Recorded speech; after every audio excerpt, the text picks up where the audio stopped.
Good morning, guys. It's like 5 a.m., so sorry if I'm like dragging butt today, but I saw some really weird stuff going on. I couldn't sleep, so here I am. Let me just get my stuff set up.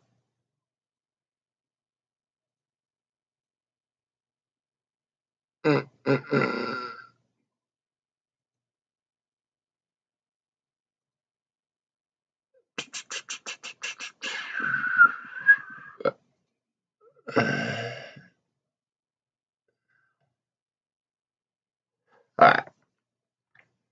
So I kind of do this every day. Probably unhealthy, but I check out like the futures, like just to see kind of like how the day is looking. Not like it always dictates, right?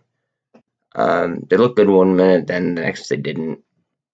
So then I came over to my charts, and it was this.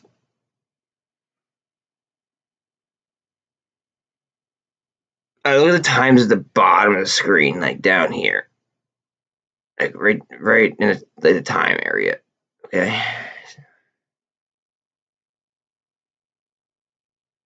But bang. So market maker skipped 38 minutes. Wait, yeah, 38 minutes. Okay.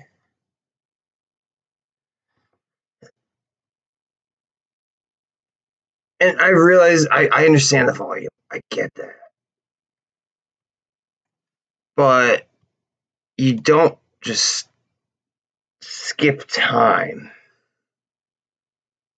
Like this is not some like flux capacitor kind of BS. Like it doesn't work like that. I don't know, like I don't know. You don't skip time. Like I don't know. Like boom. Like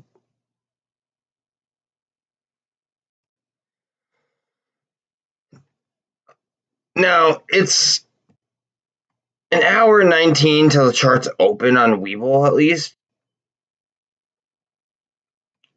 And this has already done 43,000 in volume.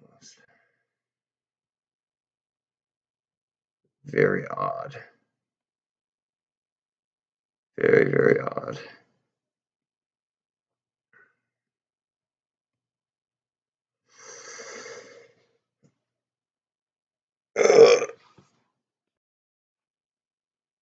So I'm just gonna chill this chart open because this is getting the most volume. I know volume doesn't always mean price action, but it's like a side effect of demand. I'm well aware. Nobody has to tell me. I just thought that what happened, what I saw on AMC was very, very odd, and I wanted to dig into that more. And then I was like, oh, so I figured I might as well experiment with going live early.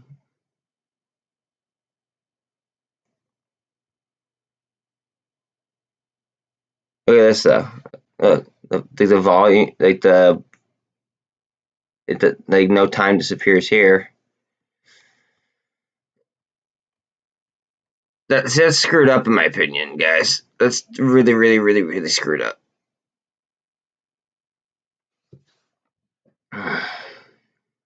Futures turn pretty rough on us too. At least last I checked.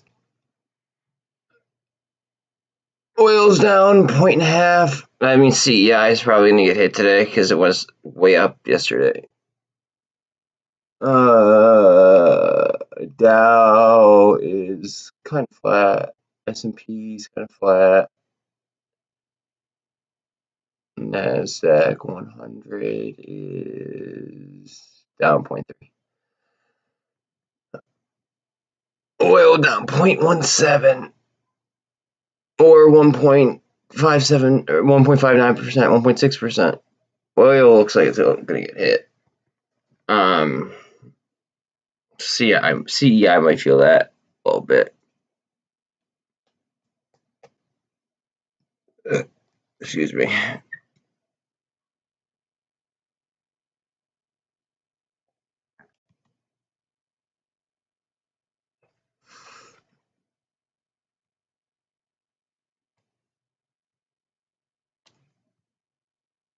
I told you yesterday that this might have a lot to do with what happens today.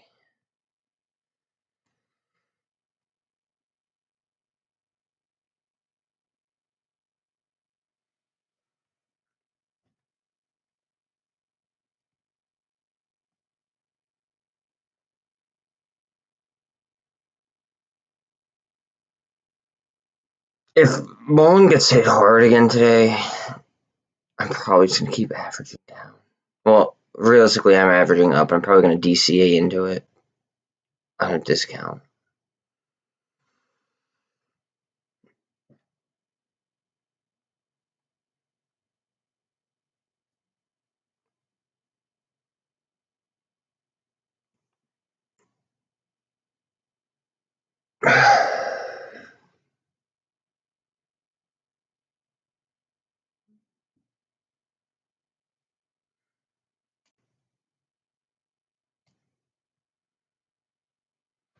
She had some company. Shit.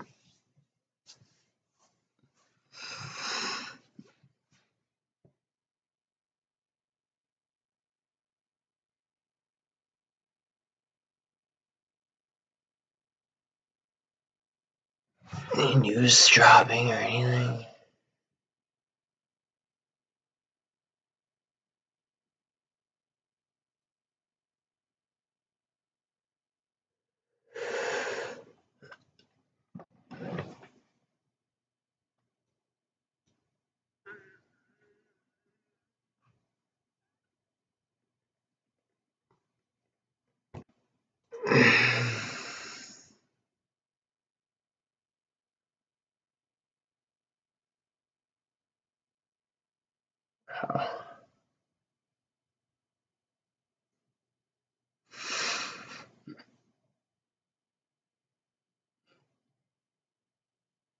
Wow, that might make Novavax jump. What is Novavax at?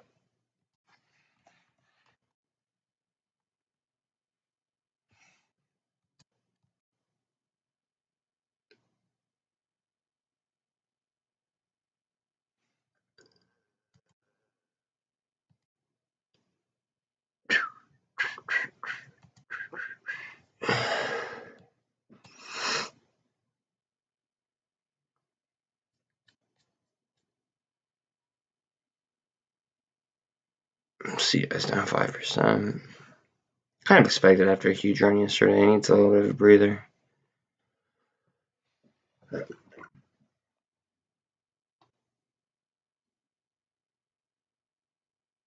ATER. Type 3. I might just do this on my. I might just do this with you guys.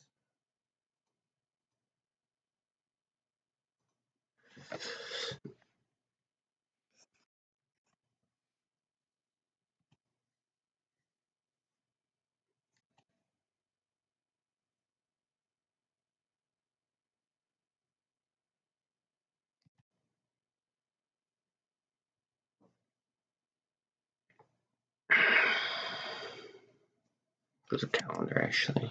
I usually do this before market every day.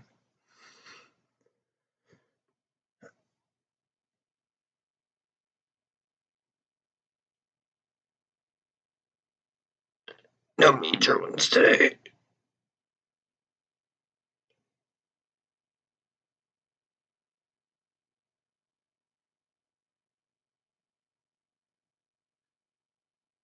Wait, what did I do something? IMF. Okay, so yesterday the IMF was China GDP was up above the forecast. It's interesting. I didn't even notice that yesterday. Tomorrow CPI comes out in Canada. Existing home sales tomorrow.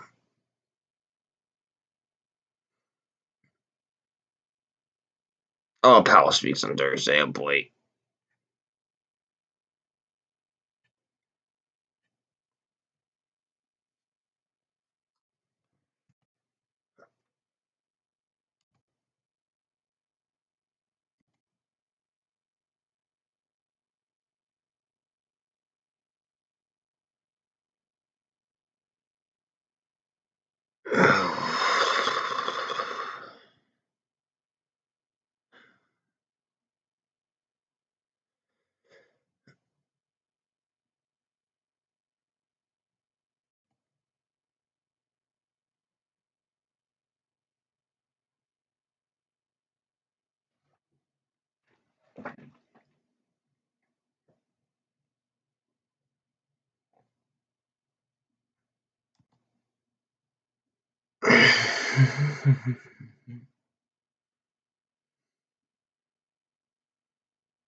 If anybody hops in here, somebody know what's up.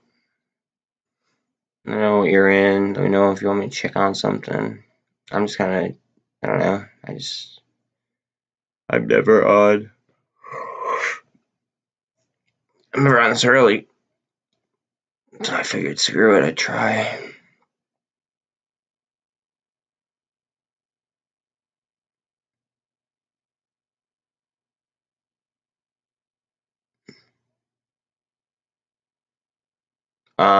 I actually have a large, well, I wouldn't say large. I have a decent holding in this.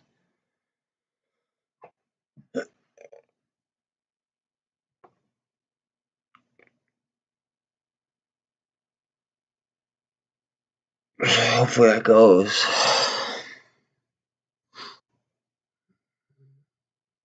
I'm like really tired.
Interesting.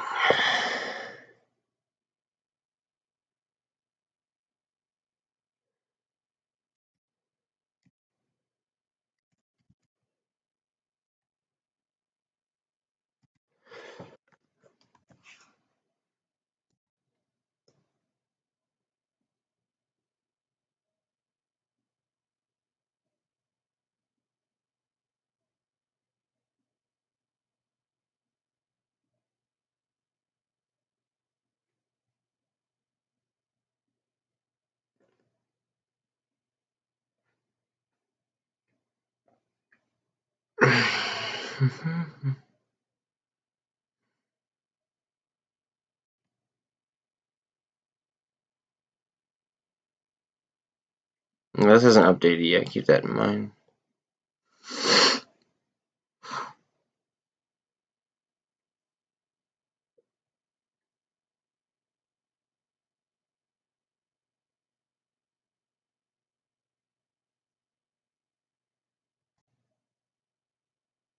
If I draw a flag from there to there, that would have just popped it. That was what I was going to do, but.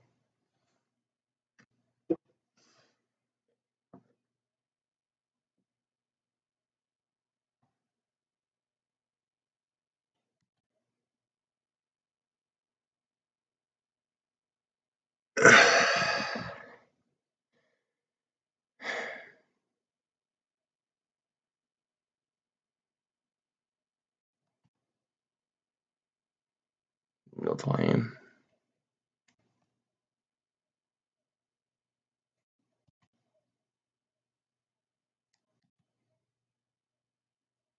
Barely any volume.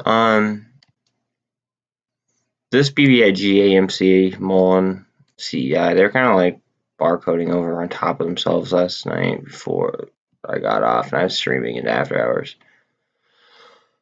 So I want to see what they do above the 200. It just dipped below the 200, but with any luck, we pop back up.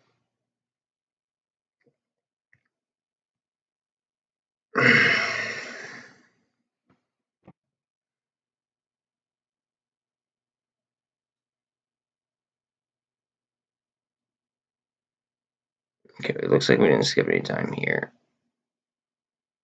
Just AMC. The Gamestop.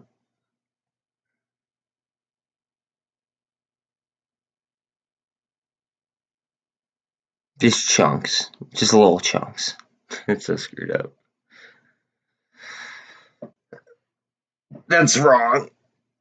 Like, that should not happen.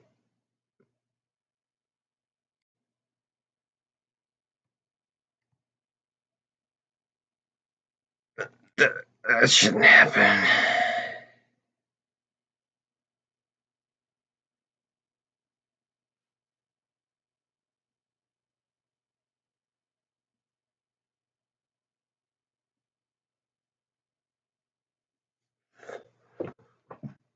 Whew.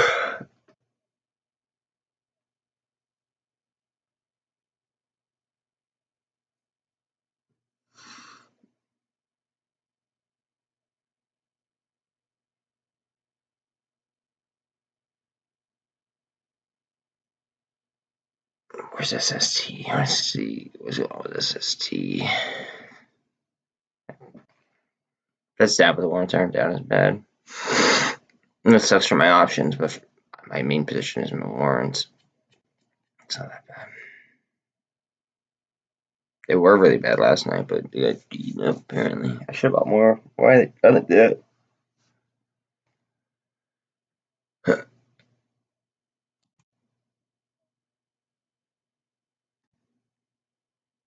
Like 50,000 in volume compared to everything else. That barely has any volume. So that, I mean, there are so many bots in here yesterday talking about this. So let's leave it up.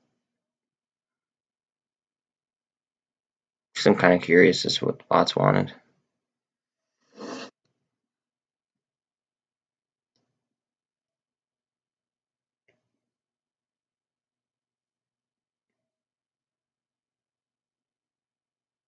We gotta go back between this and BBIG.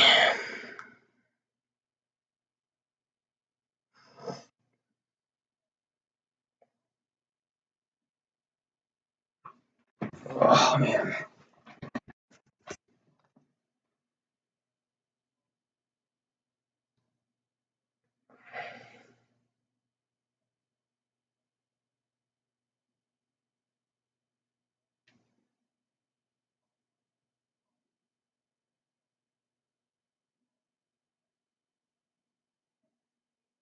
I don't know if anyone's in here. I'm just kind of like waking up myself.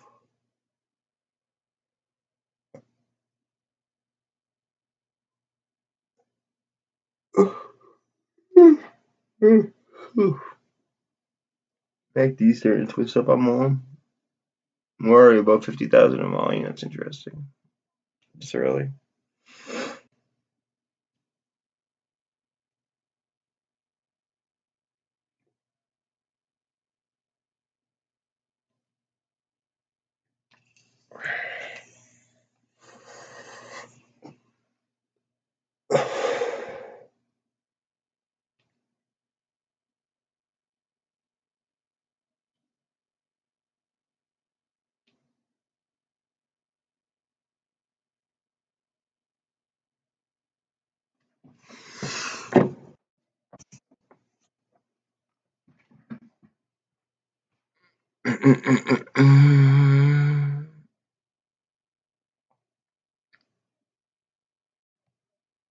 Still above 3 grand on ETH. It's a good sign.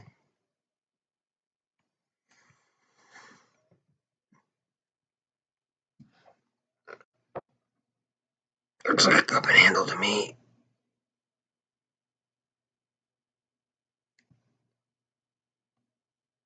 Or potential cup and handle setup. Could just get death cross right there. We just easily bounce it up. There's only the 1 minute chart, so that probably wouldn't even just be established on like on a longer time period.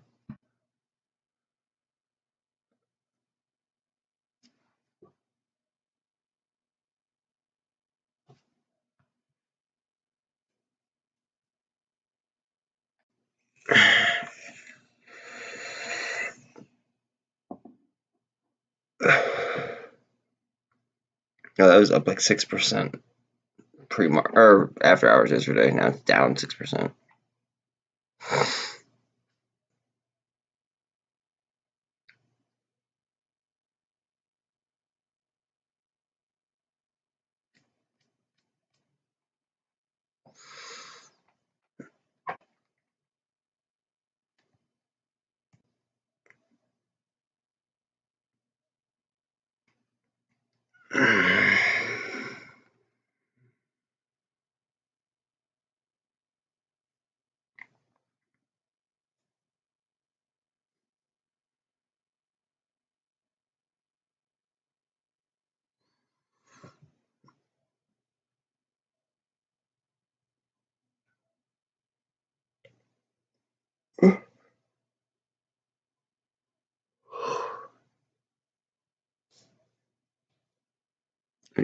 Very beneficial for probably just about everything if this went up.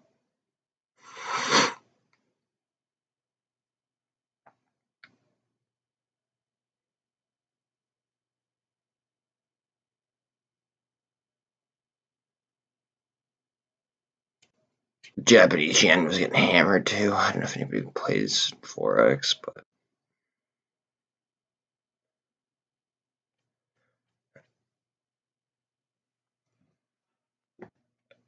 that's something to keep in mind if you do.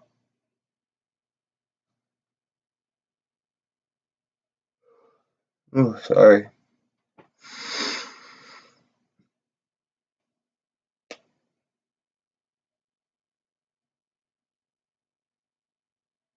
Just trying to keep my eye basically on BBIG and MULN, as well as obviously Bitcoin.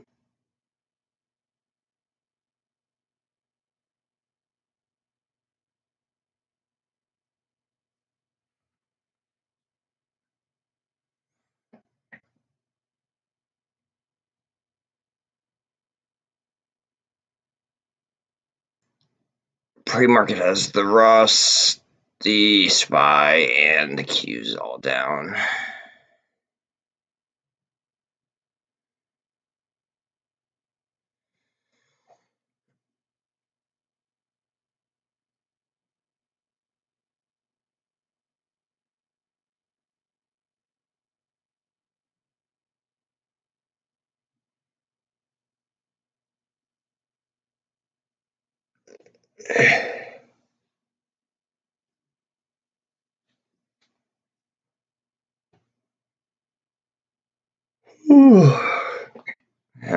I'm never up this early. But Al just like wouldn't let me sleep.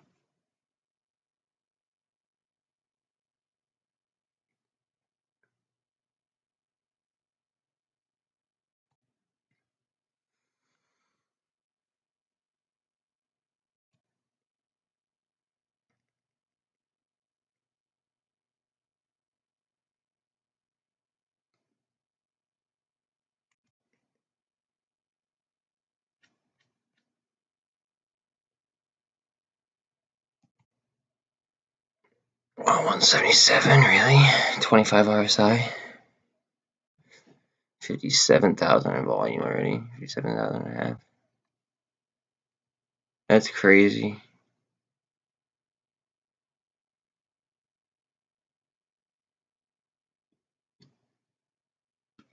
Excuse me.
Keep my eye on these.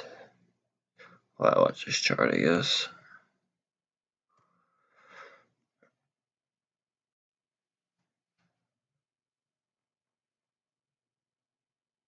Let me know if anyone hops in here. Because I'm just, chilling. I'm tired as hell. I don't know why I couldn't sleep. Probably my dog. He just wanted to like pretty much lay on top of me. And I feel bad if I move him. So it's like, okay, I'll suffer while you sleep.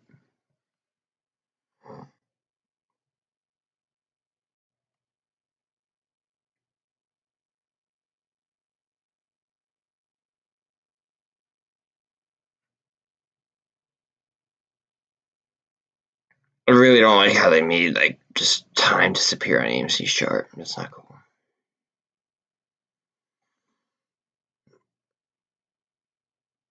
That actually really infuriates me. I'm not gonna lie. It shouldn't be like that.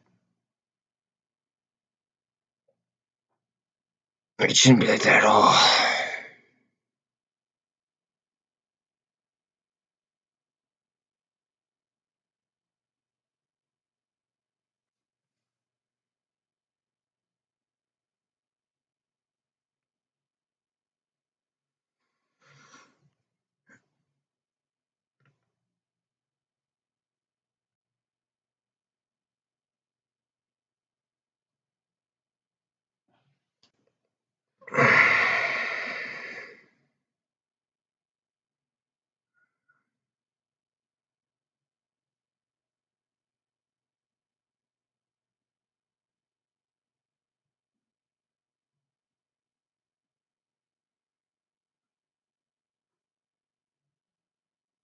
Sorry if I'm slacking, guys. I'm just really tired.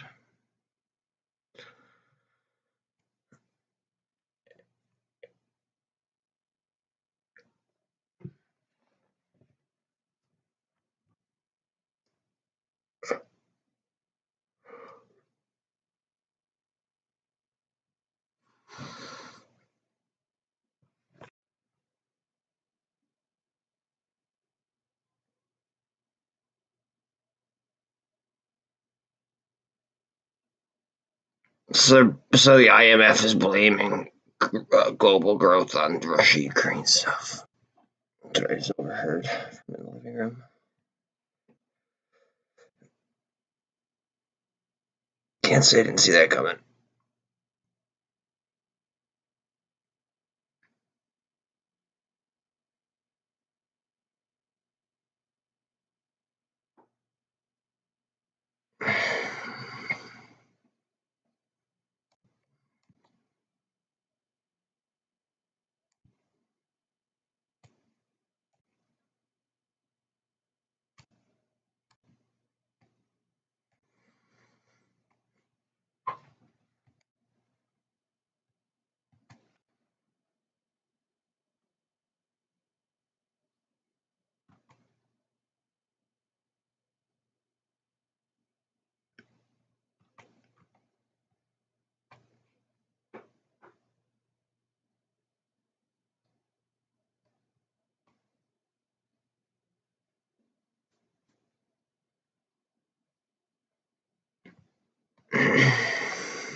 Just need to pop up before anything else happens, most likely.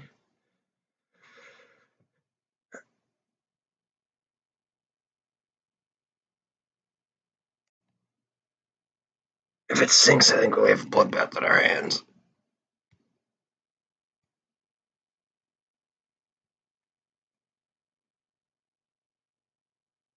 I hope you guys saw that.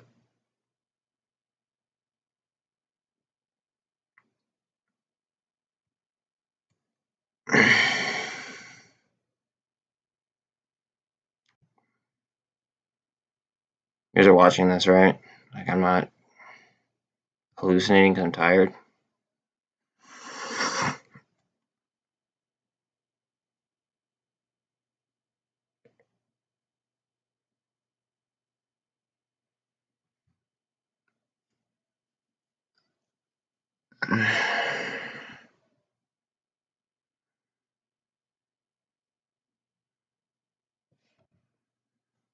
Crypto's moving.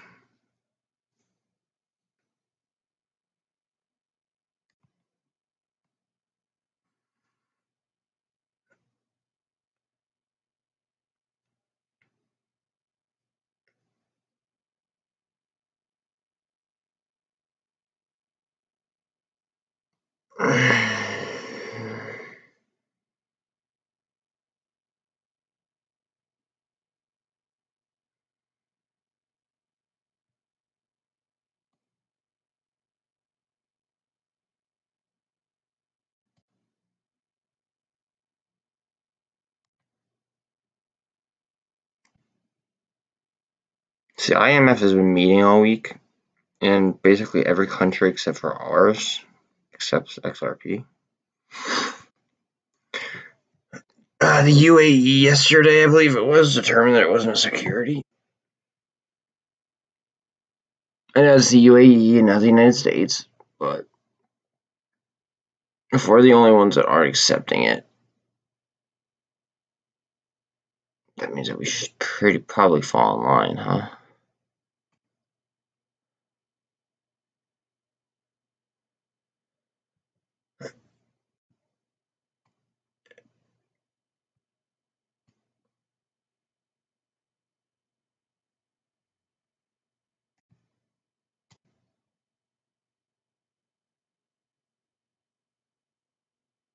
It'd be pretty cool to see this move up, like the GME is on it. I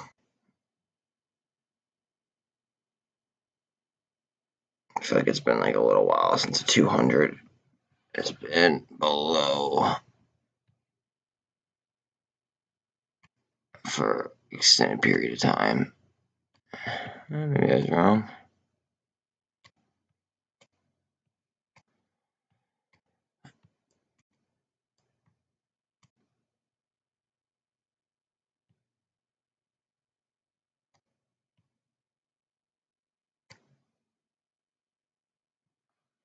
I'm just gonna put a picture of this just because he's kind of the one that like taught me a lot about XRP.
Are we gonna get some support on the prior resistance? Maybe, maybe not. I'm hoping that they're discussing XRP at the IMF meetings.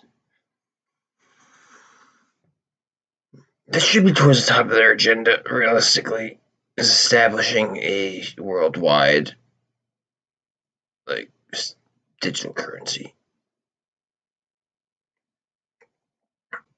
And I don't think that, like, the way that the whole economy is inflating, and again, I'm not a financial advisor or an economist, I'm just a guy that thinks about things logically, I'd like to think.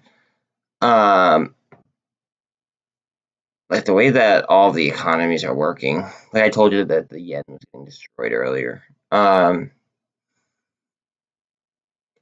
feel like best way to come out of debt would be to use a deflationary currency like XRP, as opposed to something like, I don't know, Bitcoin, where it inflates at 1.77%.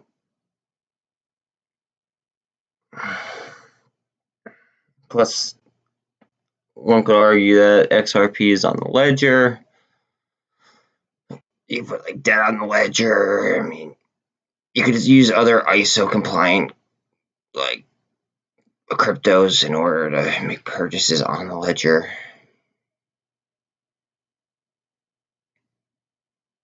It's cheaper send money, but in turn, stuff gets burned. I think it's pretty sweet. If this shows some strength here, it could be very interesting. I mean, I'd be a very happy camper. 13 is over the 200 on it, by the way. This is a 1-minute chart. So, I mean, like, I'd have to go back and confirm on, like, other charts to see the crossovers also occurred.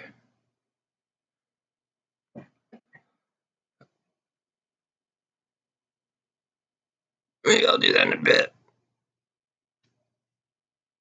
Wow, look at MULN down now.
Just gonna do some volume here at this support line. It'd be very beneficial for that RSI to cool off and for that to wrap up. I mean, if you're bullish on XRP, that is. I am, obviously, which is why I'm charting it. But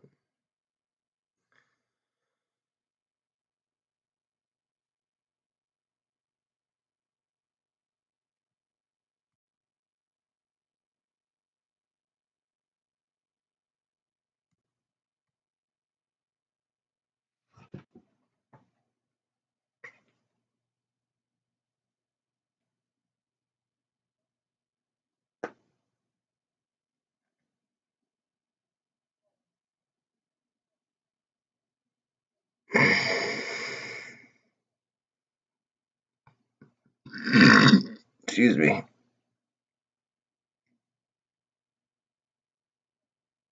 If anybody hops in here, just let me know. Again, I'm still waking up.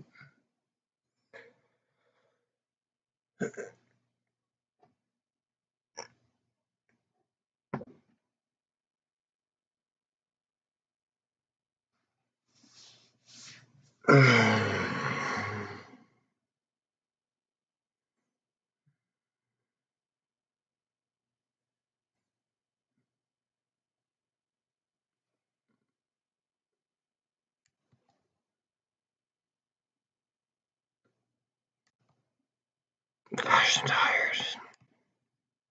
Probably look like I'm a wreck.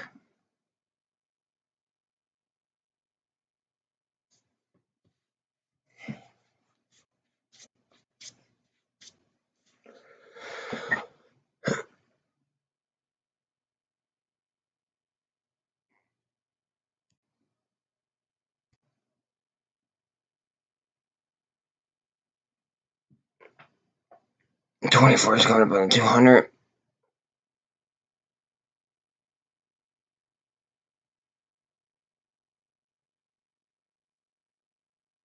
$24 is on the 200.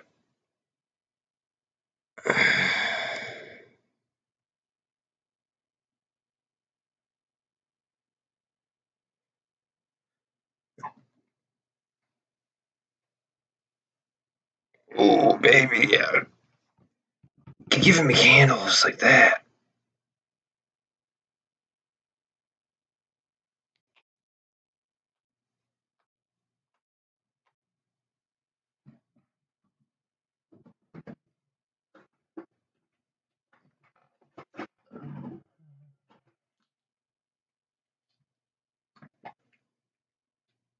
So, I mean, I on the RSI. It's interesting.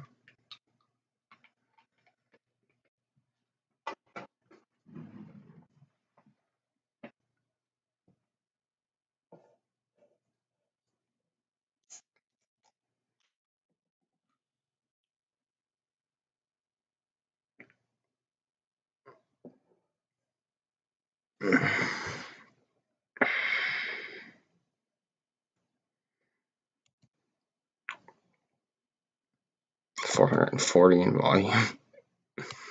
Gamestop. 905 on AMC. BBIG 3.4 thousand.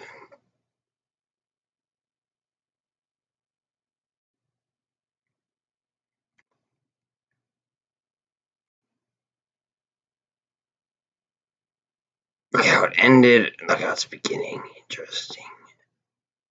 I think we get above the 200 and we get a rip. Potentially. We've already done 80,000 in volume on MULN already.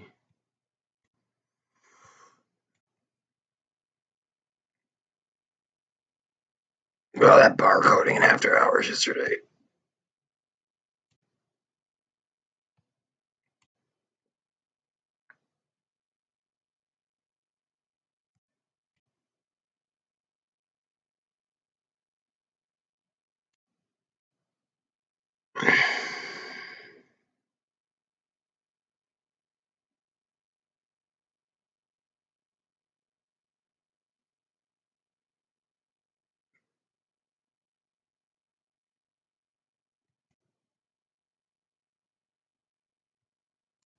MACD twisting up on Bitcoin.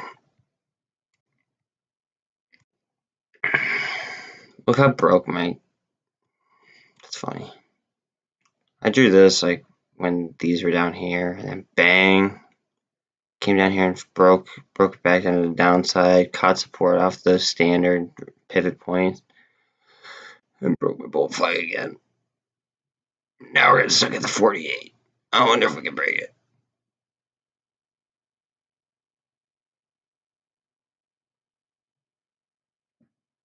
I think we do. Yeah.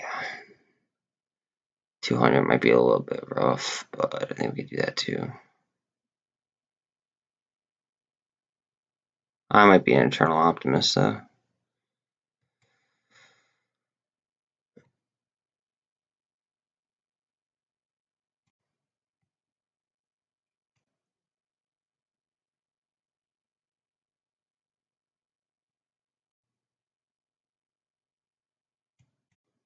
I wouldn't be surprised if that filled that gap right there and then went back up after you cooled the RSI.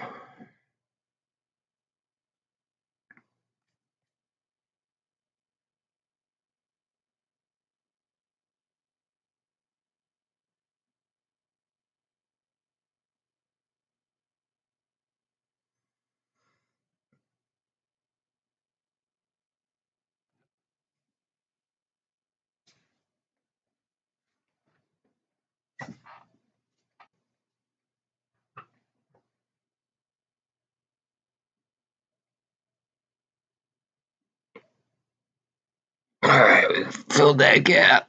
Time to go back up.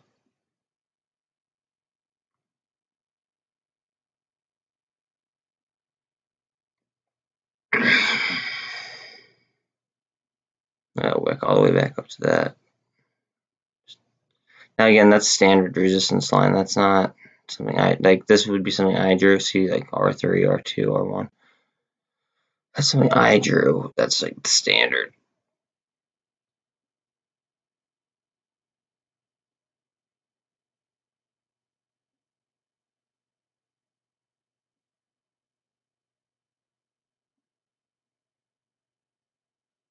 Okay, so they're saying that on TV, they're saying that natural gas prices have come down. But yesterday, Boyle, which is a natural gas, I don't know if it's an ETF or whatever, but Boyle was ripping. But they said that natural gas is actually lower than what it was before the Russia-Ukraine stuff. So that's a very interesting take.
So I'm just trying to buy a lot of XRP right now, I think, because of this wick moving over and over and over, but the price is not moving. So it's like they're like slapping it down. But somebody's trying to buy a lot. So like it'll like it's like uptick, uptick, uptick, uptick, and then bang, slap down. But it's like happening in like nanoseconds. So like faster than the eyes can see. It's basically like as soon as that candle opens, it's already happened.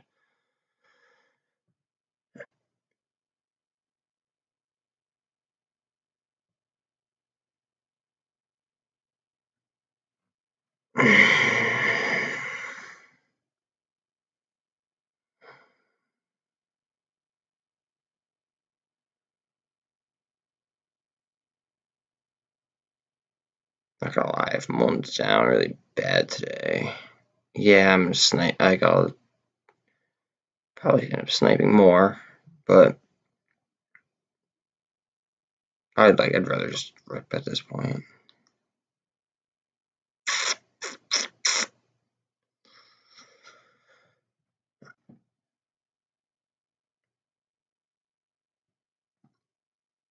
I also feel like they're trying to distract us from like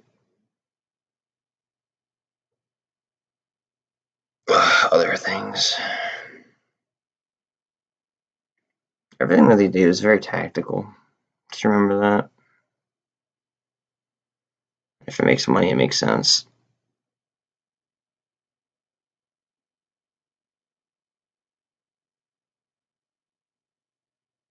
Like, look at that. New wick, or new candle, wick all the way up to that resistance line. Even though the price went down.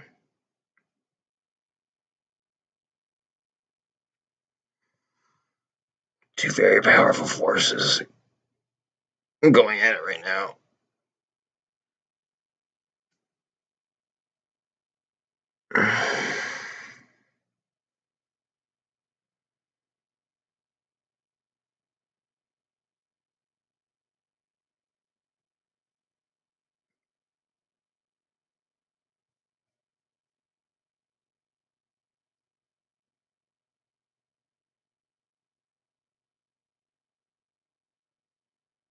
Got a 1340 or a 48 over 200 across.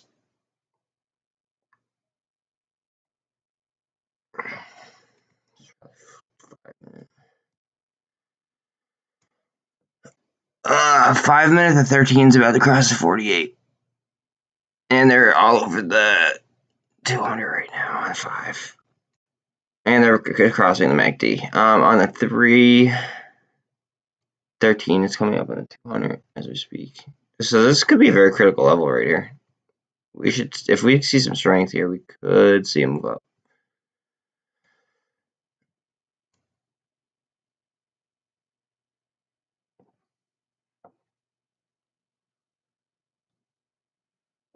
I just want to make sure that my stuff is looking good over here.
I have 2 more days.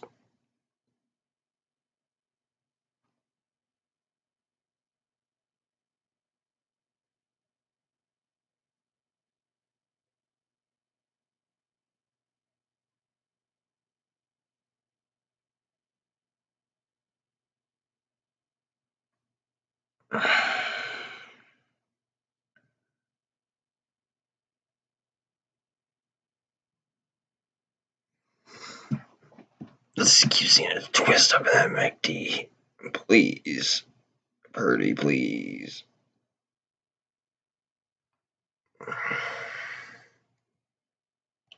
Like, look at these wicks that are going on right here. Like, these are some powerful, powerful factors going on right now.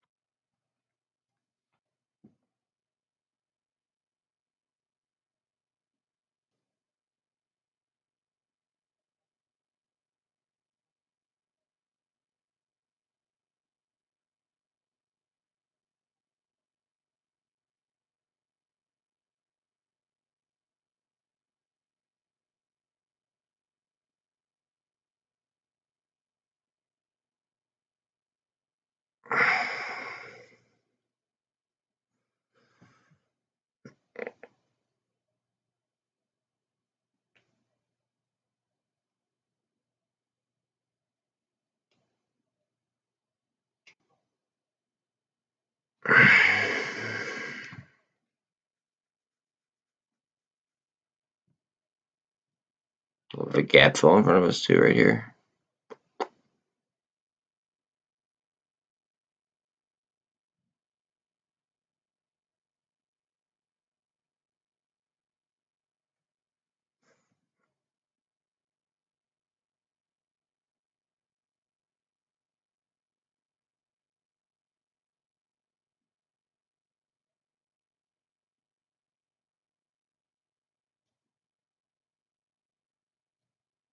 Look at that huge wick down.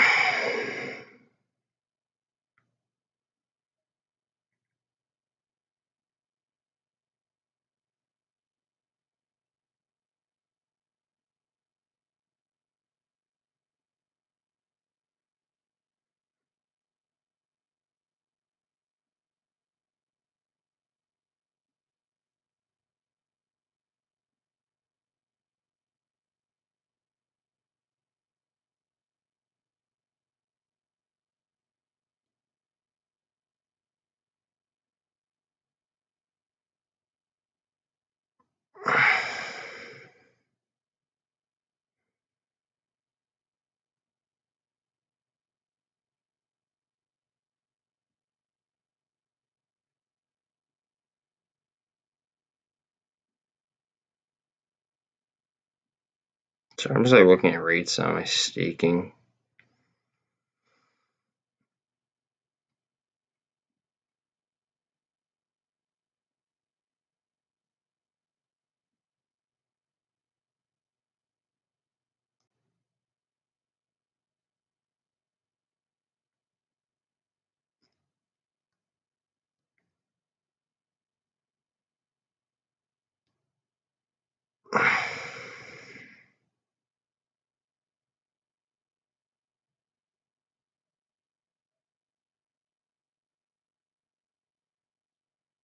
Say returns in the USD.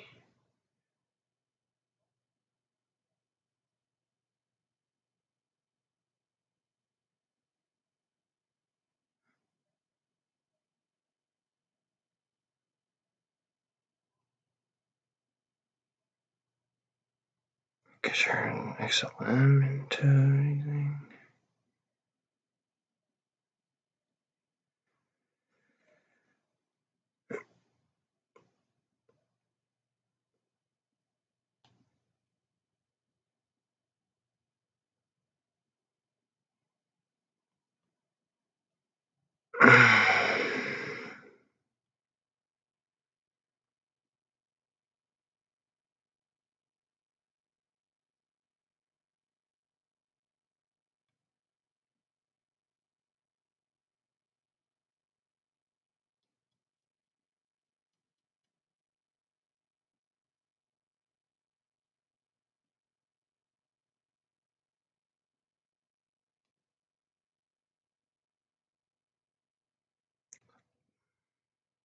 See, this just pisses me off.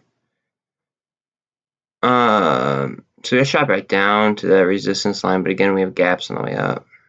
If we do get strength here and we get turn up on the MACD.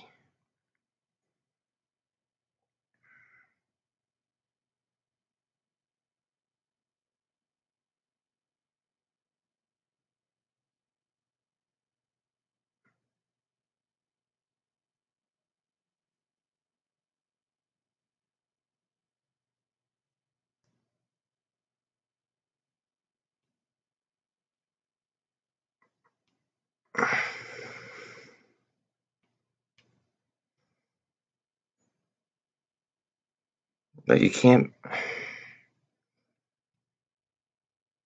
This is by far, I believe, the best staking place.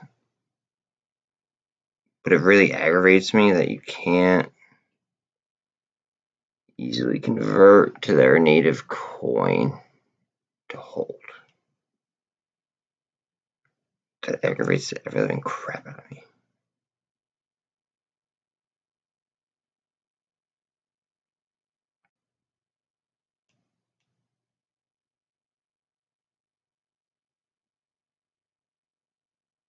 I'm just gonna Google it.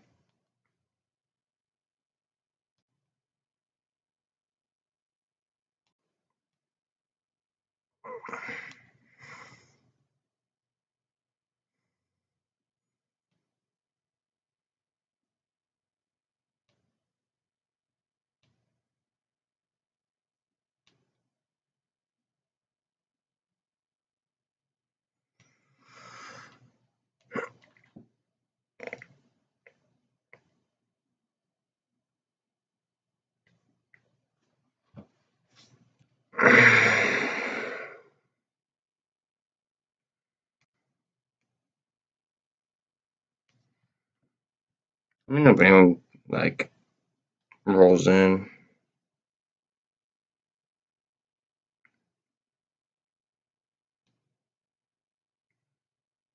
I'm just chilling.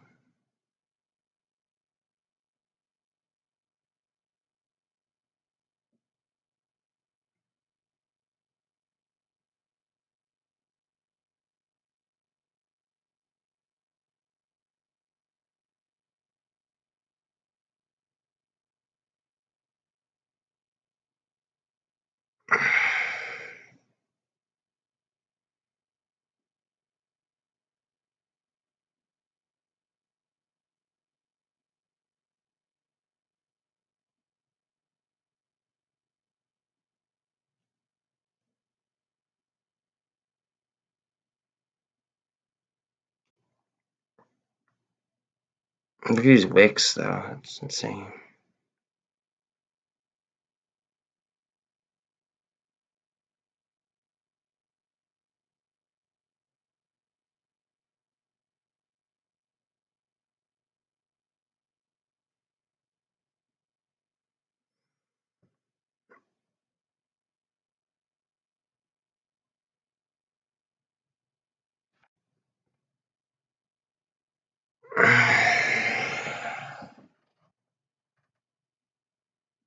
Holy crap, look at that wick. Jesus.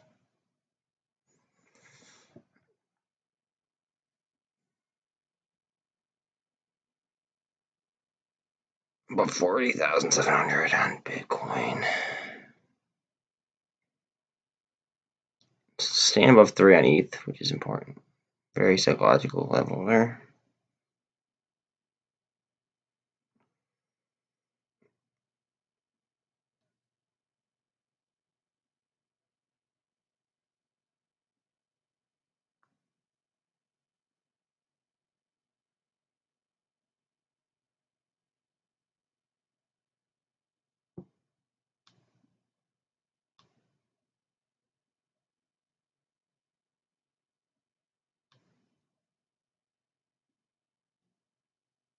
What the hell is going on?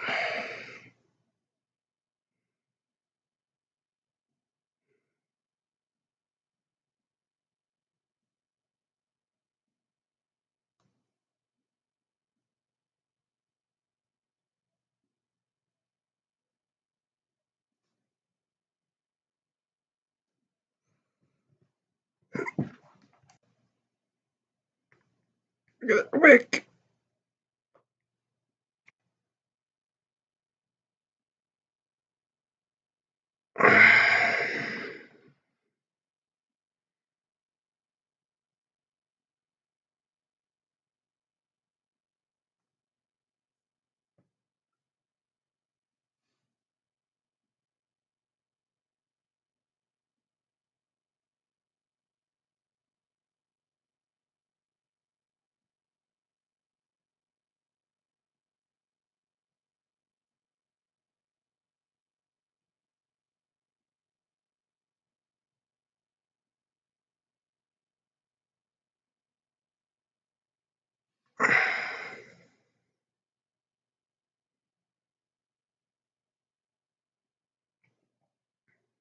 This app is acting really strange, which it usually never does. I use Nexo, which is a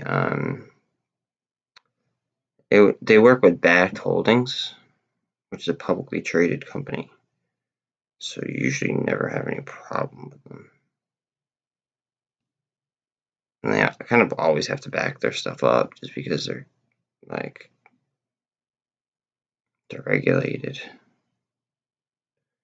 But you had to, yo, what up, dude?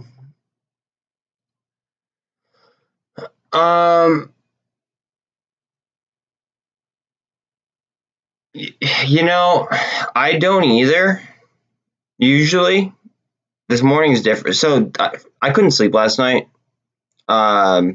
I figured like I got more bots in my chat yesterday than I did like ever. So I kind of wanted to like mix up my streaming schedule anyway. So I figured to come on here and pre-market. I would just look at crypto. The reason why I'm watching this is because look at this candle here. I was just cruising, right? And then I saw that candle. And then it made me a little bit excited because the IMF is meeting this week. Like, here, wait. I'm happy somebody's in here, so I'm not sitting here by my freaking self. Hold on.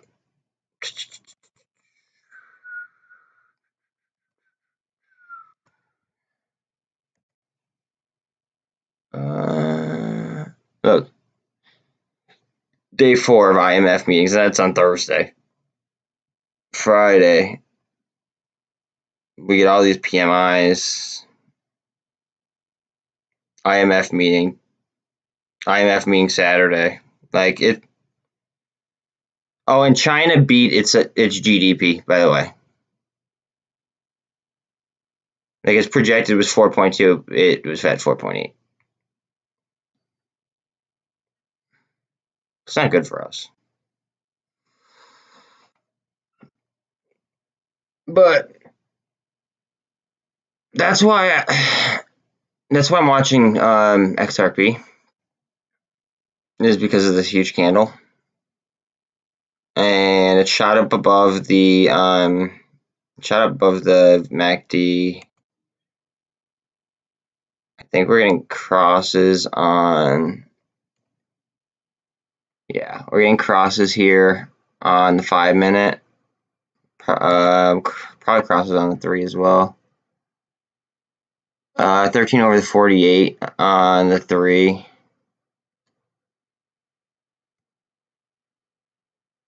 And yeah, and then I mean, obviously you see this line here. Like, I'm gonna try to like put some context into it.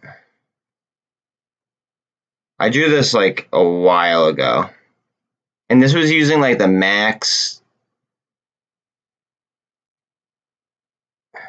This was using like the max lines as well. Oh, look, there it is. We're like at the. Is it at it? Pretty much. All right, look at that. Oh no, what did I just do? Oh geez, I shouldn't have done that. Okay, let's put it right there. All right, so you just saw it. I did not touch anything.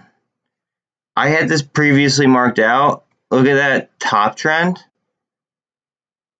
We're on a 30-minute chart right now, so it just broke it like within the last couple days. Or last day, maybe. Whatever. I'm just going to go ahead and draw a vertical. Holy crap, I can't believe how... Dude, people say the technicals don't, like, matter, but, like, this right here just excited me. Alright, so, like, right...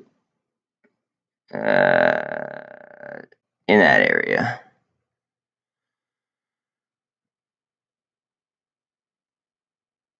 That's, like, when my wedge, like, technically intersects.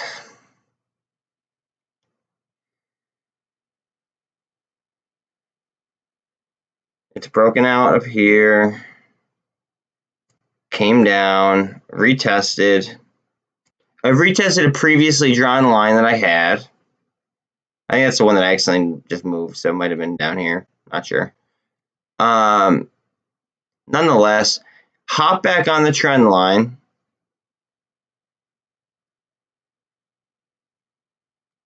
Wow. Look, and look at it, it's spinning on the MACD as well on the 30-minute. Your boy's amped. Holy crap.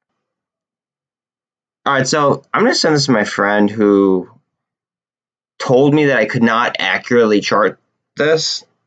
He's actually the one that got me into XRP.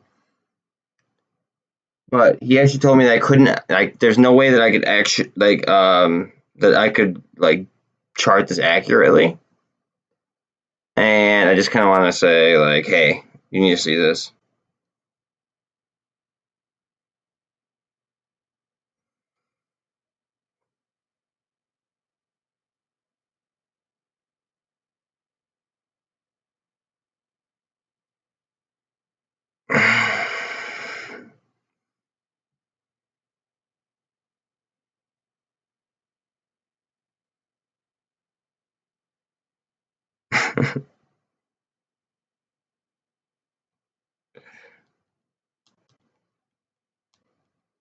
Oh, that's funny.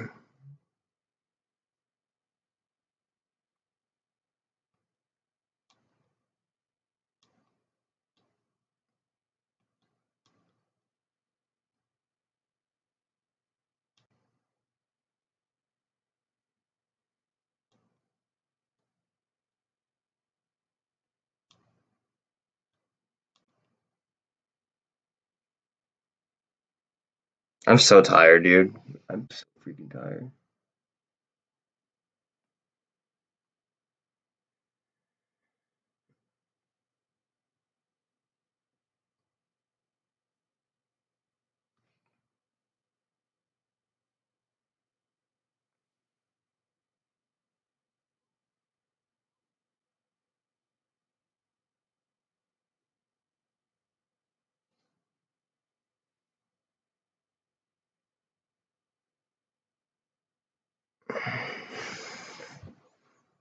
And with the IMF meeting, like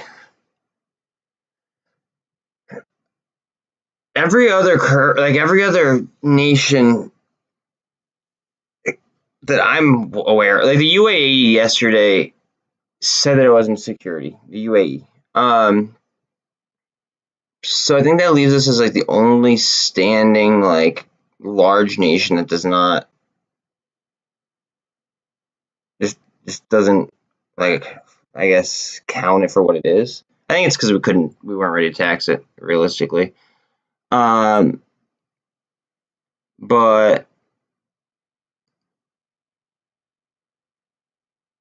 I think now like at like an IMF meeting, it might leak. We just got a gold. We have a gold cross as well on 30-minute. Look at the 48 over the 200 on a 30.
That is insane.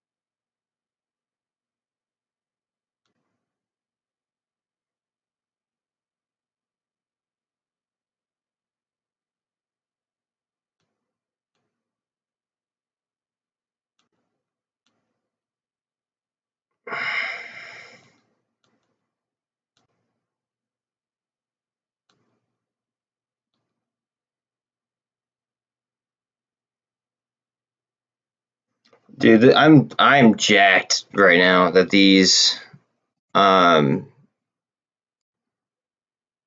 fitting my trend. I don't know why that downward cross isn't in this thing here, but it isn't.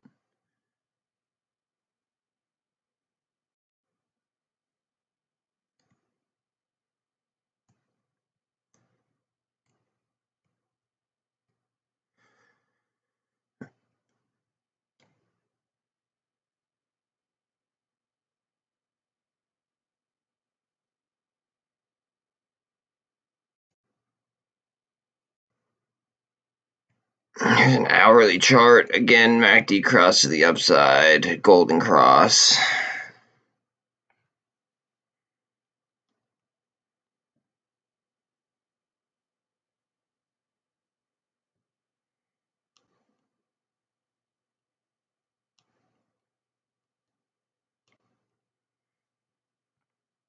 I want to see how many timelines it did a golden cross on now.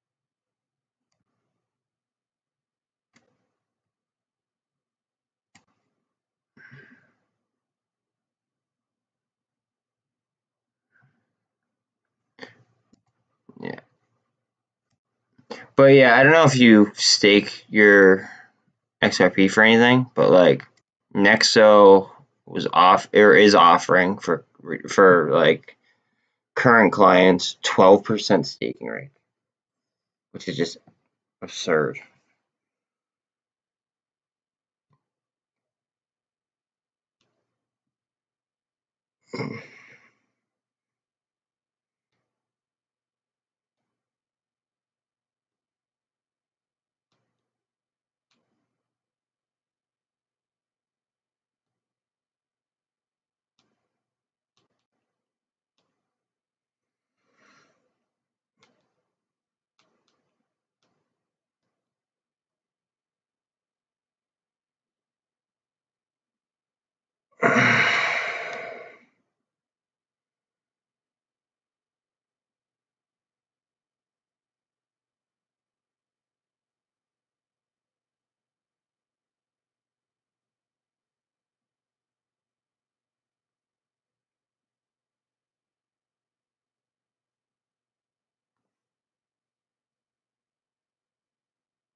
Bank of America reduces China's GDP forecast for 2022 to 4.2 from 4.8, where it actually was, due to concerns about disruptions from COVID.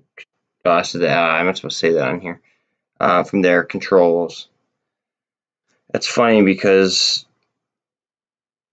BOFA sucks, in my opinion. But we already got the forecast, so they can't just. We got the actual. Who cares about their forecast? Like if it's late.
No, do not update right now. I'll update you after market opens or market hours. Excuse me.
Um,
Bitcoin is looking good right now.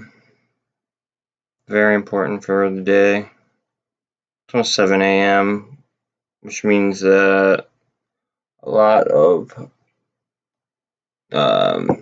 Vortex will be updated, so I can check that out.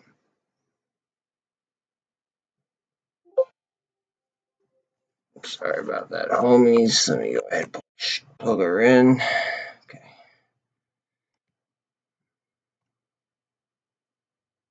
Some cool things coming to my area, it looks like. Why is this doing this? No.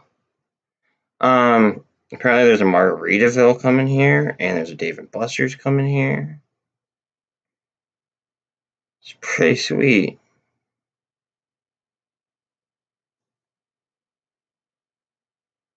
Just saying.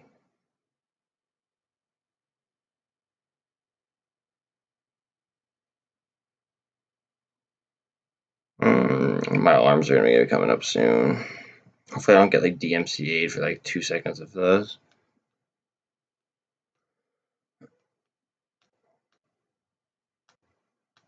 Because I don't feel like shutting them off, because if I shut them off, then chances are I'll forget to turn them back on.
People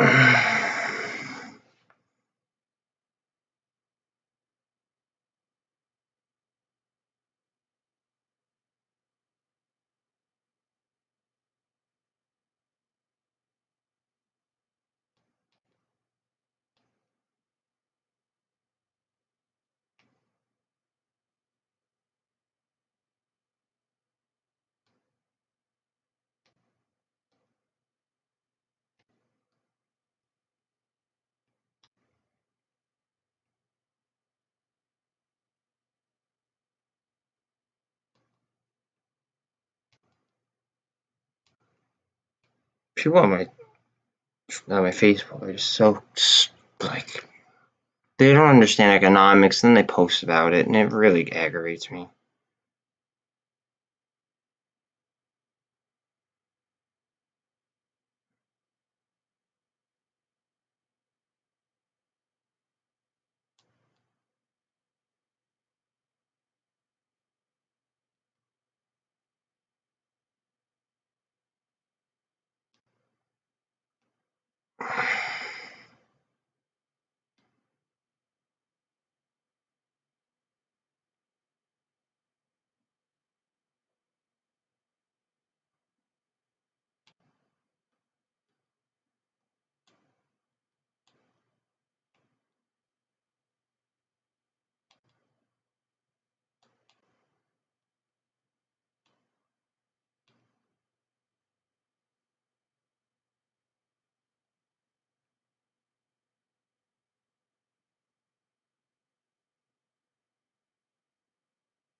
Go down to the 200, maybe we'll get some support. There's that previous support and resistance line I have drawn up. That's what I expected to, yeah.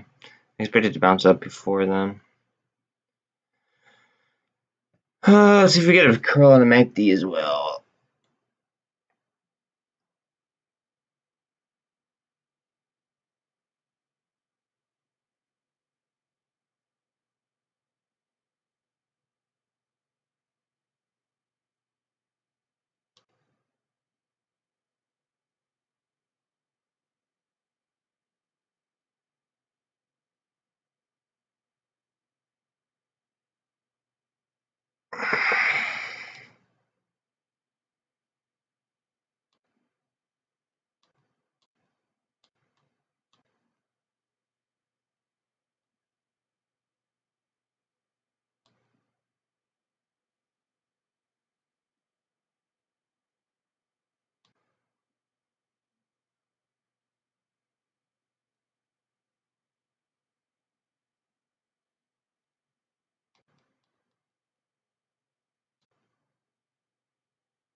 Nice candle here on XRP.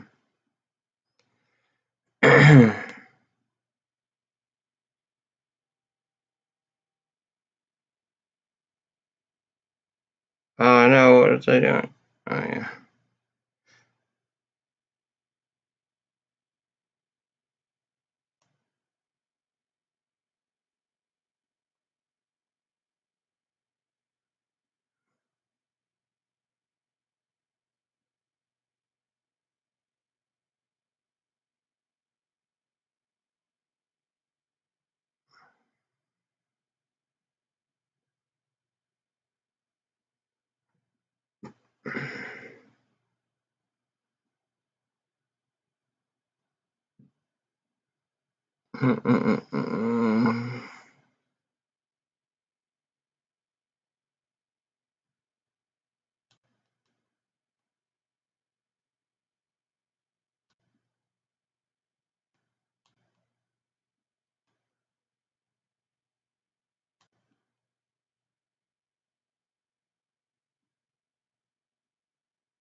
Bitcoin's trying to go green, as is ETH.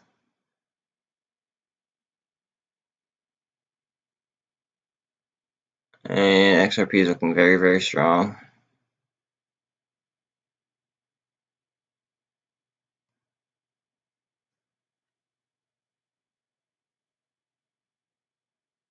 I'm just gonna click off here to MULN real quick. I want to see the volumes like 140,000. It had a lot of volume early, just so everybody knows. It was like 4 something in the morning and had like 50 some thousand in volume.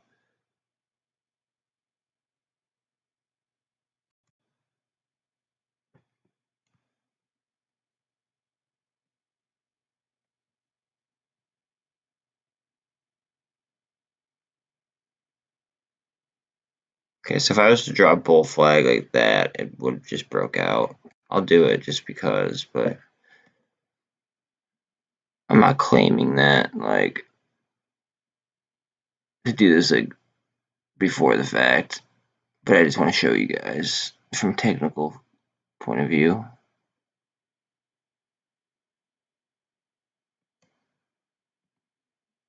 Okay, so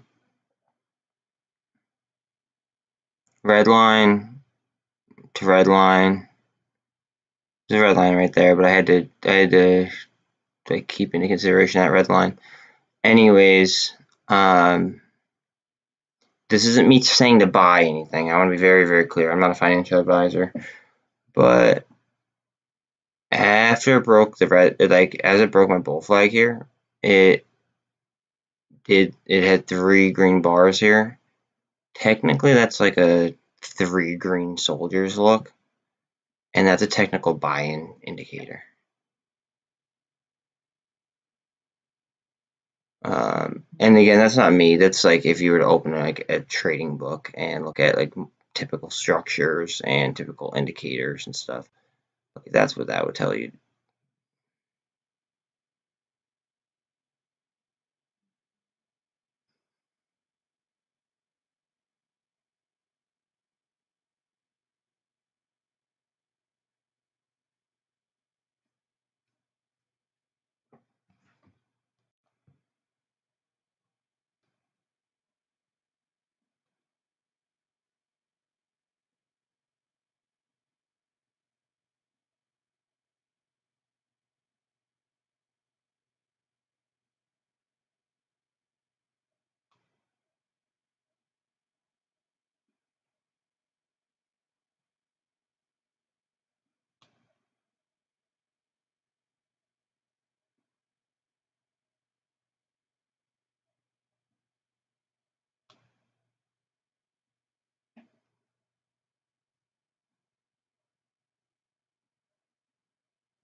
144,000 volume on MULN at 7:05 in the morning, and we are turning upwards now, going up towards the 200.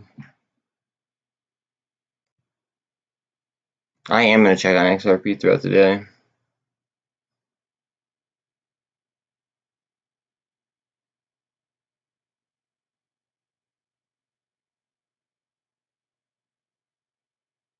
SPY is slightly down.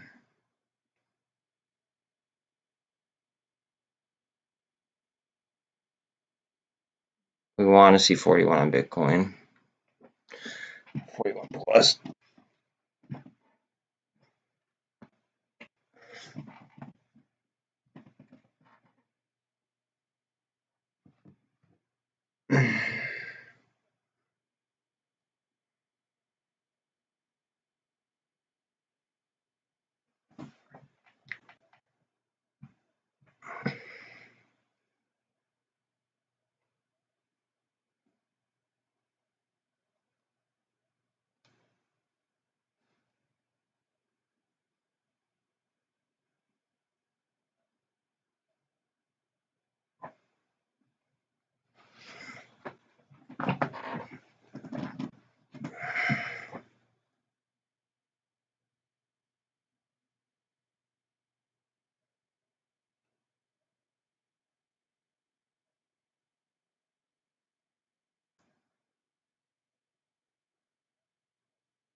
Higher lows. I like that. It's almost like a double bottom. I mean, obviously we had that one candle. There's a wick actually, so does the double bottom.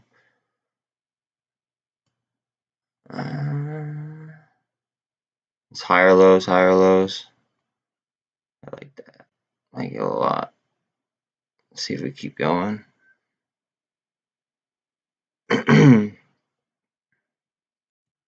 Alright, now usually ETH has more pronounced moves, but generally moves kind of the same way. See, there's like the double bottom on ETH. Same timeline. But usually these are a little bit more defined, these kind of like movements. I see like an offset kind of double bottom here. If you want to count that wick, it would be a double bottom. That's the pivot point though, so that's huge. And we're getting some strength off of it. That's awesome. Let's hold it. Hold it and move up. Doesn't want to hold it. We're gonna have some resistance there, I bet. It'd be nice to get above there and hold. We tried right here, but couldn't do it. I mean, we tested it over here. Tested it once right there. I think we're gonna break it at some point, but I don't know if it'll be during the shot right here. I mean, it's a 55 on the RSI, so there's a strong possibility. Just under the pivot point on Bitcoin. And again, these are higher lows. Looks strong overall. As soon as I say it looks strong, we get a nice little bump. That's nice.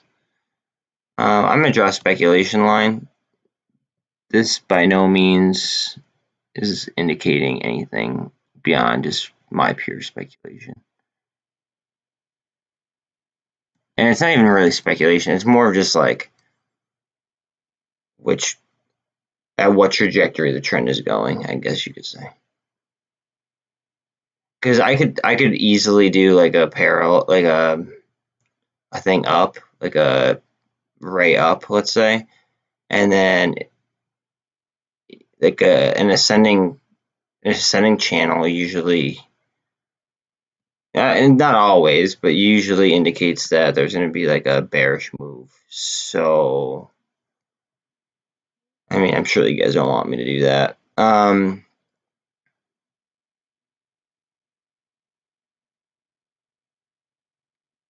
Plus, I think that it keeps going up today, to be quite honest. I think that, I mean, like, I might need to like slow down here for a second. But ultimately, I believe it goes higher.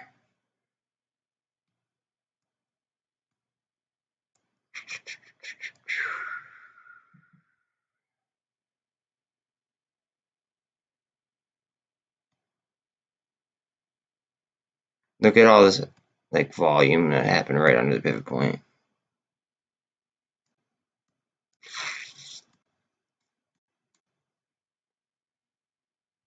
What the hell just happened?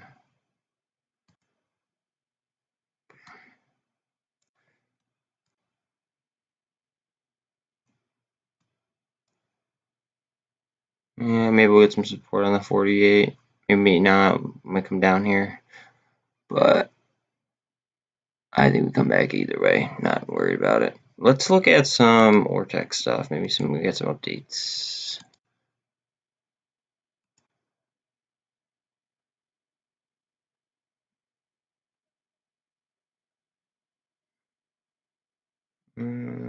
Utilization just under 93. Short interest on the free float is 13.45. I just want to look at the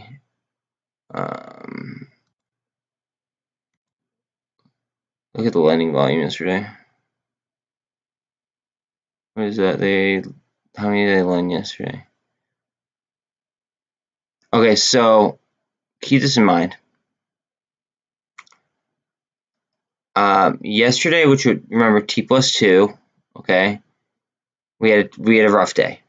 Yesterday was rough for MULN, okay. They borrowed 17.09.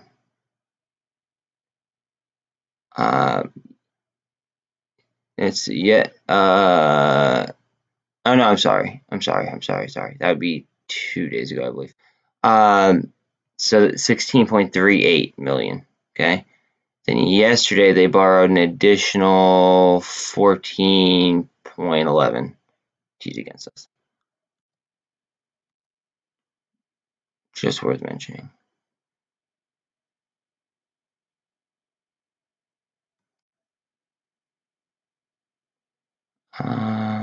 Average age on loan. 17 days earlier than today. Wait a second.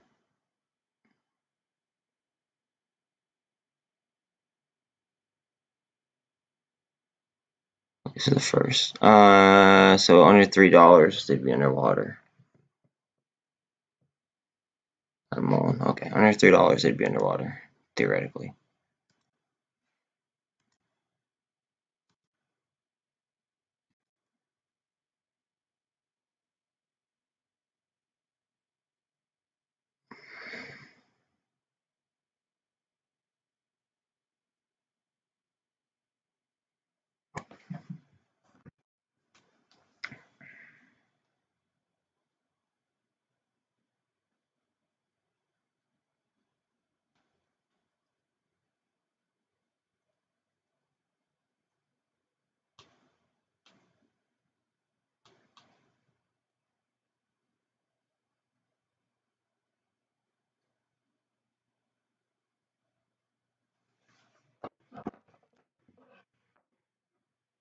That's wild, in my opinion.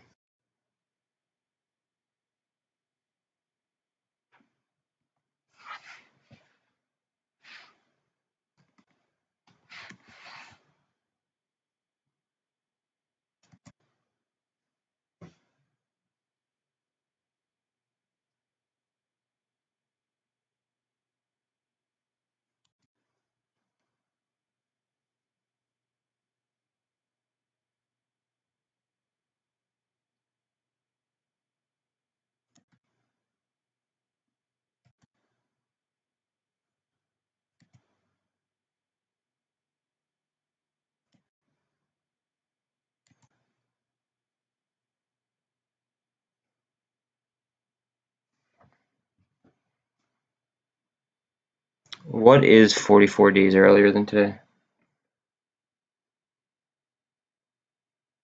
March 5th.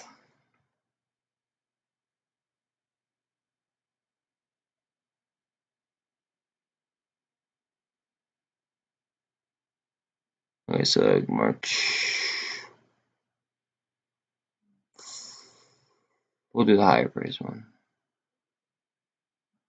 March 4th. Okay, so 2.46.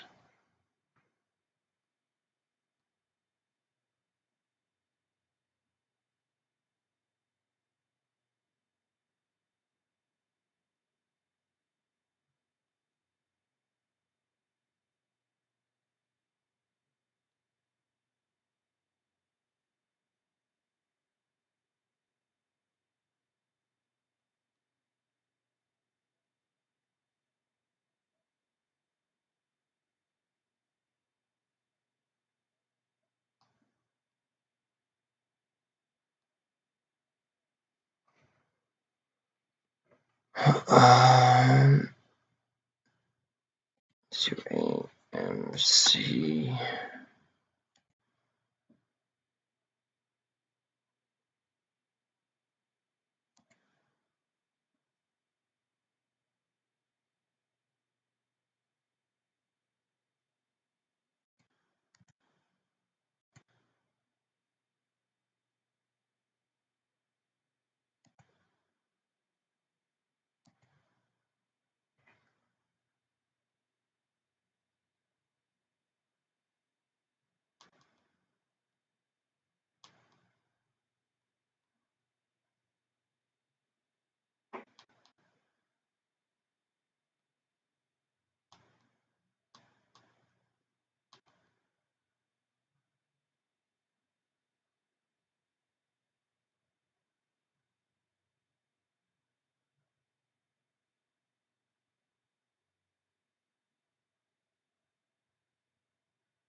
Big security lending volumes.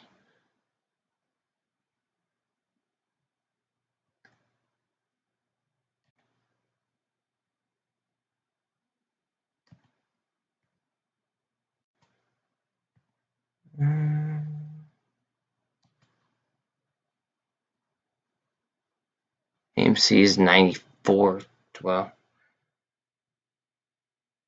what is 94 days earlier than today? January 15th.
Okay, let's do GMEs now.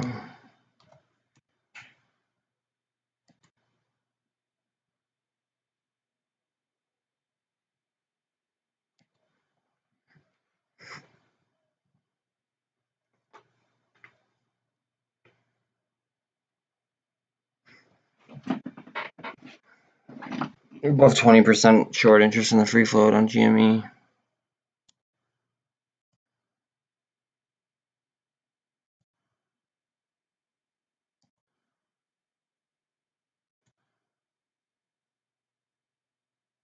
$60 days earlier. Okay.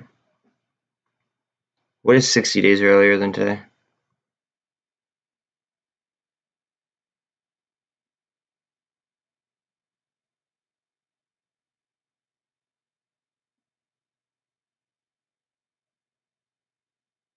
February 16th.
Oh, were there any FTDs on this? I should probably look.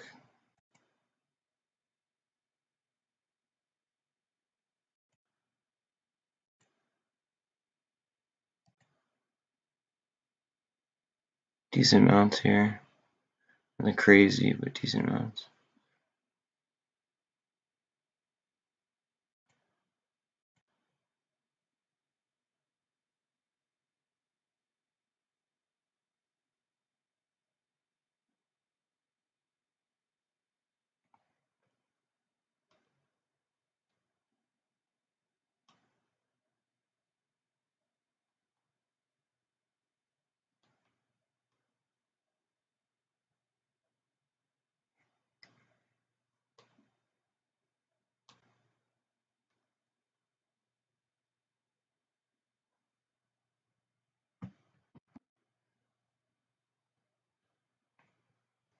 Okay, I have some requests here to do, and one for SST.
Whoa, okay.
+2. Wow, this is wild.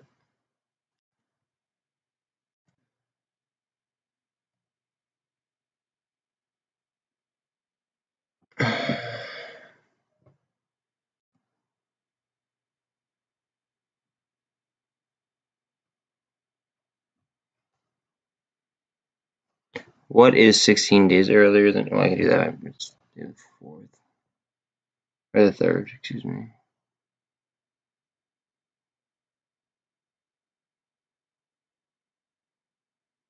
Okay, so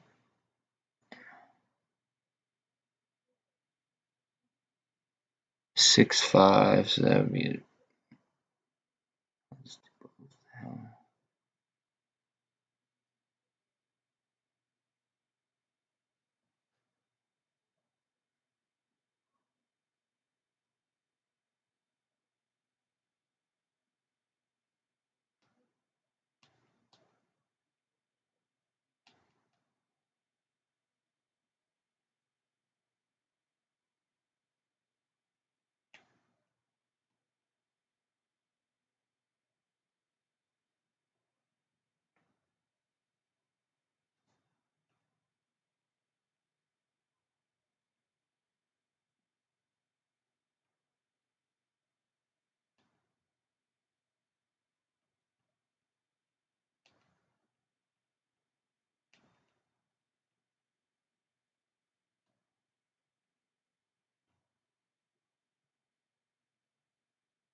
Showed a little more strength and got some more volume above the pivot point at ETH.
Was a lot of ships backed up over Asia. Someone just posted that. The stock princess, Stephanie Cameron.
GME is 0.5% green now.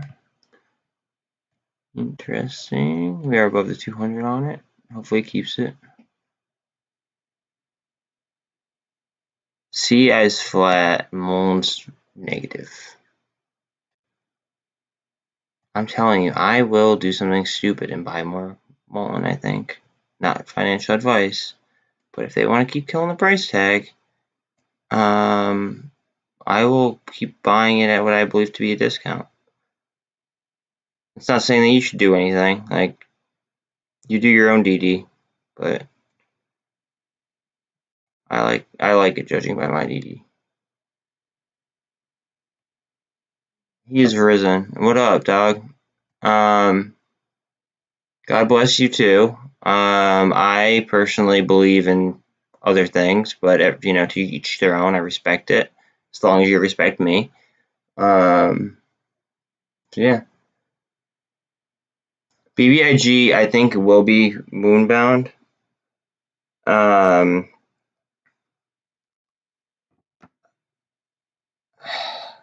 It's hard to tell whether people, I think, are going to front run it, which I hope they do.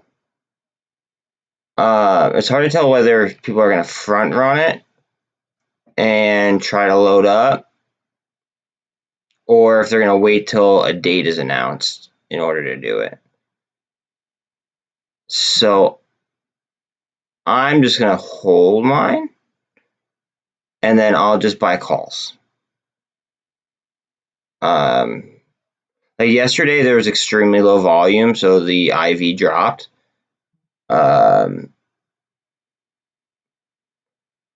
Now, in principle, and this is not financial advice, but blah blah blah. Yeah, I'm not a financial advisor. In theory, you'd want to buy calls when the IV is low, and then have the IVs go up. And if you're selling premium, then obviously that's when you'd flip it. Or if you were to exercise it, then I guess it really doesn't matter as long as you get your strike price. But typically when I buy options, I sell premium. I might buy the underlying with that, like whatever I sell. Or I might buy like some of the underlying and then move some money elsewhere or profit take some. But it's hard to tell. I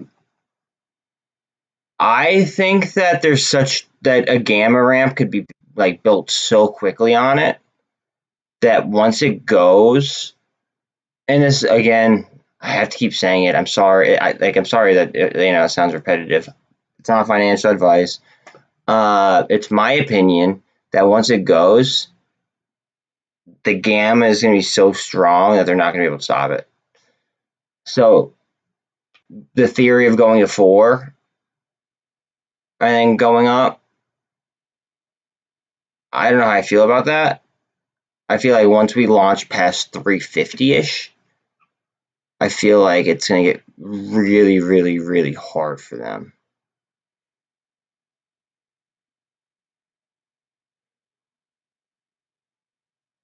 I usually don't, but I couldn't really sleep all that well last night. Plus I had a lot of bots in my chat yesterday, so I wanted to try starting earlier to see if I would get in like a decent amount of audience, or like if my audience, would be real people rather than bots. Um,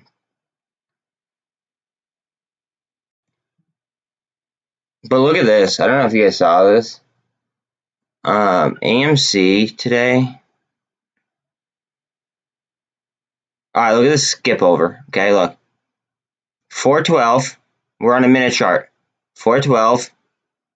One tick over, 450. This skipped 38 minutes on the AMC chart in pre-market. That's not okay. I don't care if the price doesn't move. That's not like normal. I've never seen that happen before.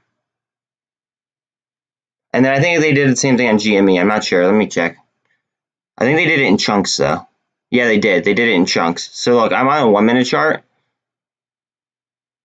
409. It's like 5 minute chunks. So 408, 409, 414, 5 minutes. 423. So it's, what's that, 9 minutes? 3 minutes. 9 minutes. So they did the same thing with GME. They just did it in like smaller chunks. But AMC was just one big chunk. That's not normal. Not normal at all. Good volume on CEI pre-market. MULN had ridiculously high volume. Yeah, it still does. It's down, but it has ridiculously high volume. And then now the IMF, which is the World Bank, is current. Like they have like a meeting this whole week, right? Now the Japanese, is it the Japanese yen? The Japanese yen is in trouble right now, like pretty bad. Okay. It's fair enough to say that we're all, like, every country's kind of dealing with inflation pretty heavy right now. So if the IMF comes out with a global currency, which I believe could be this, I'm not positive about that, obviously. Then that could change just about everything, because this is a deflationary currency. Now, you see this line here, right? I drew this chart like a week ago or 2 weeks ago. This is a 30-minute chart.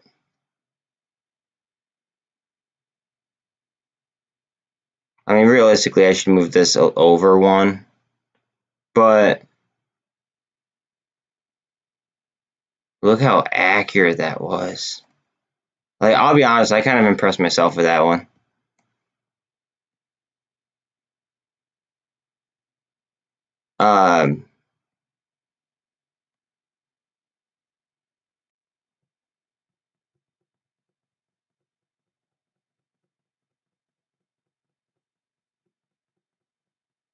Well, like, back in those days, you could think like gold coins. I don't really want to talk religion on my channel, though, just because there's going to be so many different people with different beliefs. And that's no offense to you, and like, it just, I want to be respectful of everybody, if that's okay. Like, I mean no offense to it whatsoever. Just I don't want to offend anybody. Not the reputation I'm trying to give off, I suppose.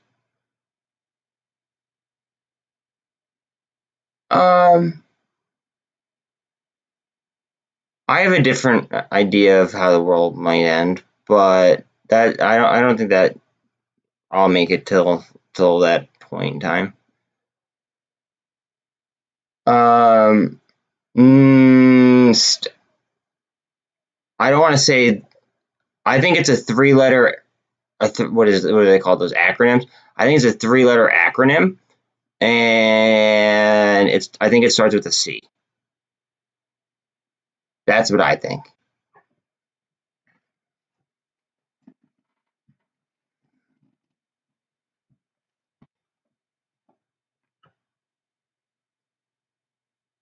Those are my true beliefs on it. As far as who runs Bitcoin.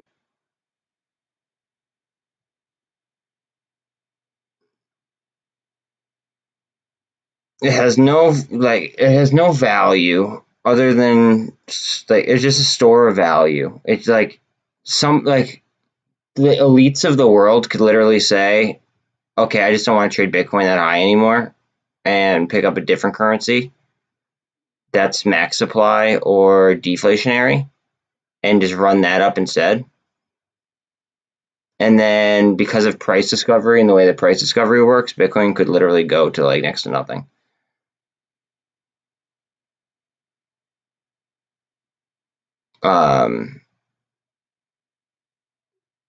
That scares me.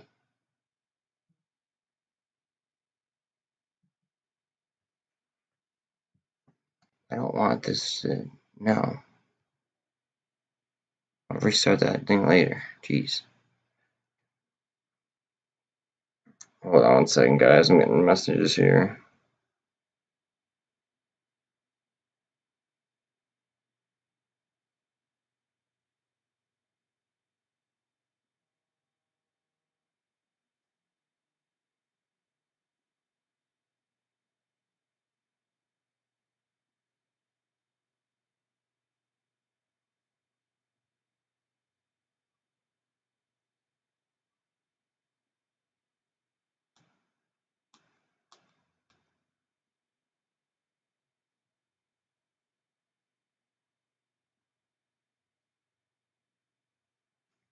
Um,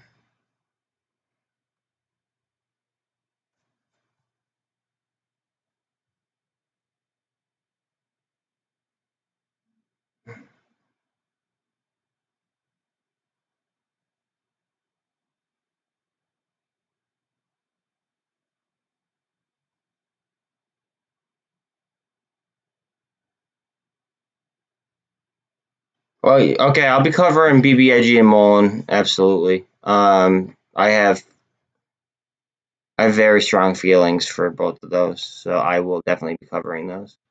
I appreciate the subscribe, and if you could like it too, the video, I would really appreciate it. I got your back though. I'll do it like I'll make sure that I try to do like an audio type version for audio listeners.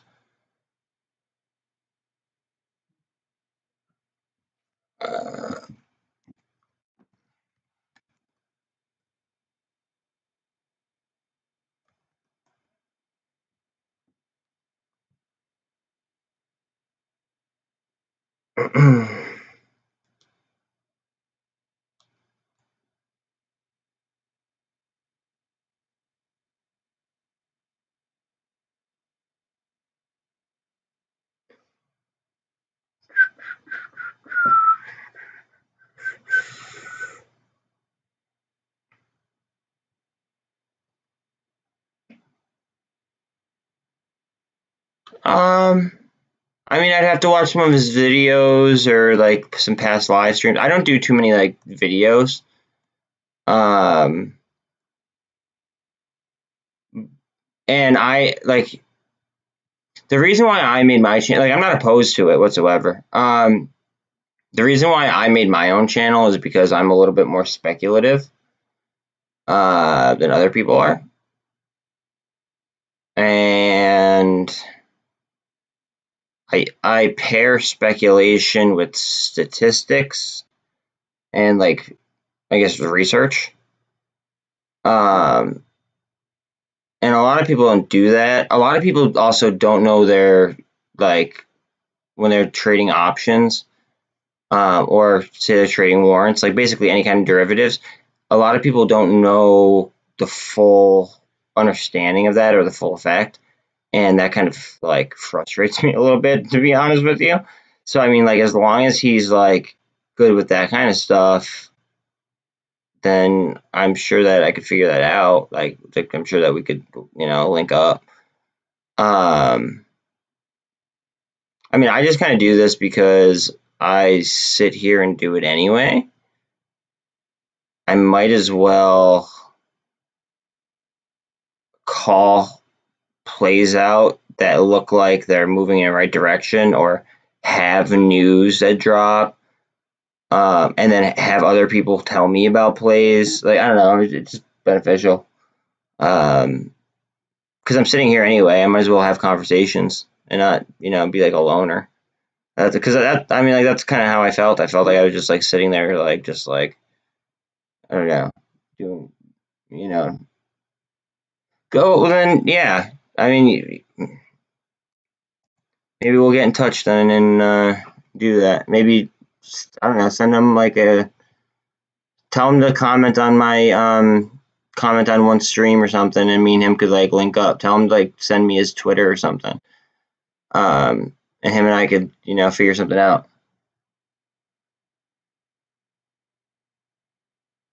I also don't know if he messes with any cryptocurrencies or anything.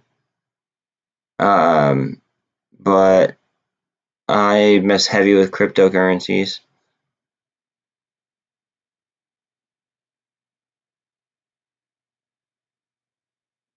As you can tell, I'm on a Bitcoin chart right now as we speak. But realistically, I don't even care about Bitcoin. I mean, I care about Bitcoin because it will generally carry the SPY. Well, at least in recent history it has. I care more so about XRP.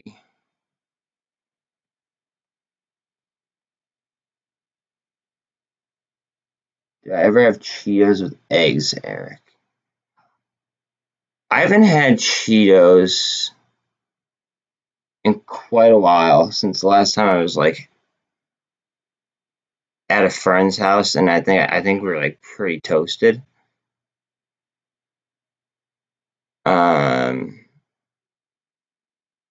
I don't think I don't think I have had Cheetos with eggs. I hope that if that's what you're having for breakfast, I hope that it does taste good though for you. Looks like we are getting some strength on Bitcoin up to the pivot point though. Maybe this time we can break it. It already tested it, got rejected. Let's see, we are above it right now. Now it's going for a break of a trend line. It looks like we got it. We are seeing some nice strength here in Bitcoin. Almost up to 41. 40,923 is where we topped out there. All right, 40,000. Oh, we're moving here. We're moving towards 41. We're at 41.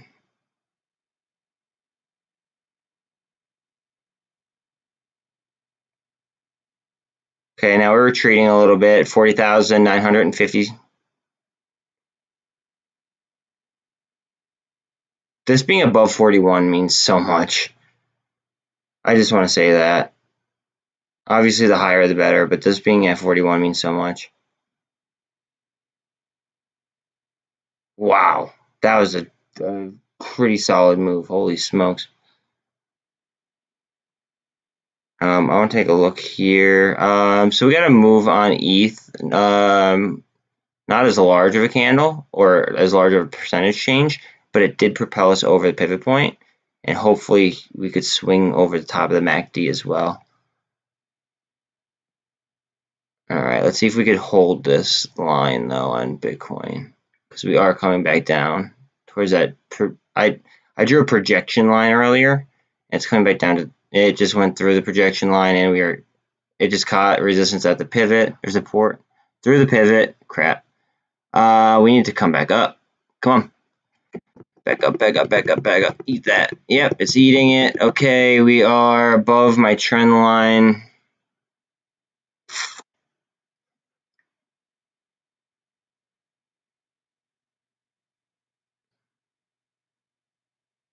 above the trend line. That's good. Okay.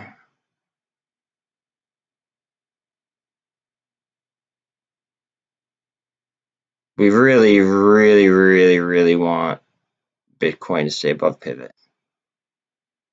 I can't stress that enough. 41,000 would be very, very solid, in my opinion. Now we're all the way down to the 24 right now. 48 EMA on our way back up. Hopefully it was getting some support there. In between the 24 and 13, just under pivot isn't good. We are over the MACD though, so that's a good sign.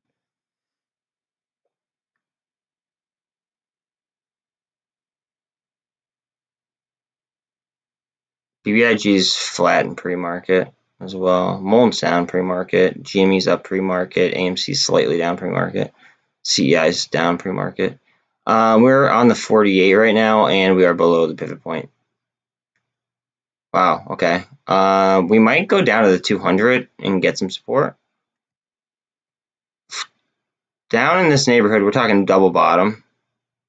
Actually, maybe triple. Oh, okay. All right. We went below the 200. Don't like that. Now, is this going to be a trap, though? That's something to consider. Because this could be a trap. This could be like a supply trap.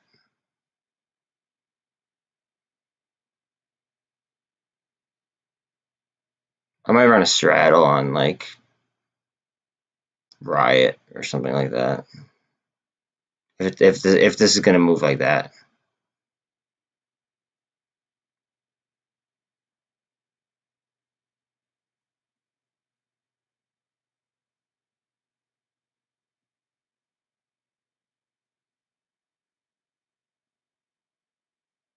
Okay, we're eating some of that.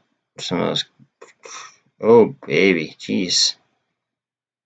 Right again. Okay. First we started to eat some of that candle up, but now we're just kind of chilling. 40,700. Don't like that. I mean, it's better than being sub 40, but not compared to where it just was. Come on. Get above that 200 and go. We're going to get green doji here. Green bar up to the 200.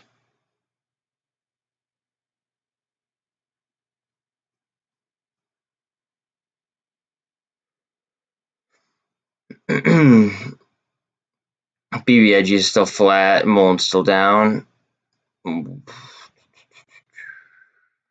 I'll start covering those stocks a little bit more in depth when the market is obviously like close to open. But right now I'm kind of focused on crypto because if we look back to the original C word crash, if you overlay a Bitcoin chart on top of the S&P 500, you'll see that the S&P 500 was basically powered by Bitcoin.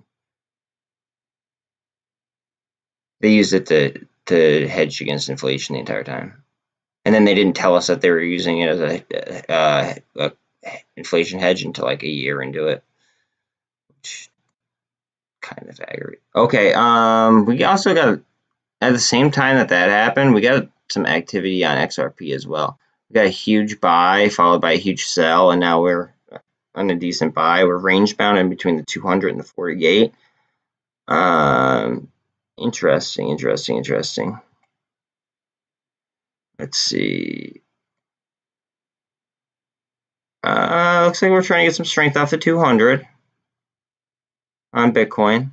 Let's see. 40,750-ish.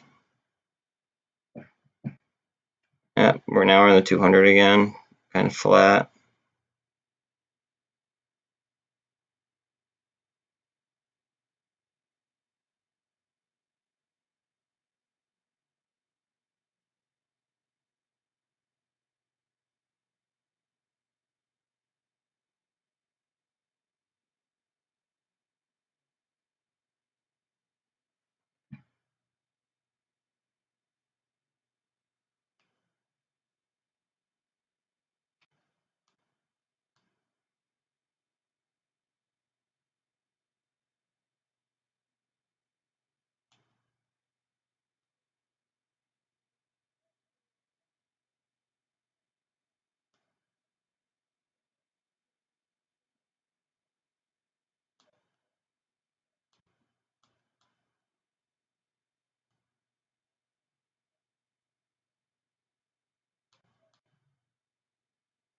Sorry guys, I'm responding to this thing. Oh, we're below the 200. I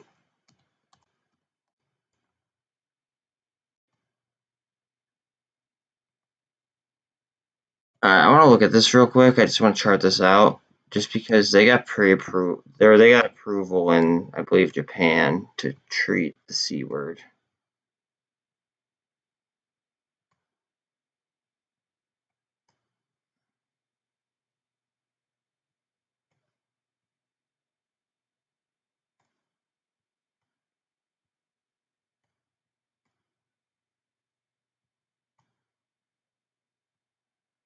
Interesting.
Wow.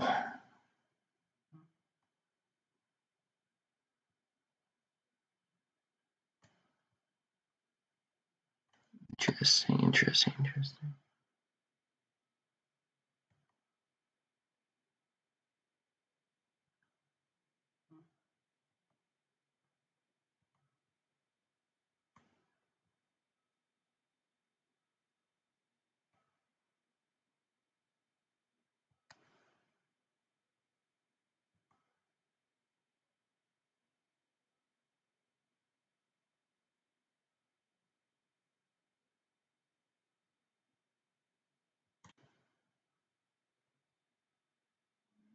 Okay. So I'm marking out price levels on this because, like I said, it just got approval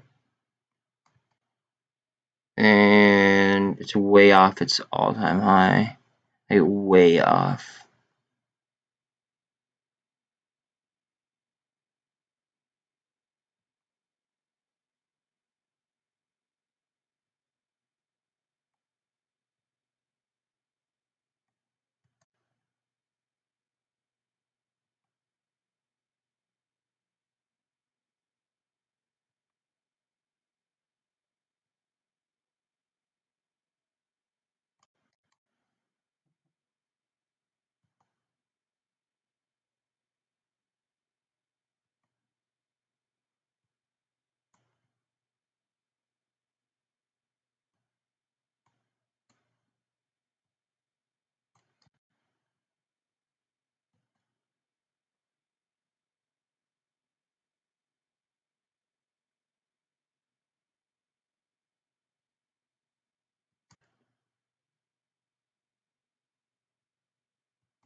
Ooh, interesting.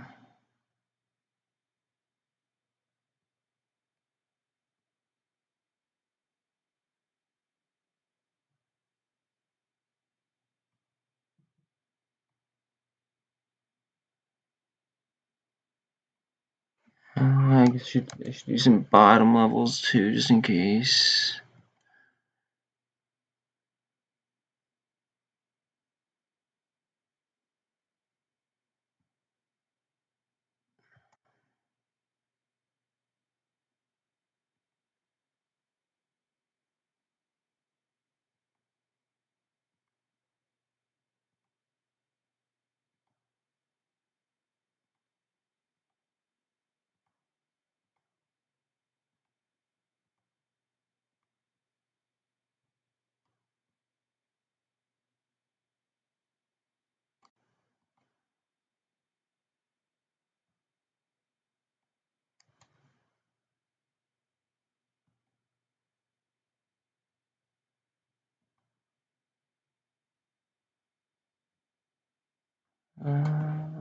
Down a little bit.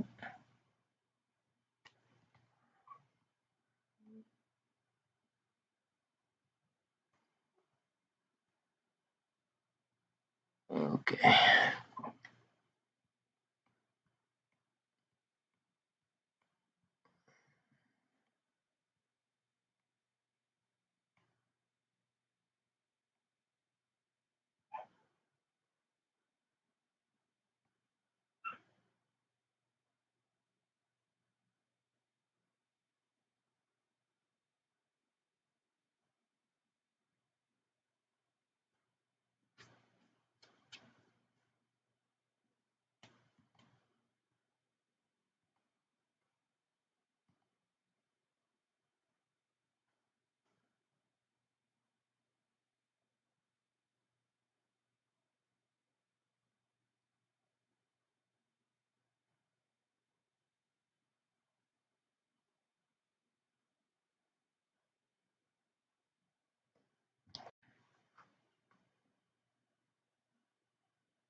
GME is a percent.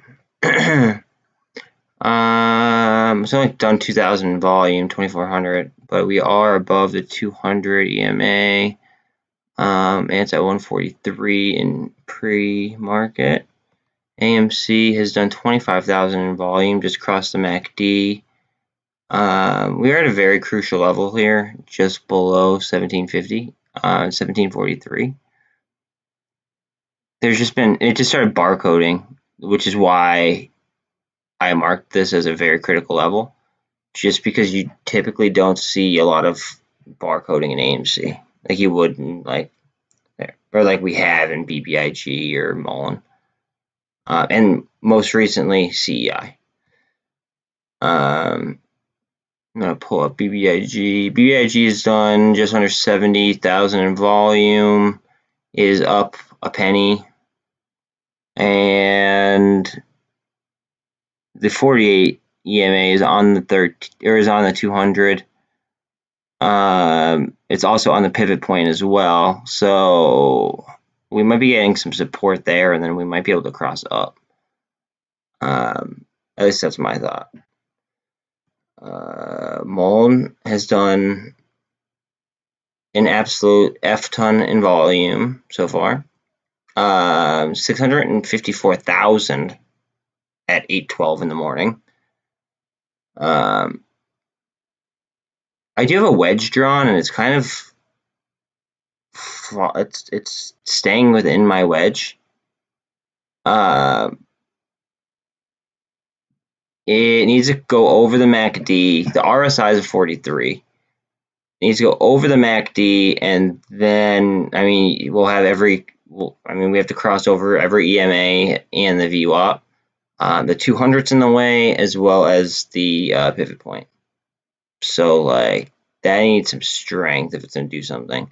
The demand is there though, because of the amount of volume that we're getting.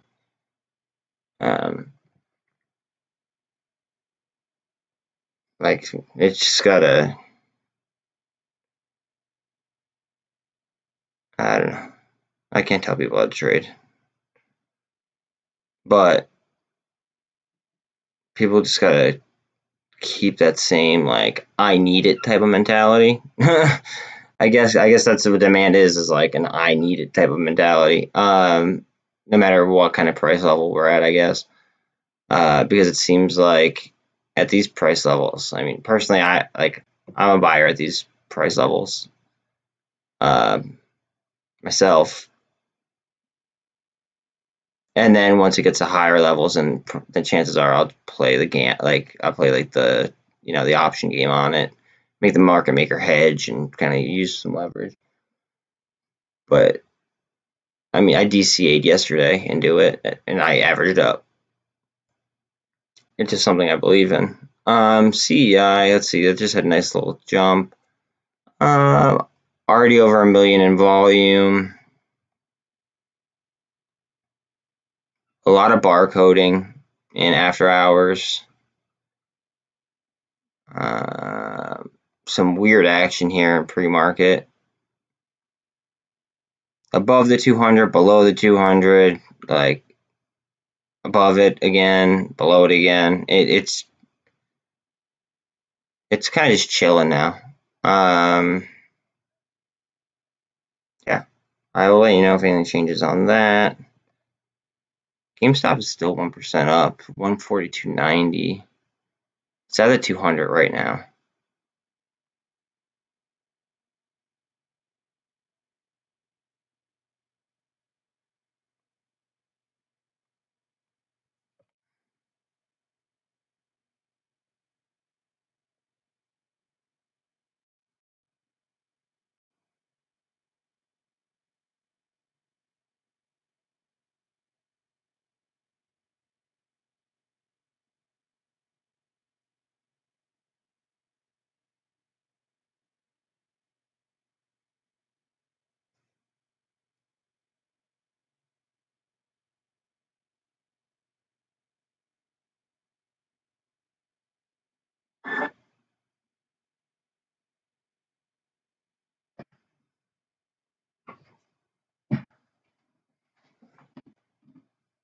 I'm so bullish on MULN. It's ridiculous. I can't believe it's down 5.4% pre-market, 4.89% now. Almost 700,000 in volume at 8:15 in the morning. We have an hour and 15 minutes to go, and it is up that high in volume. It's impressive. I mean, CEI has more volume, but that also moved a lot. People might be profit taking. I mean, like, there's a whole slew of reasons why that could be down, what it is. I don't know why MULN's down. If they disproved the short report, it was just debunked.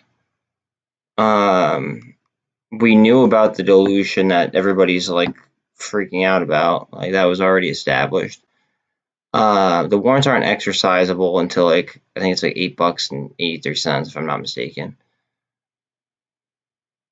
We're trading at $1.75 right now, so like that doesn't really matter at this point in time.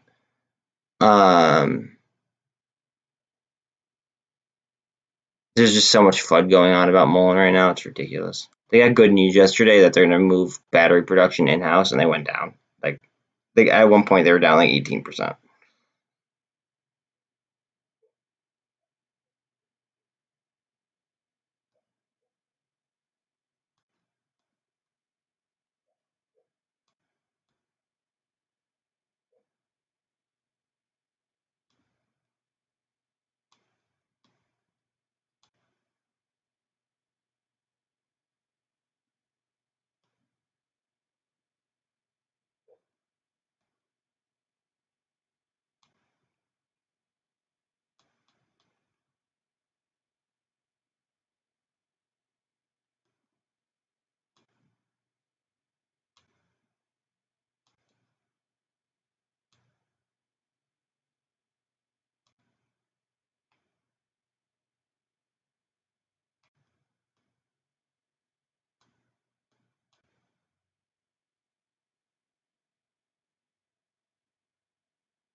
Sorry, I gotta message my friend real quick. He's confused about a point that I made.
Watch your system would make sense. Sorry, I'm talking cryptocurrency now.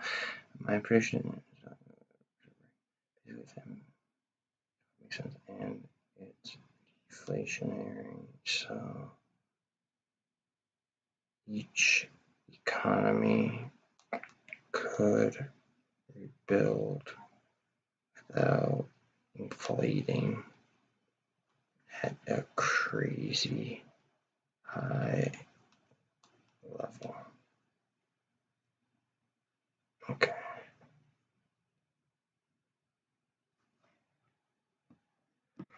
BBIG is up by like a half of a penny.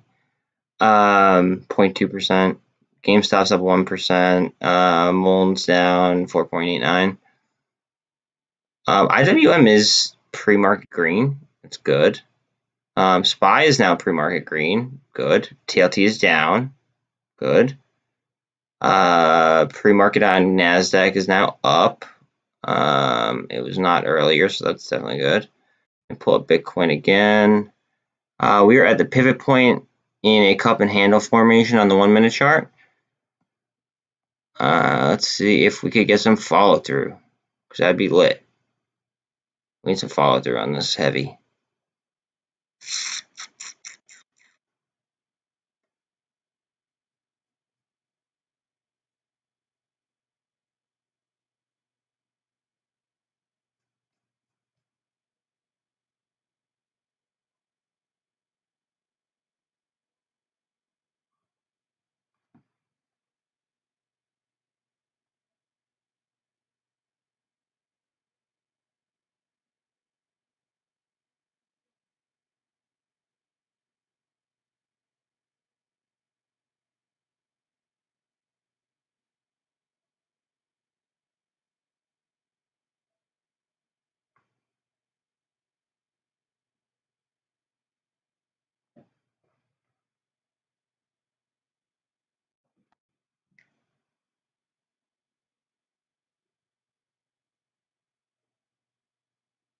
ETH is pretty much flat. It's down like $1.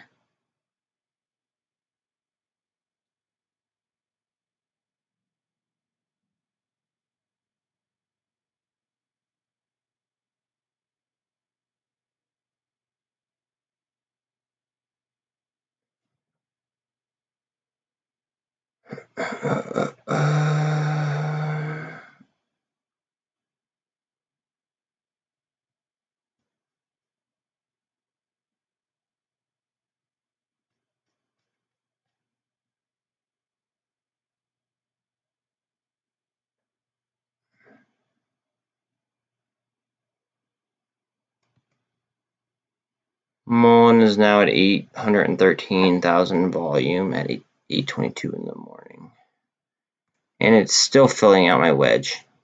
My wedge goes to like till open. That'd be some heavy consolidation if it followed my trend line though. Like it'd be like ridiculous. I think that it'll bust out before then. I hope so at least.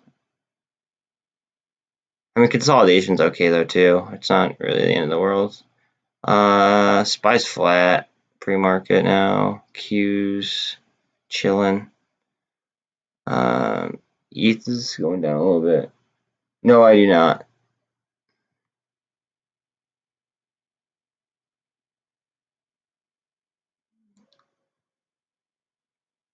I go to like music festivals and I collect those kind of pins, but I don't collect Disney pins. I don't even know what those are. To be quite honest with you, I don't even know if I've seen one.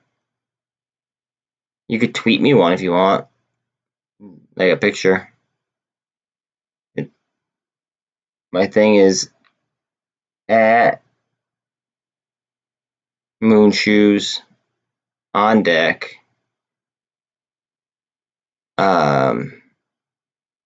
You tweet me a picture. That way I know what you're talking about if you want. I have no idea what you're talking about though. A Disney pin. Like, is that just like a pin of like any kind of Disney character?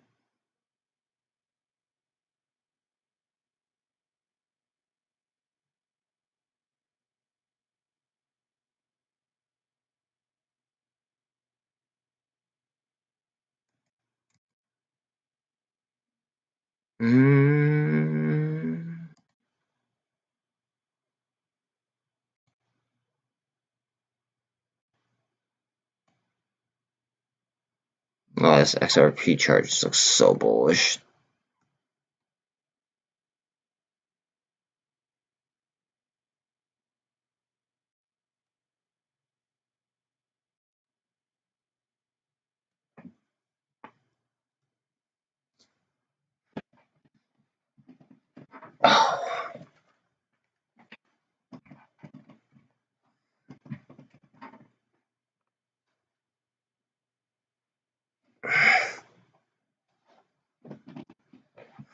I wish I had like crack my back, but like I can't.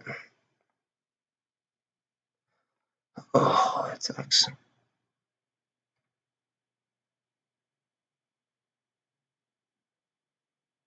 I didn't even what I tell you, dude. Oh, well, I mean, this is. I don't know if they do pre-market and stuff. This might be from yesterday. But in theory, if they're doing a 1-to-1, that should go to wherever CEI is. So my thought was I'll mitigate some risk and like I don't know, you know what I mean. I mitigated some risk and I went ahead and I moved some CEI into Viking because there's a percentage gain there in between, and then I used the extra money for calls. That way I could get extra leverage on it while not spending a dollar, but still having the same amount of positions. It was a really weird transaction.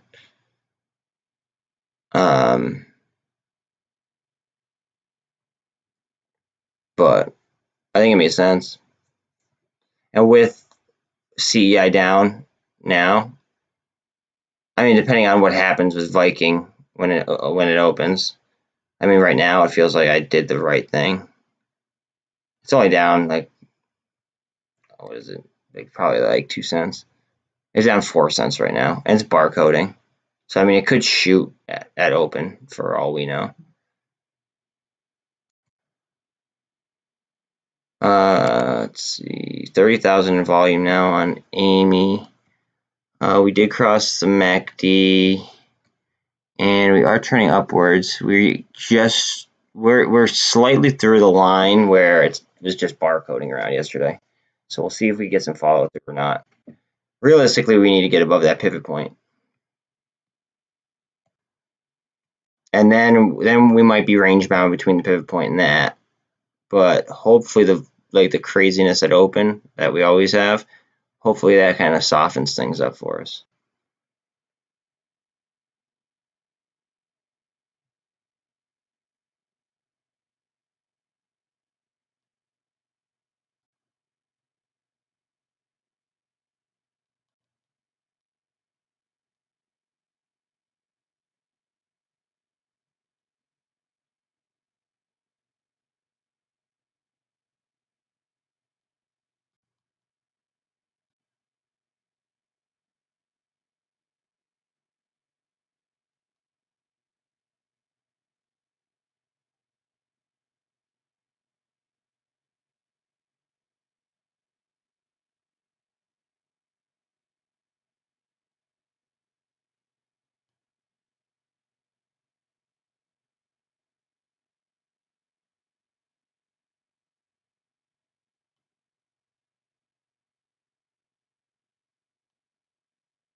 $830. 1748 on AMC. Let's see. IWM slightly up pre-market. MULN's up a little bit higher than where it was. SPY slightly up again. Q's still slightly up, and Bitcoin is 40,900. It's like sticking on my trend line. I wish it would just stay above it. 1 second, guys. I gotta let my dog out.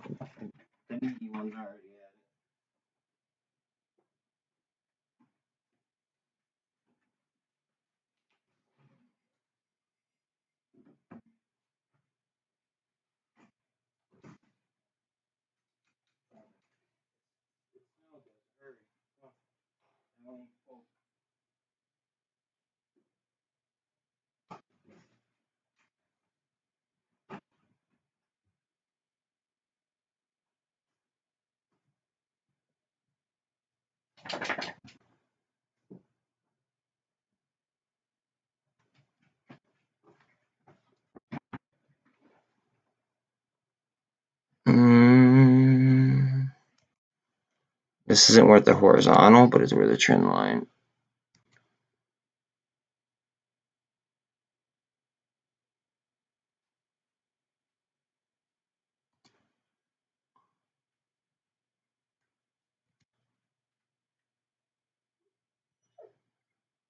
Lucky, you can go next, bub.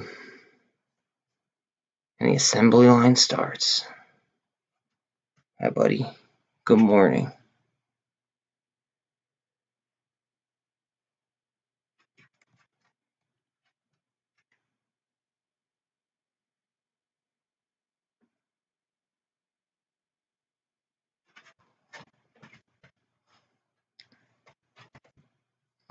Buddy. Good boy. Yes, you are.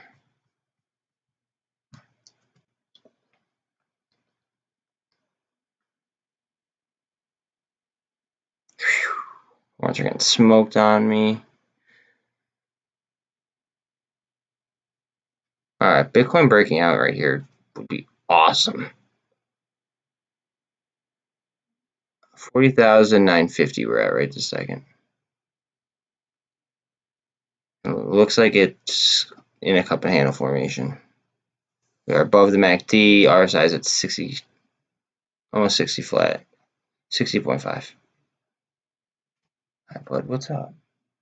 You're gonna go outside next, okay? Yeah, you're a good boy. Yes.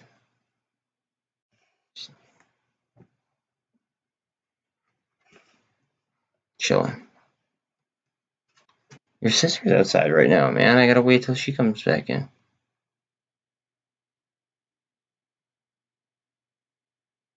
BBIG slightly up, 88,000 in volume.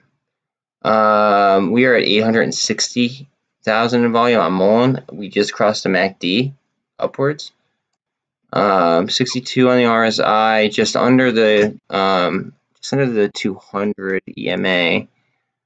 13 is over the 24, which is over the 48. So now we just got to look for some demand to the upside. There's 1 penny. Now we are on the 200. Let's see if we can break it.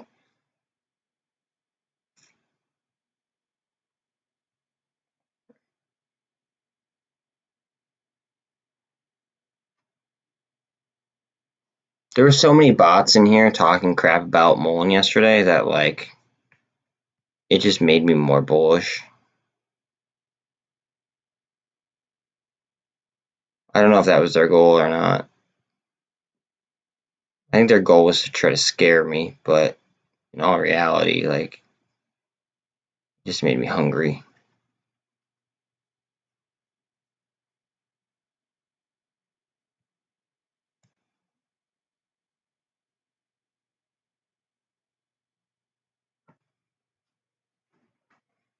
Let me let my other dog out.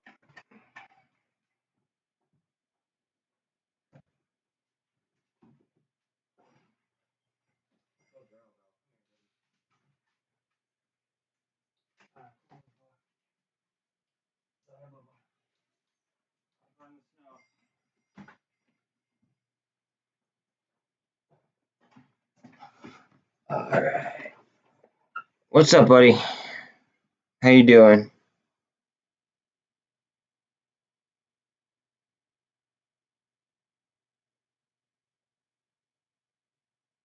$41,000 on Bitcoin? Nice. Can I hide this too? No. Let's see.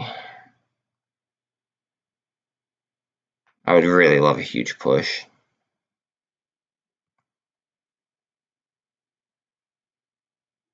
ETH is getting a push above pivot, which is good. We're struggling to find that strength to get above pivot. This is the speculation channel. Ignore this line. This is me just kind of being a goofball.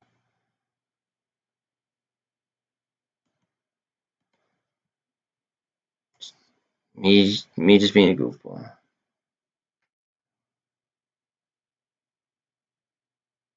I'm not advising you to do that kind of stuff. Like that's extreme. That's,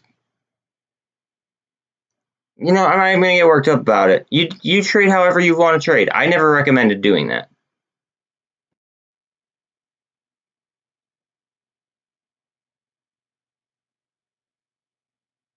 I never recommended doing that. You keep saying like thanks and like I never told you to do that. I mean, like, bro, I'll be honest with you, like the volume it's getting, where it's situated, like maybe I might do like I would first of all, I would never sink my portfolio on a call option. That's something I would not do. Okay. But let's say I was just playing this like with a small amount of money.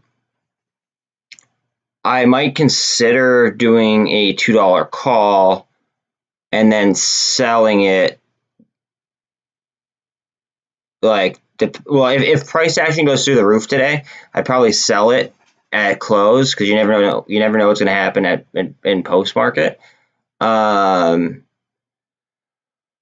Or I would wait until tomorrow and I'd probably sell it tomorrow. But that's not financial advice. That's just like if I had a small amount of money and I wanted to play this, that's probably what I would do. Thank you for subbing, dude. Like I just don't want people to think that I'm giving out financial advice because I'm not. I'm just like I'm not a like I'd like to think I'm a slightly above average. Well, I'm a trader that understands Greeks and like I feel like a lot of people like like are just starting to learn options now. So like they're obviously not picking up the Greeks yet, which is normal, right? But like it ends up in people YOLOing and stuff, and like that ends up in just basically giving money to the market maker.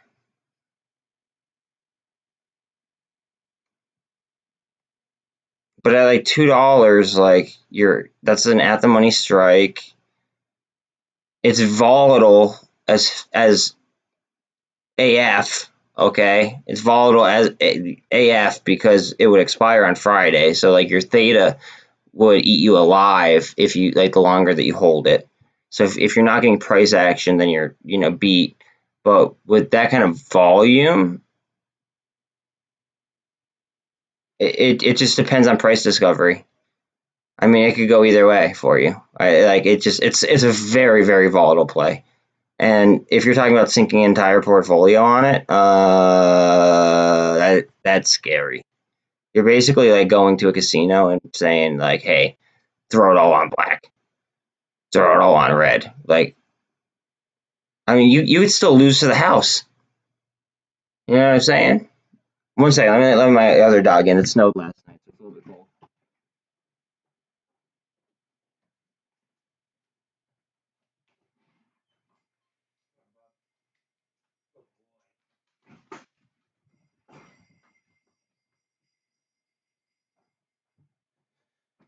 Oh, I shut this light off now. Okay. But yeah, like that's just like really, really risky. I mean, I'm not saying to do it or not to do it, but like I mean, like you trade how you trade. But I want you to understand like the Greeks going for you and the Greeks going against you. Thanks for sharing the stream, dude. The more people that are informed on Greeks, the better, in my opinion. Like literally, before the market opens, right? Before the market opens, I want you to go to this website.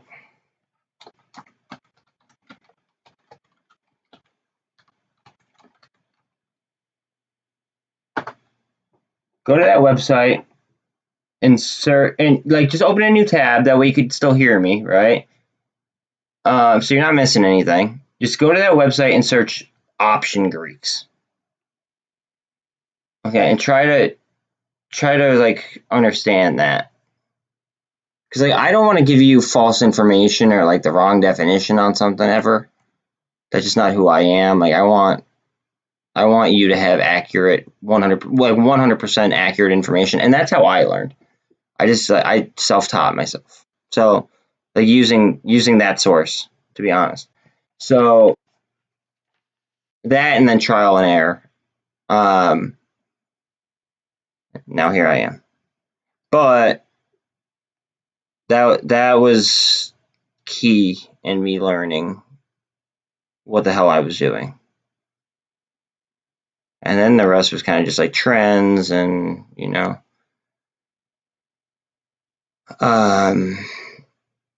just correlations in the market. Like, for instance, like how like SPY typically moves with Bitcoin now, etc.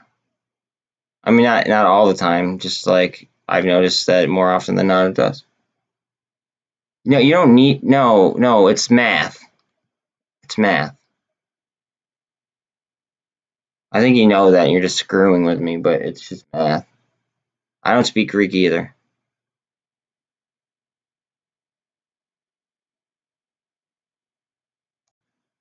But it just comes down to option math.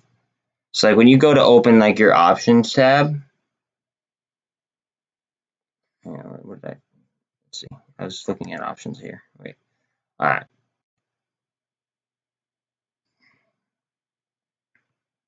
Delta, gamma, theta. Okay, now there's also alpha as well. But like this is just an example. Delta, gamma, theta.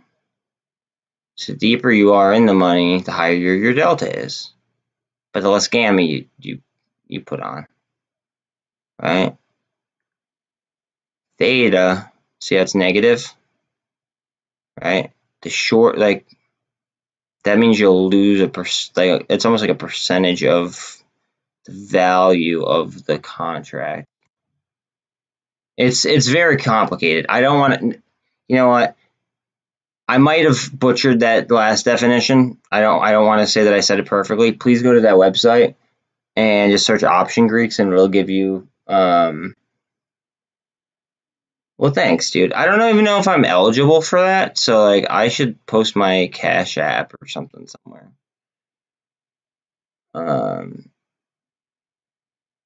Where's my phone? I don't even remember my. What was I?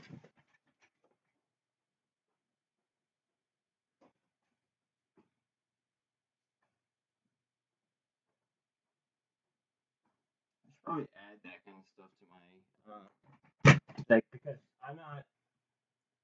I don't have monetization up yet because I need like 1,000 subscribers and I need the view hours. Like I'm just not there yet as a streamer.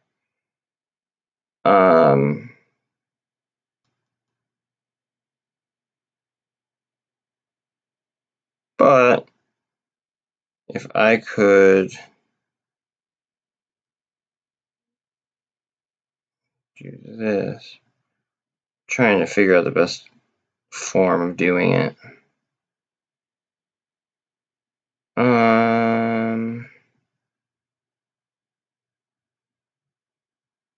Tell you what. Yeah, good morning, crypto. I'll tell you what. I was actually just about to say something about crypto. Instead of sending me $5, right? Or when it goes to $5, send me a super chat. Instead of sending me cash, why don't I just give you my crypto address and you could send me like XRP? How about something like that? Because that'd be dope. Receive my super chats and one of my favorite cryptocurrencies. Like, it's cheap to send it's like super cheap to send XRP. It's cheaper than what YouTube would charge.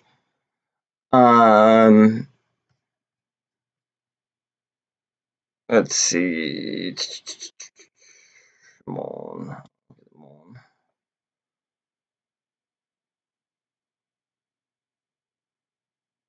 Just under 41 on Bitcoin. We're at 77 cents on this. Crypto, you might appreciate this. I don't know, because you said that you like to get in early on stuff rather than like buy and hold, like in something that you believe in. So like we have like a little bit different of a strat. But look at this volume. Or like I clicked on this before, right? And XRP shot all the way up here through resistance, right? Now look at this. I drew this like 2 weeks ago. This is a 30-minute chart. Realistically, I should move this back to where that intersection is. So I'm going to do that. But look at that.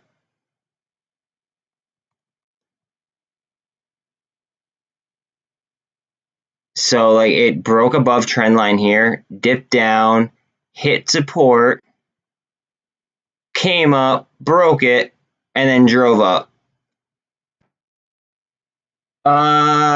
Wasn't he like I don't really follow. I do most of my own DD. I do like some of Digital Perspectives videos, but wasn't he like a Bitcoin maxi at one point, and then he switched over to XRP? At least that's what somebody told me recently. They could have been mistaken, or they could have been talking about somebody else. I'm unsure.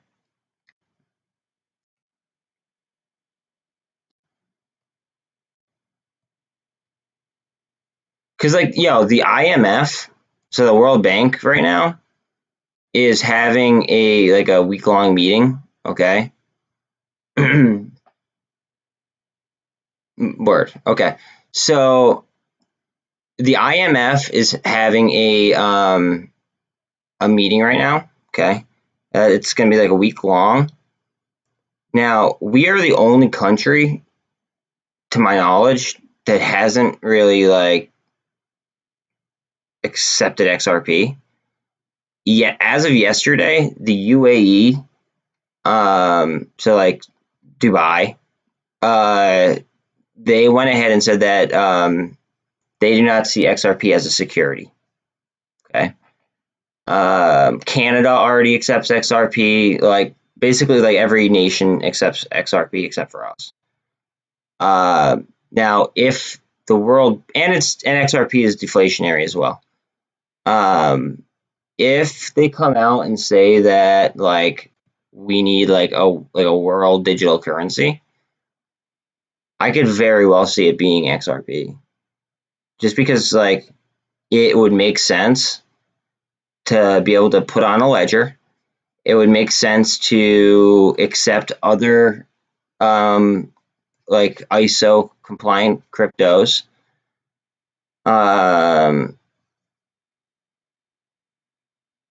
It would be able to keep track of everybody's debt, and it would keep it public information. That way, you can't really hide. You can't hide crap. You know what I mean?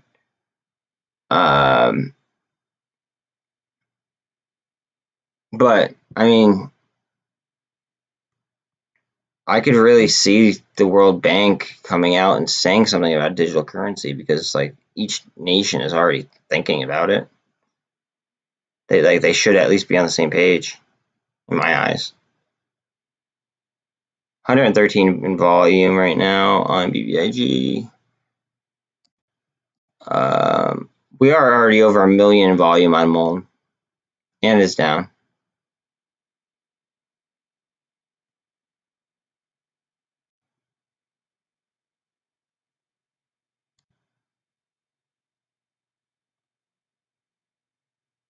I think this is gonna bust so much, but that's not financial advice.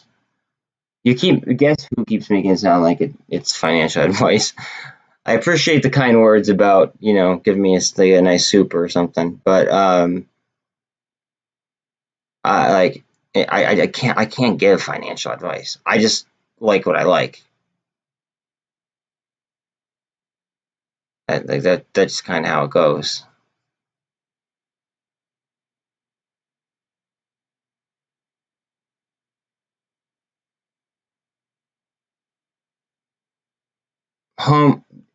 He has risen. I really appreciate you, dude. But I try to keep religion and politics off my channel, just because I don't want to segregate anybody at all. You know what I'm saying? I agree with you in, let's see. I mean,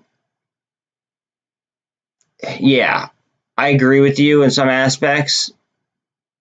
But I don't want to just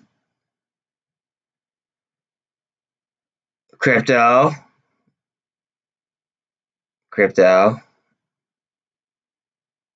I mean, I could say that I didn't vote for this, if that says anything. But I liked his policies, but I thought that he was a crappy person. Does that make sense? Like, if somebody had the same policies as him, but didn't act like a douchebag, I'd vote for them. I just like the fact that he got stuff done, and that's all that we're going to talk about as far as that goes on my channel. That's it. And I want to delete that just in case something of the algos. Hold on a second. Then it's no offense to you at all, crypto. It just, in case the algos are picking up on stuff, I don't want that on my stuff. You know what I'm saying? I'm trying to build a channel here. I don't want to segregate anybody.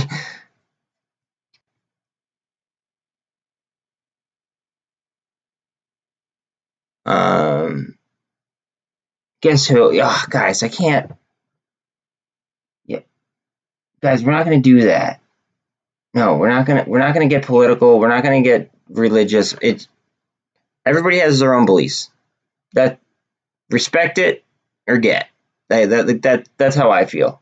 This is about the market. Sometimes the market does have to get political. I will say that. Okay.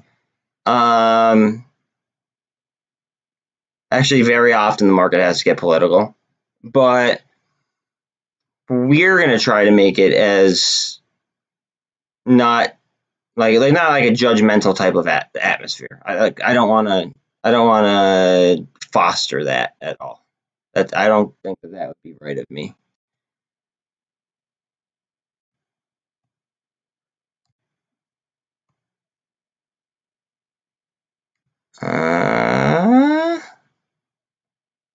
I think it's going to keep on the trend line. And I think that's going to keep on the trend line too. I think they're both going to get a nice little boost.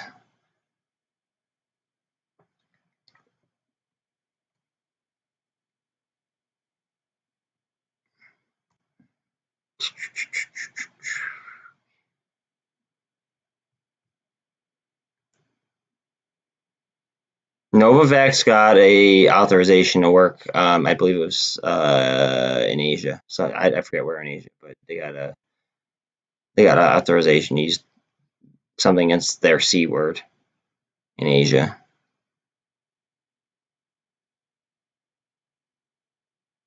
I can't believe SST's down that much. I'm shook. I might have to throw more into it. This company, just so you guys know, MNTS, they're trading for $3.32 right now. They made an agreement with SpaceX less than a week ago. They're under contract with SpaceX, and the technology is actually freaking sweet. The whole premise is that they're gonna they're well using SpaceX. They're going to launch into orbit satellites that tow other satellites, and they also tow they'll tow spaceships as well. So like, hold on one second. I really like BBIG too. My dad was supposed to stop at my house, and my dogs are barking. That might be him. So just give me 1 second.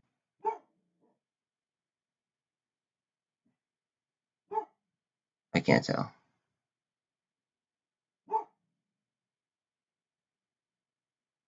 Maybe not. I don't know. Usually he texts me first. I really like BBIG myself, but that's not financial advice. I think that it could produce potentially a squeeze with inside of a squeeze because of the tide dividend. It's going to be a low float.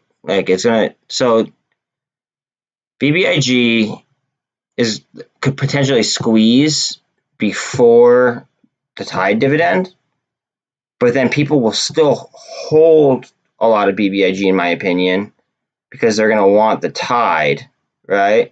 And then when they get the tide is going to be only a 19 million float.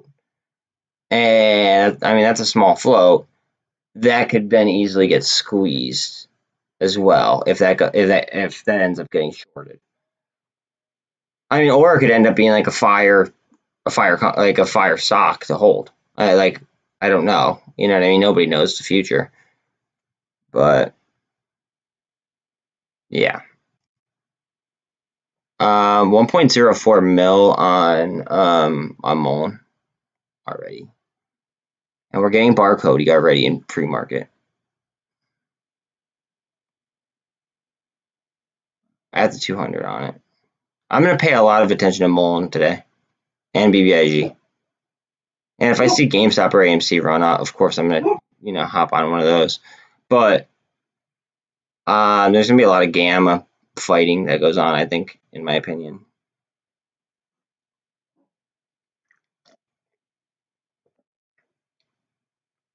And I'm going to want to look at options. I'm going to want to look at open interest on both sides. I'm going to see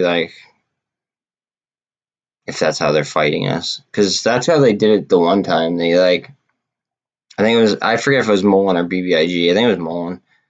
I think it was last week they bought an absolute F ton of puts in the I think they were pretty deep in the money, but they bought a lot all at once, and then it just created a whole lot of downward pressure.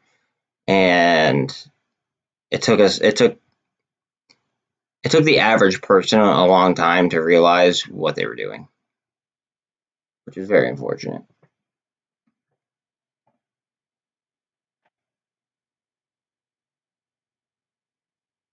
$1.06 million on MULN. This is a lot of volume pre-market. CEI is up there too. Yeah, they're $1.5 million, and that's barcoding as well.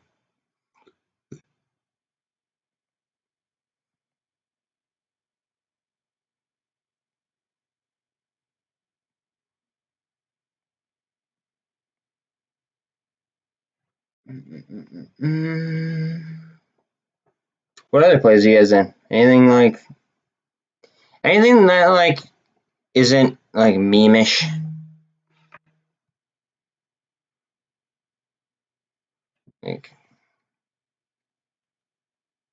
Any kind of I don't know, plays for after MOASS that you guys are thinking about?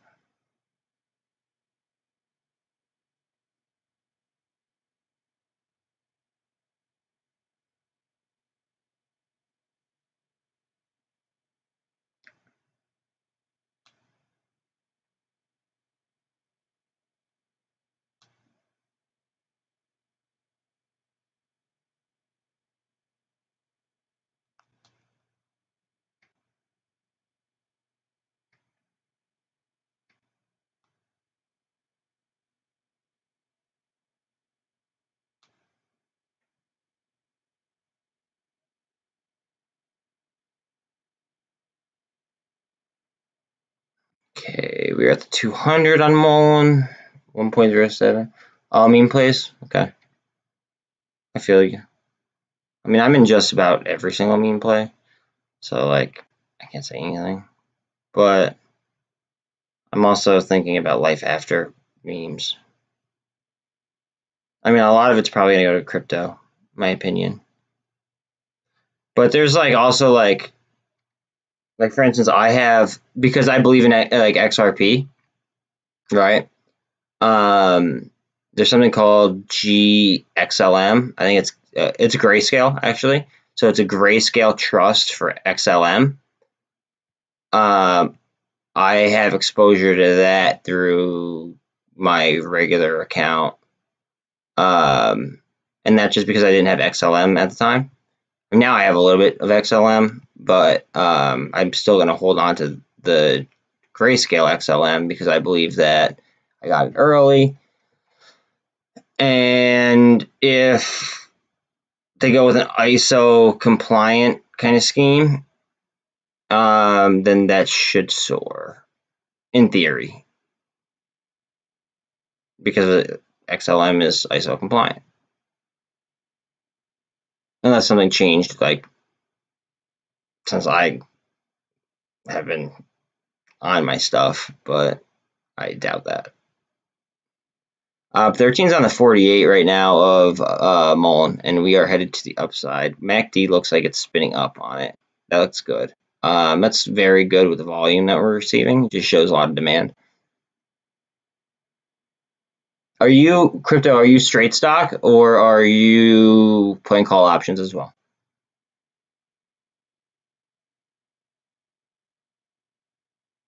Like, are you both? Are you one or are you the other? You don't have to tell me either if you don't want to. I'm just curious. Because, like, for instance, yesterday when MULN was, like, down like 17%, I was like, it's so hard not to option snipe. Both word. Okay. Because, like, I definitely would call myself a sniper. Well, at least I try to do my best when it comes to it. Like, I DCA'd into MULN at, like, kind of like the price levels it's at right this second. Or no, like, at the price levels it closed at. Kind of like DCA'd a little bit in there. And I was actually cost averaging up. But then I sniped options at a cheaper price. So, I mean, like, it was kind of like whatever.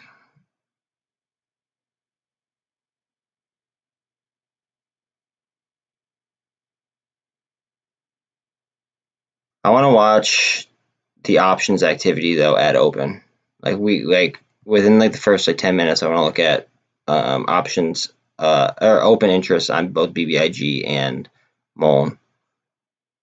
I mean, I might just do, like, the whole meme, like all the meme stocks. I might just look at the open interest and stuff, just to kind of get a feel to see if, like, more people are bearish, more people are bullish.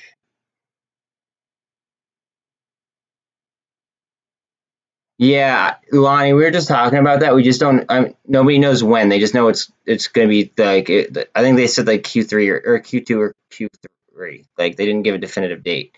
So, like, I don't know if people are going to front run. I hope they do. I hope people front run. Or I don't know if people are going to, like, slowly accumulate it. If that makes sense. Or they might even wait until a specific date is announced, and then they might go ahead and they might buy then. Like, nobody knows.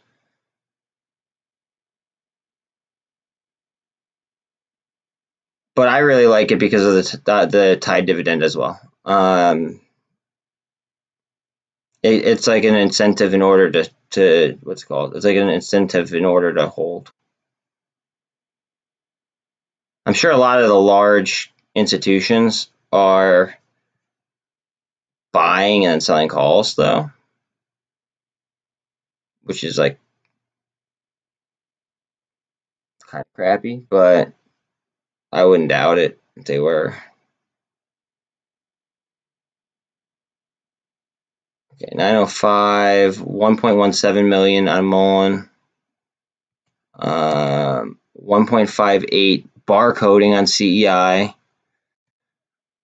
145,000 on BBIG, 45,000 on AMC, just under 4,000 on Gamestop. I'm just gonna go here because this is where the volume is, and this is probably where we're gonna see a lot of the like. They look at it in pre-market. That's barcode. I think that we're gonna see some crazy movement in this today. Whether it's the downside or the upside, I don't know. The bots in here were trying to convince me that it was going to go to the downside. I'm bullish on it, so take that as you will.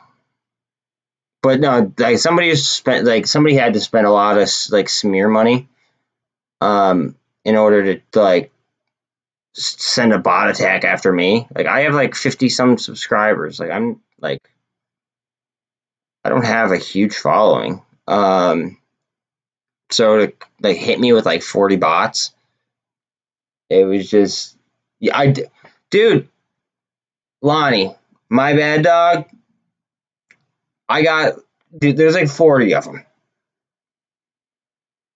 Like when somebody hops in my chat for the first time, and it's at the same time that a bot attack is happening for the first time ever, of course I'm going to be skeptical. I'm not going to know. Like there was some lady in here telling me, I mean, I don't care where they're from. They could literally be from just a computer lab where they go ahead and they like, like code something. I don't know. But the one lady was telling me she wanted to like butter my feet. Like what? Like that, like tiny bit weird. It was just a very strange bot attack.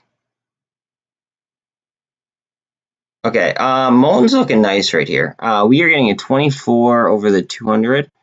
I know we are in pre-market, and a lot of people don't like looking at technicals in pre-market, but this is the speculation channel, and I do what I want.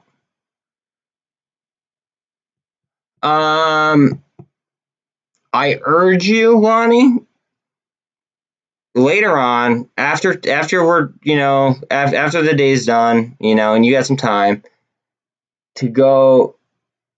Well, I know who you're talking about.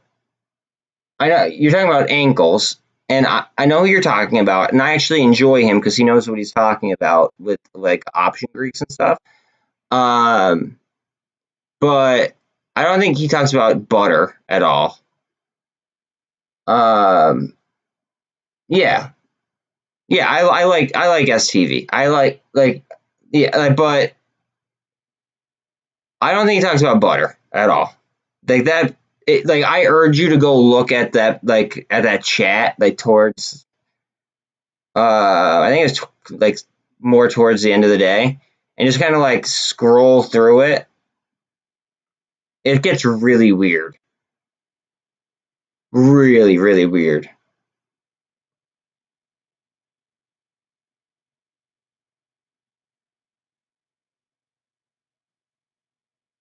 Oh, I think this wants to go. 48's coming up on the 200 right now. It is above the VWAP. The only thing really in its way is the pivot point.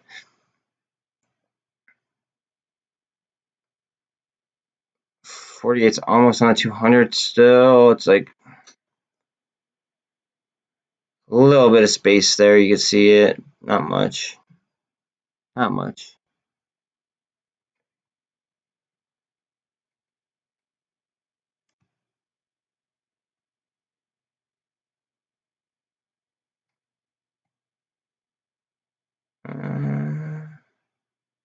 Where is Bitcoin? Okay, Bitcoin is sub 41. I would really like it to be above 41, and I'd like ETH to obviously go positive. It's down like $3 right now, so I mean it's within spitting distance.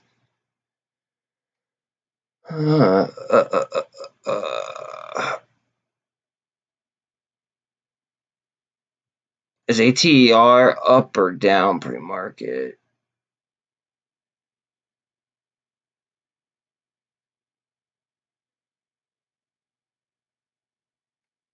ATR is slightly down, but that could move in a blink of an eye.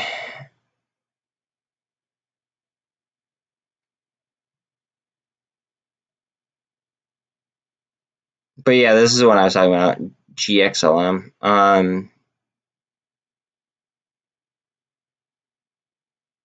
That I don't know, it's a way for me to get exposure to it's a way for me to get exposure through the regular stock market. I don't have a position in Grayscale Bitcoin, but I just have it on my watch list just to kind of keep an eye on it.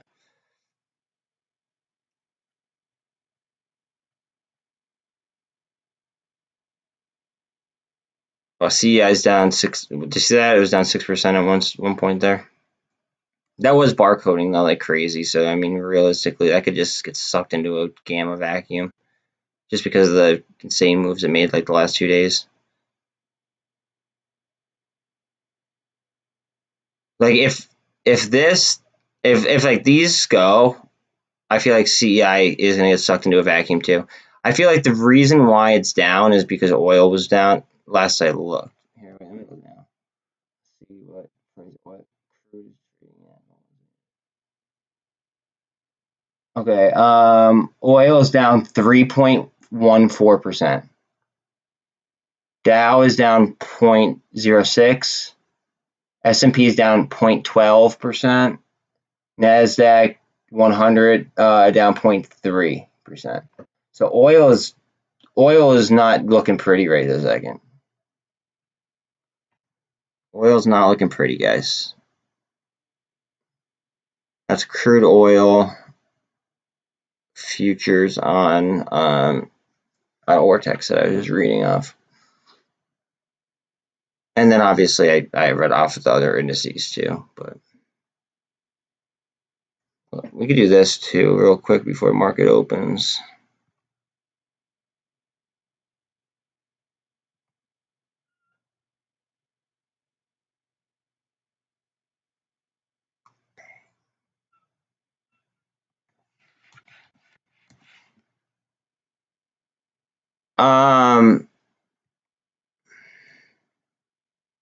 I'm a little bit of each.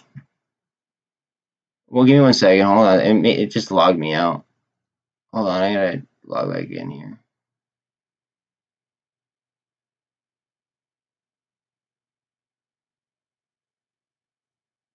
Okay.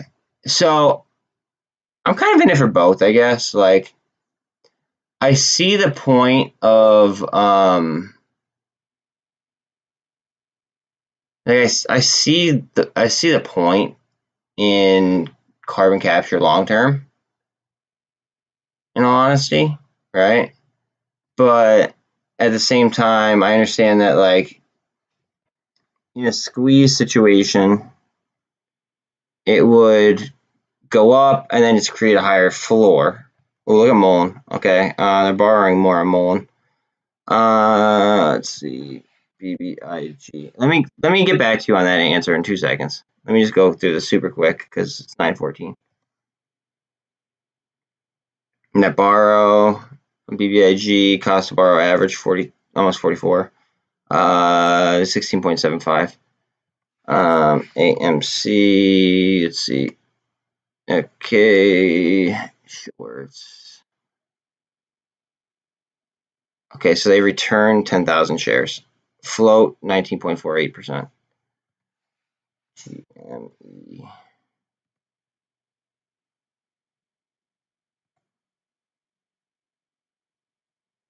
Net return of 40,000. They still have 20.42 on the float. What else? Is there anything else? Yeah, I should check CEI because you just said it. Look at that volume difference. Bang, bang. That's a big difference. Look at that cost of our average. It might still run today.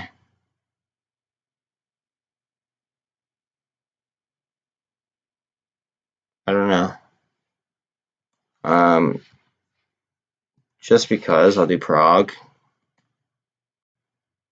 I don't even know if I have any Prague. I had exposure to it through calls, but I don't even know if I have exposure on it right now, just because it was pissing me off so much. All right. So to answer your question, they have the patent for carbon capture, and I could see how that could be extremely helpful and profitable. But I believe that it'll squeeze at some point. I could turn a profit, and then I could buy back in at a lower price. Also, there's this company that they have a definitive agreement with. Where the hell is it? It's called Viking. Now it's over the counter right this second. I got it yesterday for 85 cents. All right, so my thought is that they're doing a 1-to-1 share. Like, all right, so the situation is like they're buying Viking, and they're going to issue each person with a Viking share one of a CEI share. So it's a 1-to-1, and like it's just like a merger essentially. So what I did was I saw like, hey, there's a difference between the CEI price at 105, like when it closed yesterday. Like there's a decent difference there. I mean, that's 20 cents, right?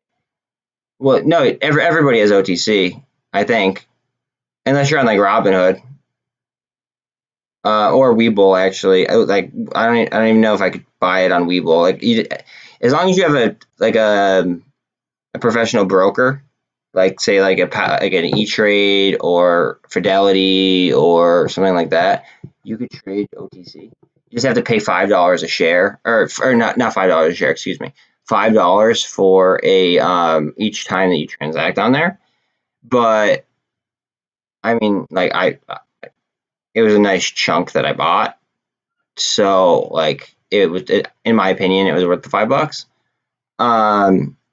But anyways, like there was a bit that's a big percentage difference. If it say that CEI squeezes, technically Viking, if they're going to do a 1-to-1, they're going to want to bring Viking as close to it as possible. And I'll just go up with it. So what I did was in order to make sure that I wasn't going to get shot down like CEI currently looks right this second, I split it up. I bought the same amount of shares in Viking that I sold in CEI, because eventually when they become one and they merge, I'll have the same amount of positions. And then I use the extra money as just dry pal in order to go ahead and snipe calls. I think I sniped calls on like MULN when it was down or something like that. It was just like a way for me to not lose any exposure to CEI. I bought like some calls actually. So if anything, I added exposure to CEI. But I did it through a source where I might be able to gain a higher percentage.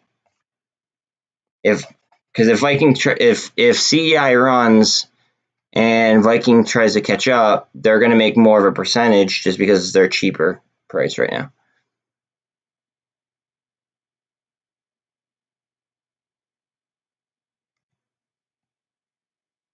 All right, we are 10 minutes from open. MULN has done 1.36 mil, and it is at 178.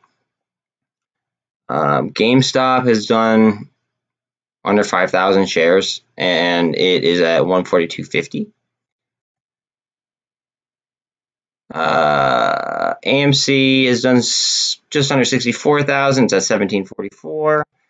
BBIG has done 170,000-ish, and it is flat at 251. CEI has done 2.3 1.38 million shares, and it is down 6.2 cents. Let's see here. IWM's flat.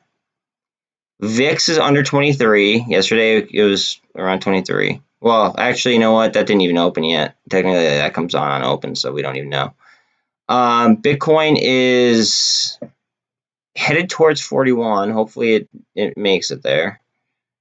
It's kind of in that area. ETH is finally green. SPY is slightly negative on, like, or in pre-market, I should say. TLT is way down. Qs are slightly down. And like I said, IWM's flat. I'm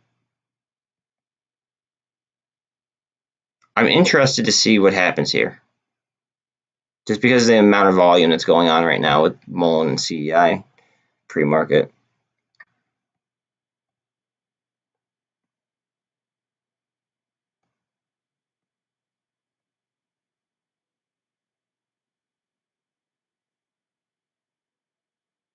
Okay, we're on the VWAP right now on MULN. I don't like that.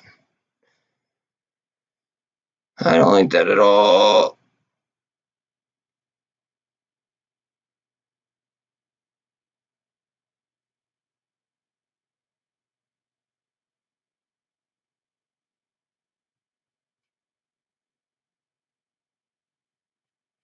I'm going to leave MULN up, I believe, for the open, guys, just because of the volume, all the bots that hit me yesterday.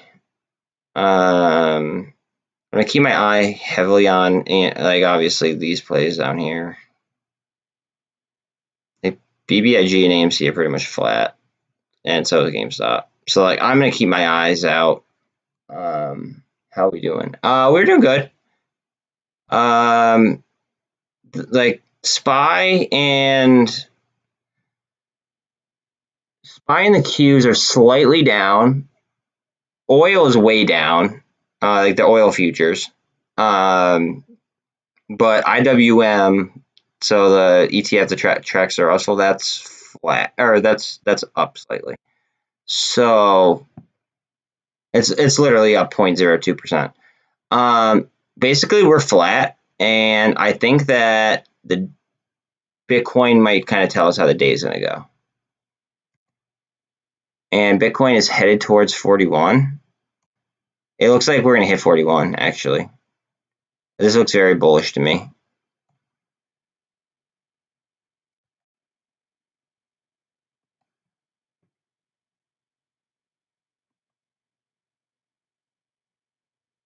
I'll kind of make it parallel-ish.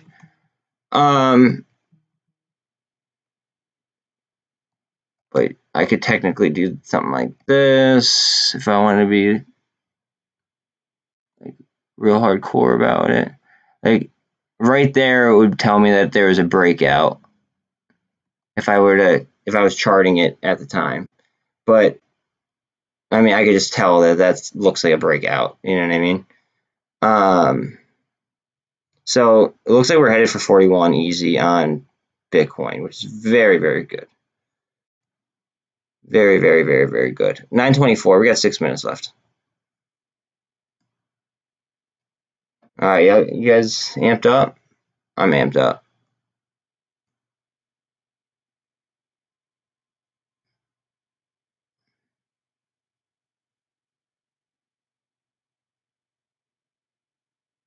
And this is another OTC stock that I have. So you know Mr. Wonderful from Shark Tank? It's actually a decentralized cryptocurrency ETF that he has that is currently OTC right now. And it trades for 98 cents. So, like, it was like I could get a decent amount of it for pretty cheap. ATER is ripping right now. Hold on a second. ATER is ripping. Look at the RSI on it in pre-market.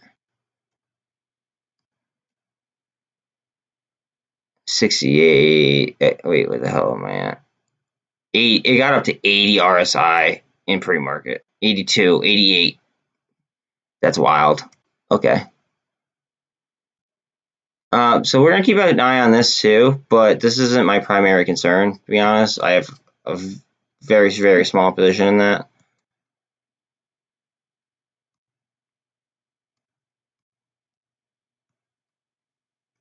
Just because, like, I don't look at it like I look at AMC or GME, and like, it's not like they were a great company to my knowledge before they became a squeeze play. Like, I don't think that they had fundamentals at all. To me, MULN has like a lot of potential. Where Ethereum was, I believe that they were getting sued by like a very, very large company because they weren't doing their job properly. So like, they kind of deserve to get shorted. It's just they were being egregiously shorted, and they caught them with like their pants down.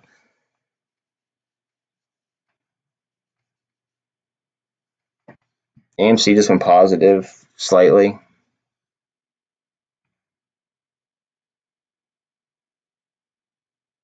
IWM is still up 0.02. SPY is still down 0.11. TLT is down 0.72.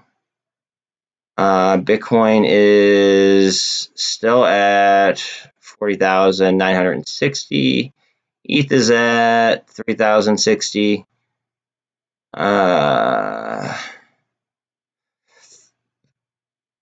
Qs are slightly down 0.25%.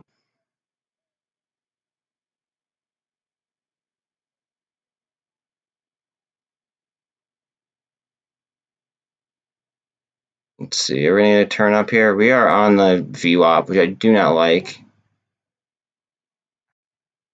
On MULN. Do not like that. Minute and a half left. 90 seconds, so buckle your seatbelts, kids.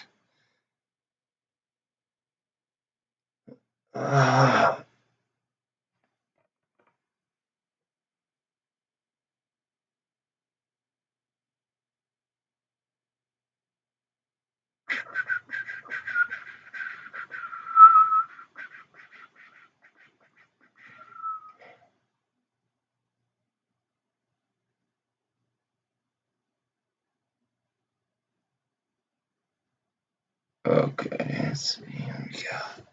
1 minute.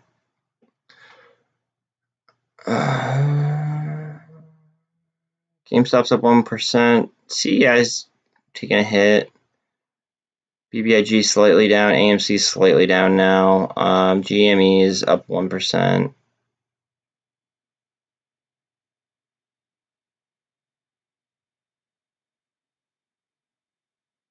CEI's taking a hit right this second. That might be completely artificial though. It could bounce back. It's 8% down, like less than a minute. 20 seconds still open.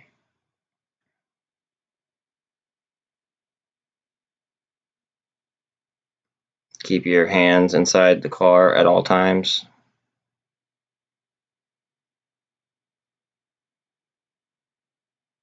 Three seconds. Here we go. What do we got?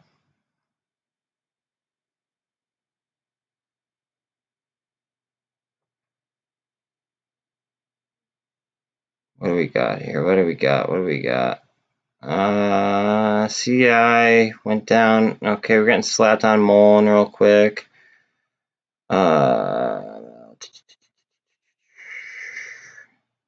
Down 3 cents on BBIG, no big deal there. AMC's down 11 cents. GameStop's down up a buck. CEI is down 9% almost. I know just from experience that out of the gate, sometimes we see some fear candles. So I'm trying not to overreact to those fear candles. Sometimes they end up not being fear candles though. IWM is up now.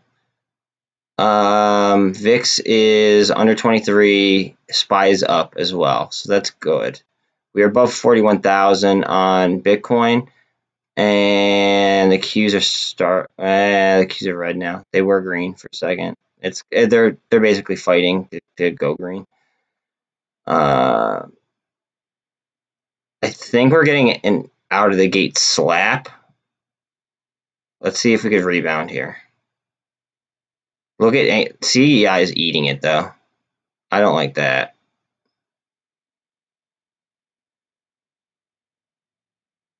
Let's see what Viking Energy's at.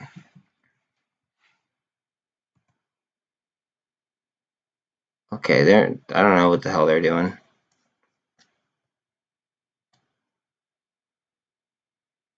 All right, 7 cents down on AMC, 78 cents up on GME, 10 cents down on MULN, 6 cents down on BBIG. Let's see, IWM slightly up.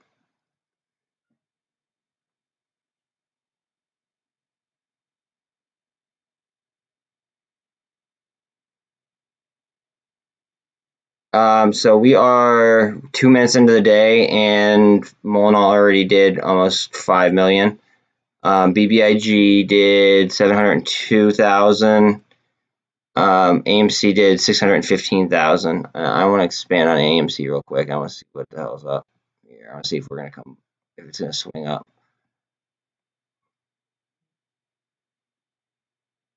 Yeah, Tim, I know ATER is up. I just don't have that big of a position in it. GameStop is going pretty green here. Looks like. As was AMC there for a second. So we got a nice candle, and I got obliterated real quick. Let's see, we're up $1.50 right now on GameStop. AMC's kind of fighting for green.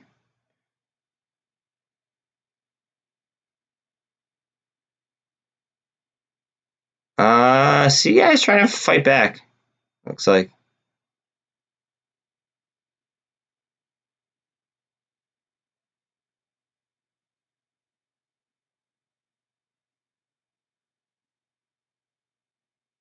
GameStop's at 100,000 volume. It's a quick jump from where it was at.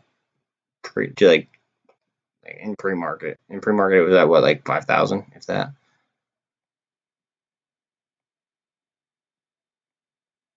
$731,000 on AMC. We've obviously, more volume.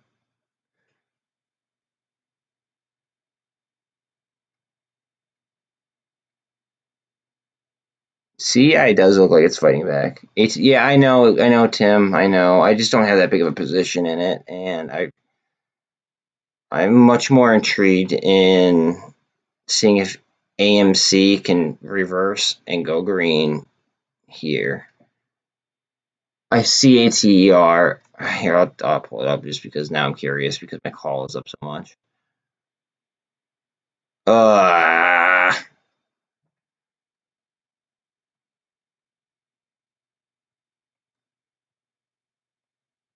Yeah, she's looking real nice. And because of this candle here, the RSI is low on it too. You got some room to run there, I think. I mean, I only have like a small position on it, so like I'm literally gonna wait until I see that they hold or until they cover. I will hold it. I don't care.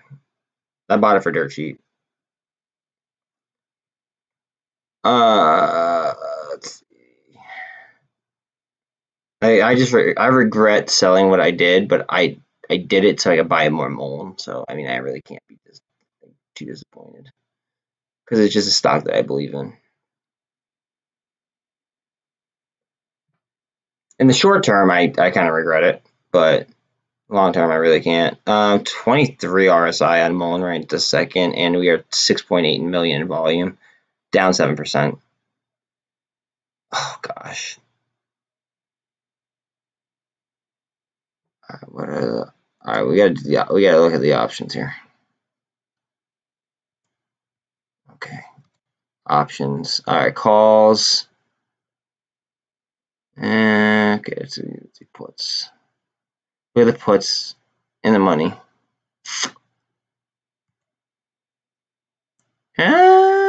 What's the delta on this? Interesting. Okay.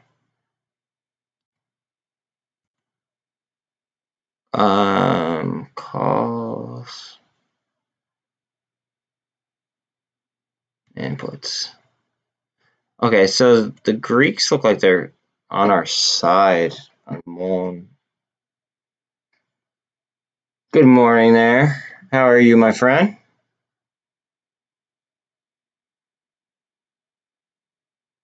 Hopefully better than my P&L at this very second.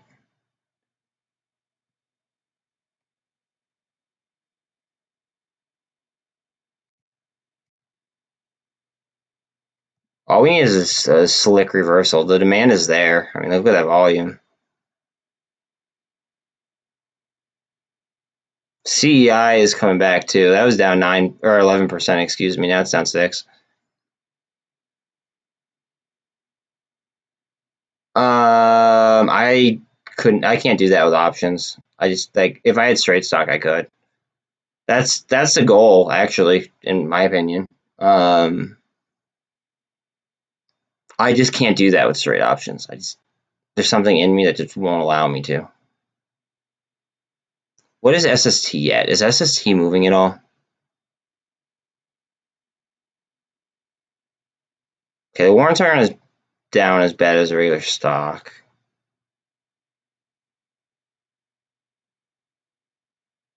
I don't know.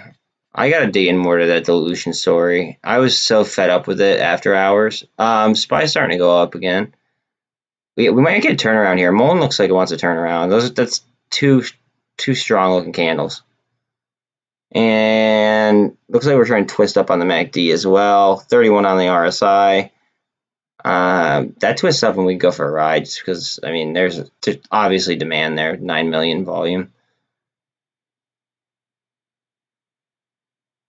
That goes. I bet you BBIG goes. Just from the gamut. Yeah, let's look at the options on this one. All right, these are puts. Not that many. Look at the calls. Oh my god, look at how many are at 3. They're 2 million, and then 3.5 is 1 million that they'd have to hedge for, and that's just for this week.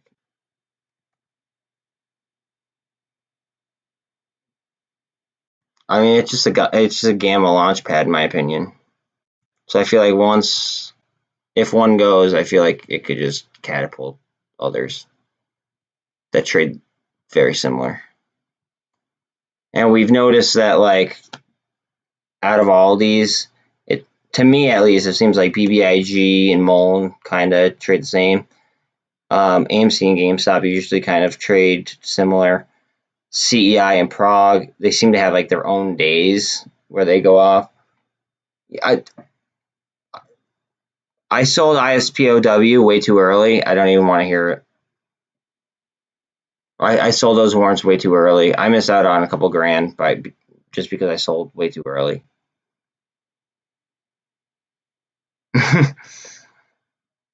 After I still made profit, but like I feel like I got burned, so I just won't even touch it. What's the underlying at? Because like the warrants on that aren't exercisable until 11:50. I don't think. I could be wrong, but like I don't even think ISPO is at 11:50. So like that could just be a straight scalp.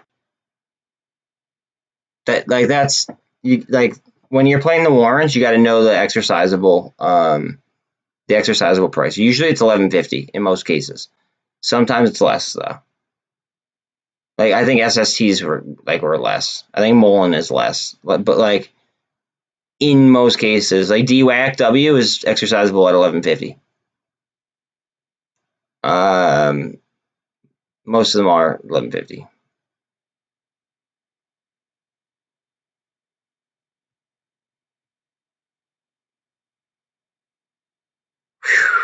That's looking juicy and juicier. Right Oh man.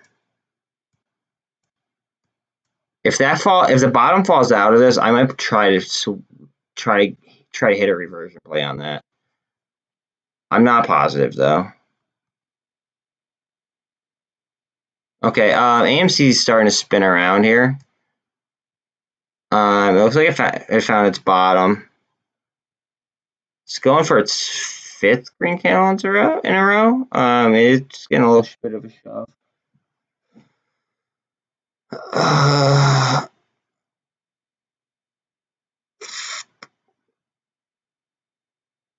Okay, going for its 5th green candle in a row. It's kind of like a doji right now. Big range.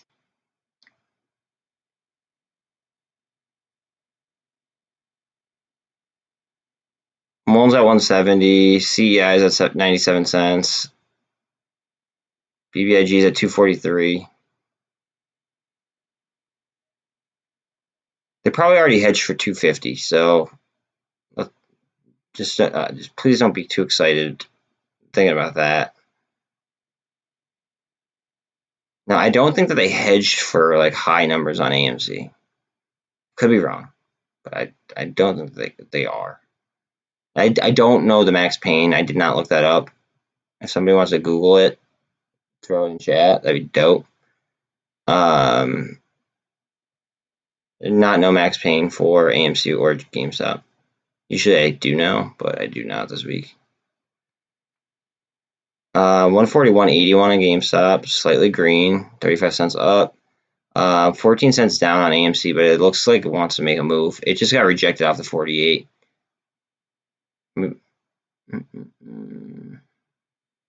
Going back up for the 48. 48 and the 200 are pretty close to each other.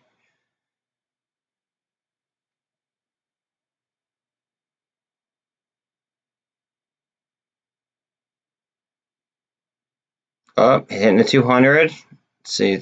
The 200 is just below that heavy support resistance line that I have drawn out on AMC. So it needs to break with some steam, basically. And then there's a pivot point right beyond that. Okay, June. If you think so. I don't.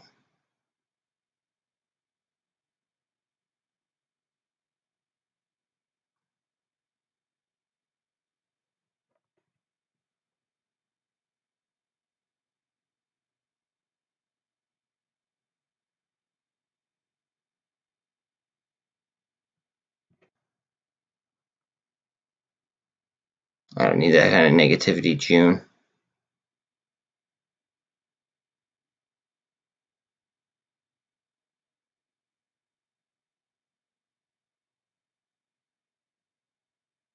$47.50 on an RSI for AMC. BBIG is down 6 cents. And MOASS is down 12 cents. CEI is down 10 cents. AMC is catching a candle here at the 48.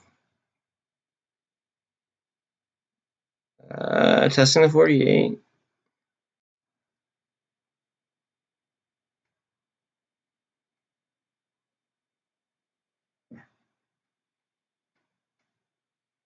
Supply's climbing, good. We should get a shove then. What's Bitcoin at? Bitcoin. Oh yeah, look at Bitcoin. 41,161. And TLT is down too. Yeah, we might have a doozy of a day if Bitcoin keeps ripping. Not financial advice at all.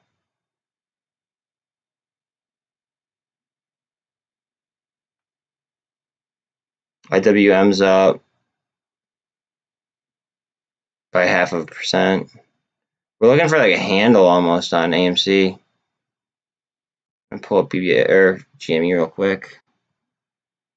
186,000 in volume. It's like we're filling this little gap right here. See how like it just didn't do too much volume right there from that price drop. It's like we're filling that right now for a push up. I mean, that's the way I see it. AMC's getting pushed down right now. BBIG down 7 cents. Down 11 cents on MULN. Let's see.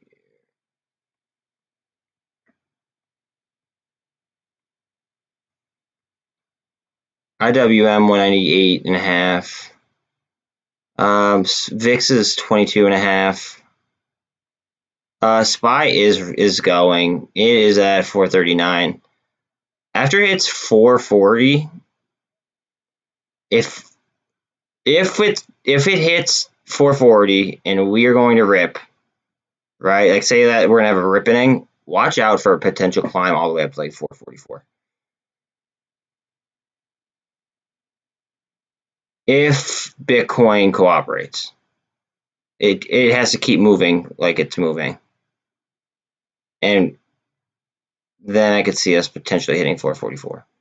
In fact, how much are those calls? Just out of curiosity. 444. They're $50.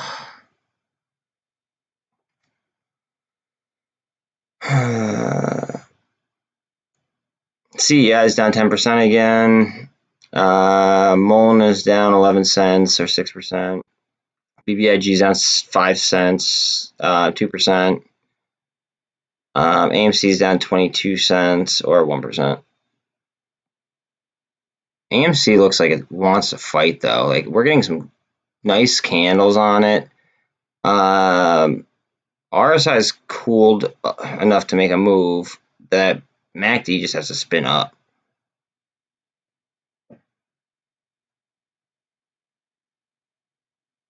Like most of my stocks are down, and like my P&L is going up a little bit, so that just tells me that more people are buying calls.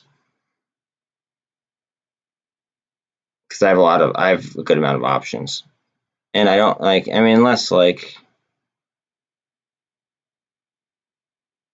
I don't think that some like my like blue chips are enough to offset this.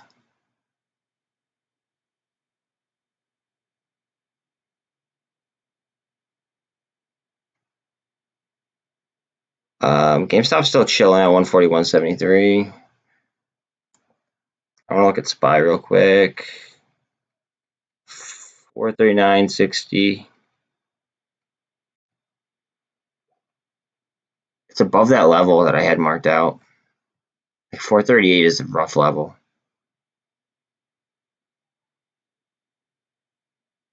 DD, I thought was getting delisted. Are you like? I think DD is getting. Hold on a second. I got you. Let me look it up, fam. Give me one sec.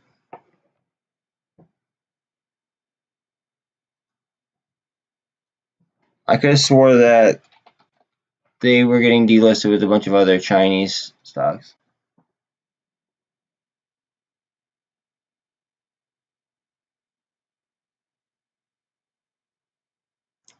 I think they're going to Hong Kong, bud.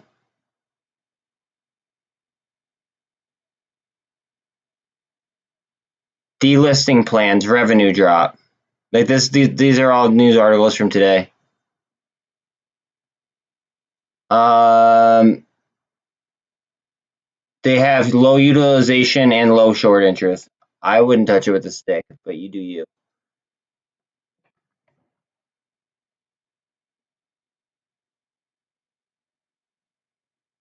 I'll show you actually on my screen real quick, so I'm not BSing you.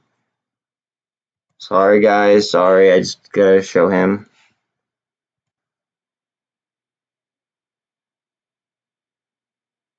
Withdraws its US IPO on DD delisting plan. See?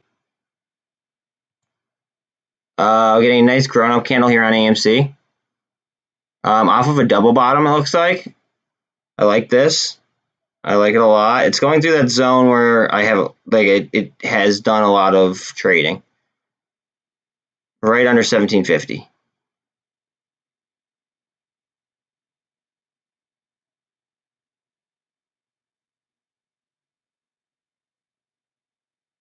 IWM still up 0.5%. RSI isn't hot on it yet. VIX is coming down a smidge. 2240. It's down 0.1. The MACD is still curling up here on AMC. I like this. We need to clear this pivot point. This pivot point is huge. We need to clear and hold.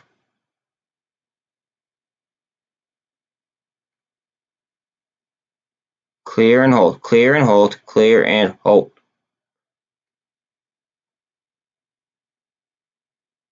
AMC just went green. Unch. It's fighting for it. We need to. If we don't get over this, it's not going to be as pretty as it looks right this second. We need to push over this. RSI is at 60 still. So we have some gas. It wants it. It wants it. MULN's still down 7%. We are over the pivot point, but it has not like held it yet. It's over it, but it's not holding it yet. BBIG is down 5.5. Yeah, it's beautiful. That's why I'm waiting for this to explode over here, over top of this pivot. Then we just have this heavy line to deal with after we deal with this stuff. I don't know how high they hedged up for on AMC. Like, because it was barcoding like crazy in after hours, and AMC typically doesn't move like that in after hours. But it was looking like a BBIG or a MULN play the way that it was barcoding. Oh. 13 over the 48 on the 1 minute. Or at least 13 on the 48, I should say. It is over the 24.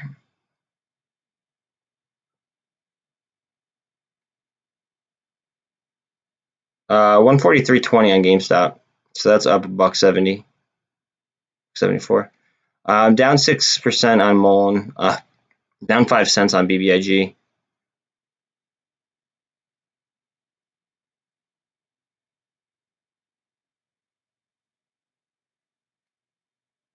Come on, baby, let's go.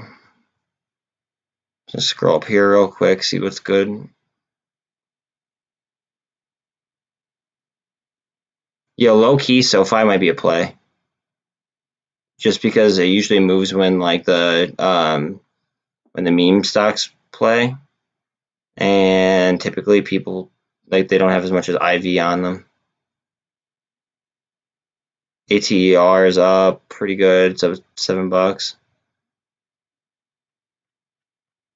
Okay, we're at the pivot point right now. We're having some trouble. Don't like that. Might come down and slap this red line here that I have though. It might bounce back up though. Just because, like I said, it's a support resistance line. So could now act in our favor now that we're above it.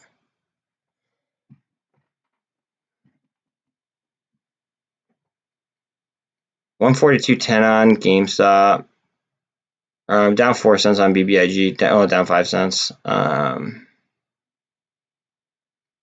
MULN's down 11 cents. I want to see what volume this is doing. MULN did 13.5 million in volume already, and it's grinding higher.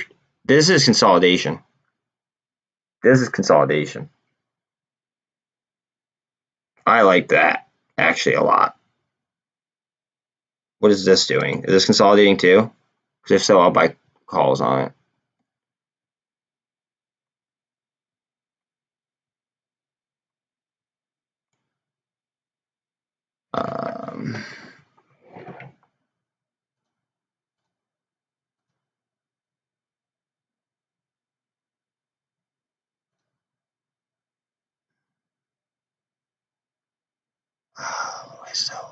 I sell.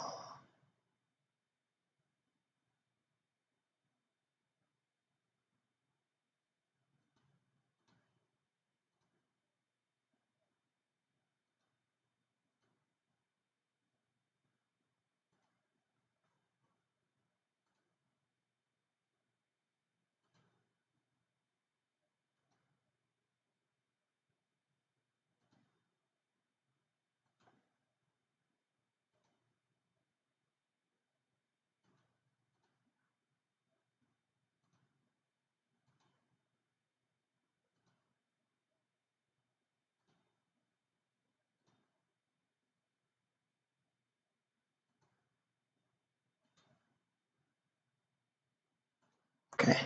Alright,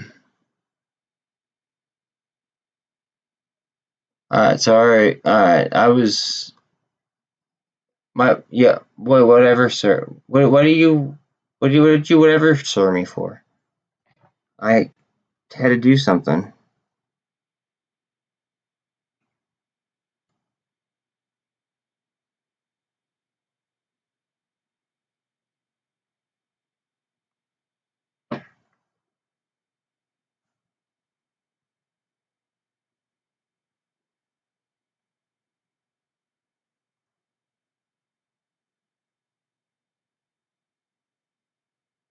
CEI went down 10%. Looks like it was consolidating.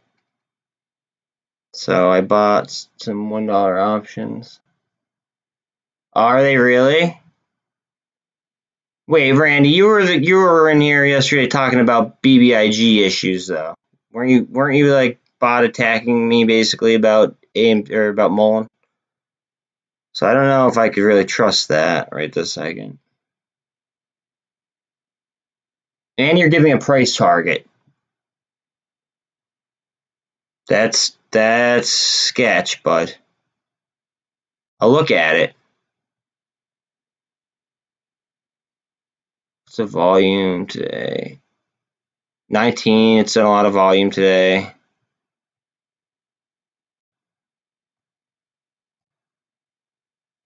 Um, 1926.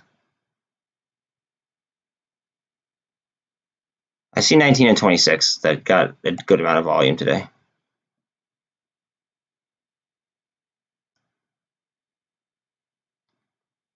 And are we in gamma right now?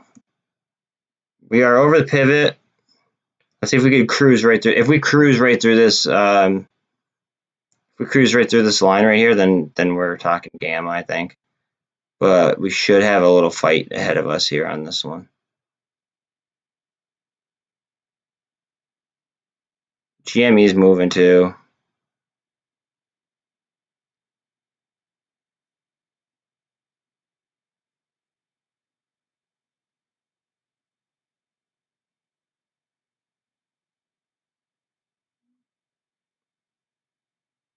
See, are we gonna cruise right through it? That's the question. No. Our side's at 67, so like we have a little bit of room on our side too. I mean, I just fought it for a second, but I mean, I don't know if this is full on gamma right now. I think this might just be demand. SPY's moving hard. Okay. Good call out. Yo, what did I say? What if this is gonna continue, right? Watch 444. Look at Bitcoin moving. Watch 444 on that if it keeps moving. 143.53 on GameStop. BBIG is down 4 cents. MULN is still down 5%. CEI is down 11%. I'll be honest, I just bought $1 calls though.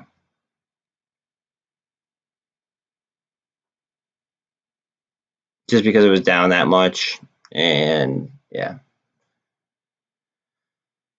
Like after some time, I feel like I could tell you, like afterwards, but like I can't tell you the second I do it because like I don't want like I don't know, like I want to be honest and like transparent about my position, but like I don't want to like us to have like the same Greeks basically, because that would be like manipulation, and I'm not doing that. Okay, we're at that level right now that I was talking about on AMC. We're above that level. All right. Now these next levels are baby activity levels. They aren't heavy levels. We should be able to slice through them, especially if we're talking gamma, like Randy was saying over here in chat.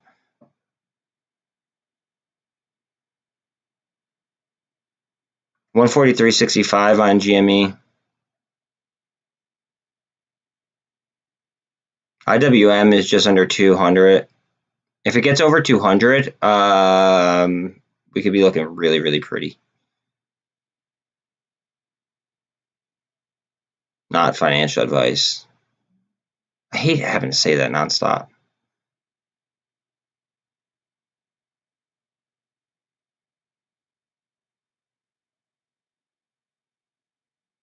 I should just like do like something like this, like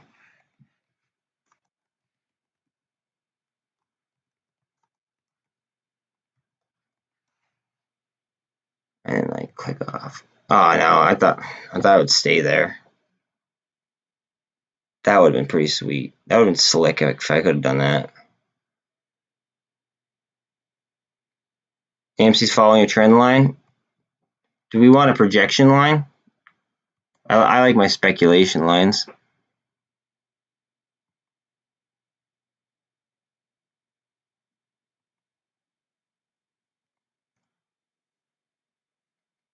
I mean, that's pretty steep, but we'll see. It would have to clear this stuff pretty quick in order to follow that trend line that I just drew.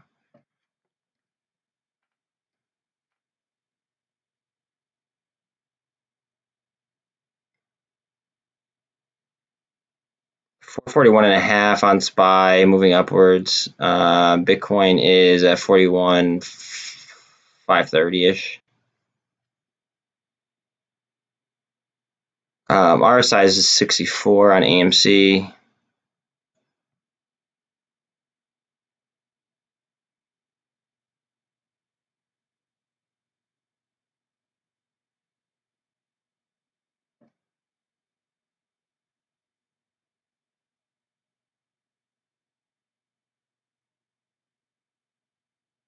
$199.5 on IWM. Where the Q's at? Q's. 341.5 on Q's.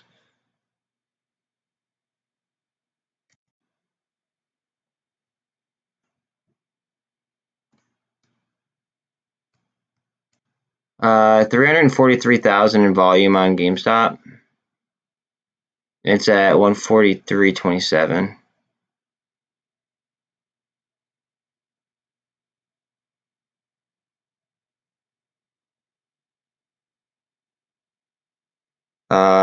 BBIG is 3 cents down.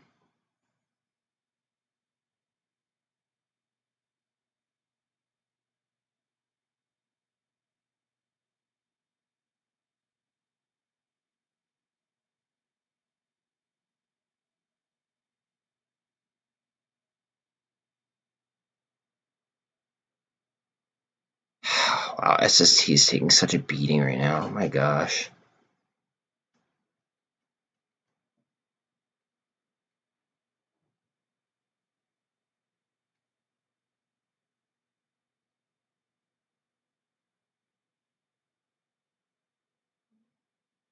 $0.09 down on MULN. It's 5%. BBIG is 3 cents down. See how it's basing though. It just crossed MACD actually. And the 13 did just cross over the 48. That could be setting up for and I mean that's a little bit of a barcode type action. I mean that could be setting up for a boost. Let's look at MULN real quick. Same thing for the most part. The 13 didn't cross over the 48 yet, but the price action is over the 48. It's actually at the 48. Excuse me. Don't want to be misleading. It's above the 48. Yeah, I mean you guys get it. Okay, let's see, 1755 on Amy. Yeah, it broke my speculation line too. It'll probably come down to this red line right here, and then probably swing up. RSI is at 48. Here we go. I think it did too much. It's done too much trading at that red line. Like it's got to come down through that with power, or it's got to go up above it with power. Like it's not gonna. I don't think it like a fade down. It is gonna break that. That's kind of like why I turn them different colors. And when I make them thicker, like that's like one step above that. That's like when it's like real bad. That's like it's bad, but it's not too rough.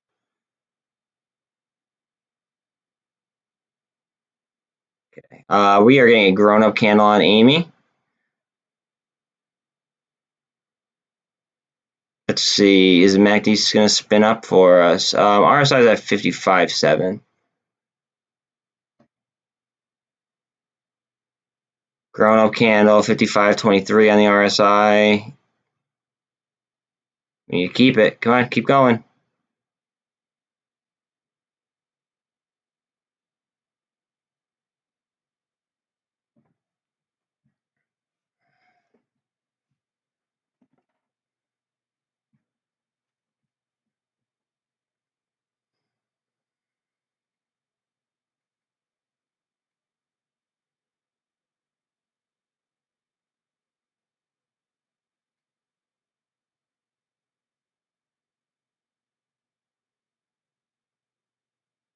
$4.887 million. AMC options starting to flow. Yeah, you said okay, not a bop. Okay. The only issue that I see with that is okay. This is weird now. Okay.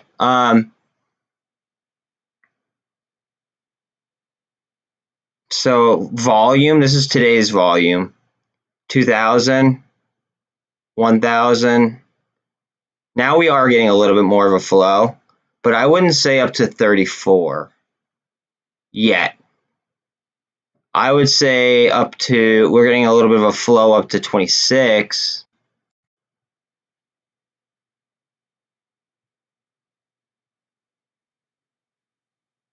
I'd say that we're getting a little bit of a flow up to 26. I wouldn't say 34 just yet.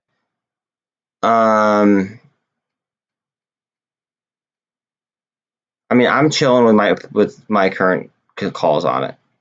I'm chilling where I'm at for the time being, and then I'll probably roll up once to under what you guys are saying.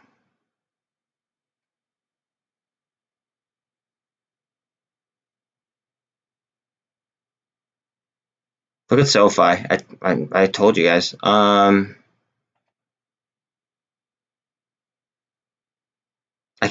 still in shock over SST.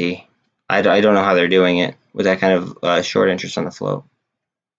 Unless the T+2 just isn't activating to Vortex yet.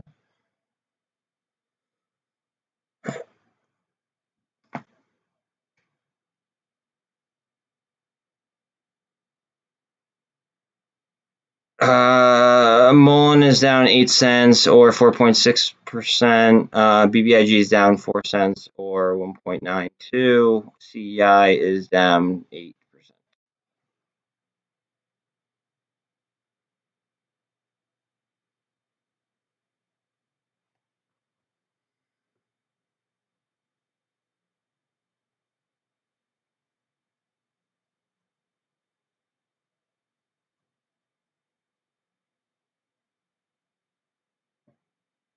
Jeez, I'm gonna have to sell this, aren't I? God dang.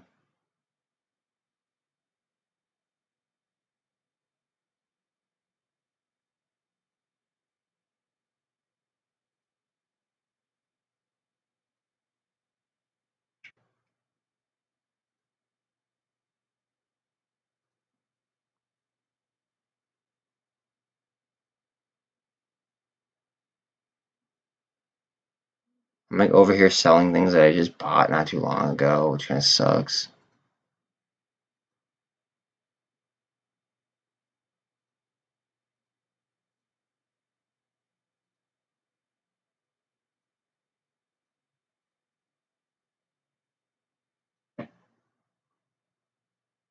Okay, 57.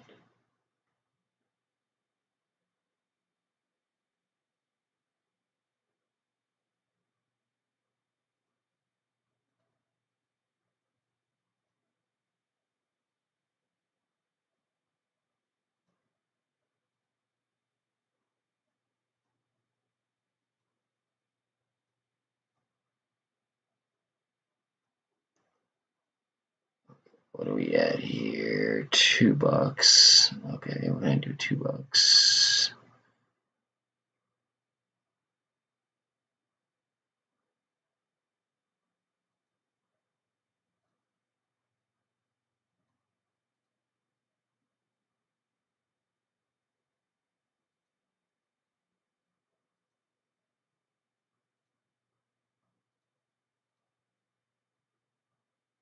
Come on.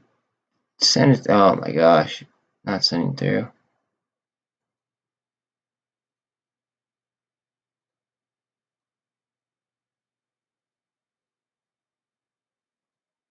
Okay, we're not gonna do that. How much do I have to spend on options? $2. I know what I'm gonna do.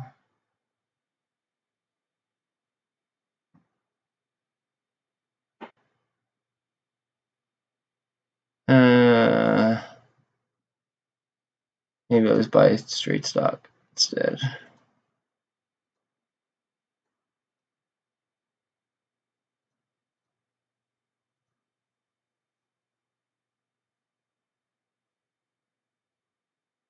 $0.08, not enough to buy that. All right, I'll save it. Saving the dry, pal. Okay, sorry about that, folks. And pull chat back up. All right.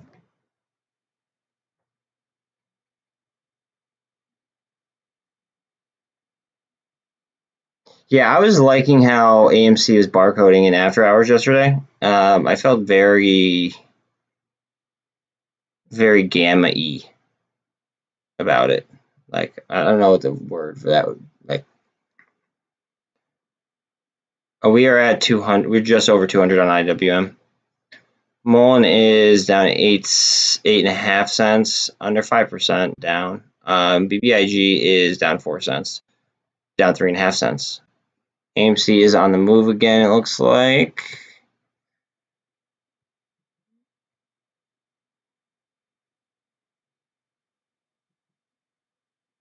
What's crypto doing? Standing strong. ETH is moving. SPY's at 442.3. I kind of felt like I should have bought a 444 option, but I didn't.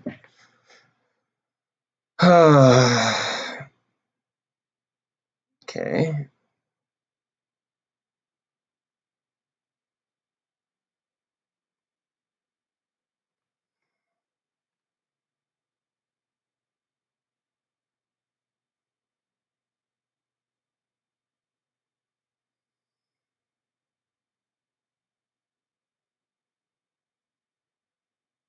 All right, so up almost 2% on Gamestop, up 1% on AMC. IWM is at 220-ish.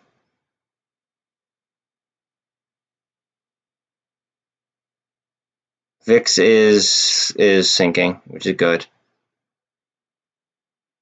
VIX is under 22, 2190-ish.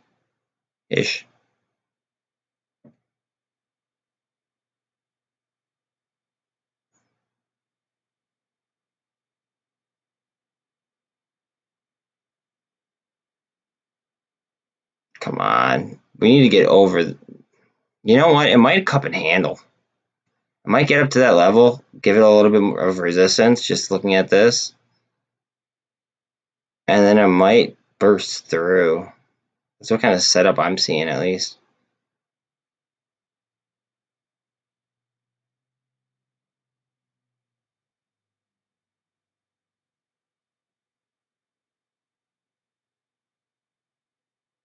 SPY 441.83. It's coming down a little bit because Bitcoin's coming down a little bit. Funny how that works.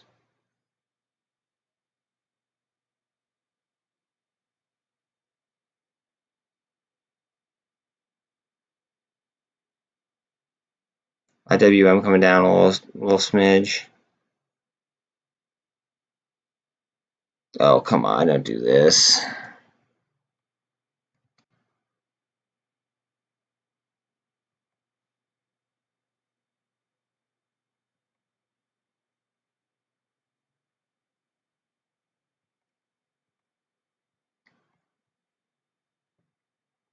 That should have just been a trend line instead of a ray, but I was feeling a little bit lazy. 144 and moving on GameStop, 2% up, 144.31. Prague is green, just flipped. We are above the MACD on GameStop, and it's going for an intraday high, I believe.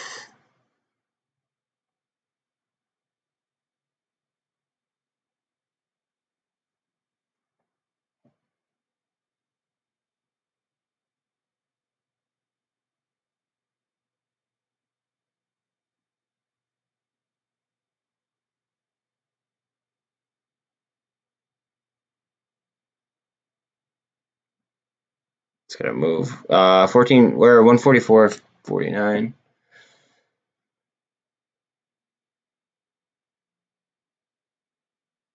$144.69 on GameStop. It's up 2.3. BBIG is only down like a penny.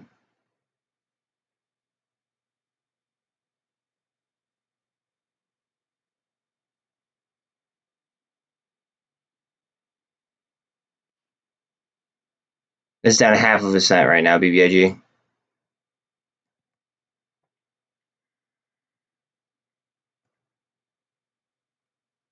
$2.50, down 1 penny. Let's see. It's at the 200 right now, above the MACD. It can move. Just need some suction here. Let me look at MULN as well. MULN has better volume. It's at the 200 as well. Those two are trading pretty much the same. 145.13 on this. Oh well, 145-ish. 145.14 on GME.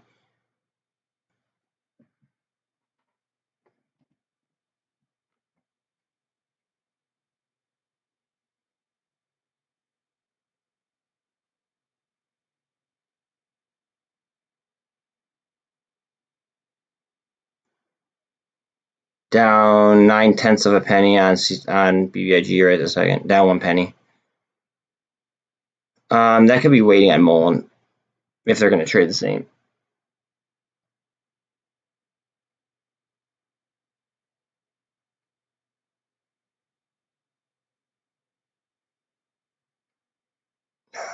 Come on, GameStop just hit an intraday high of 145.38 and then retreated back 20 cents. It's trying to push. Same thing with AMC. AMC's pushing 17.72. BBIG is at 250. 145.49 it topped out at, and then we got pushed back again.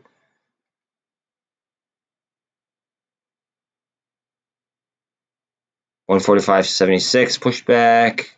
145.70.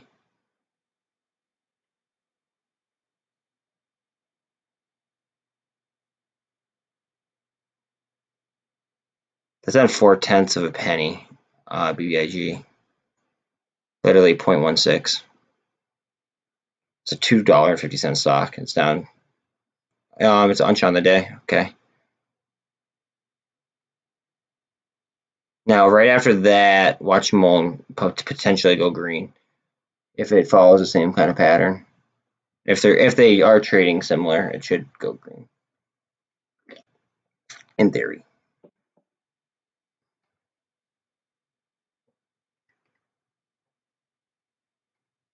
All right, we're getting a little bit of a cool down on GME. That's okay though, because the RSI is at 67. It did have to cross the MACD.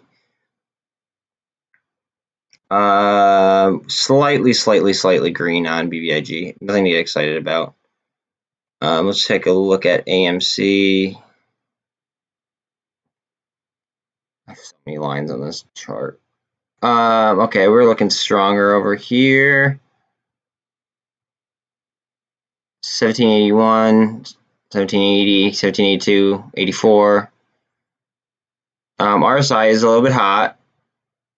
Honestly, though, like if this goes into gamma and it just starts to rip, just throw the RSI out the window because I mean that could be in like the 90s, high 80s to 90s if it just starts to be a gamma rip.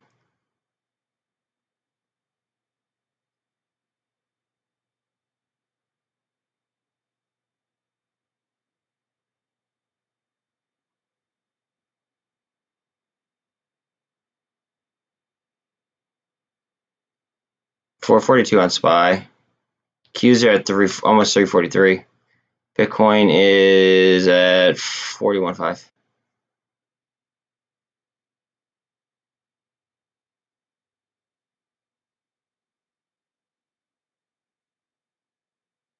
$144.90 on GME. 252 on BBIG, so it's up a penny. And MULN is still kind of stuck where it's at. I'm surprised that like this is low volume for the amount of movement that we're getting on AMC right now. Like the amount of action to have only 6. Well, I mean, volume's been light the last couple of days, so just keep that in mind.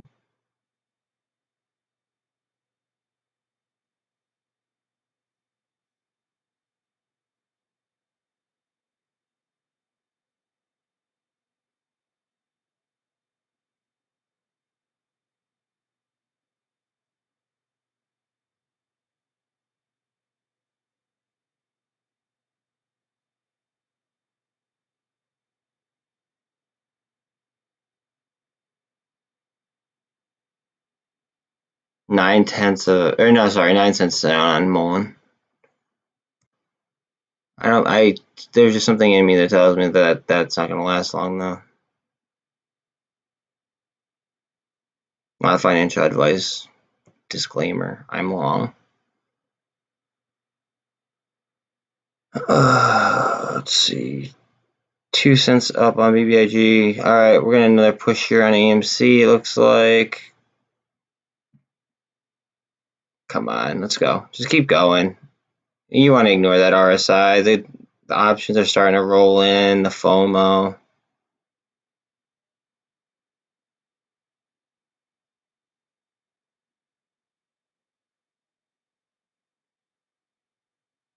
$442.5-ish on SPY.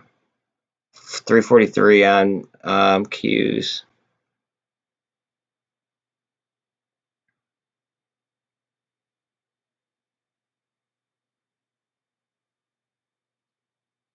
What's ATR doing? Wow, I'm down on Viking Energy. That's lame.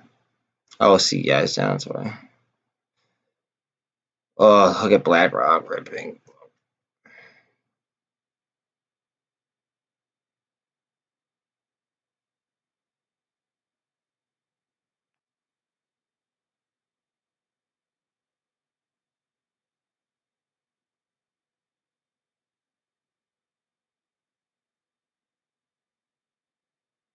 Come on. What are we doing here, guys?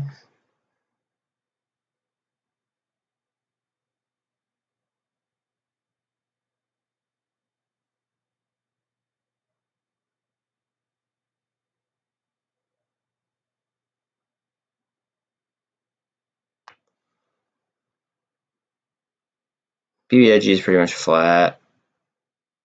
AMC and GME are just kind of taking an RSI breather, I believe.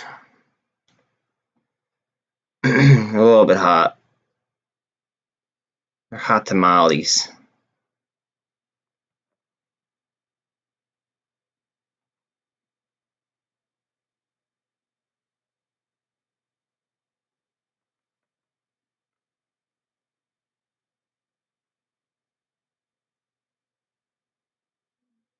$144.99 on Gamestop. Remember, 145 is a psychological level on Gamestop. It's like how 18 is on AMC.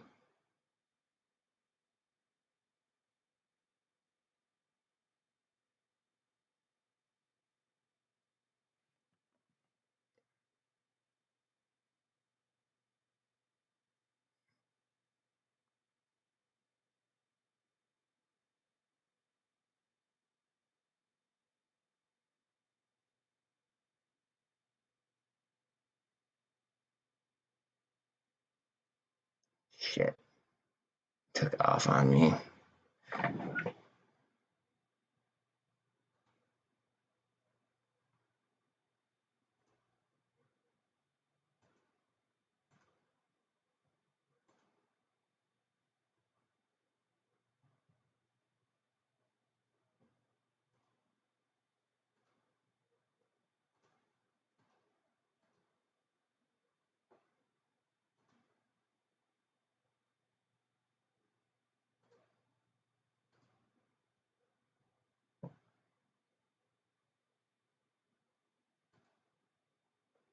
Yeah, we're not there yet because the RSI would be broken essentially, but we're getting there. We are definitely getting there. It looks like the RSI is at 70.50. If it just go, it should just vacuum. This this number might become irrelevant at some point here. I mean, not completely irrelevant, but you know what I mean. Less handy dandy than usual.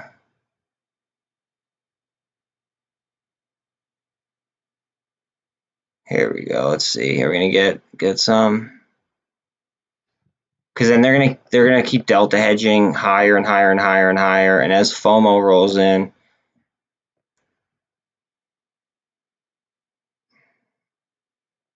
could just be a self-fulfilling prophecy here. Let's see. 145 is a key level on GameStop. Remember, looks like we are finally stepping up. Are they getting pushed down?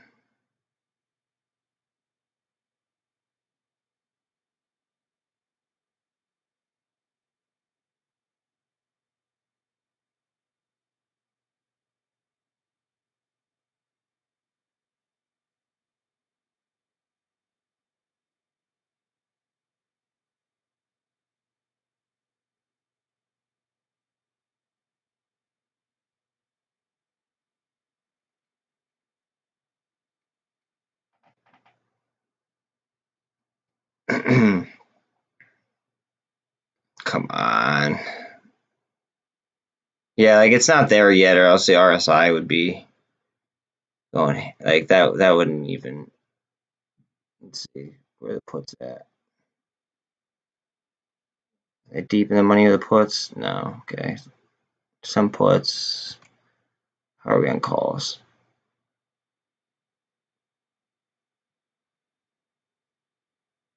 Okay.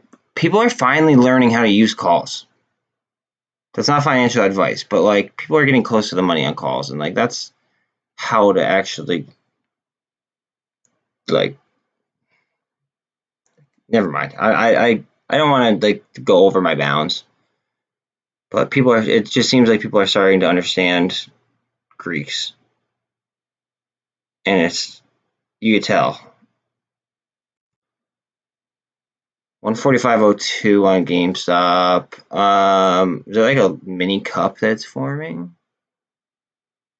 Interesting. It's at about 534,000. And then, don't tell me you're gonna freeze. Okay, come on, don't freeze on me. 7.82 million on AMC, and it's at 1781, 1783, 84.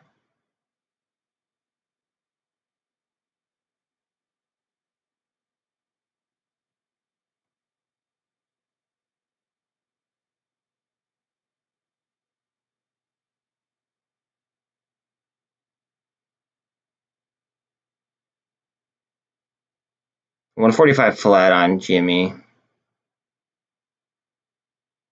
145.42 on GME. That was a nice little shot. 1787 on AMC. Ooh.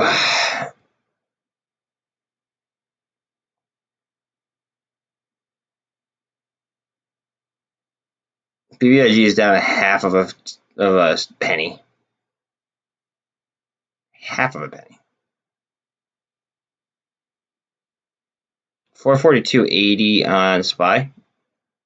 Q's at 343.20. Bitcoin is almost at 41.6. Alright, looks like the MACD wants to twist up on AMC. RSI still has some gas left in it though. It's at 61.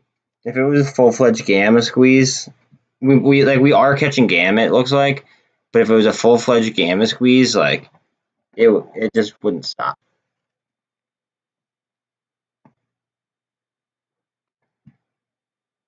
And we'd be seeing like levels in the 80s easily.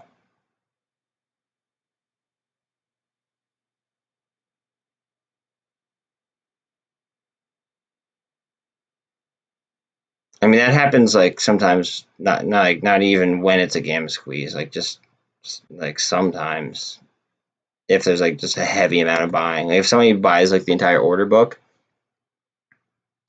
like sometimes it just happens then. This looks like a cup and handle forming on GME. It is at 145.69 right this second. MACD is twisting up on it. 550,000 in volume.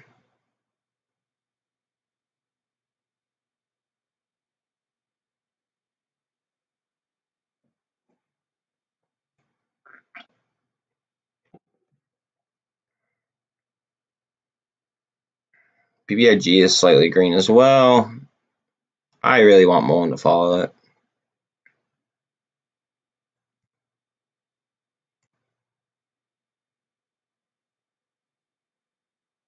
Come on, let's go.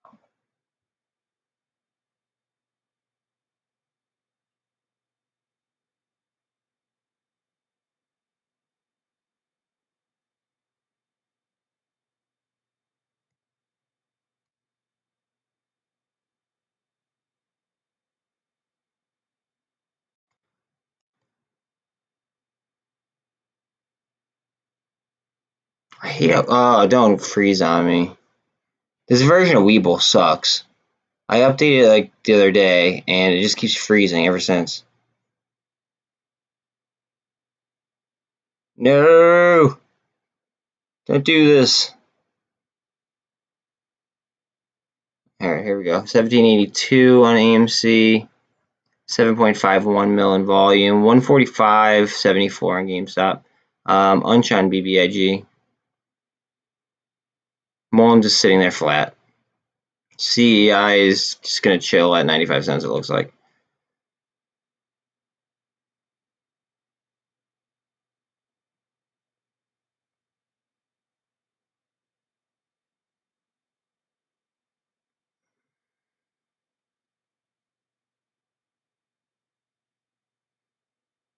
$146.31 on GameStop.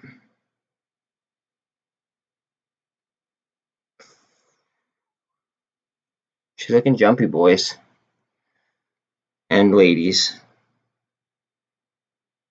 I don't know if there's any girls in here, but 146.30 on GameStop.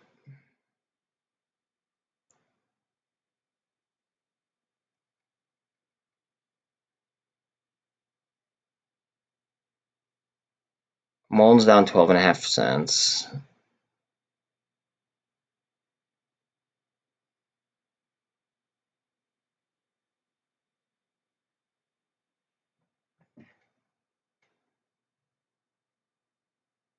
Light volume though, again. Oh, hey June. The MULN hater. Right?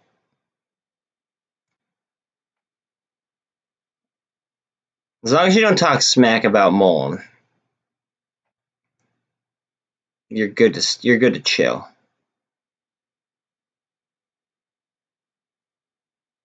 But unfoundly remarks about a company that are false, are not cool.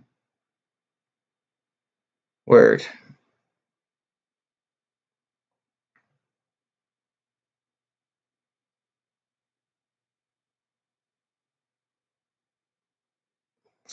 $41.5 on Bitcoin.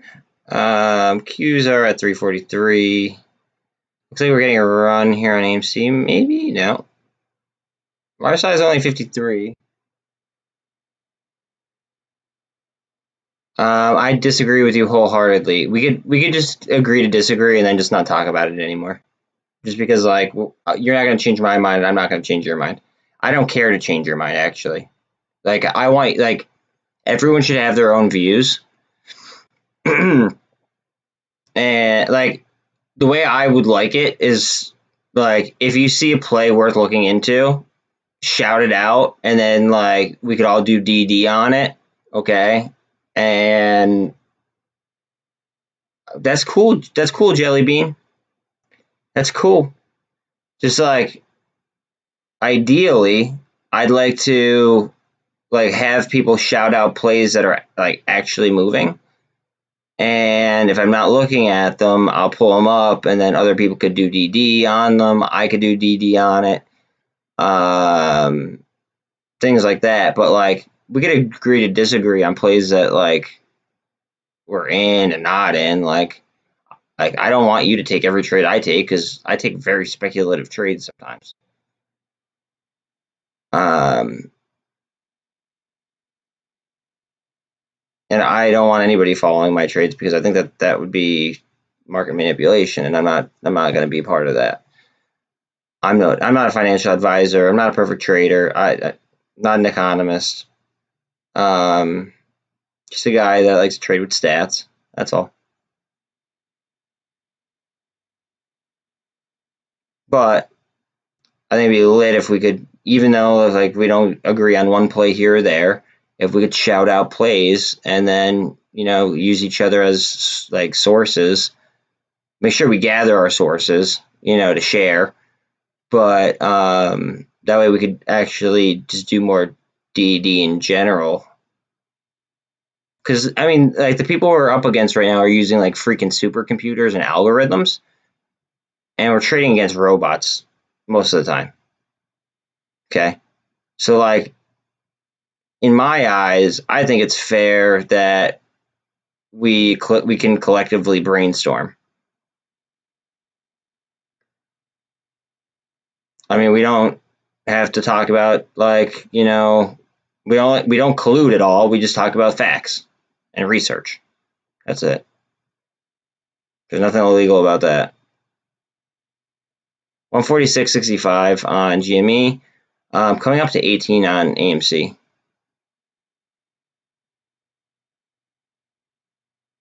Oh, don't even with that. Jelly Bean June. As long as you will not like talk smack about MULN, I'll call you Jelly Bean. How's that? And there is going to be absolutely no ankle butter. That is just weird.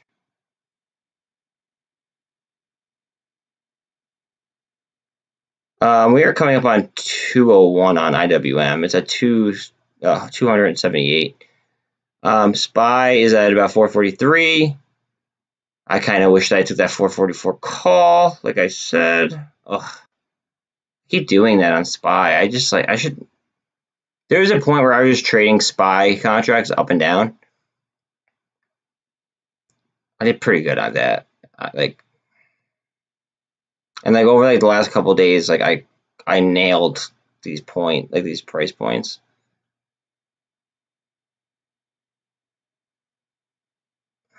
Son of a bitch. It's pumping at 444 now. That sucks.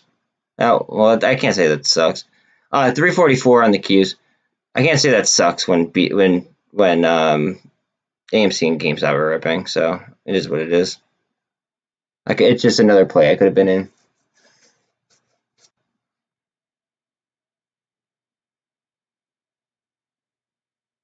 147.30 on GameStop, 1810 on AMC, 74 RSI. Okay, see, it might cool down for a second, and then if it's GAM, it should just go. I don't see it cooling down for long though.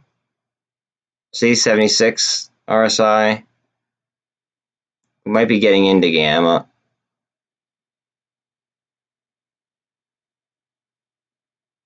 147.15 on GameStop. I think I have 150 calls. I could be wrong. Oh no, I sold that one. I'm a little bit up on that.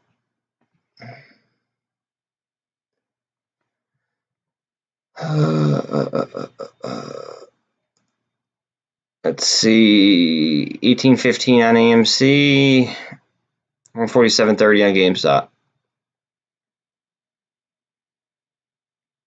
MULN is just chilling at 171. It's not doing much.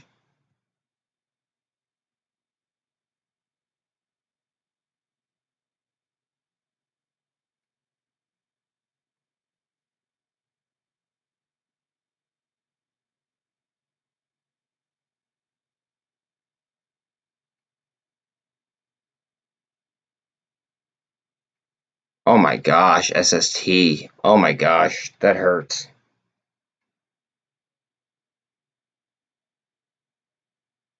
I might have to average in on that just because.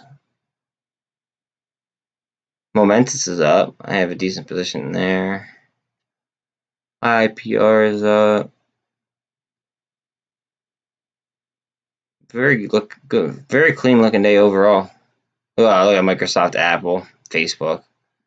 They're up. Good.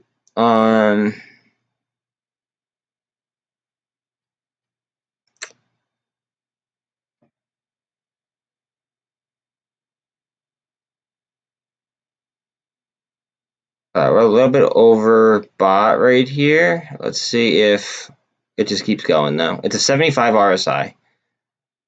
If this is gamma, it should just keep going because 70 is nothing. I'm worried about it in the 80s. That's like when I would start worrying about like the RSI if this was gamma squeeze. This might just be like demand.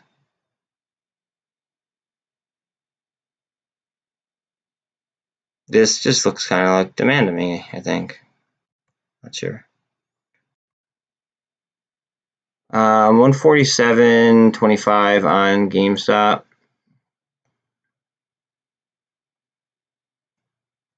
Healthy growth on it. Except for this fear candle that they're throwing at us right this second.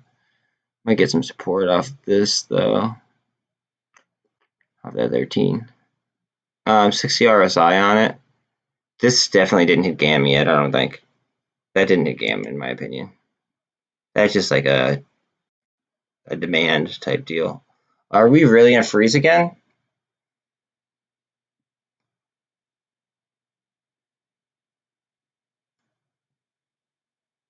I'm gonna have to re-download webull. Oh god, hold on a second.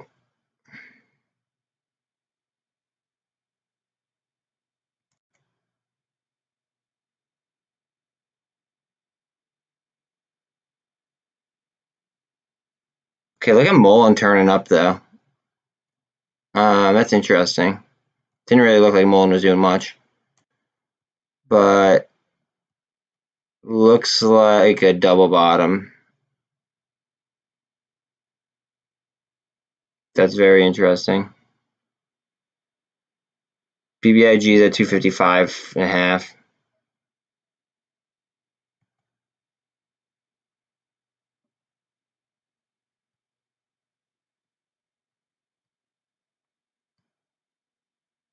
$18.14 on AMC.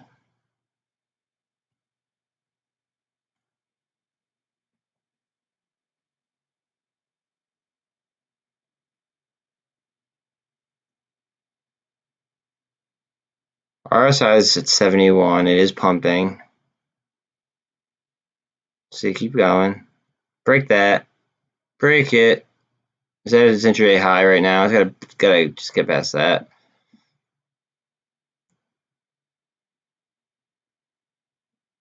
Intraday high, come on. Eat that supply.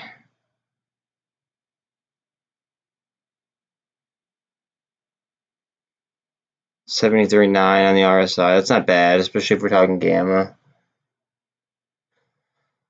But I do not think that GME is in gamma right now. just because it got shot down at, I mean, it was at a 60 RSI.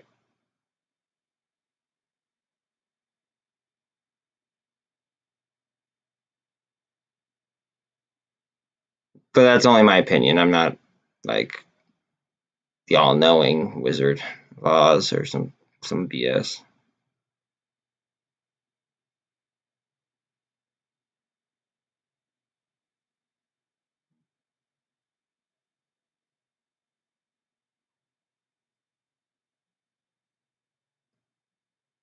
Okay, come on. I would like another rip so then I could roll some options.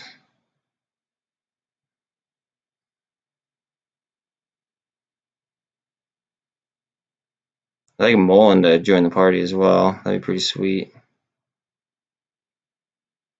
Okay, 1820 on AMC. We're at a 74.5 RSI. So we might be into gamma now. They might start delta hedging.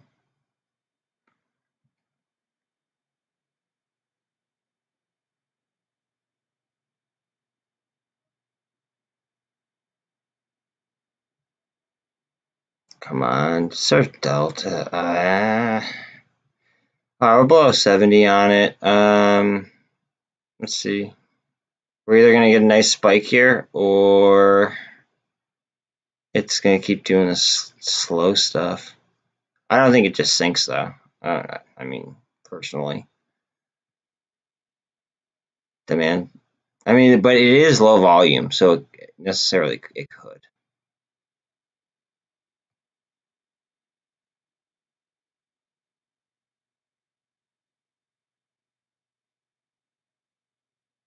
Might hit this resistance and bounce up. 147.40 on Gamestop, by the way. 255.3 on BBIG. 255 flat on BBIG.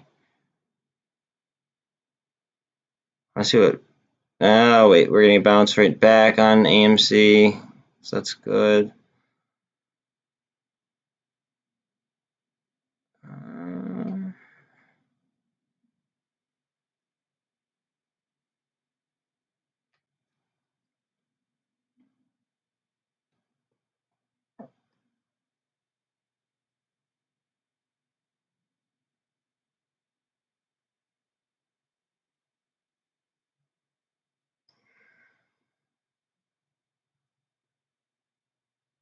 I gotta click on MULN real quick. I want to see what the hell is going on. It's about to cross on the MACD. It just crossed over the VWAP. It's having some trouble with the VWAP, but it does look like it's a bullish chart pattern. And there's a lot of barcoding, so I mean, you can kind of tell that that's option activity. 1810.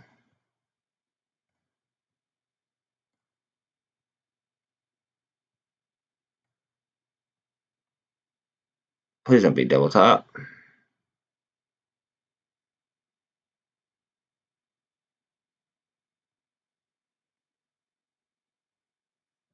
This could be double top, which would be not pretty. We need that, or we need that MACD to spin up. RSI is at 58 to 60. So it's fighting. A lot more advancing than declining as well.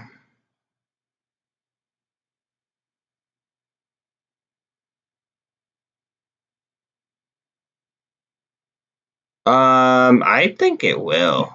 I mean, that's just my opinion. I think that MULN's going to end up with it.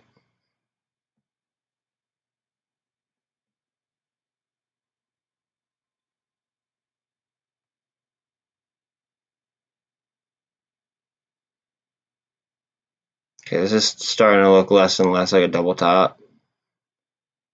Very pleased to see that. Looks like GME kind of stalled at 147.40.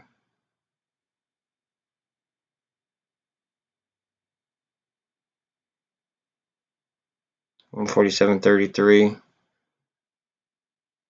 Oh, I mean, yeah, me too. Just because of my options, but I mean,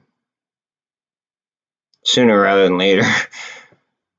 Honestly though, like there's so much gamma and like these are gamma launch pads, these two.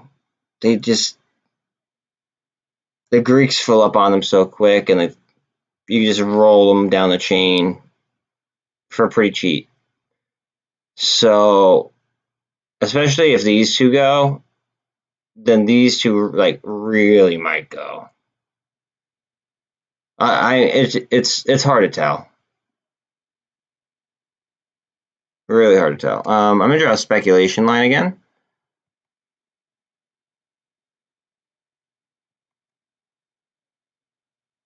As soon as I draw it, it breaks it. That's funny.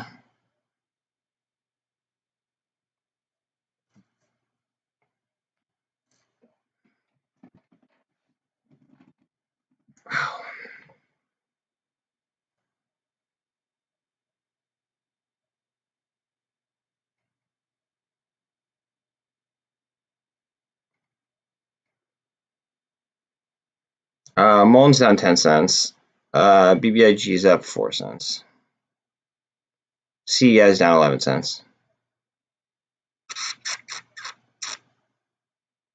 Gamestop's up 4% or $5.77. AMC's up 57 cents or 3.25%. Alright, this is like a bull flag.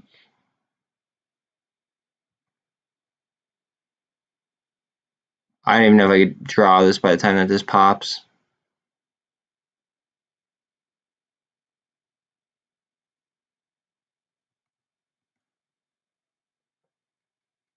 That's gonna pop before. Yeah, that's gonna pop in no time.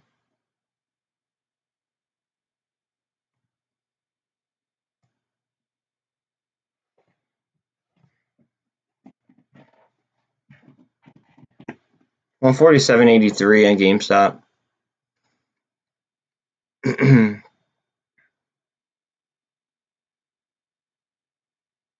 201.18 on IWM. That's good. VIX is 21 and 37 cents. SPY 443.17. TLT is at just over 119. 119.10. Bitcoin is at 41.6 and climbing.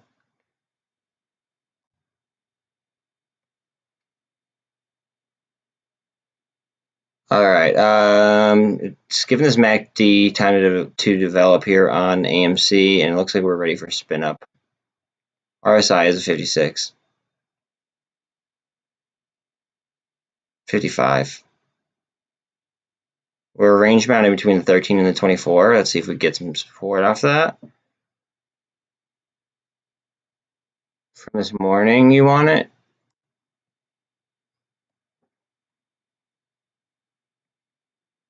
I mean, that pretty much is it.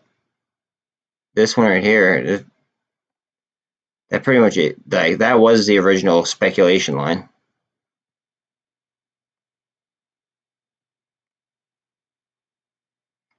I think so too.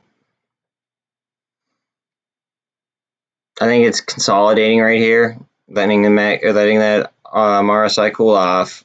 The big players are probably rolling options right this second. I'm not ready to roll mine yet. They probably sold their options around here, and then they probably gave it time to cool off for a second, then bought more. And those are the people that are like controlling the price tag type of like those types of people, not people who are like perfectly timing it. I mean, there are people that could probably perfectly time it, but I mean, realistically, when it comes to something like this, it almost becomes luck. I mean, there's a little bit of skill involved, but some of it's luck.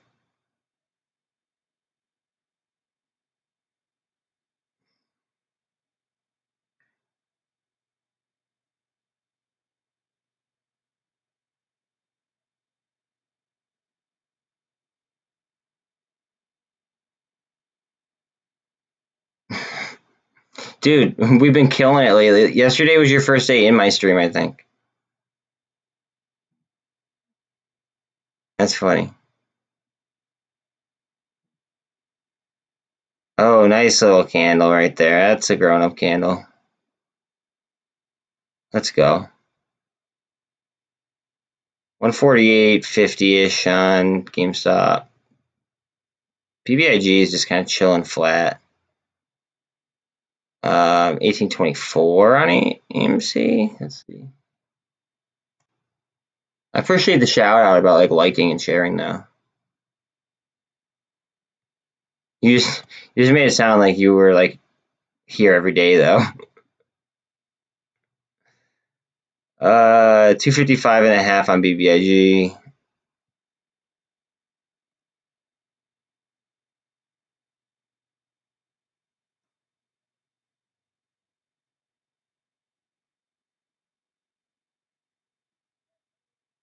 You listen a lot?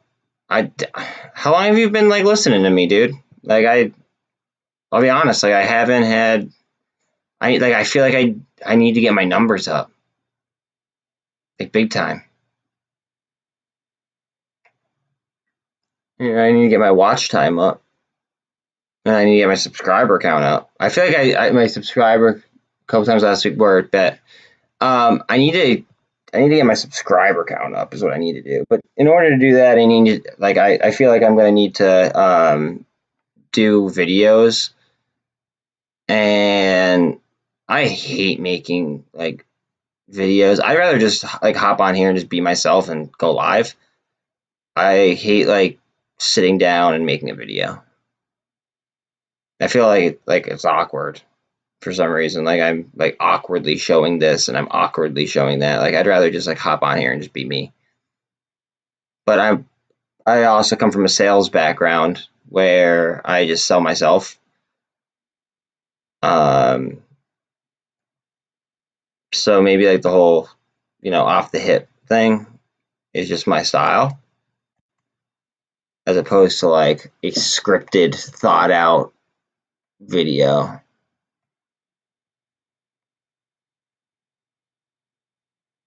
Such healthy growth looking on GME. Like that doesn't look like gamma at all to me. That just looks like healthy growth.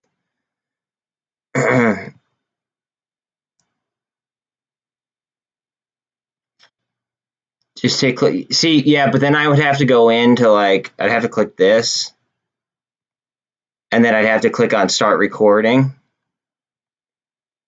and then I'd have to like click off of it, and then I'd have to clip it later on. And I mean, maybe like if it's slow and I'm not getting like a lot of chats or something, maybe I will do something like that. Like, so thank you for that suggestion. I have thought about that. But like, I don't know.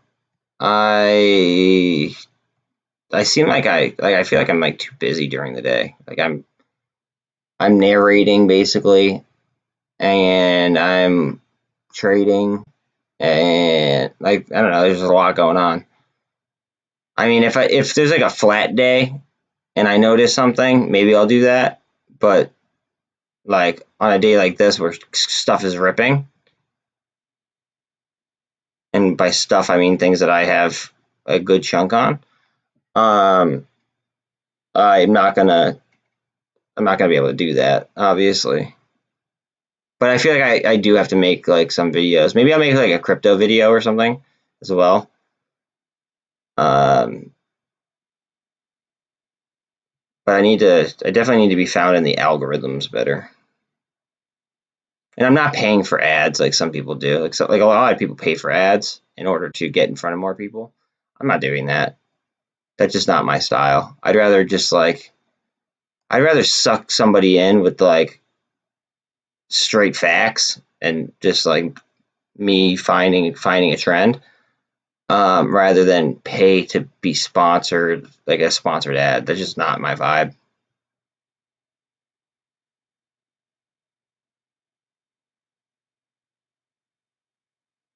I mean, like if at some point I became big enough where I've made that kind of money through this thing, I am a firm like believer in reinvesting in myself.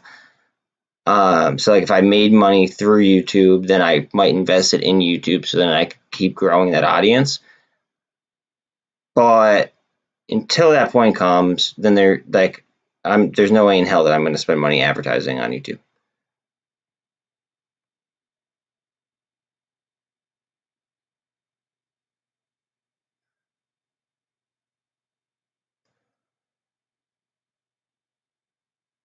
Oh, come on. It's like cup. Are we going to handle, or are we just going to keep cupping?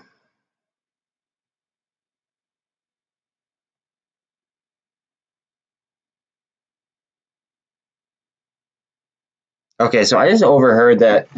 Wait, hold on a second. Okay. So apparently bonds are up. This is very, very odd. I just overheard from my living room. Bonds were up. Which usually doesn't correspond to tech going up.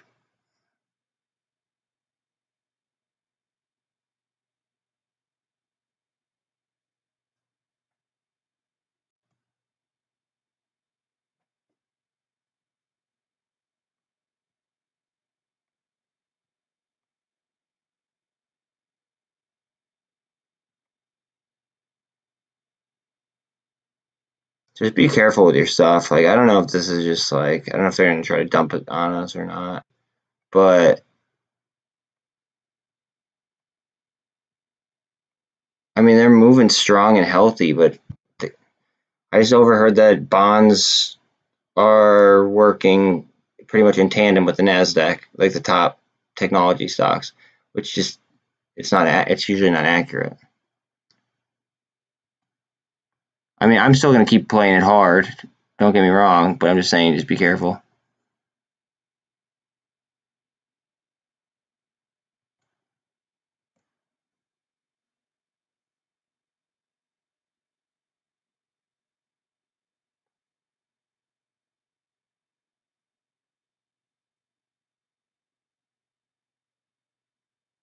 $0.11 down on MULN. That's so funny.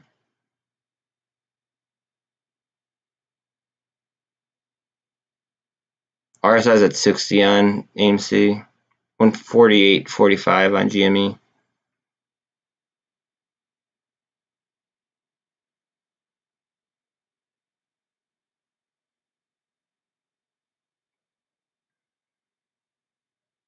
CEI is barely moving now. It's so funny because I had a lot of volume pre-market, and none of these didn't have any volume pre-market.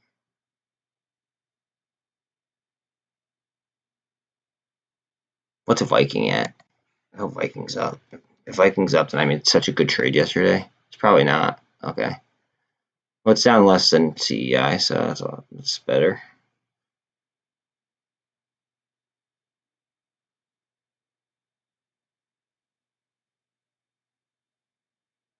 We're gonna get a curl. 54 RSI. Nope, not there.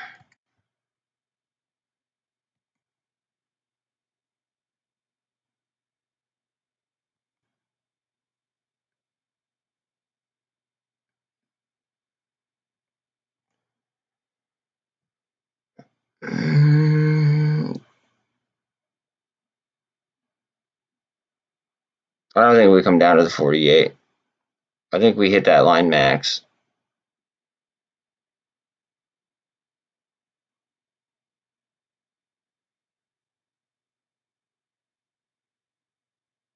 Look at IoT. IoT is such a good company, in my opinion.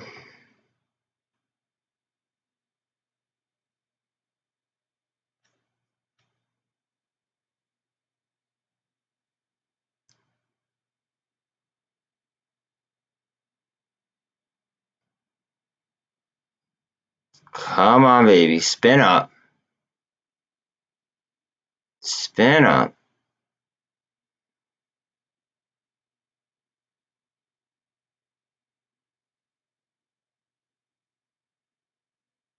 Yeah, it's on the threshold list too. I have so many options out, dude. And I have so many, like, all my blue chips I don't want to touch. Like, I've touched my blue chips way too much. So, like, I just can't, like, I don't know. I feel like an idiot for not getting BlackRock at like 680, and now it's at like 700 already. Kind of kicking myself in the butt for that. Oh well.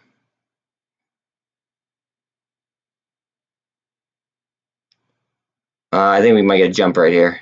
24 and 13. It's range bound. It's now above the 13. Popping above a bull flag. Come on, just rock it.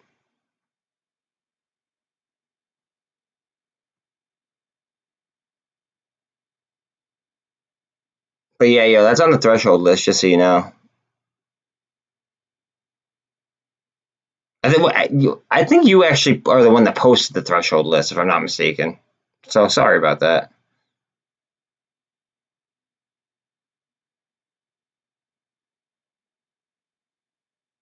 VIX is 21.21.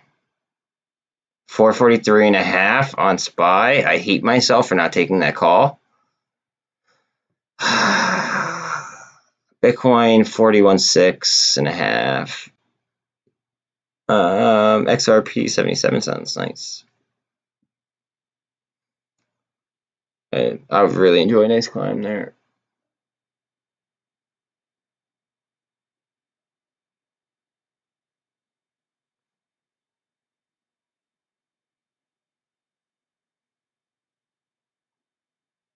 Come on. They're either hedging for a higher number. Well, here, wait, we could look actually.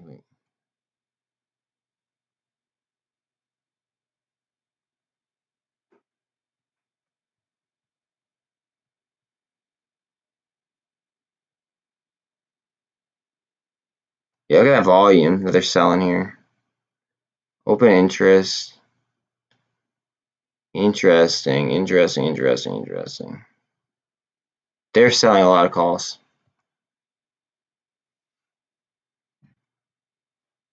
A lot of calls were just purchased.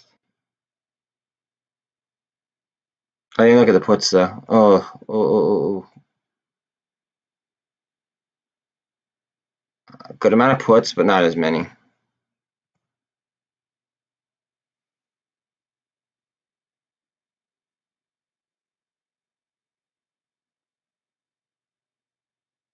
Right through it. Go. Right through the resistance line. Don't pause right here. If it pauses right here, that means it's probably going to want to try to cup again. 63 on the RSI.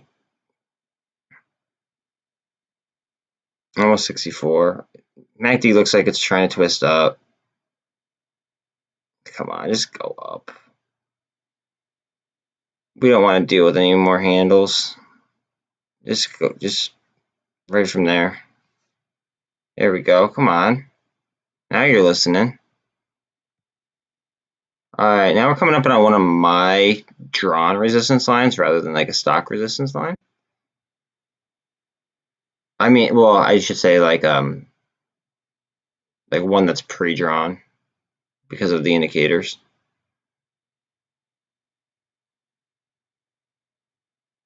But like that's mine that I already had drawn.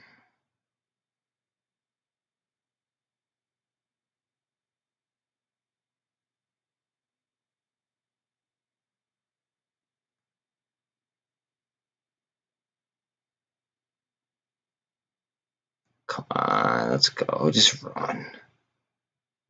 148 on GME, 147.91, 147.83.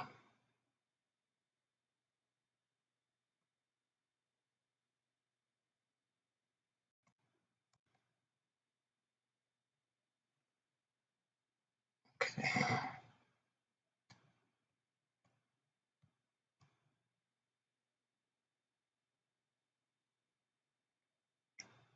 Is it gonna get support off that or no?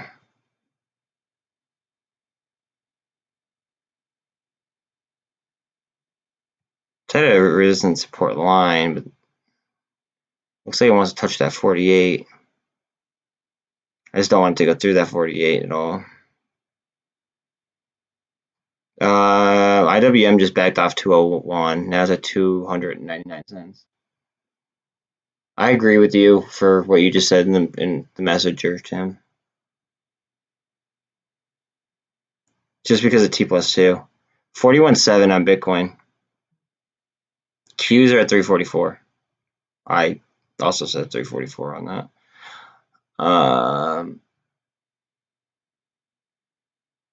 Me too, Bill. Me too.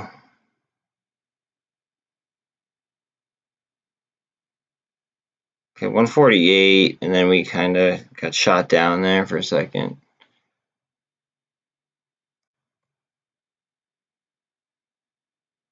Uh, 1815 here on AMC.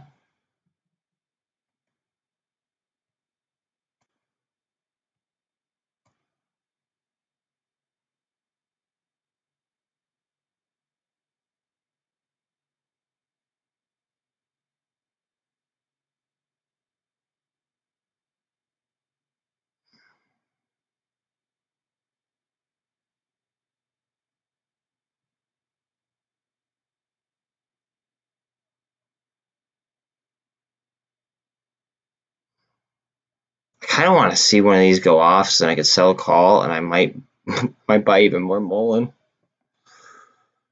I have a problem. Or I might just roll up. I don't know. Hard decisions.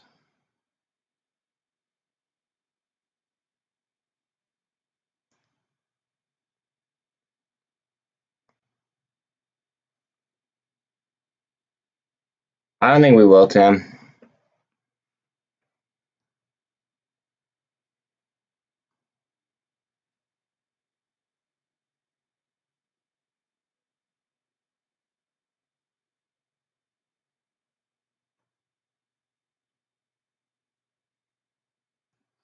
All right, looks like we're getting a consolidation right here, actually.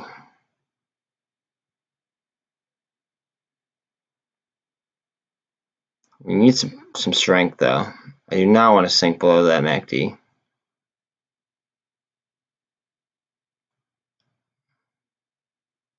Yeah, let's see some strength there. 51 on the RSI. 148.23 on GME as well. 201.03 on IWM. 1813 on AMC. Can we get something? 1814.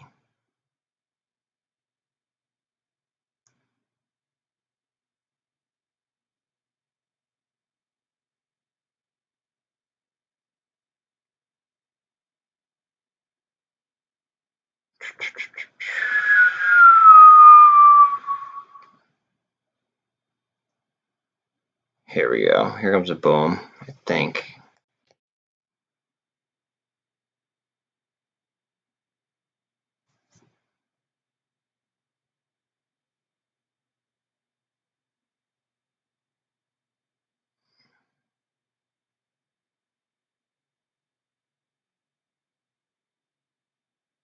Rip.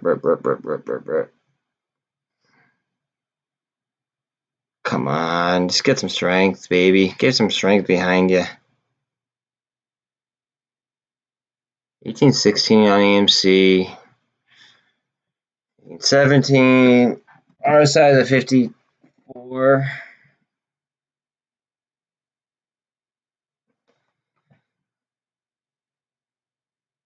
53.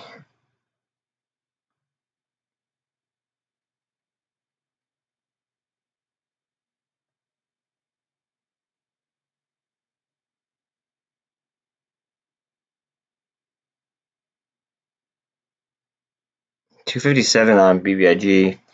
1820 on AMC. 1821.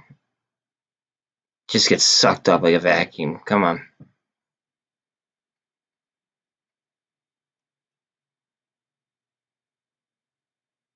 Get some movement on MULN as well. I don't want to flick off the AMC chart though. 201.20, 201.15 on IWM. I'm going to go off this for 2 seconds. Okay, we're getting some strength here on MULN. Looks like it's trying to cross the MACD. Crossing the 200. Well, trying to cross the 200 and trying to break out of a bull flag.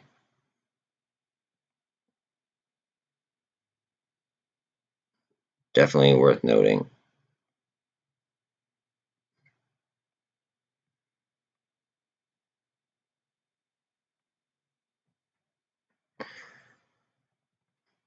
SEV. I'm in so many plays right now.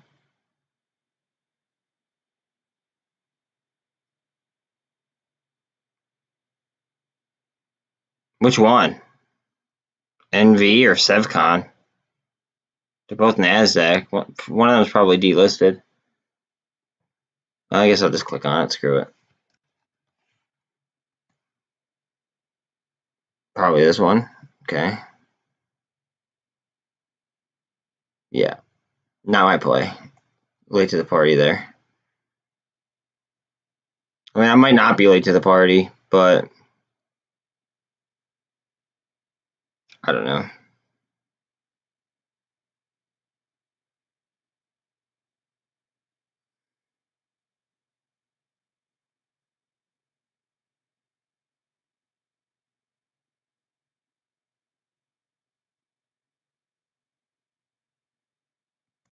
$147.88 on GME. Low RSI, 50.75.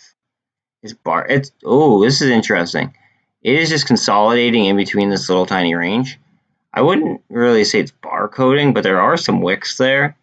But it is definitely consolidating.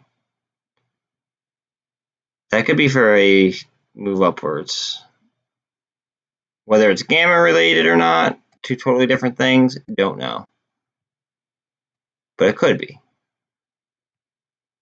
I do think that we are going to make a move off 18 personally on AMC, but that's just my own opinion. BBIG is slowly climbing.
I'm trying to recruit people to get on here.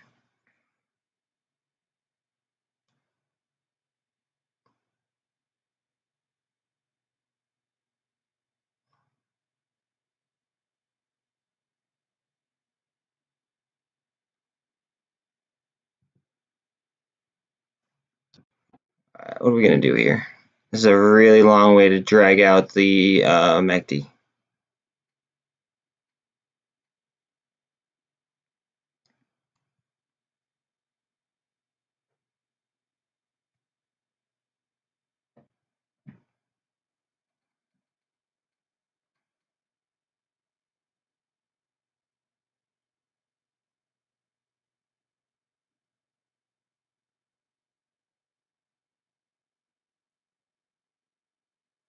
Check out MULN real quick. Okay, looks like we are still getting strength. Crossing the MACD, dealing with the 200.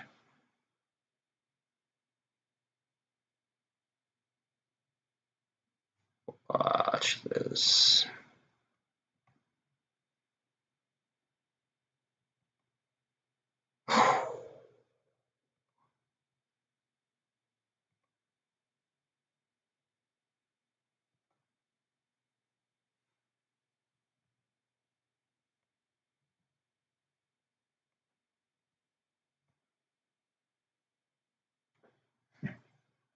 148.09 here, and they are consolidating pretty nicely. Literally, the 13 is on top of 24 on GME. Expect a little bit of a move at least.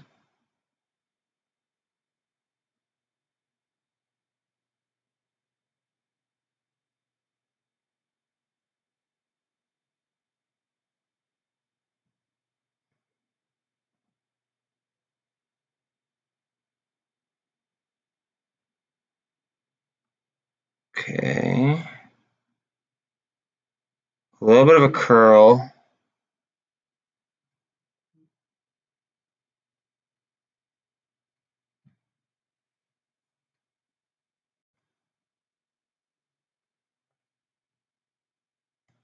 This looks like it's doing the same thing, just at different levels as MULN. This is just such a gamma play, in my opinion. Look at these.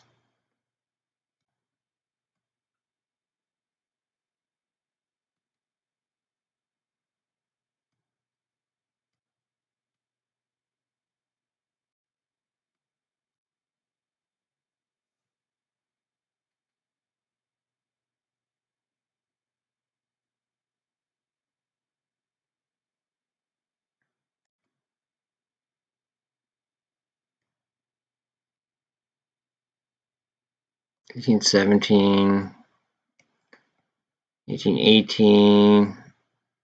Let's go.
BBIG is totally different than ATER. Oh, I'm here, guy. Are you here? No, two totally different plays, yo. BBIG has a spinoff dividend, so it basically encourages people to hold it in order to receive it, and then the spinoff is only going to be for like one of every 10 shares that you own, and the float on that is only like 19 million. And then ATER, the CEO did an independent he had an independent company do like research and confirm that the company was being naked shorted. So like they're just two completely different plays, and it currently has a very very high short interest as well on top of that. So I wouldn't consider them like the same play at all.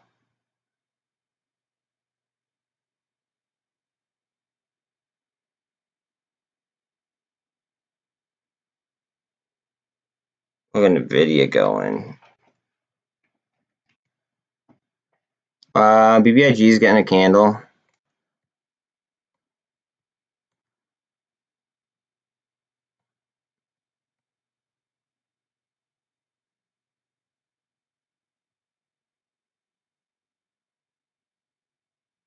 It's nice growth.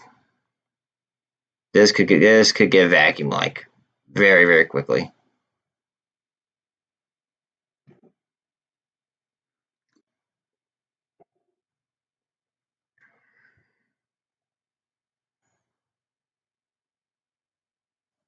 first step is it needs to stop, paying attention to the RSI if it's going to go vacuum on us.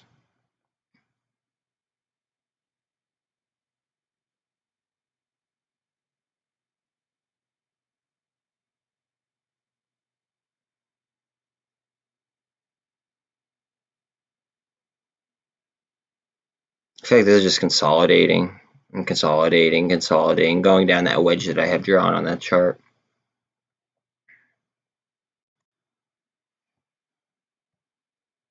Right in the middle of the range that I actually have drawn on this.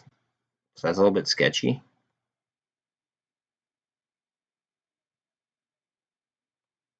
In between two lines as well. So this is a range that I have drawn. And then it's inside of two trend lines right there. That kind of makes me a little bit nervous. I hope it gets some support off that 48 and goes. That RSI is low, and it looks like it could twist up on the MACD though. So I'm not that worried, but if it fails this, that's when I'd probably become a little bit concerned. Not if it's like a straight fear candle though, because then I could tell that they're trying to screw with us. But if it starts to work its way down there and looks natural, then I'd be a little bit weird. I wouldn't move my position, but I might move a call or something. I don't know. I guess it would have to happen for me to make a decision.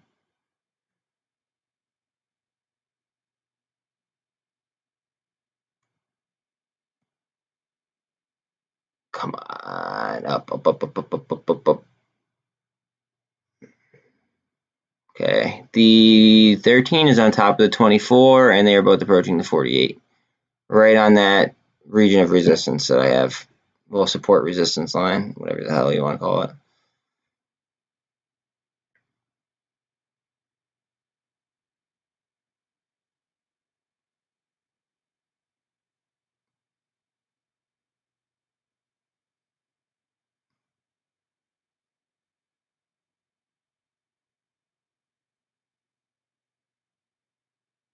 I mean, I FOMO'd more more AMC options. I won't lie.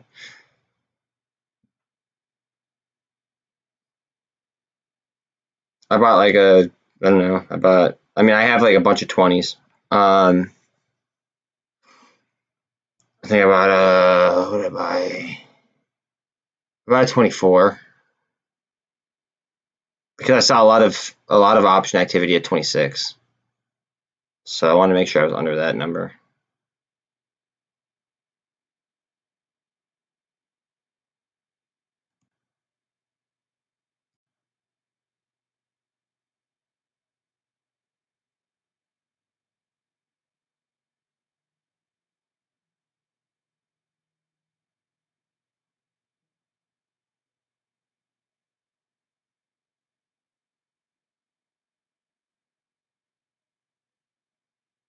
They keep talking about bonds on TV. It's kind of sketching me out. 1820. Yeah, we're bouncing between 1820, 1818 on AMC. 147.10 on Gamestop.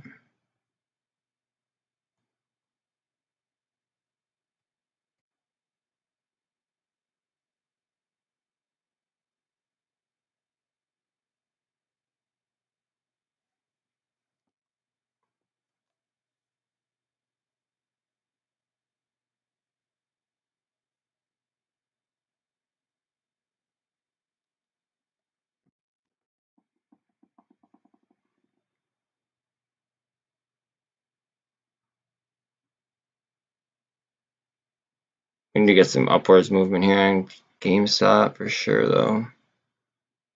Yeah, there we go, a little bit. Okay. Now we need to clear these intraday highs.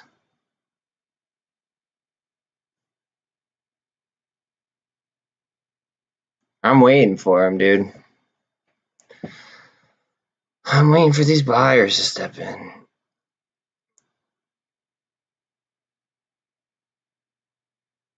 Bring in the FOMO.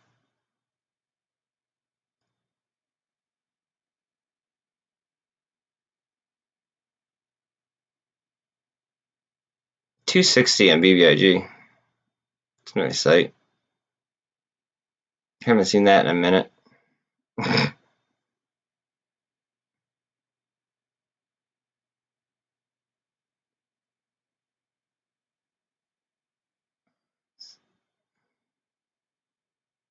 This could be like a bull channel. Now that I think about it, it could just be like a very long bull channel.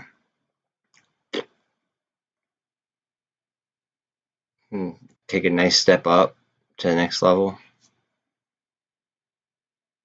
Just a little bit longer than I normally like. Okay, this is consolidated very, very tight. That 13 is literally like coming down on the 24. I don't like that. It's time for it to go. Might touch the 48 real quick, but I think it's gonna go after that. It might not even touch the 48. Just go. Go, go, go, go, go, go, go, go.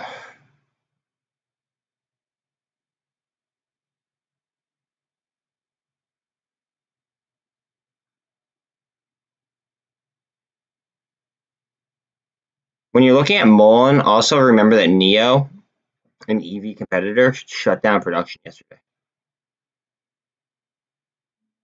So just keep that in mind as well.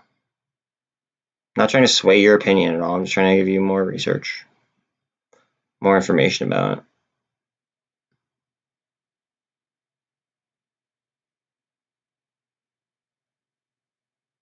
Curl up, baby. Let's go. Full send. Full send that.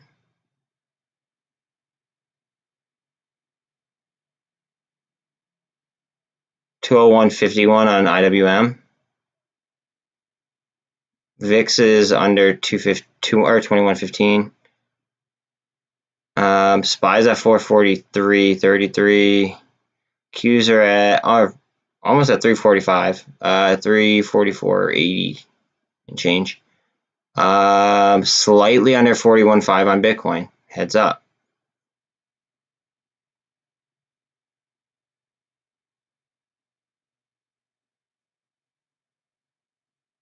Just remember that the World Bank is also meeting all week this week too. And I believe Powell speaks on Thursday, if I'm not mistaken. Two key economic events to remember. Like a lot of people don't pay enough attention that the World Bank is meeting, which I think is kind of like funny. But if they come out and they say that like something is like the world's digital currency, like universal, I mean, it's a rat. And I'm gonna be honest, I'm probably biased towards XRP, but even the digital yuan or yuan or whatever the Chinese currency is, like whatever their digital currency is, that's actually used. Like you could actually use that with XRP. Not saying it's gonna be XRP, but it would make sense. So you could use that with a digital yuan. So there would be no like integration issues at all. It would just be like plug and play.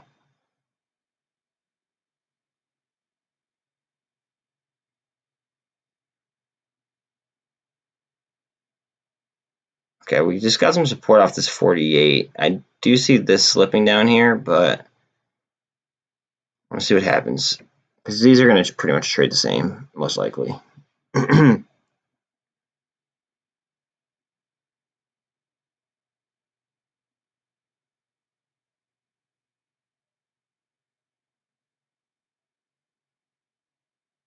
51.82 on the RSI, chilling at 1820.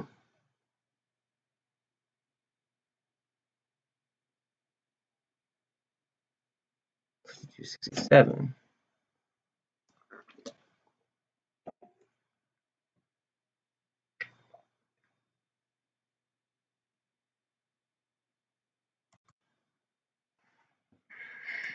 All right, MACD's swinging on it though. And like, if you've hung out on my channel, then you've heard me say that before some big moves, sometimes things like to come down to the VWAP or the 200, or come like dang near close. Look where these things are. They are like right there for GME. That is interesting. So it could be very good or very bad. But either way, I mean, I see some movement ahead. I think it's gonna be good, but I mean, I hope it's gonna be good at least.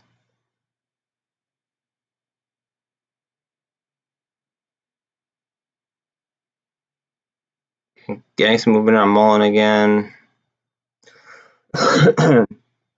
We're getting some movement to the upside on GME.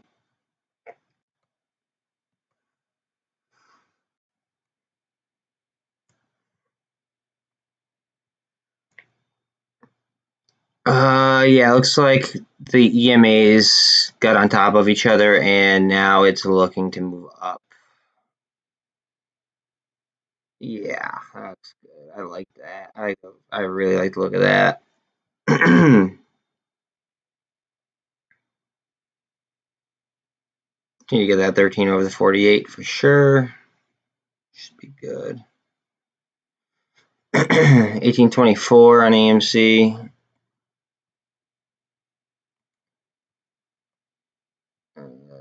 I would like some more velocity though.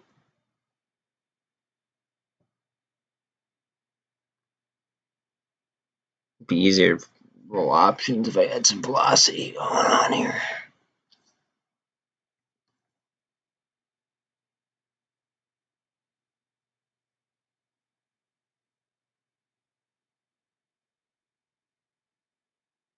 Look, we hit the 48, we get support, boom, we move up.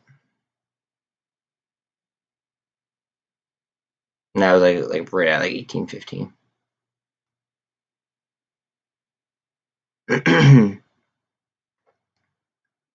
And we need to clear the intraday high, which is 5 cents away. 6 cents away now. You guys get it. It's at 1831. 147.74 on Gamestop. 263 on BBIG. 175.5 on MULN. It is refreshing because it's having a hard time breaking the 175 barrier.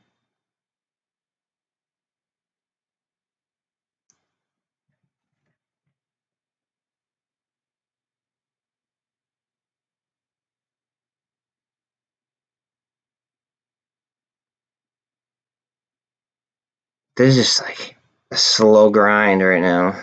Slow grind upwards. Higher lows though. Higher lows. That's the important part.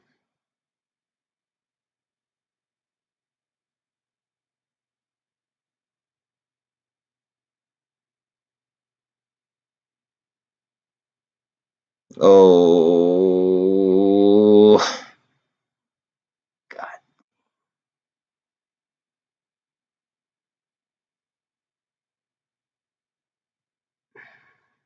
I have that. So those.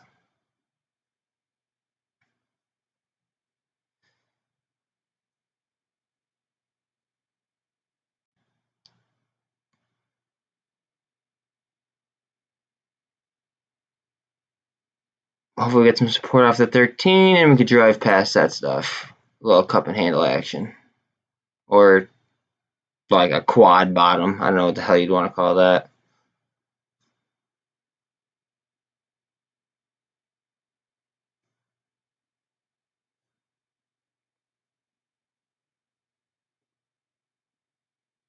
A lot of consolidation, guys. A lot of consolidation. Almost at 202 though on IWM. Keep that in mind. Just taking a shot right now. Look at that. 47 on the RSI. I don't really think that that's how price discovery is working today. At least naturally.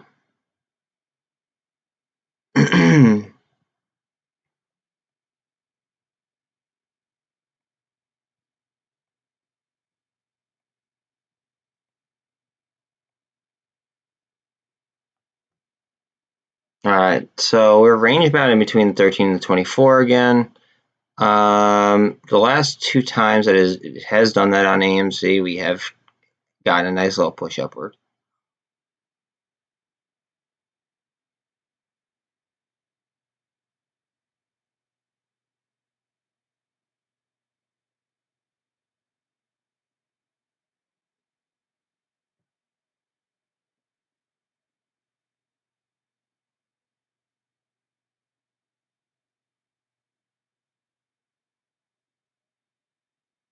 SoFi's still going.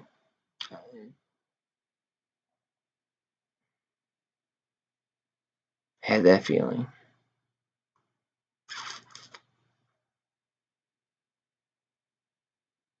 I think he's ripping. Jesus.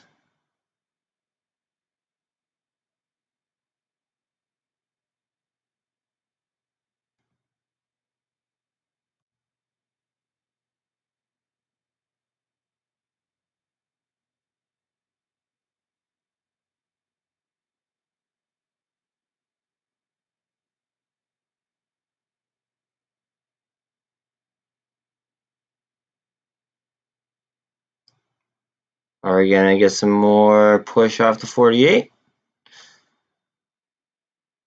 RSI's at 46.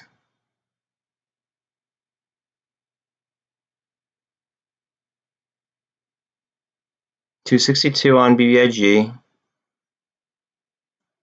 IWM is at 201.86, 201.85.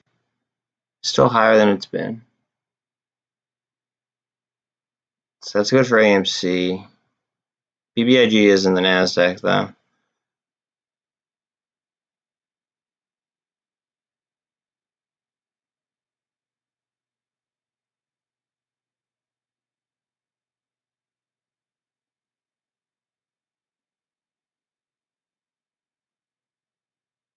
Come on.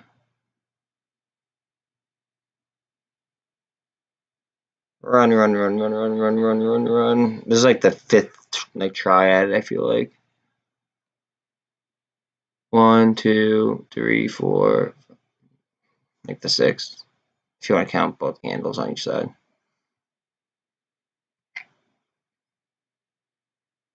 RSI is still 54, 57, 1826. We need 1831.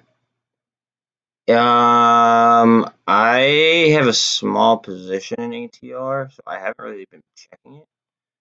Let me look. Oh, that hurts so bad. Oh, it hurts so bad.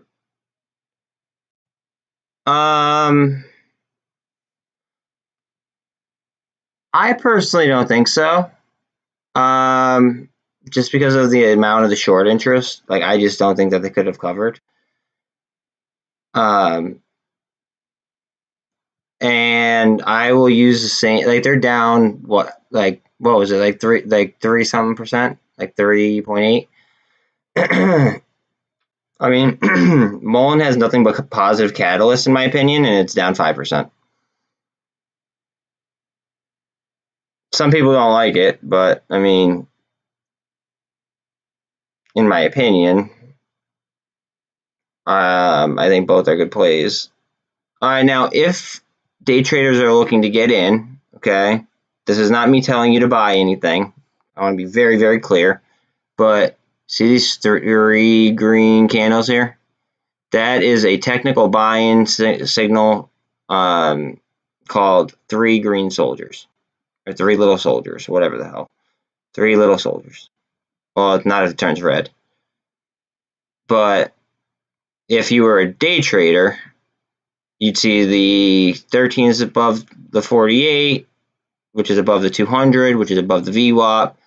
And then you'd see that, and that would be like if it were to finish green, then it would have been a bullish indicator. I mean, it still looks like a bullish chart to me. So I mean, I'm chilling, but yeah.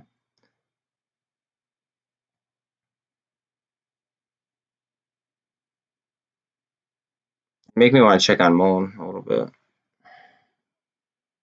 talking about ATER dumping. They have like 40% on their free float. There's no way in heck that they covered all that. Look at this, just barcode, barcode, barcode, barcode. That's gonna be a launch pad.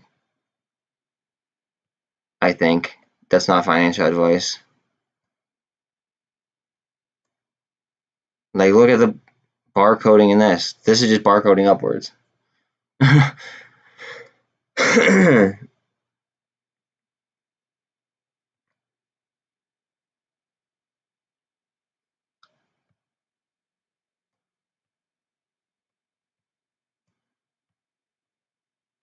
Come on. It's like a bull channel though, because like it's like, I wouldn't call it like an ascending wedge. Like I originally thought it was gonna form. Now it's like turning out to be a lot more flat, so it's like kind of like a bull channel.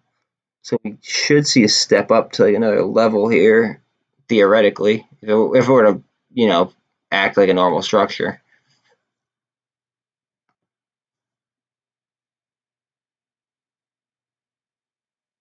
Also, you can kind of like see how it's getting support off 48. Weird looking double bottom, like a slanted double bottom almost.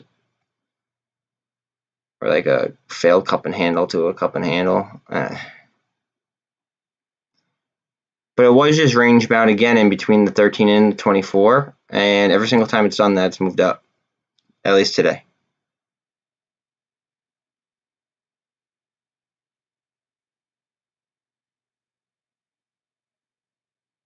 Let's see. Will it go green? No, it might not because the MACD is turning down.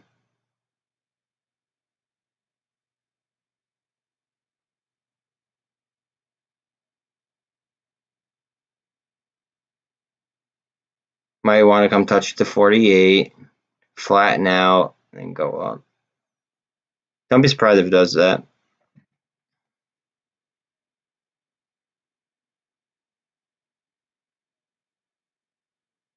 $201.90 on IWM.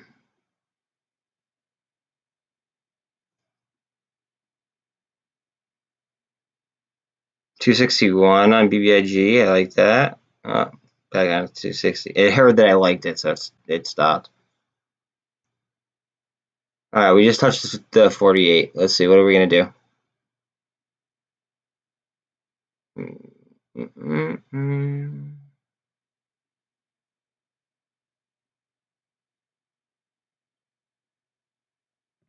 Probably draw horizontal right here. Where would it end up?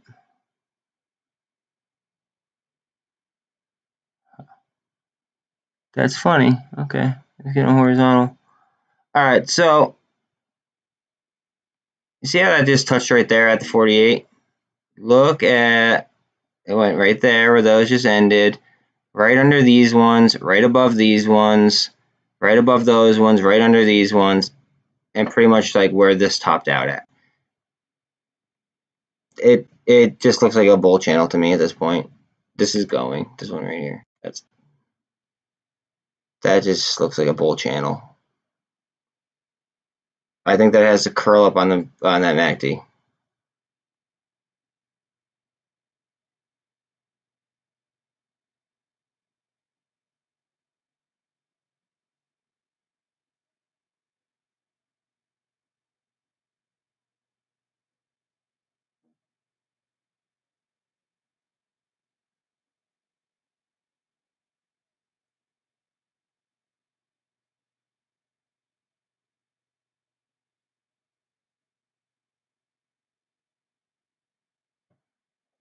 $202.03 on IWM. Haven't seen these levels in a minute.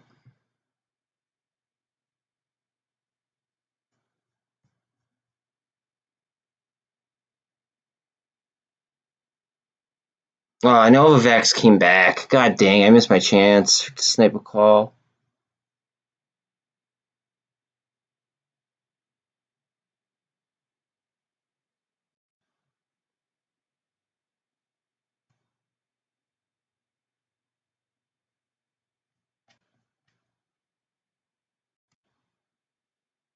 So I already have a position in SST warrants.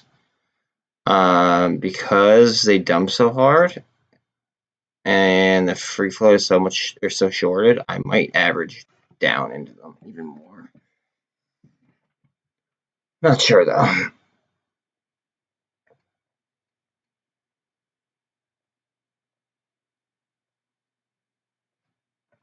I should probably move my calls though if I still have them. But they're barely even worth anything. I might as well not even. Just in case.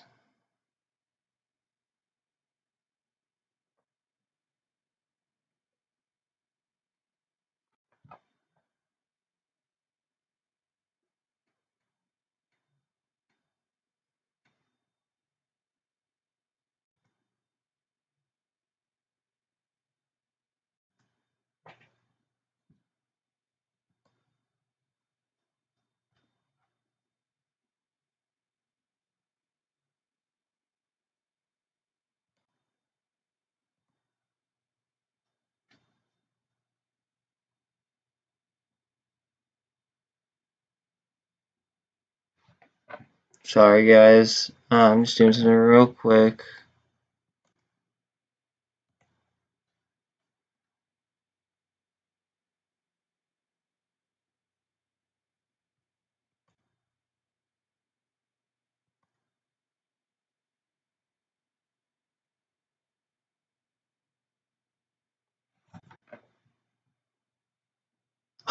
You know, I want to sell something, but I really can't. It's really silly for me too, just because it's kind of like a layup gap fill in my opinion. Son of a bitch.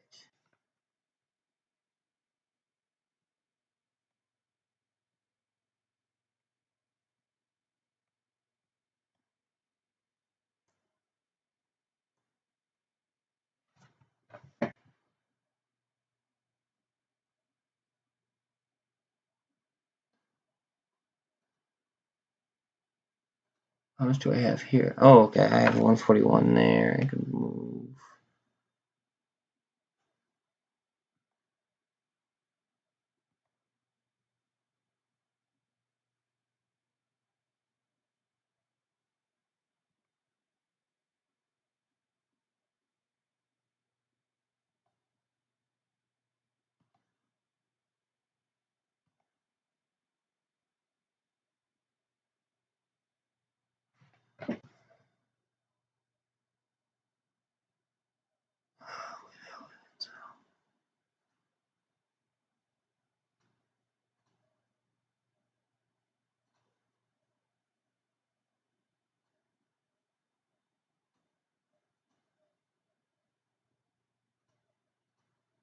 Hold on a second.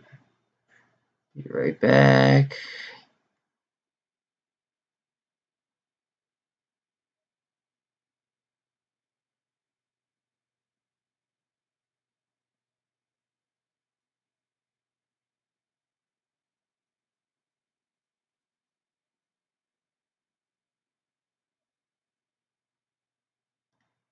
What do I have?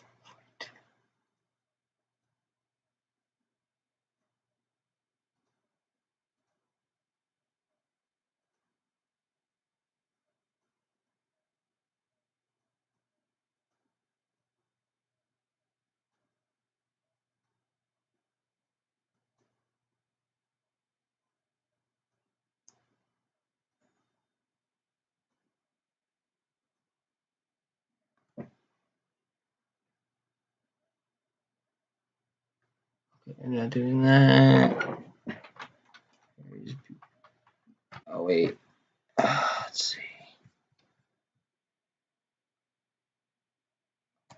Sorry about that, guys.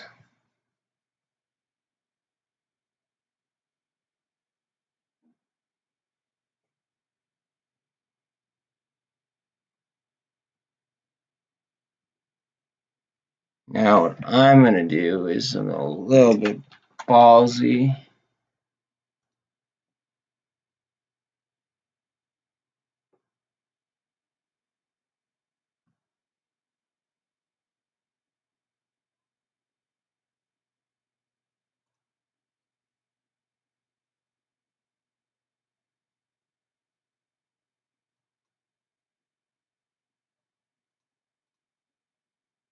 Oh man, why did it go up as soon as I clicked on it?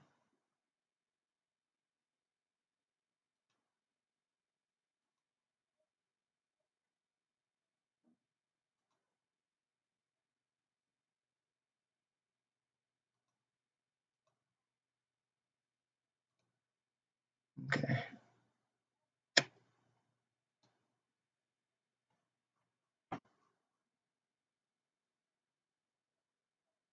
1109. Okay.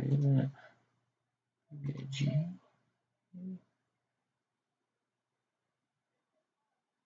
Yeah, 260, no way.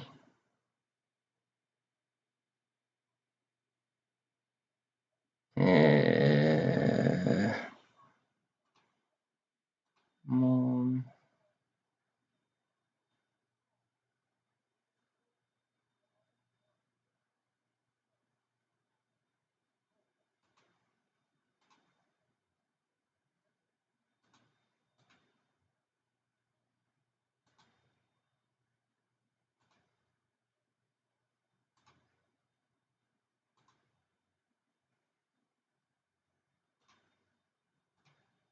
Okay. Sorry about that, guys. Sometimes I gotta snipe too.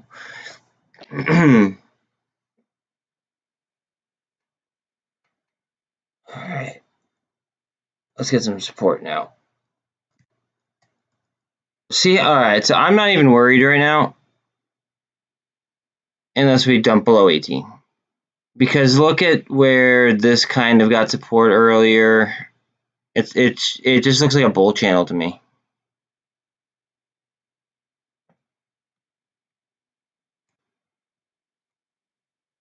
I also just bought an SST call. Call me freaking crazy.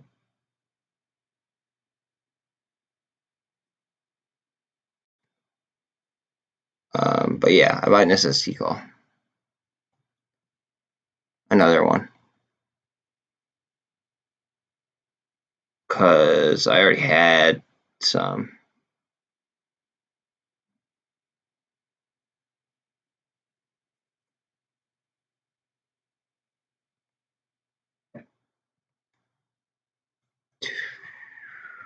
What are we doing here?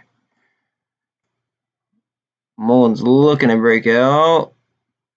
The 48 is coming up on the 200. Once it does that, that might move. It might. Like obviously, I'm not, again, a fortune teller or a financial advisor or anything of the sort, but statistically, has a better chance when a 48 crosses the 200. And legally, I am allowed to talk about stats.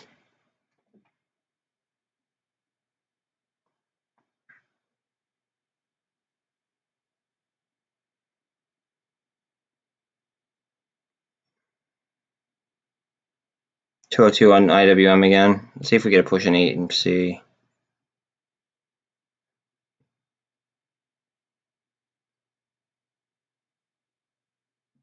Let's get that push. Come on. 146.09 on GME, 260 on BBIG, just under 175 on MULN.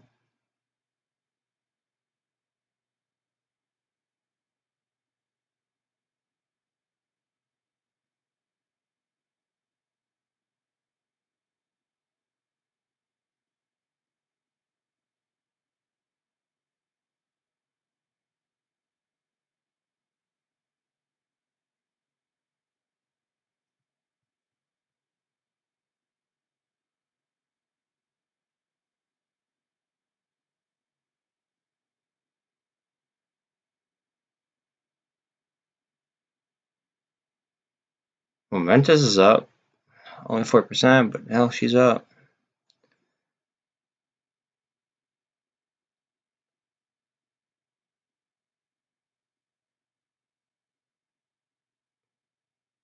IPR is up, Blackstone's up, of course. Wow, look at the warrants on GFAI. Ugh.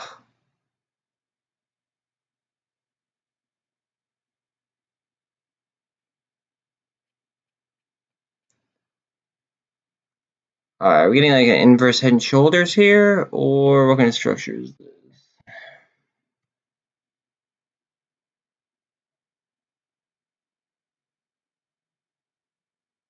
$45 on the RSI. We're gonna move back up towards the 48.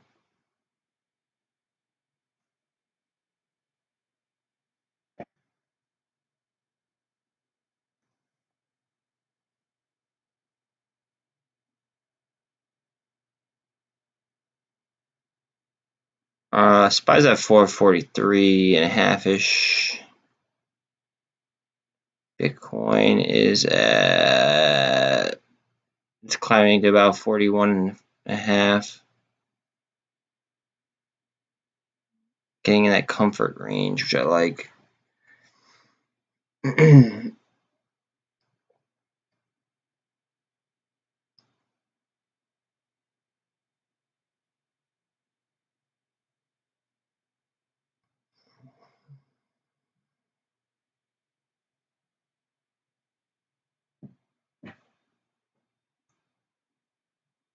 Come on, baby, let's go. Let's giddy up and get out of here.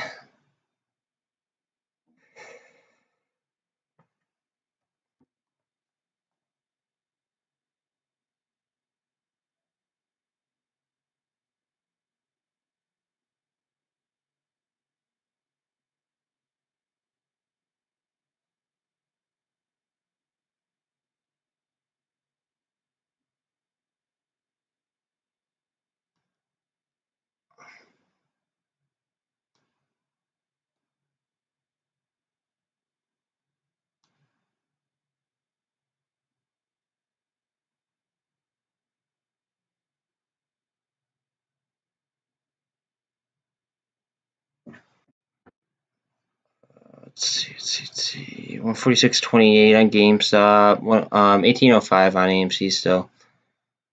We need to get twists on that MACD real freaking bad.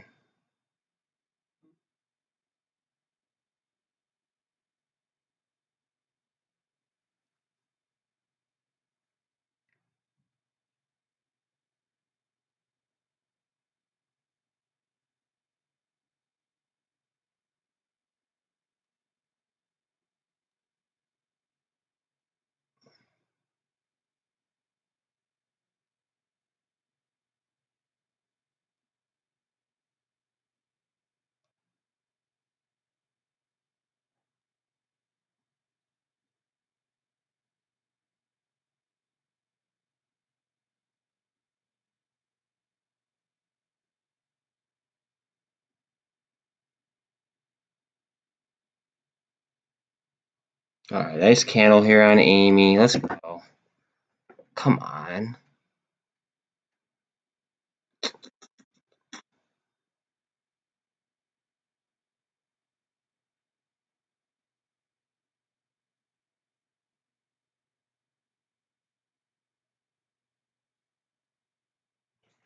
Okay, we're under 21 on the VIX, which is a good sign for its SPY.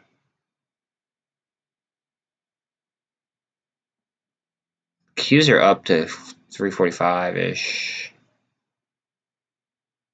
TLT 1957. Higher than it was, but SPY's up, so it's alright. Alright, here we go. GME's moving a little bit, getting some life.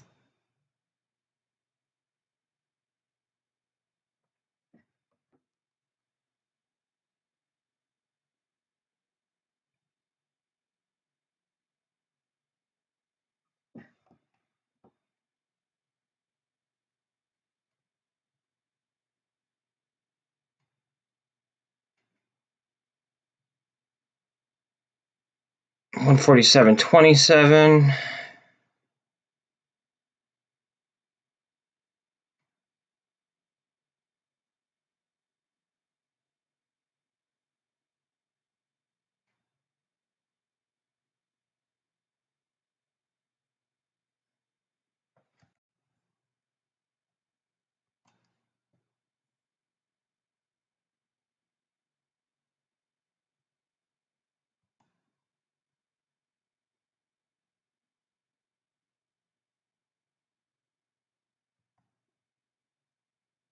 I'm gonna bust this right here.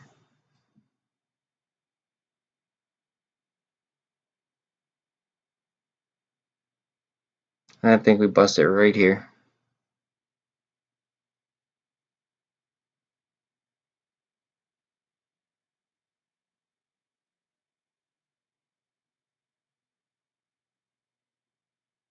WM's a 202. Give me some juice, baby. Yeah, give me that juice. Come on. And some boom boom juice.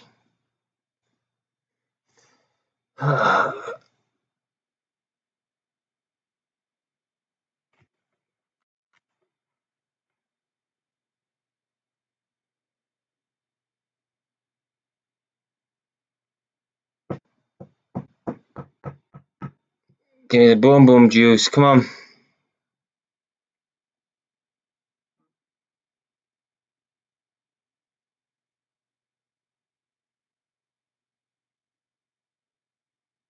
Alright, we're at the 48. Let's see if we could make something happen here. We need to turn that 48 from resistance to support, really. MACD wants to spin up. Here we go. I think we just did. Let's see. Up, up, up, up, up, up. Be our support now. Come on. We have a low RSI as well, 51.21.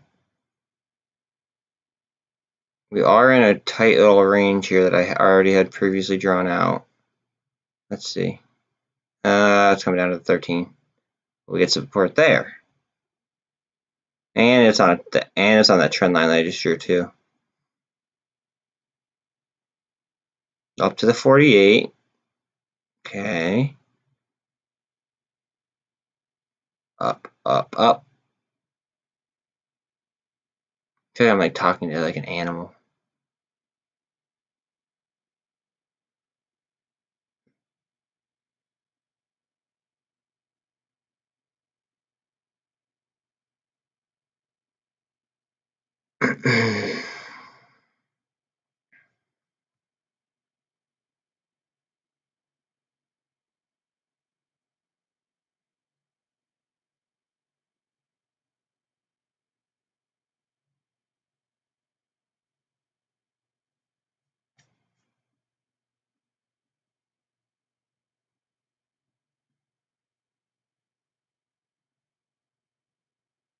Alright, we're getting some curls here on the EMAs, which I like. I like it a lot. Come on. Alright, so now we're at a resistance line, but we do have the EMAs curling, so that's definitely good news. Through the resistance line, what are we doing? 55 on the RSI.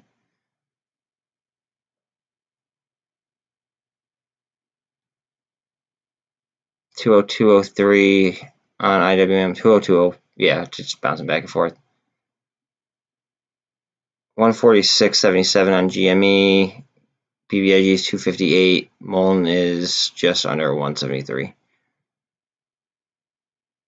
I think we're going to go for another run here on AMC, though. And he's across that MACD. The 13 and the 24 will cross on one nice candle, I think. A nice candle, not a baby candle.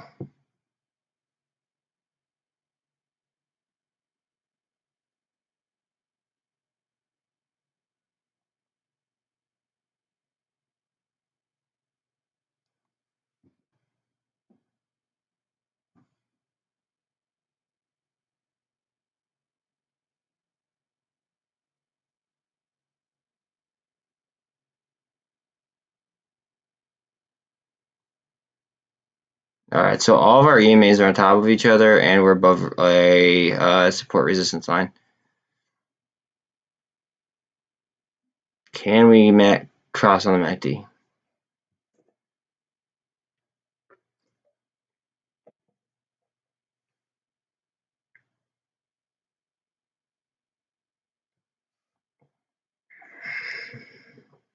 202.09, 202.10 on IWM.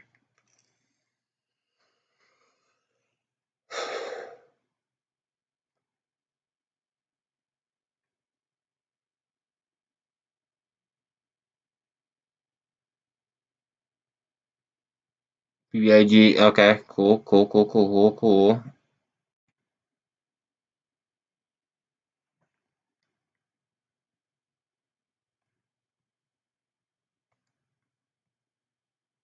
Dude, these, like, this and MULN are just, like, they're just scam launch pads, I'm telling you, dude.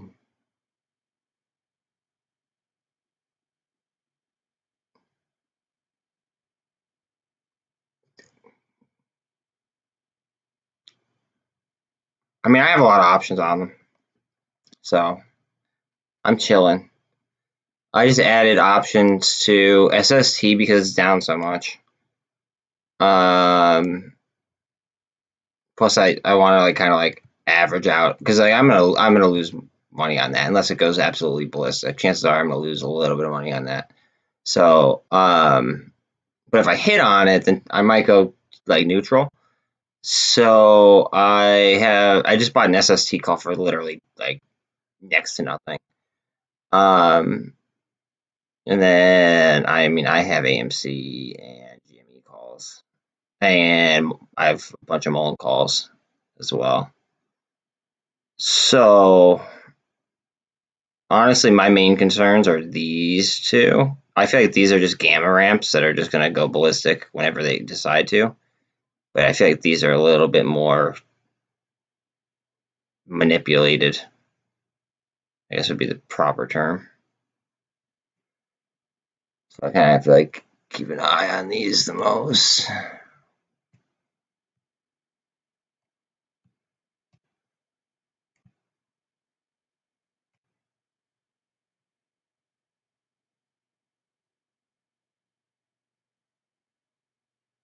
That's going to curl up, I think, as it crosses. What are you doing over here, AMC?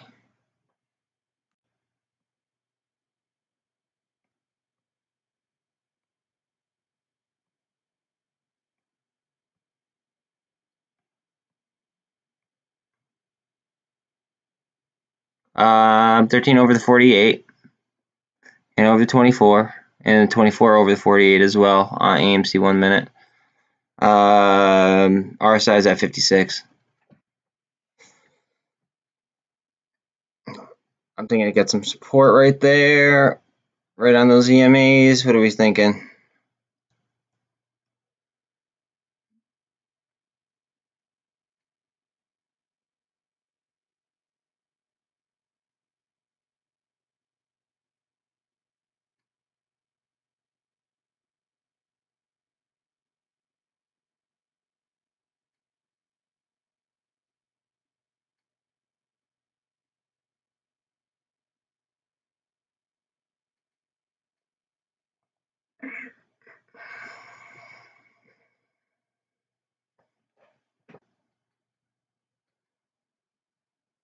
I want to see IWM just keep climbing, realistically.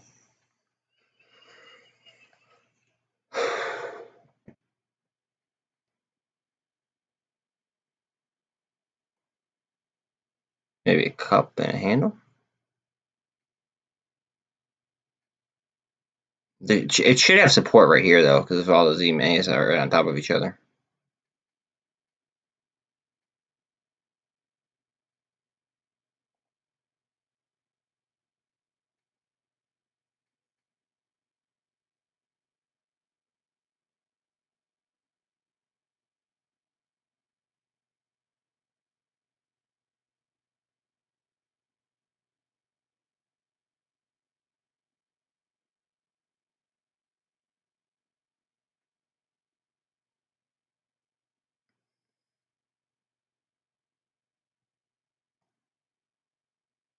Move up, baby. Come on.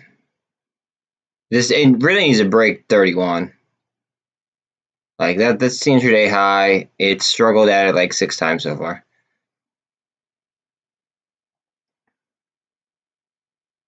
We're getting EMA crosses. Everything's lining up how it should. Just need to drive it right past 31. We're at 148.10 on GME.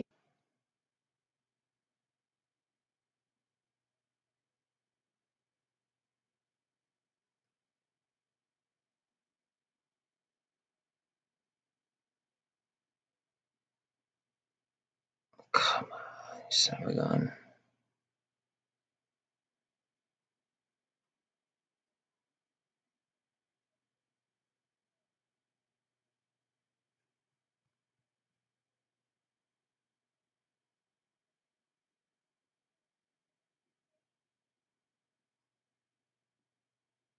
Oh, we're getting a candle there. Just a little bit.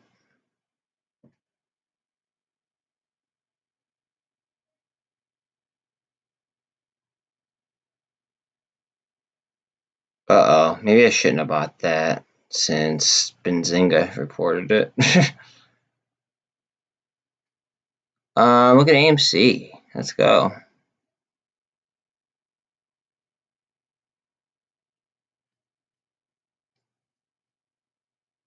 Come on, AMC. Pop your head.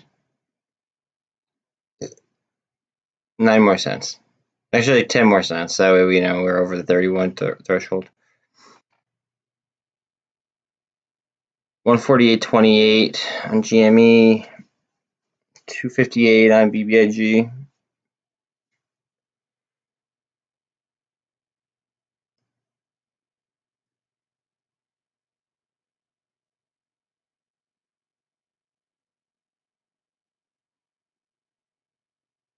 We're about to slightly cross the MACD as well. Barely, but it looks like we're going to be on top of it.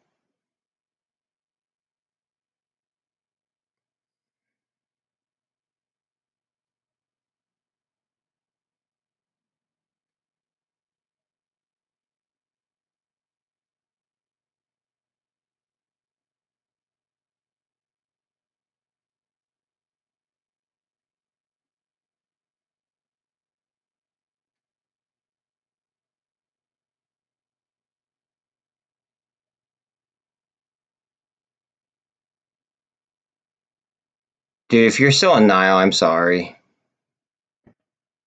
That must just be painful to watch.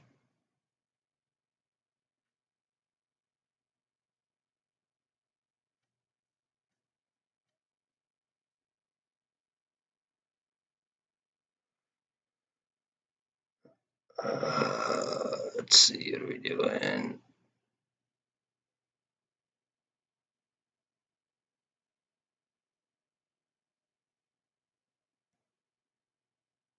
Mm, 148.01, 1817. This is just a battle right here. Consolidation, consolidation, consolidation. Like, this should have plenty of support right here.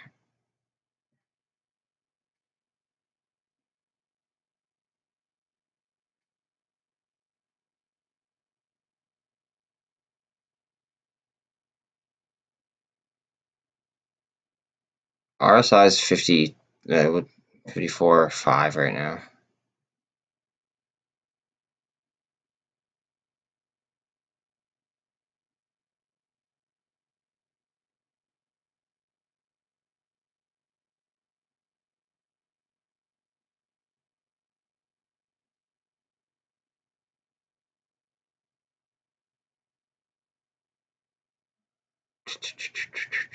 $173 on MULN. 258.5 on BBIG, 1817 on AMC, 147.80 on Gamestop. IWM is at 202.11. The VIX is under 21, slightly. Just under 444 on the SPY. Qs are up to 345. Bitcoin is at 41.5. And are we getting a push on AMC? We are above the MACD.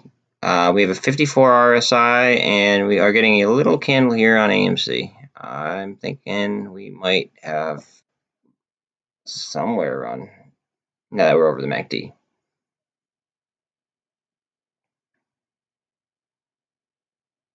147.72 on GameStop.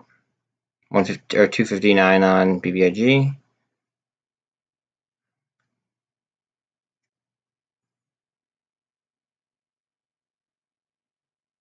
The margin that they have is just so slim. I don't know how. You just tell by the way things are barcoding that like things are getting tight for them.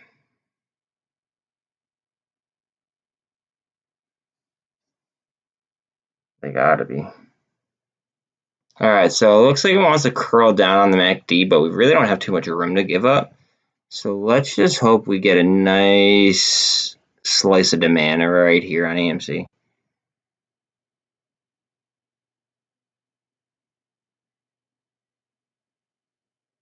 Pop up, baby, pop up.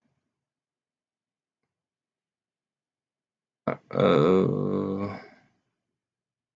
Okay, we're in the supply zone now. I'm definitely calling that supply zone for sure. I don't think it's going to stay down there that long.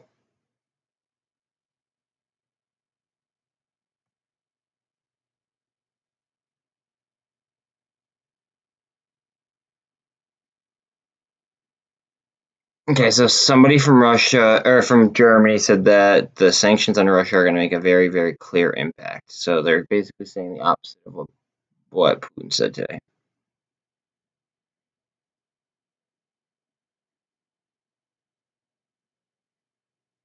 Just under 444 on SPY.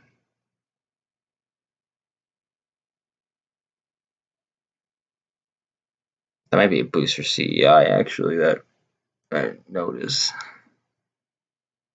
Let me see what futures on oil are running.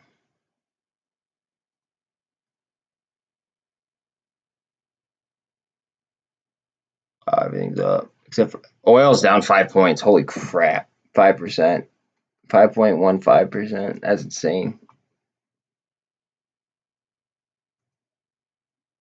That's absolutely insane.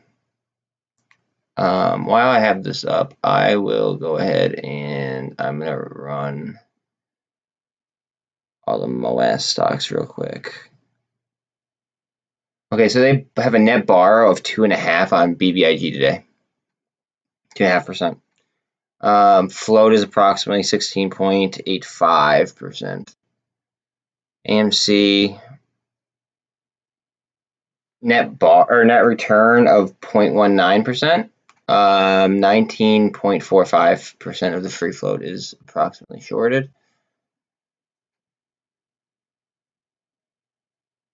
Net return on GME 0.36%. 20.41% of the float is short interest.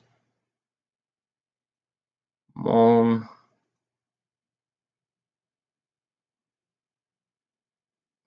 is a net return of 0.95%, with a short interest of the free float of 13.32.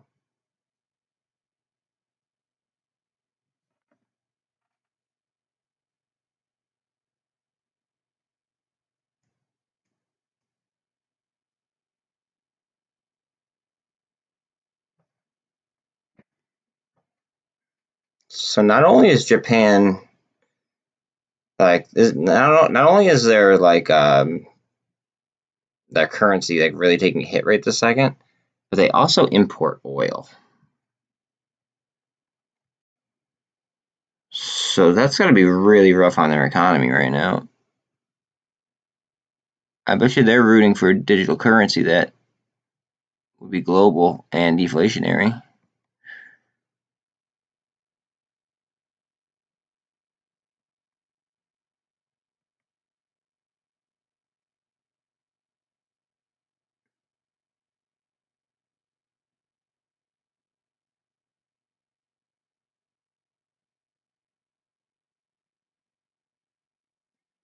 I don't even want to draw that. Maybe I have to now. I wasn't going to draw a bull flag there, but... And we got some red. Oh, that's high.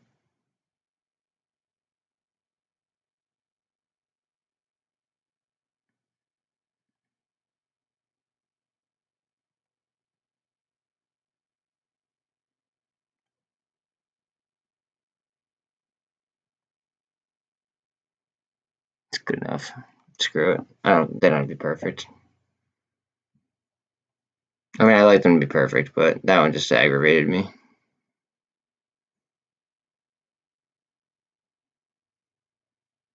$148 on GameStop even, $259 on BBIG. And waiting for this AMC to pop here. Same thing with MULN. What the hell's going on there? That looked like it wanted to pop up so bad before.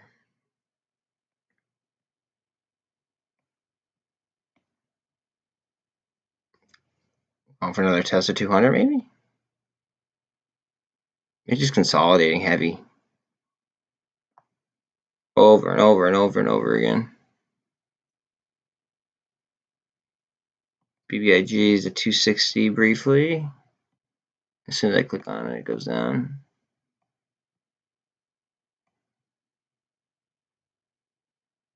Looks like it's trying to twist up. And it might clear that MACD.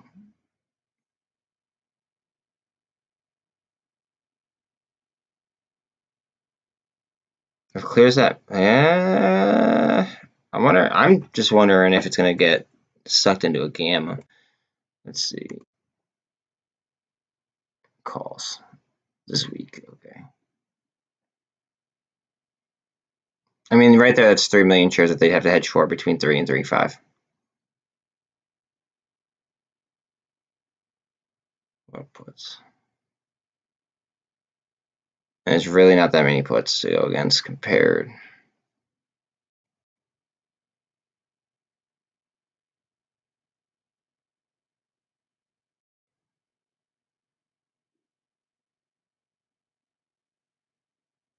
Alright, just make these twist up. The same thing with MULN. They're just like, I mean, even AMC right now is just like consolidating around this. I actually drew a horizontal because it just literally kept going right around this line right here. It needs to clear, this needs to clear 1831.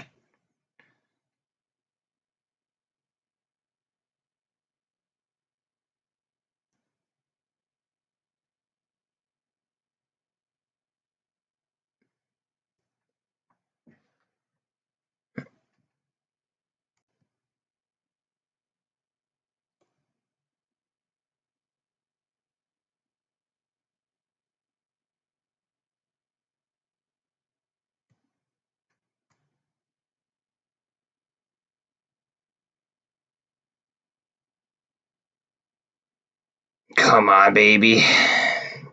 Just gotta make that cross.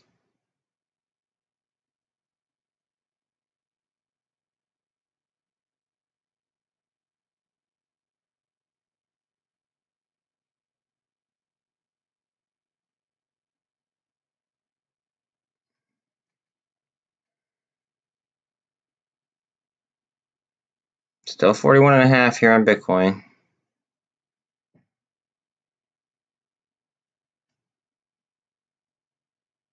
I honestly think that they're just scalping Bitcoin back and forth in order to go ahead and pad their margin.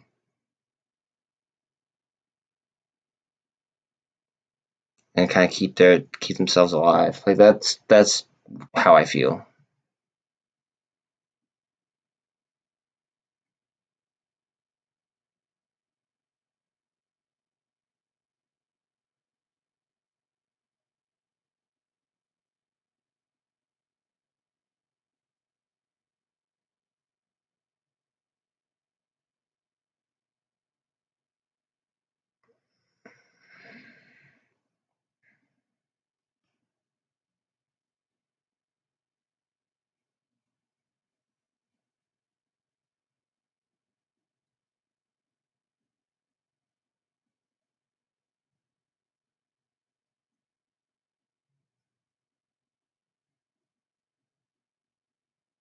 Nice for SS2 to do something. Other than, be stagnant. Well, it looks like the MACD is indicating that.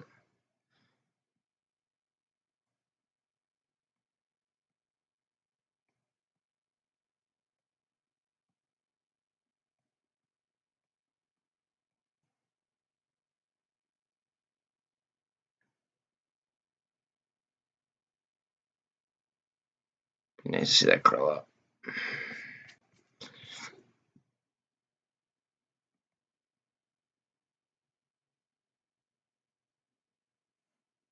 $18.14 on AMC. $18.16. What are we doing here? Are we actually gonna get some strength?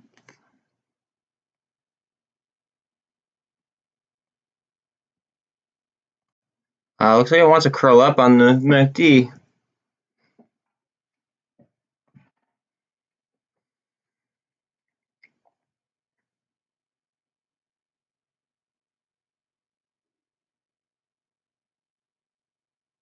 This is such an ugly line. My God, it's got to go.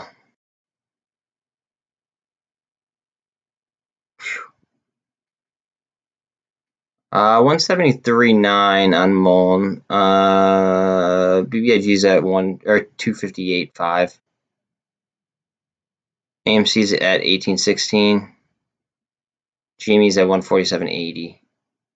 IWM's still over 202. VIX is still under 21 slightly. 443.5 on SPY. Qs are at 344.82, and we are still sitting at 41.5 on Bitcoin.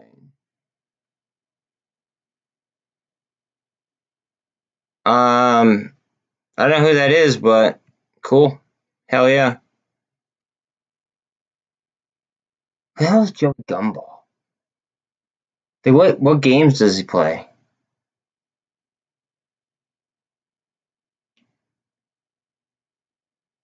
Like Gumball? Are you joking with me? Is that like really his name?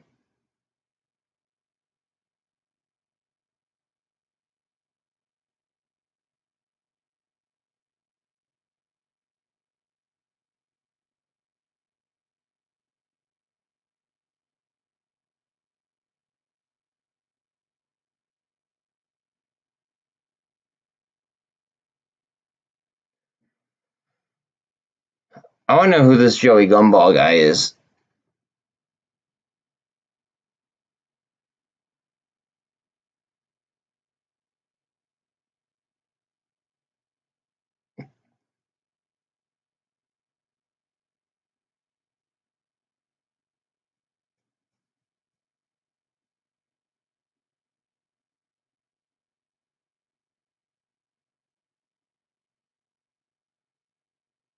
I can't believe my SST position is down 40% in one day.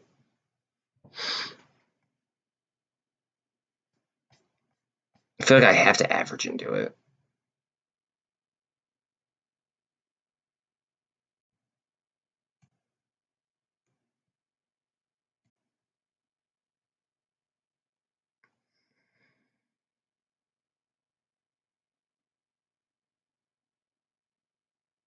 This looks really strong right here, though. Like, that looks like a bear, or excuse me, a bull channel.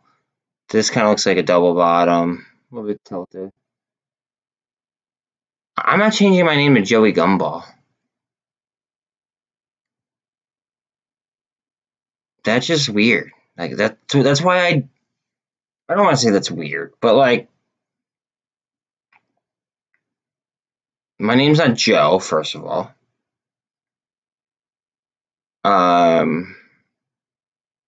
Gumballs are cool, but they lose flavor after like, I don't know, 5 minutes max. I don't want to I don't want you to get bored after 5 minutes with me, you know?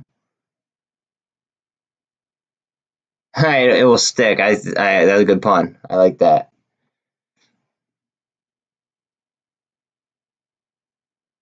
Dude, I'm the space ranger. That's what I do. I like to cruise galaxies. I'm ready to go. I'm ready to just lift off right out of the Milky Way. So I'm cool with my name.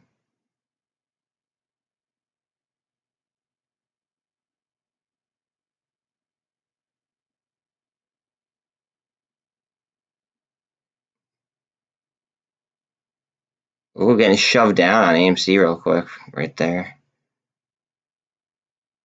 Are we gonna eat it though, or are we gonna just go with it? Let's see.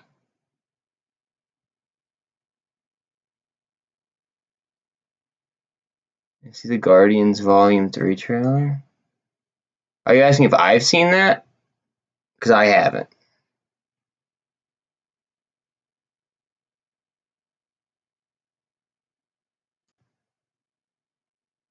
Are you talking about Guardians of the Galaxy? I don't know what you're exactly referring to. Come on. Just be like a big handle. Yeah, with Thor. No, I didn't see that yet. Ugh.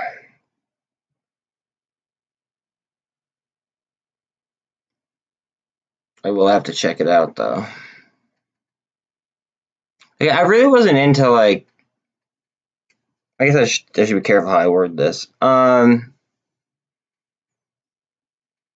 wasn't the biggest fan of Guardians of the Galaxy compared to other Marvel movies. I guess you could say. But if Thor's in it, I might have a different opinion.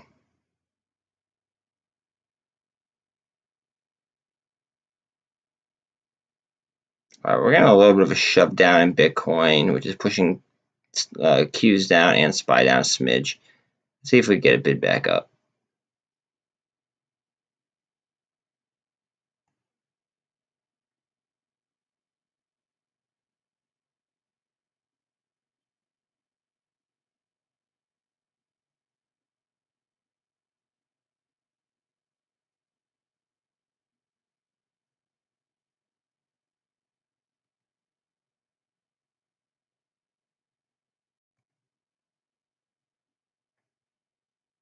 Okay, this might twist up. RSI is low. We're above the MACD.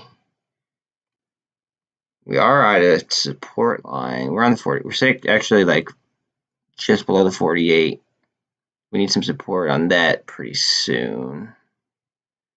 Preferably now.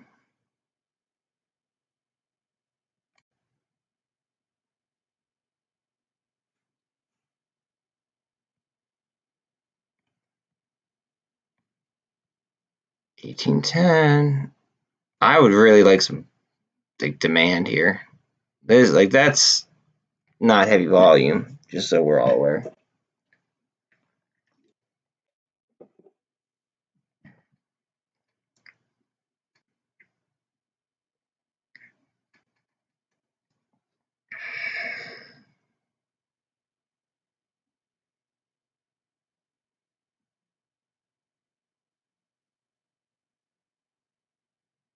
Them going ahead and like, how should I phrase this?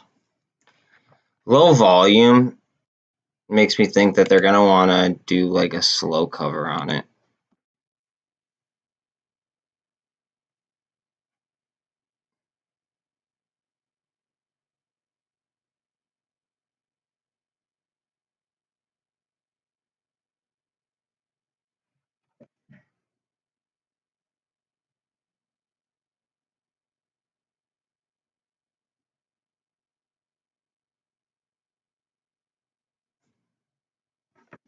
I don't know why. I just feel like that would make them want a slow cover.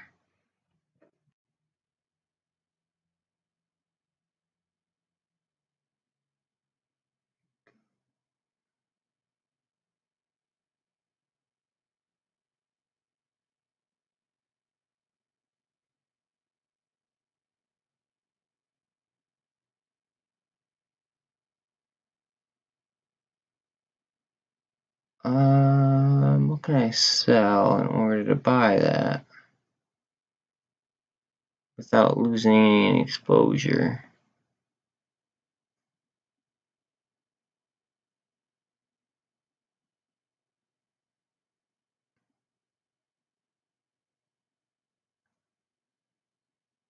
Be right back, guys. Hold on 1 second. I'm still here. I'm just doing stuff.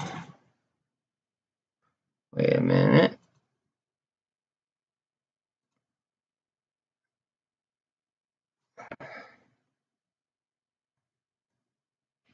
My own name. Okay. Oh, I don't want to sell that though either. Jesus. Oh, it has to be so difficult sometimes.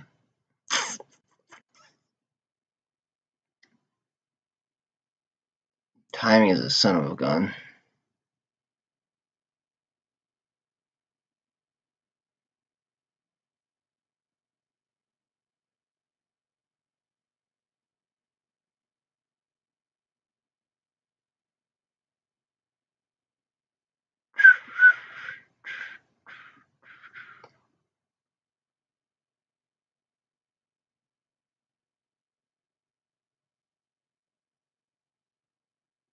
Oh, I know they're talking about Elon and Twitter on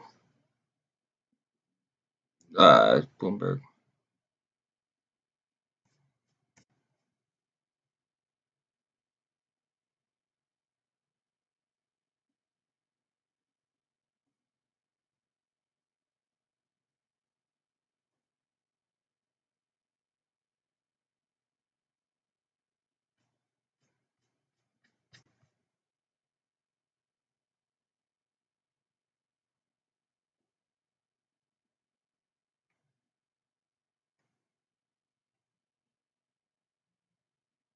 Watch, they're gonna try to bag on like freedom of speech.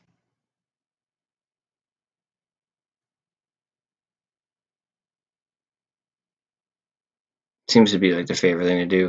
261, we just hit on BBIG.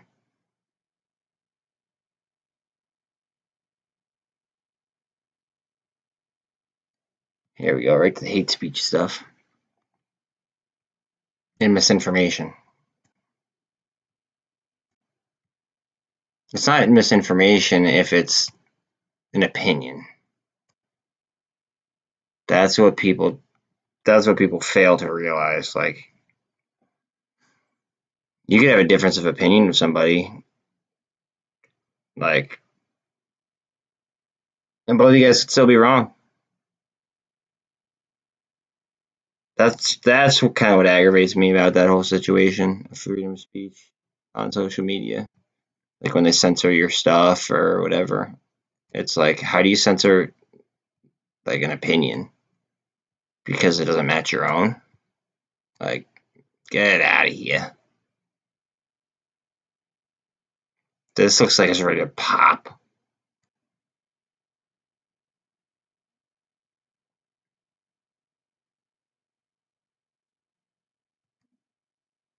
$48.13 and twisting up on GameStop as well.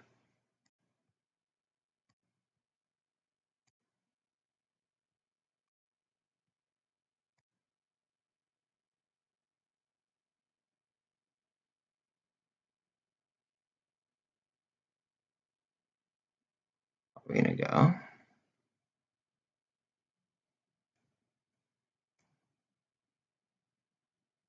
Still got plenty of time in the day. It's only 12:46.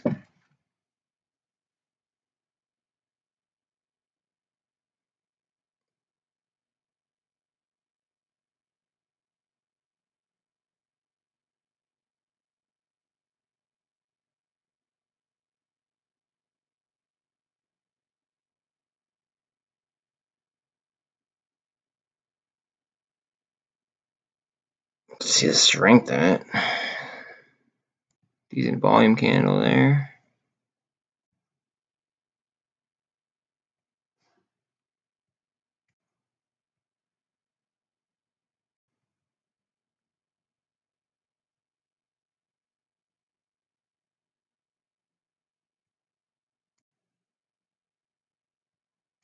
Alright, so look at the wick on that. Look at the volume.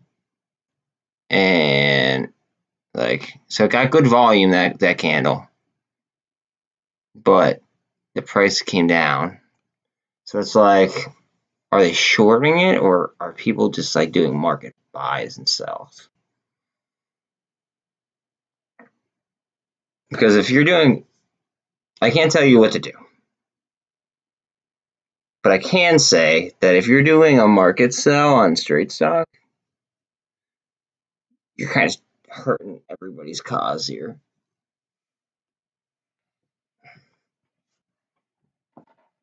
Because that's how the market maker would just like rake you for as much as possible.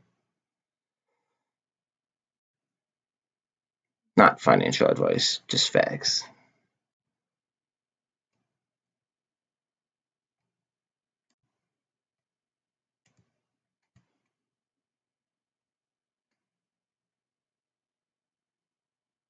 Come on, let's go. So it's like we got some support off the 200, maybe off 18 realistically, and we are going back towards the 48. Let's see if we get across. 175 on MULN, 74, 175, back and forth. 262 on BBIG.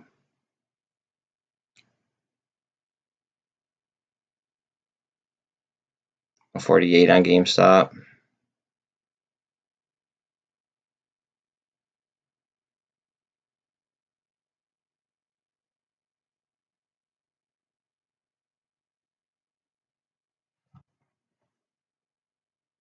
Can I consolidate into, hold on a second. I want to get these GME options. I like to be closer to the money.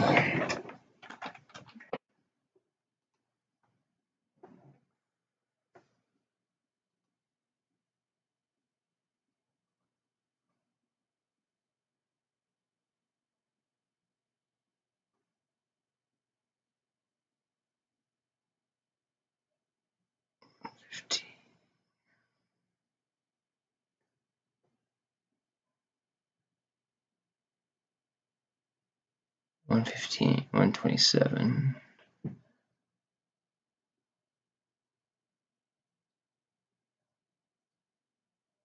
Not really. It sucks.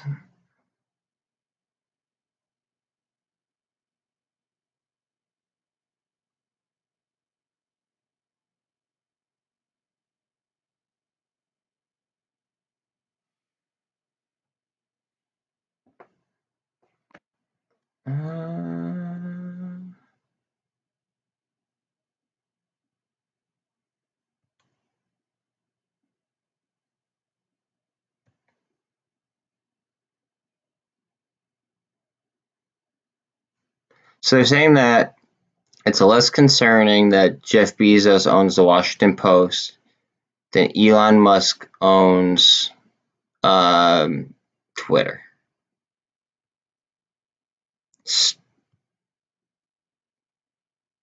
That doesn't make any sense at all. If anything, you're just reaching more people. But even if you're reaching more people, like you're still entitled to free speech as an American. I mean, I can't speak for other countries, but as an American, you're entitled to free speech. So for them to just go ahead and say, "Oh yeah, that's wrong," like it's wrong for who? For the powers that be that don't want other people to speak against them.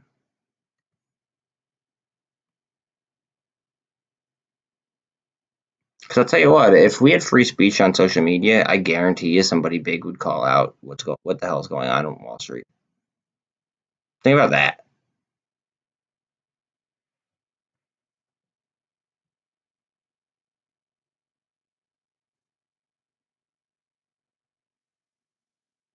At 9 on BBIG.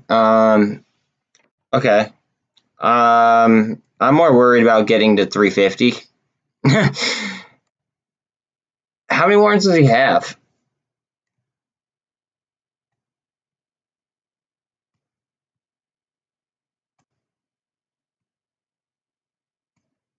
I'm definitely more worried about getting 350 though. This might cup and handle actually. That'd be very interesting.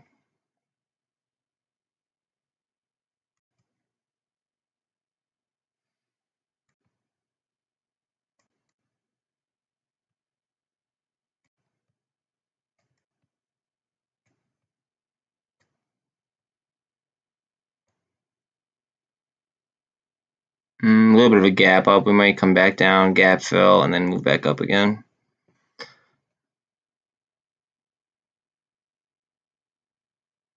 It's not that much of a gap. I just don't like having those gaps in the chart.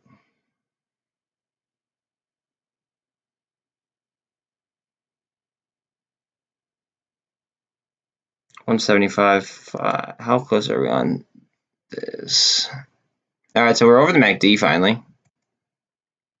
After battling it all day. Now we get a nice little candle as soon as I click on it like that. Look at that, this barcode. This is a definition of barcoding. Just for anybody that asks. And then to see a huge candle like that, like, guys, that right there. This is all option related. I'm betting. Not financial advice whatsoever. That is a pure gamble bet. But I would say that that's just like a gamma battle. Back and forth and back and forth and back and forth.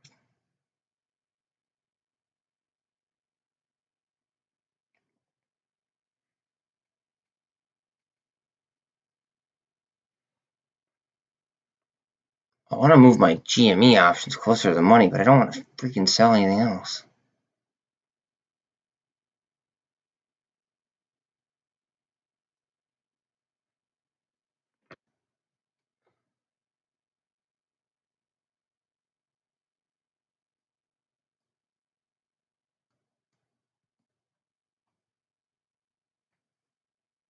Or the price could just move up and then that'd handle it for me. That'd be cool too.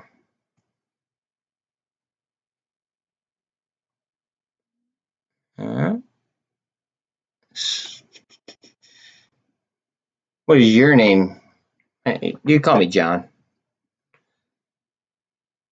I'm just no. My name's John.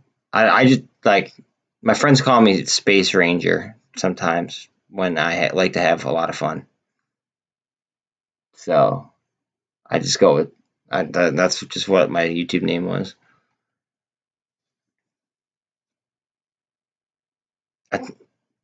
I like let them know like when I'm going like Buzz Lightyear, so that they like know like I'm just like I'm going out of it. That's why.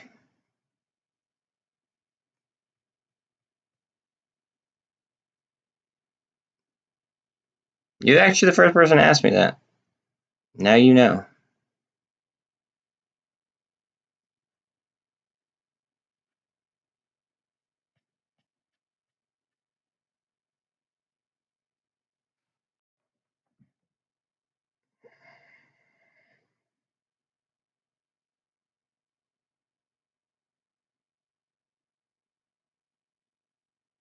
No, absolutely not.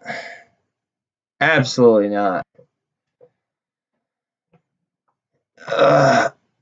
I'll throw you in timeout.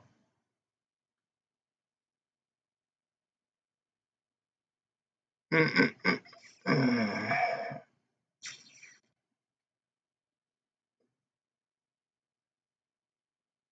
I can't believe I just got that.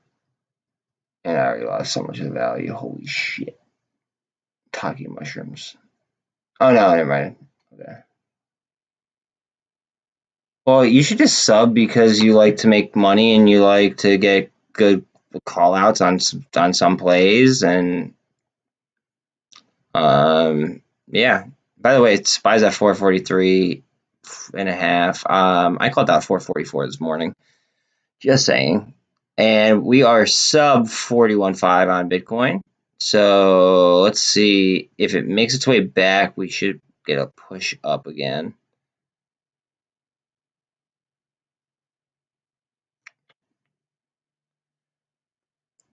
IWM still above 202, hanging in there.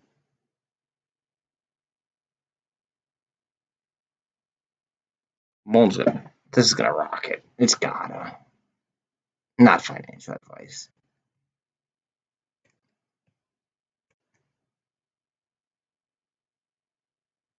Big red doji.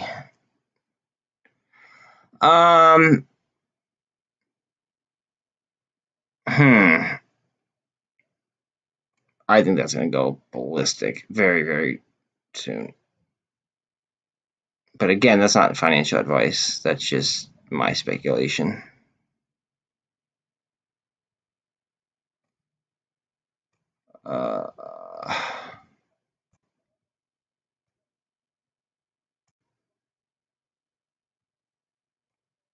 Okay. We are just going ahead. We are consolidating along these lines, and I'm not liking how we're now making lower lows. But we are making our way to the 200, and we do know that after coming close to the 200 or the VWAP, I should say, sometimes big moves do happen. So let's hope that that is the case here, because I would like to get across this MACD. Because if we don't get across this MACD, we're not doing anything.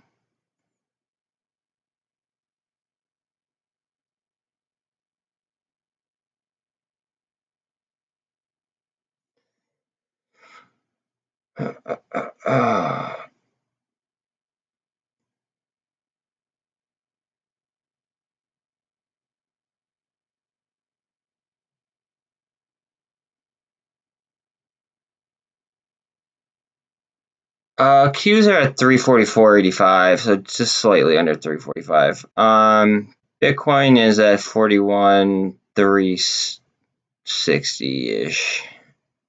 ETH is still above 3,100. MULN is at 175.8. BBIG is at 260.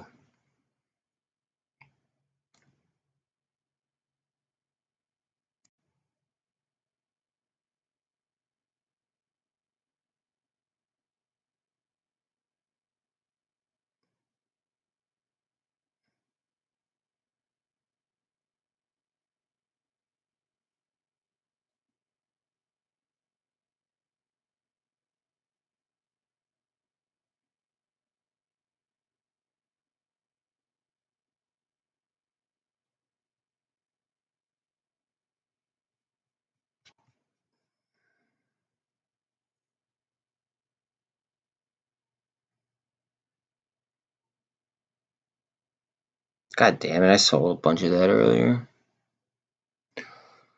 Oh, gosh. Very silly of me.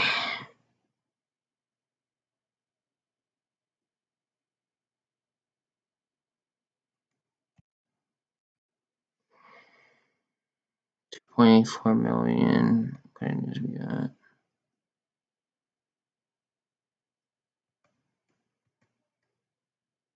Sorry, guys. I want to just read this real quick.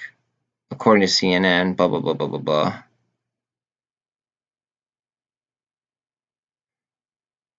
Okay. All I had to know.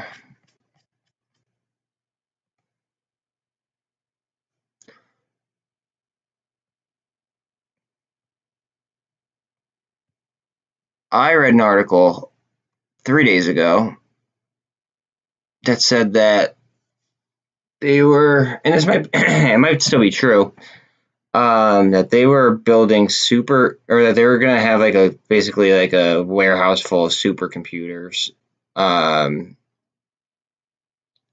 in America. But I just read in that article that they're a Chinese company. So while I don't want to take the L on them, I might just take the L.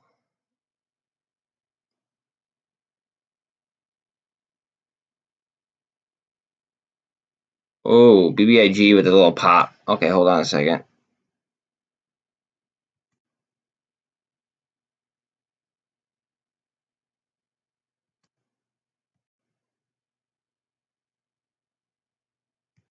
Okay, hold on a second.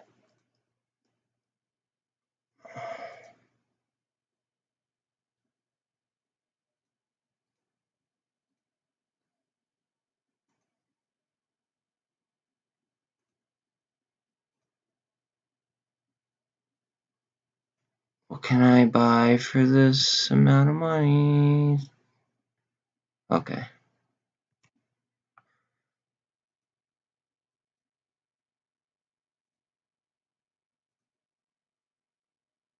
Wow, I didn't realize. I didn't. That sucks. Sucks. Okay. Cool, calm, collected, Jonathan. What are we doing?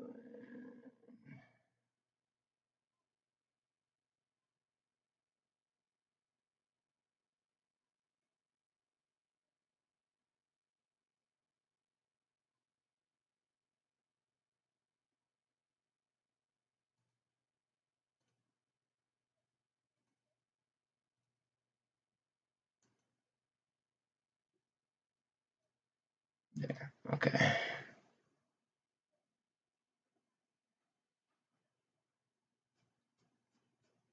All right. There has been a lot of volume at 26 on the option chain compared to other options for AMC. Um, I'll show it to you actually, just so you guys don't like doubt me.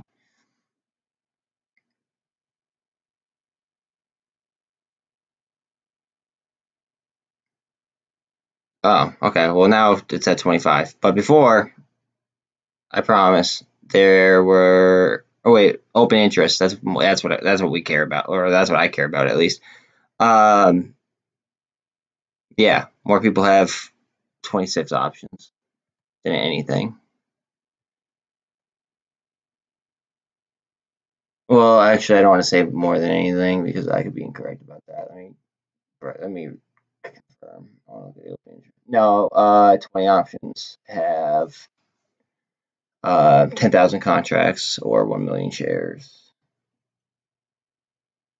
I guess I should have said out of the higher strikes out there, 26 has the most open interest. 27 has some. 29 has a good amount of open interest as well. But see, like at that point in time, you're not even really helping the gamma that much. Like 30 has a lot as well. One that's like 11,000. But like you're not really helping the gamma situation at hand at that point.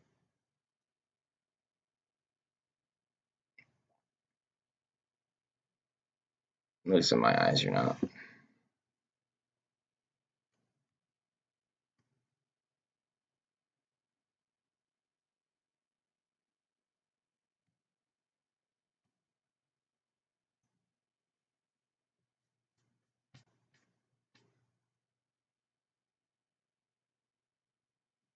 Oh, here we go. Wait a minute. We're getting some movement here on MULN, and we are getting it on BBIG simultaneously.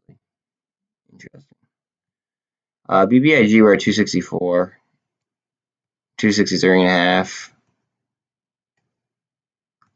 So that hit its is that the intraday high? Yeah, that's the intraday high. We just need to get above that, break that up. Should be able to do that with some momentum. And MULN's gonna get going here, it looks like.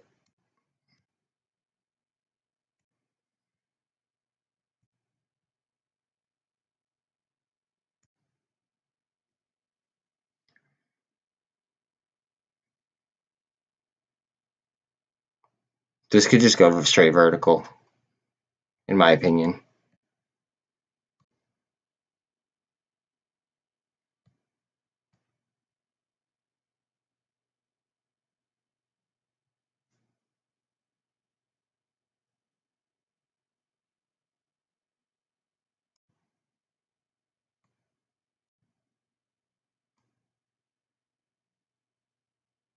Come on, MULN.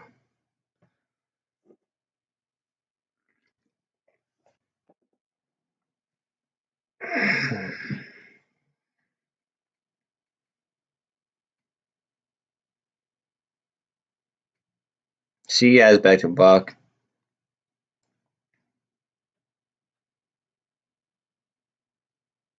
So everyone knows that's interested.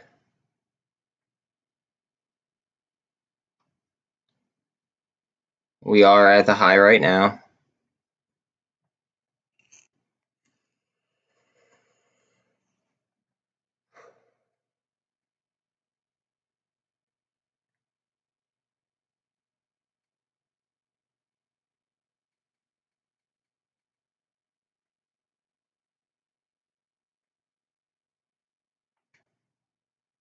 262.5 on BBIG.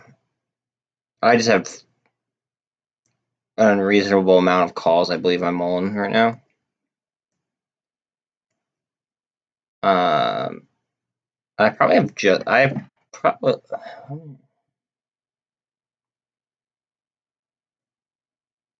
and I have slightly a little bit more, or well, a decent amount of shares more than I do on BBIG.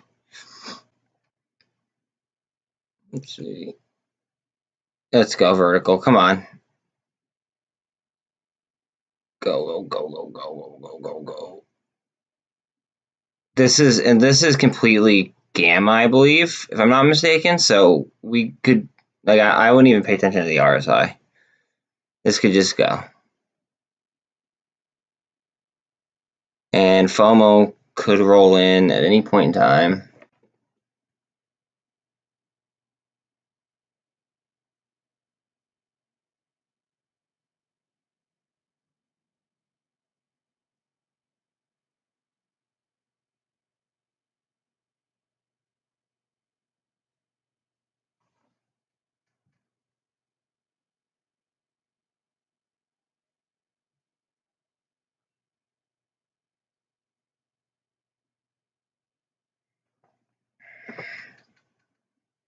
This is what I was talking about like the technicals, like the indicators just stop making sense.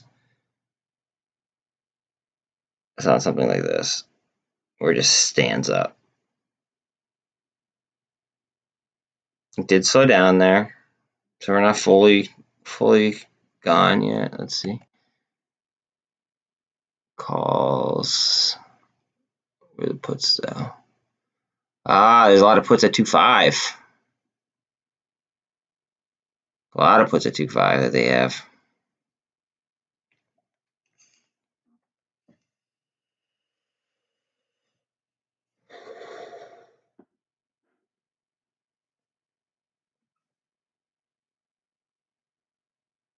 A lot of 2.5 puts they have. Jeez.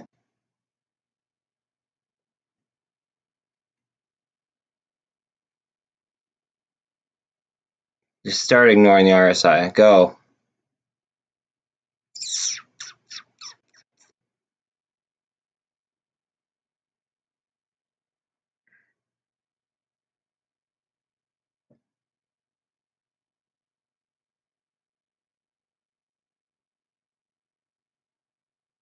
$76 on the RSI. Come on. But that's strength with a 77 on the RSI. That's wild. Let's go. Come on. Come on. 181. Get up there. We need to break that pivot point. That pivot point might be like an issue. That might slow us down for a second. Unless we're fully gamma involved by that point. 265 on BBIG. 181. It keeps just tapping 181 and getting supply there. New candle starting at 181. Strength. 74 on the RSI here.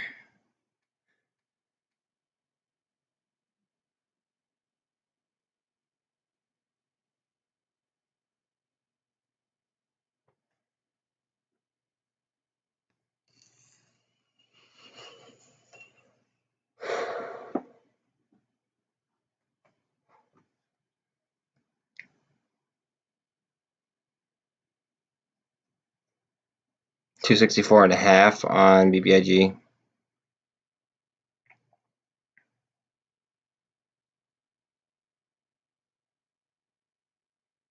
So this is going back and forth in gamma. Up, down. It's just tug of war.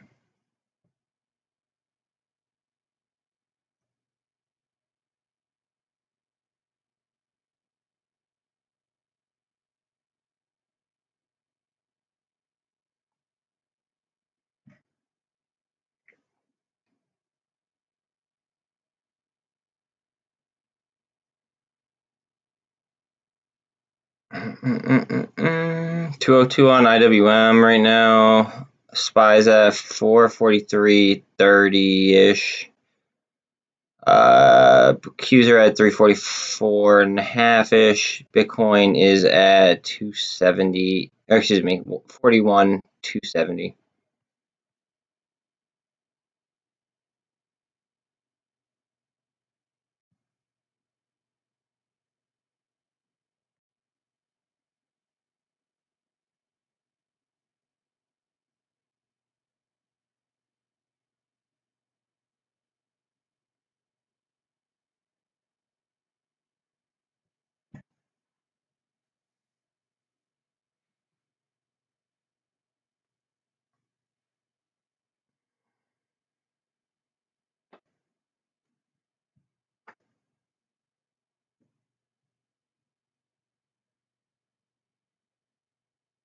Let's go. Come on. Come on.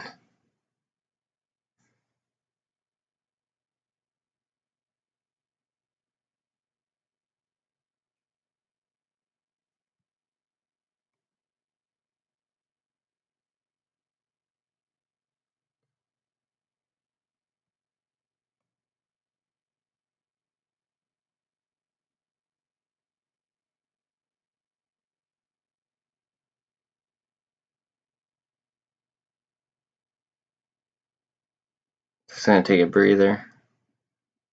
Let's see what I'm looking at a different screen here and see what's going on with the shores on it. Are they returning? Are they? And they're probably returning, but oh, they returned a decent amount. It's saying that they returned 8.48%. Interesting.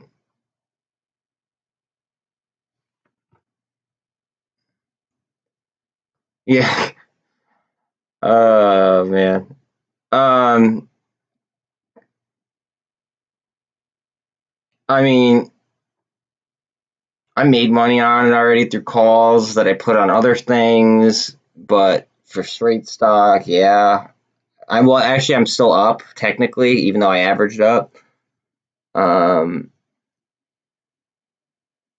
don't. I'm at this point just like using leverage now. I should be buying straight stock, but it's just like look at these candles, dude. Like it just looks like an explosion waiting to happen. BBIG looks like it's gonna pop too. 266. This is the high of the day too. I knew I saw something fishy about this.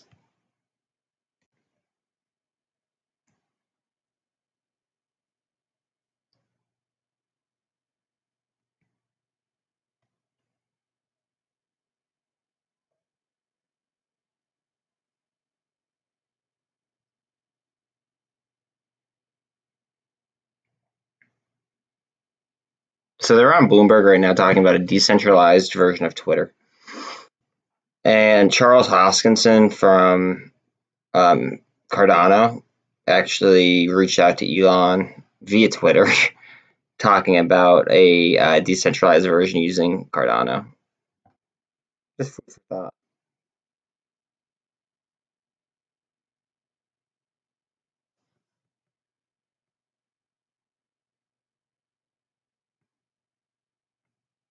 SPY 443 in about a half, almost 345 on the Qs. Bitcoin is 41,320.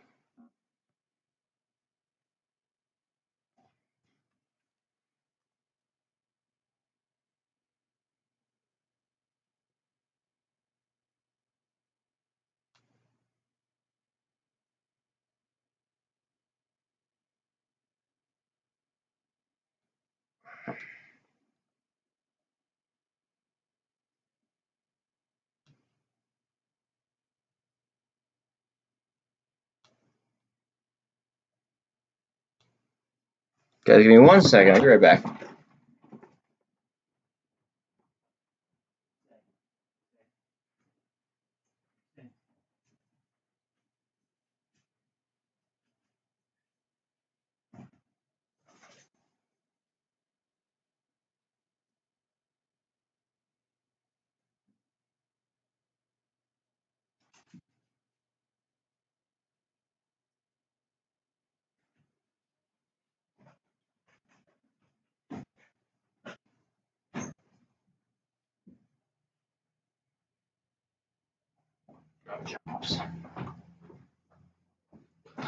Sorry.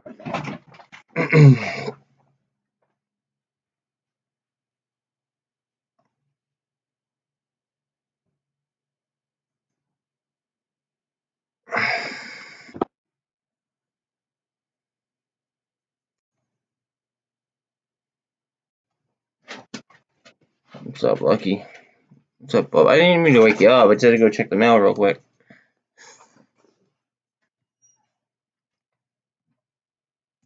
Low volume. I know it's only 1 o'clock, but low volume.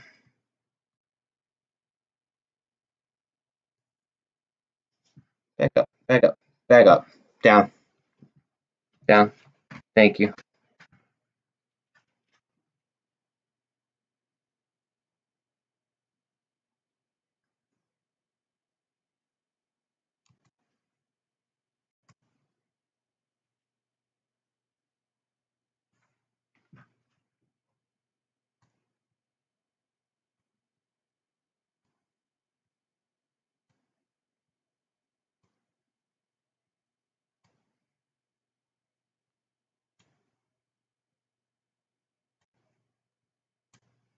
Okay, let's see. 265, then it bounced down.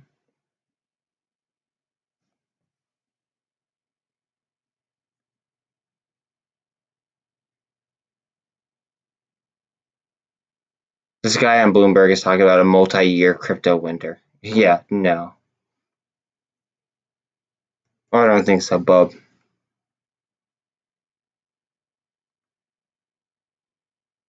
I think it's too late for that.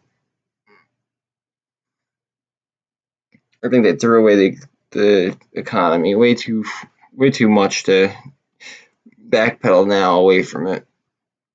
It's kind of either get with it or you're not going to be able to do anything about it. So I think that they have to have no choice. I think that him asking about a multi-year crypto winter is absolutely asinine.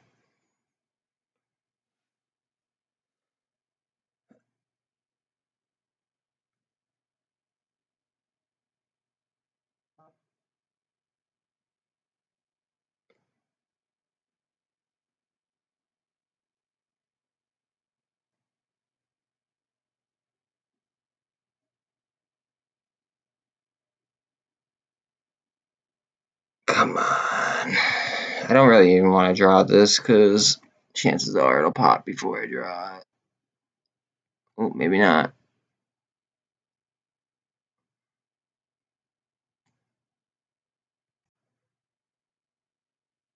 Right off the 200. I didn't even see the 200 right there. I think we get support right off of that. Maybe dip below it and go in between that and the VWAP. But then I think we might go boom.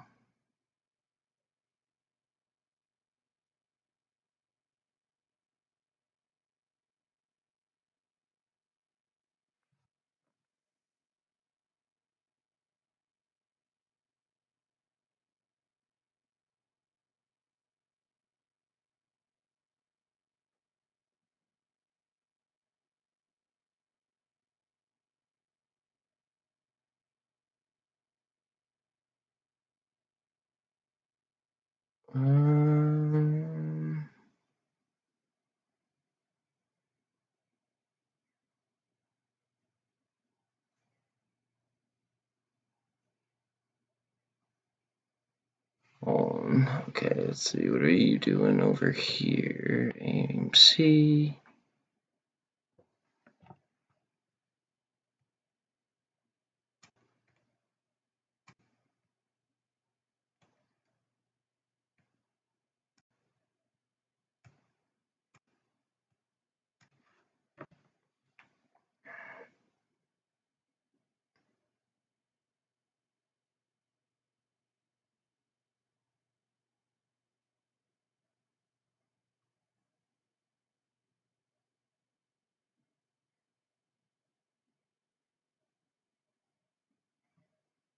Crap, I feel like I should buy some more. Can't sell that, can't sell that. Don't want to sell that.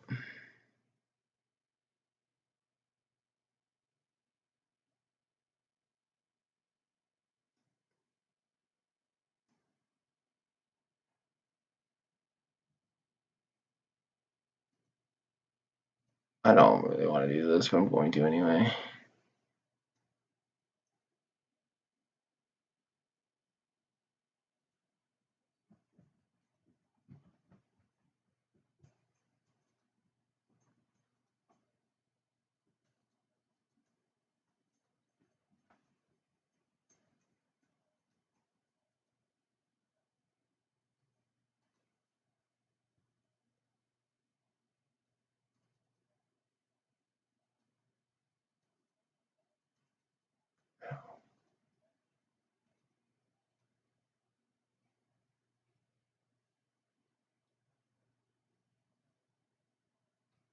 The hell? Just sell the freaking thing.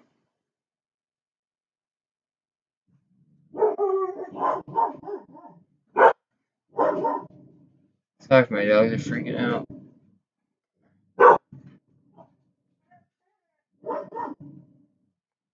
Dogs, Bell. Hold on 1 second. I gotta buy something, and then I gotta figure out what the freak my dogs want.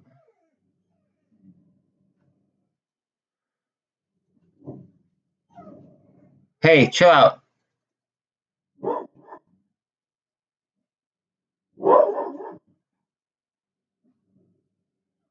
Alright. Come on. Back up.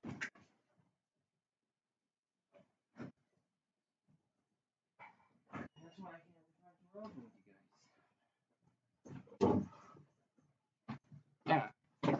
One more second. I want to snipe another option. I just don't know what.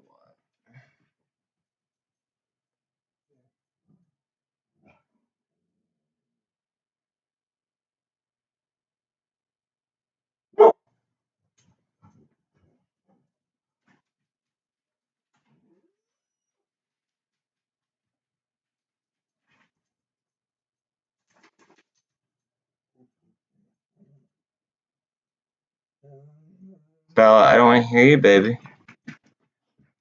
Oh, the pups. Down.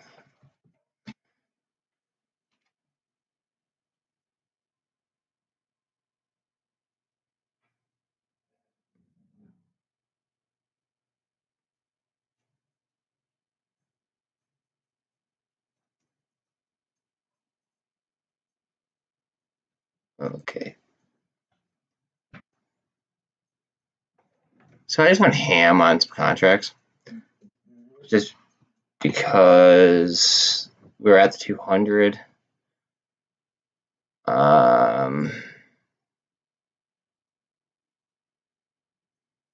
And I just felt like I feel like we're gonna bounce.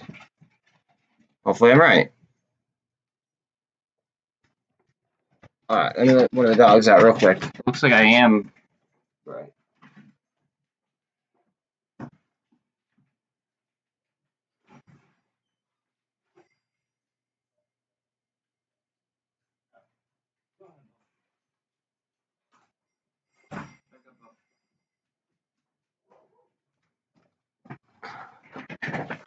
Let's see.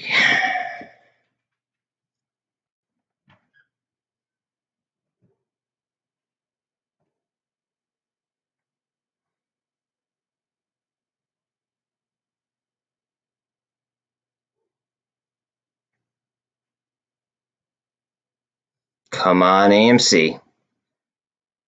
Let's go. I just unloaded into what I buy.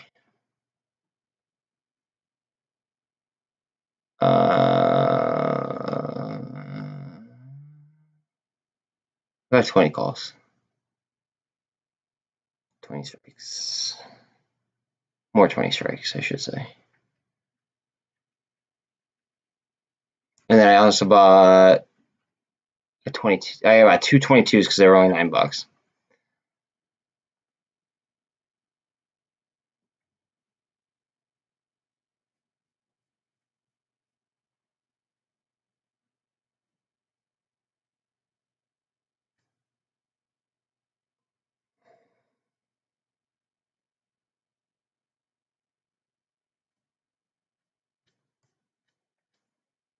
Don't do this to me at 200. Come on.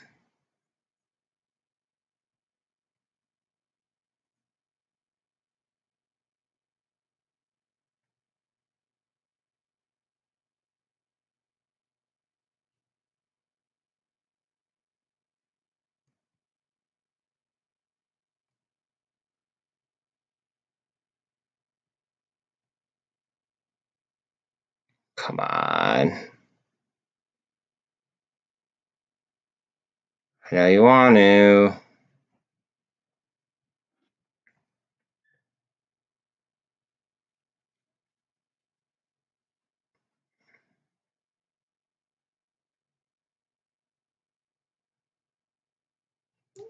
Come on. Lucky, you get to go next, bub.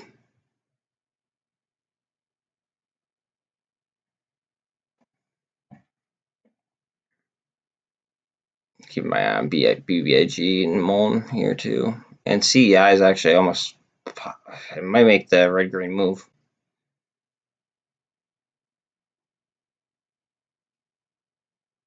But this is what I'm talking about sniping. Like, it came down to the 200 and just kind of chilled. Like, like looking at the technicals, like that. I don't know. That's when I pounce on stuff. Just saying. I can't tell you guys like what to do, like when to do it. Like, I mean, I could talk about it afterwards, like I am right now, but like, it's just like a learning experience for you guys. 1 second.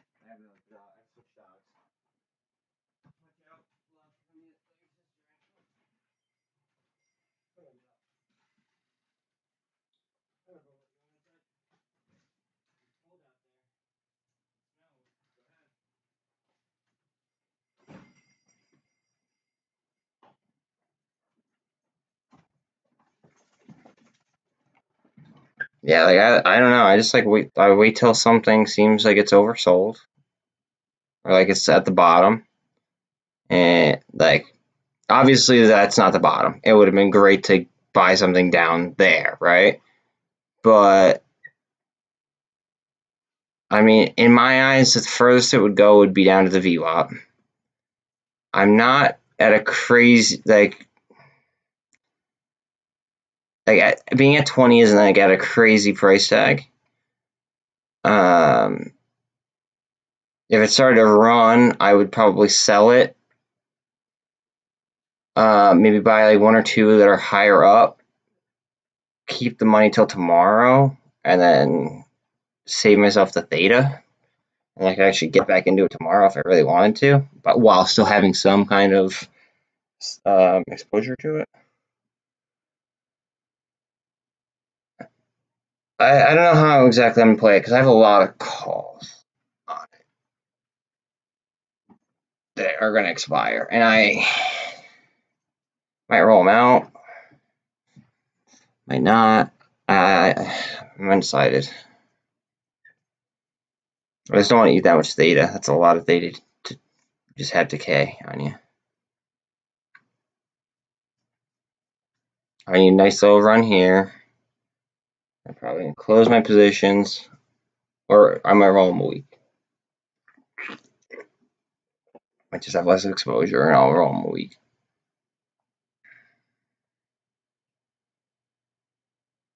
See, I was trying to make the move to positive. It's close. It's 9/10 of a penny off. Literally 1/10 of a penny off of going unch.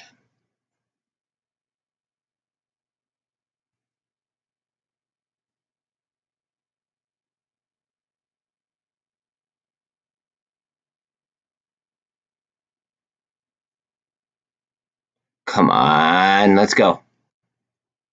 Pop. I guess I should have done this before I entered the position, but let's see. How do we look on a 3-minute?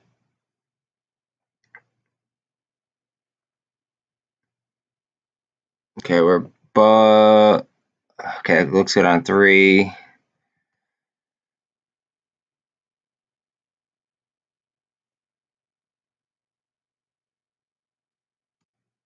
And on a 5, I'm happy with that on a 5 too.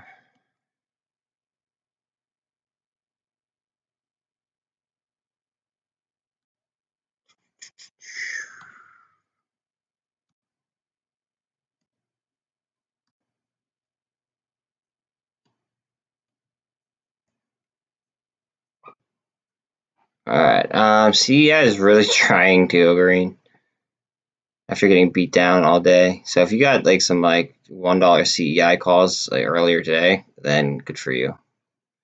I did, and then I got out of them to get I don't know whether I got AMC or if I got MULN, but I got one of them. I mean, profit's profit. I probably would have just made more if I had held on and then bought into whatever for now, but it is what it is.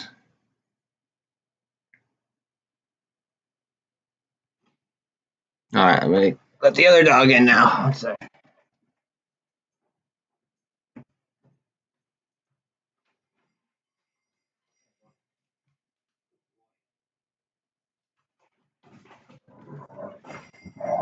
Guys, calm down. Let's calm down. Alright, we are touching the 200 again. 40 on the RSI. Did we spin up? I think we do. Go right through that. Come on.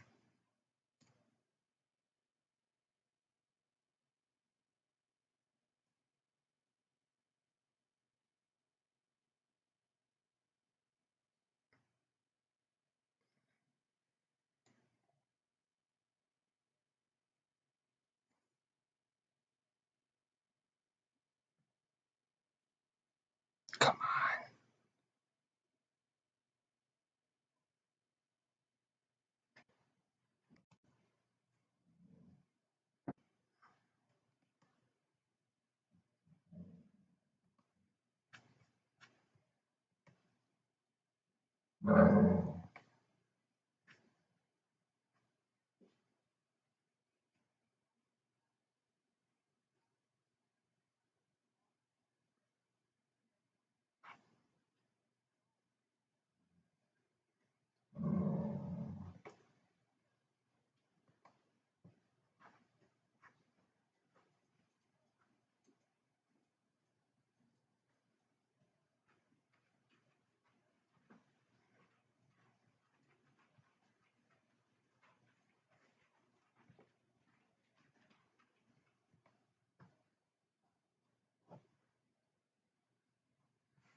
I really want to buy a straddle.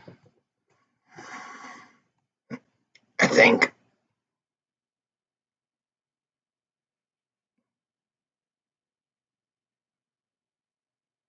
I think that if I hit big on these 20s that I just bought, I might buy a GameStop straddle.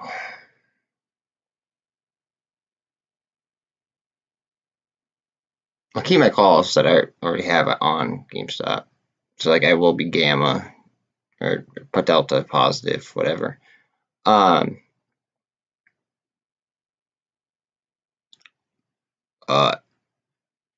think I want to straddle for after the dividend. Not positive. I feel like it's a safe, like it's a safer way for me to have exposure to it, and I would get a bunch of exposure to it on top of what I already have.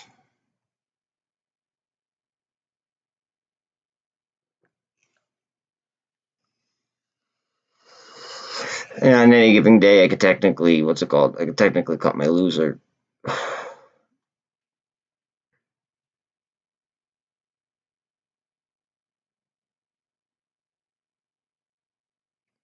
I hope this thing runs so much, just because what I just sold for it. I just really, really hope it just goes. Oh, man.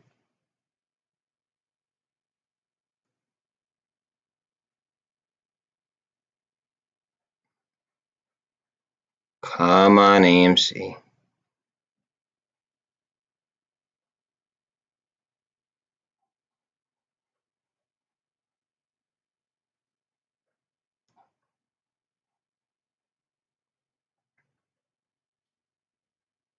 Gamestop is at 148.69. AMC's at 18.17.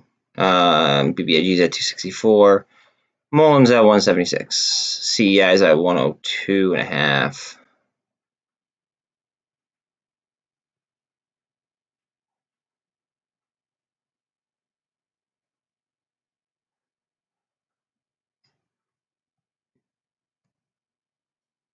Jet twist over again. Those EMAs at across. Should be good to go.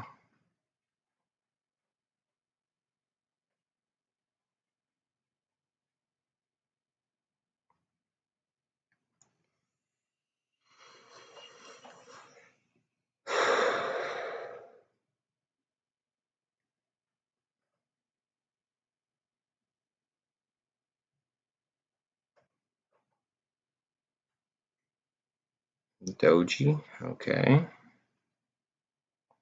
So we got a cross, and then we got a doji on resistance.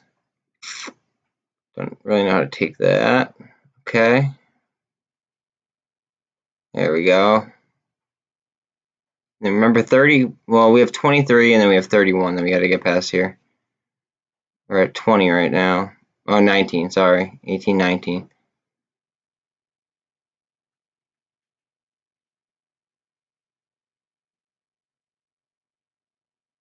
Okay. Come on.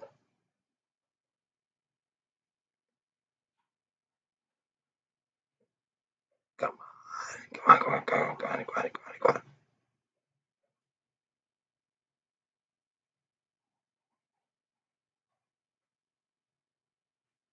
Come on.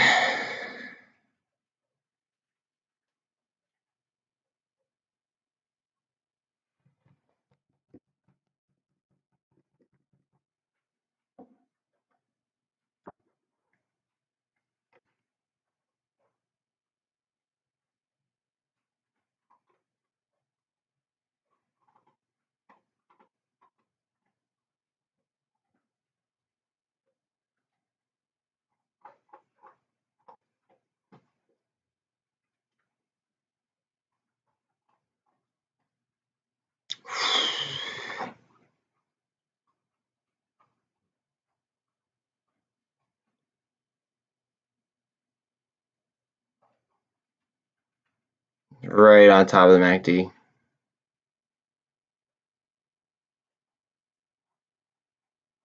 It's been struggling ever since it kind of changed trend right here to a downtrend, and it looks like it's trying to change trend back after hitting the 200. I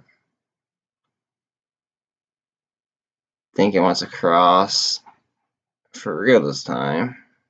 Which is why I bought those options. That and the volume candles.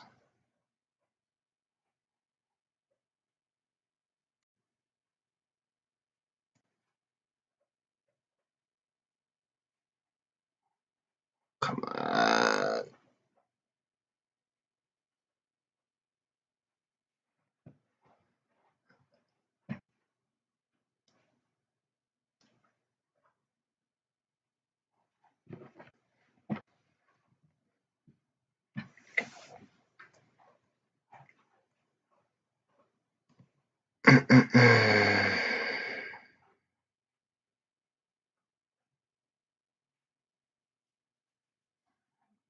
What's going on with the option chain, actually?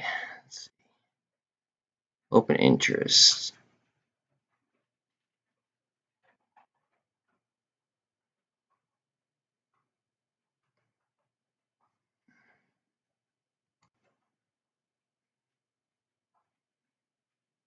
A lot less puts and calls for this week. Very good.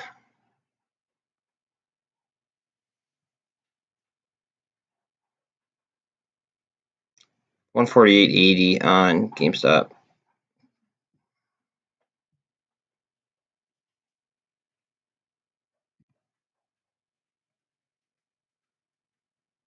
$201.66 on IWM. I don't like that. I'd much rather see a higher number there.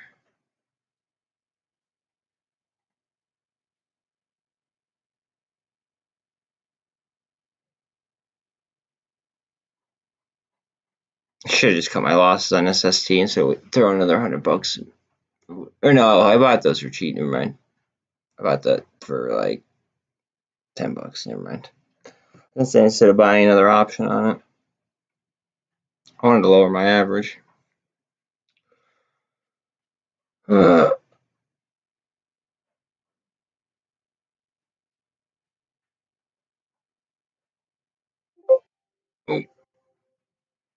Battery in this computer sucks. It also doesn't help that I'm running low latency and streaming on it, but you know.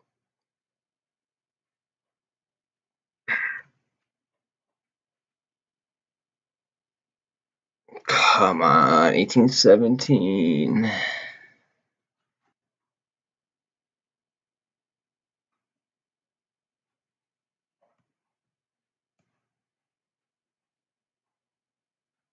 We're good if we could clear this like recent high. Well, 1831. I mean, like we're close. I think we're in good shape if we do. This could be kind of like cup and handle, maybe double bottom. I don't know what you want to call it.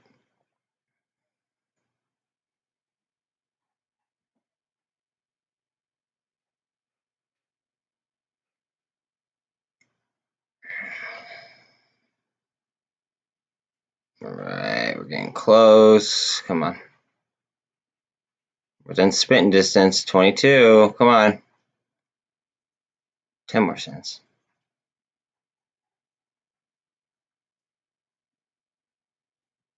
63 on the RSI.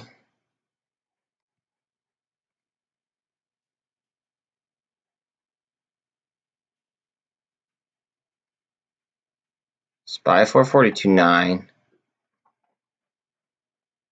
Bitcoin 41.3. TLT is going down, which is good. You typically.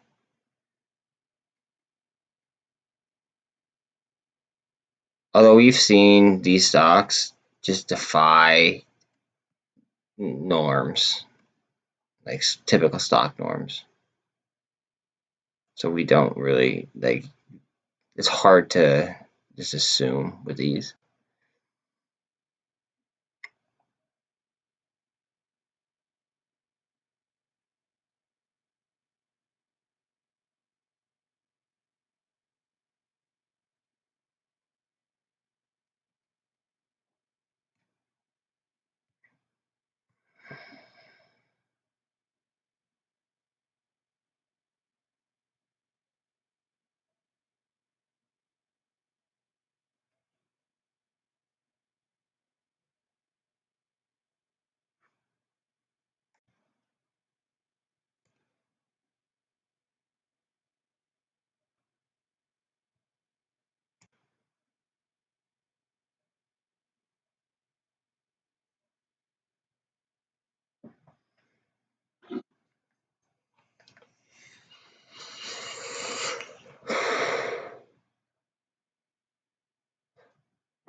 What's up, Bill? Come here.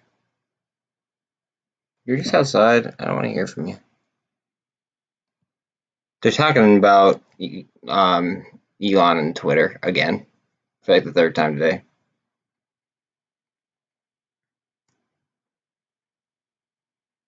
It's kind of all they talk about these days. That and the Russia-Ukraine stuff. That we shouldn't even. The only thing that we should really be involving ourselves in is selling them gas, and we aren't even doing that.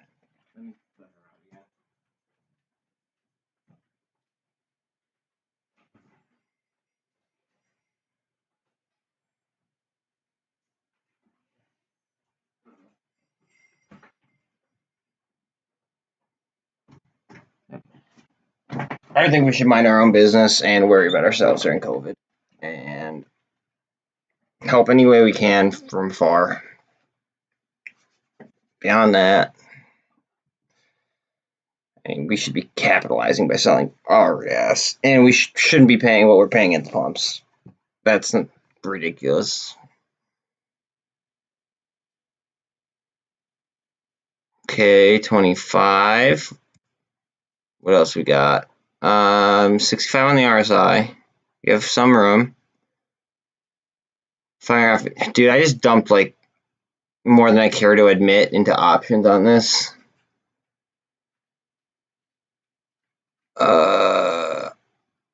Hold on. DVL.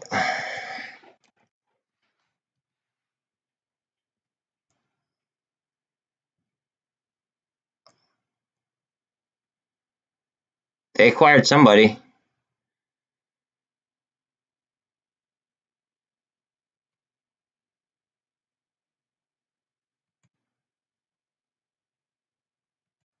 I mean, I'm not gonna chase it, but I mean, it was what, Medvale Holdings, so they must have acquired somebody. I think yesterday or maybe it was last week, there was a big volume spike in them, and we just didn't know like what it was like, basically what it was about. I think, unless that news was dropped.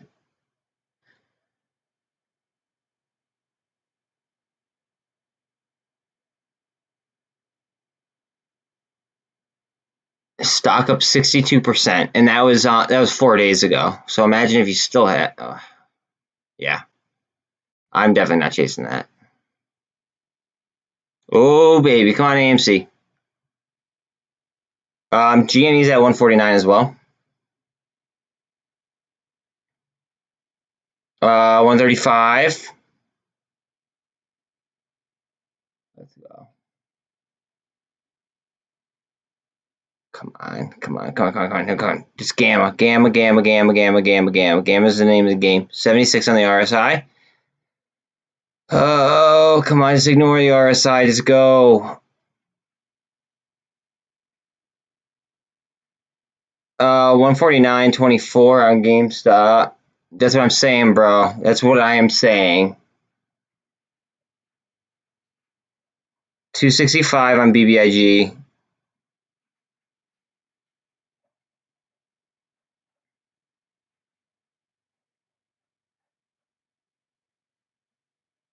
Come on.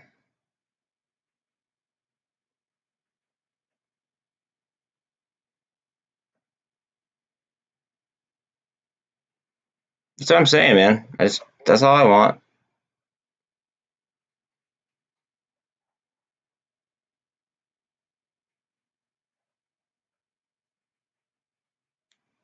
Let her go.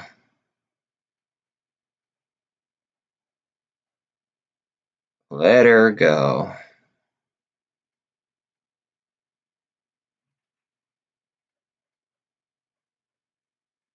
I think psychologically, once this hits 150, I think that's going to be a good sign. I think psychologically, when this hits 20, that'll be a very good sign as well.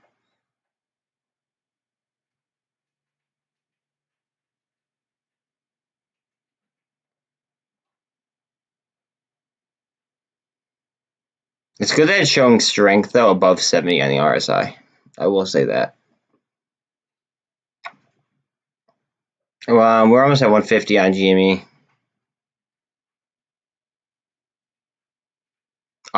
People will probably put like some of their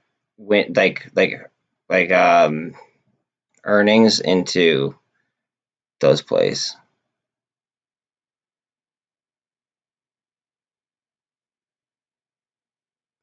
most likely.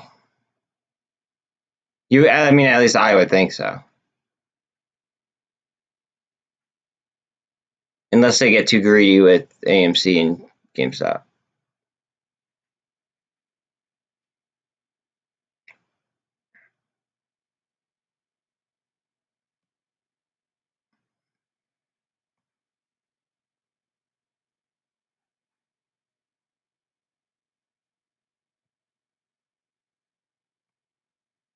Come on. I want to see cup and handle here. I do not want to see... Actually, there's really no cup to handle off of. I just want to see, like, some green here. I do not want to see that MACD swing down.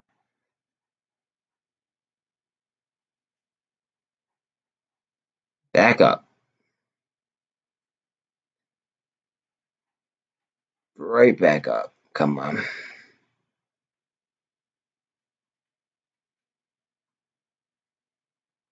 IWM's at 200 or 202. Yeah, so that's good. 104 on CEI.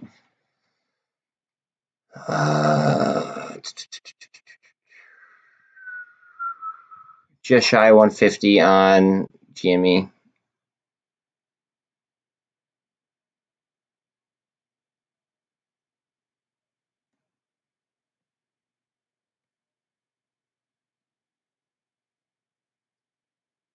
Yeah, I need BBIG to go off too. I have a good amount of calls. I've just gotten so used to allowing BBIG calls to like go like they just expire, which is not a good habit at all. But I just feel like I'm like used to it at this point.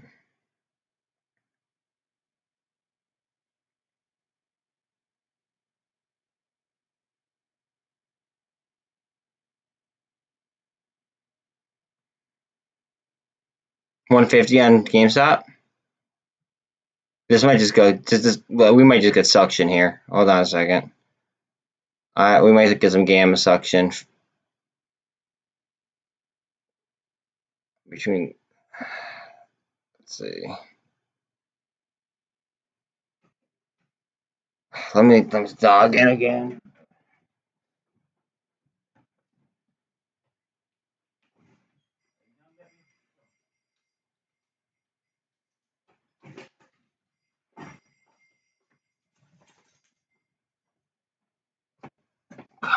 An AMC.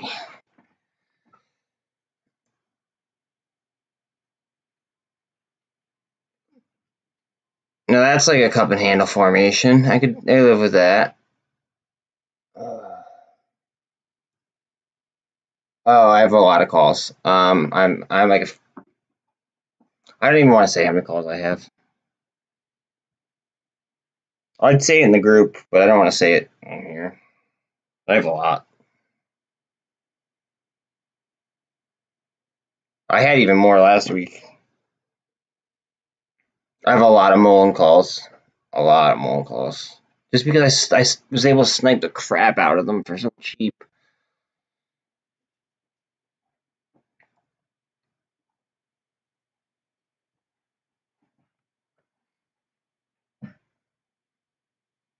Oh, come on. Let's go. 3 green soldiers right there. Or 3 little soldiers. Whatever the hell the term is.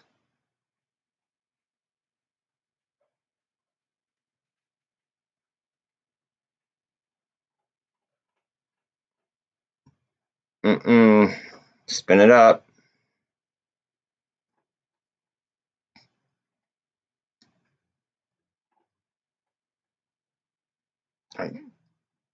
Technically, that MACD looks like it wants to come down, but then there's that technical buy-in indicator. Oh, man. A big player could really push this right now.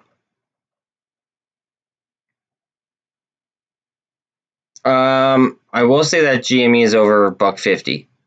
I feel like that's important to say when we're dealing with this BS. Cup and hand on BBIG. Okay, let me try to look real quick.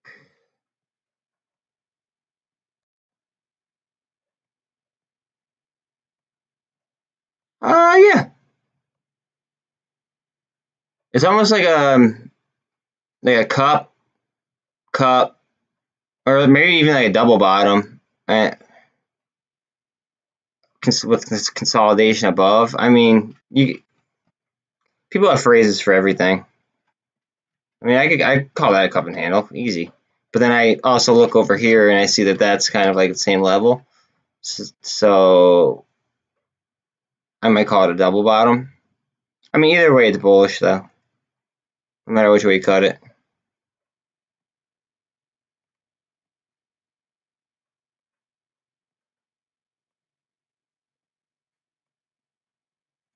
Oh, come on, baby, let's go.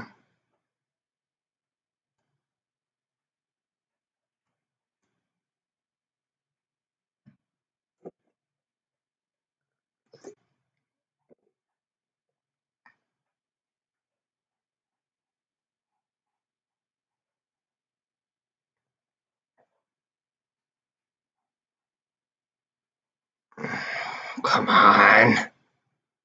Oh, AMC.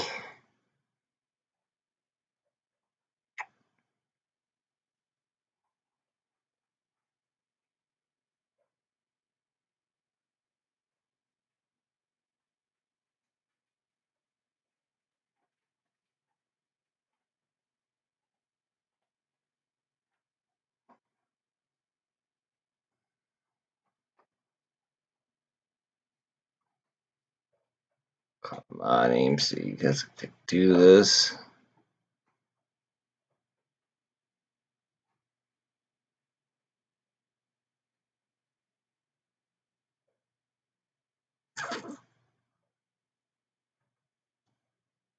I gotta look at this real quick because I wanna straddle.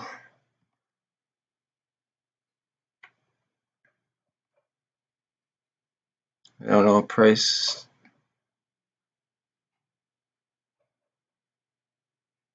Holy crap. Okay. Data is going to be a little bit heavier here. Interesting. 2,500. Be about $5 grand.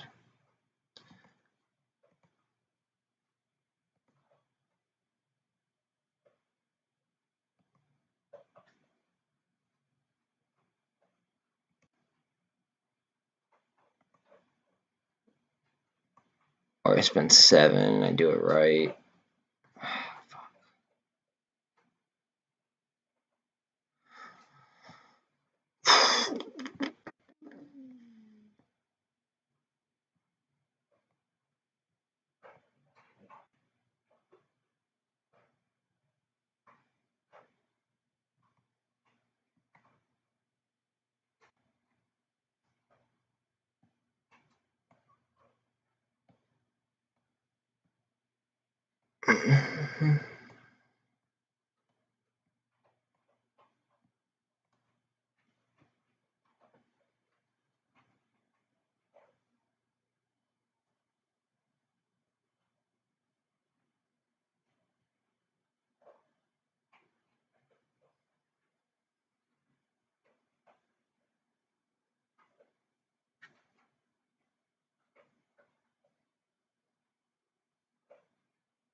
I would love to see some strength in Bitcoin right here.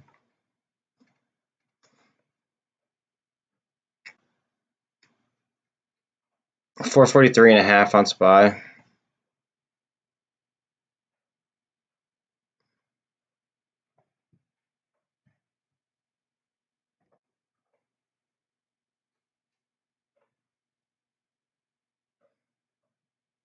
Okay, you saying that kind of scares me.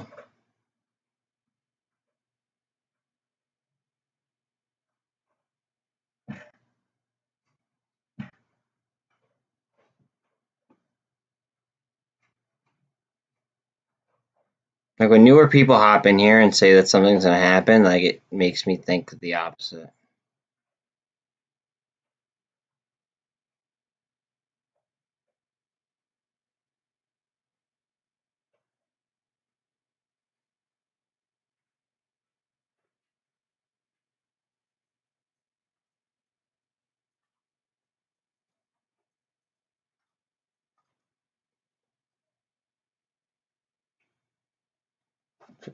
You just ate and went to the bathroom. I don't want to hear you whine. I'll pet you though. You're still wet from being outside.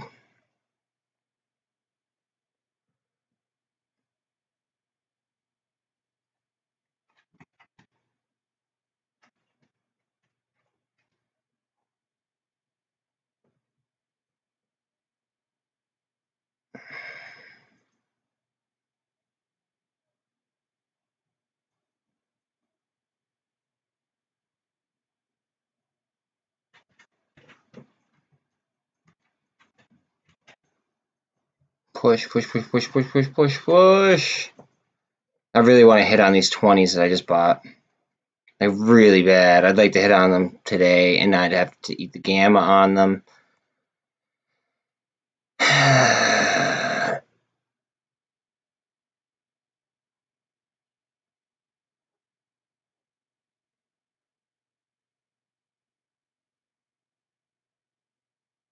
It just doesn't look like it wants to stop. But at the same time, I don't want to push my luck.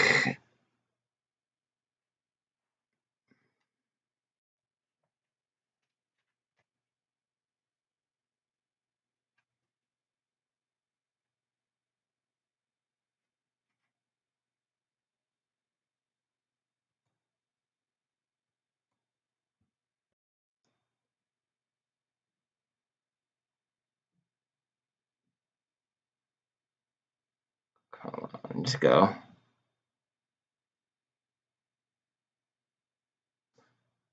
Just go, baby, go.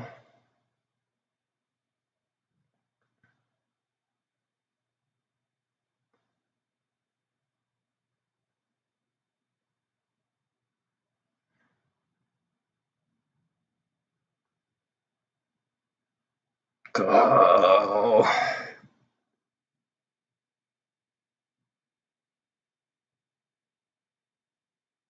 $180 on MULN.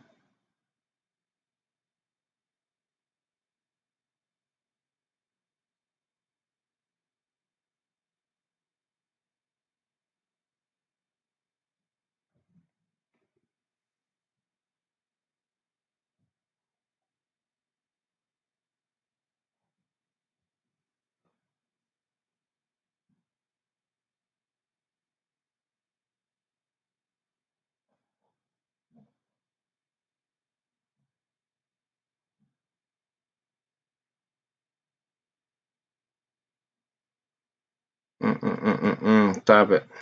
Stop it.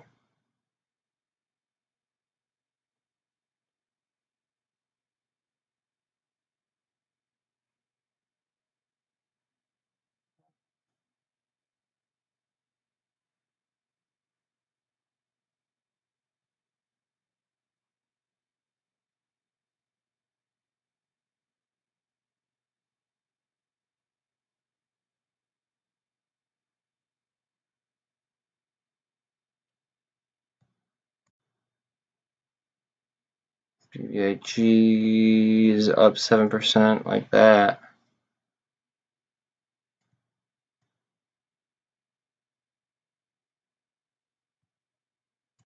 Come on, let's go.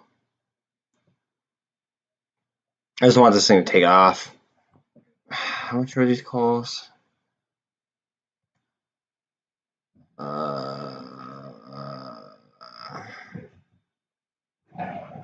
$4,000. Okay. So we'll do these other puts. $3 grand. 6 grand.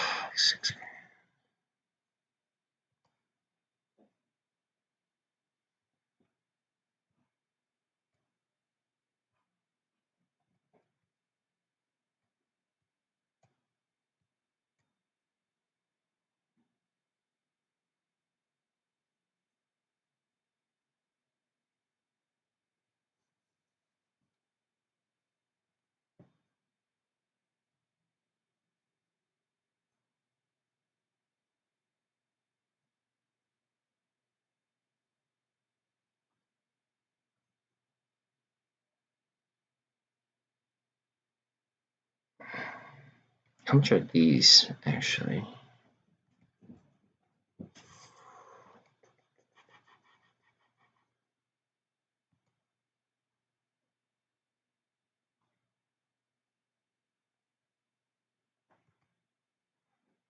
So 60 plus, okay, 172 each. All right, reduce strat on BBIG. 172.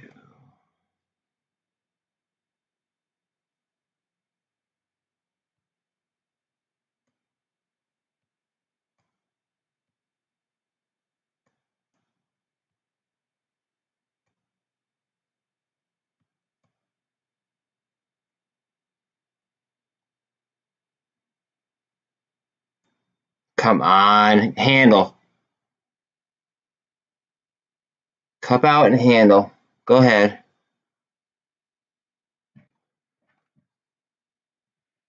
$269 on BBIG.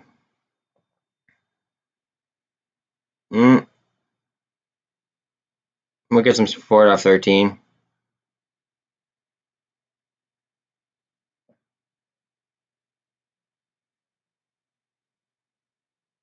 You literally saying that AMC is going to gamma squeeze again is just like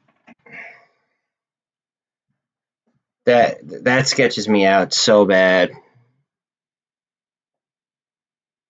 I hope you know that.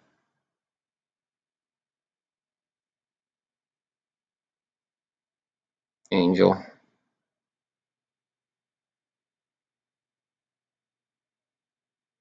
Like that screws like my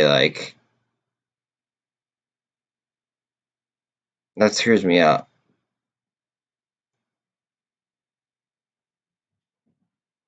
Cause then it's like, are you baiting me to try to throw it all in on a gamma squeeze just to get burned?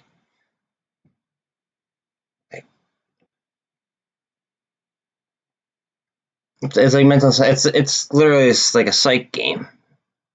That's not cool.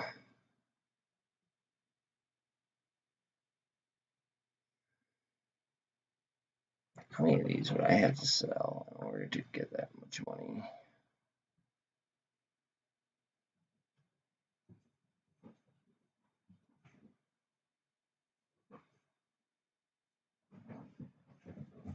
Stop, dogs.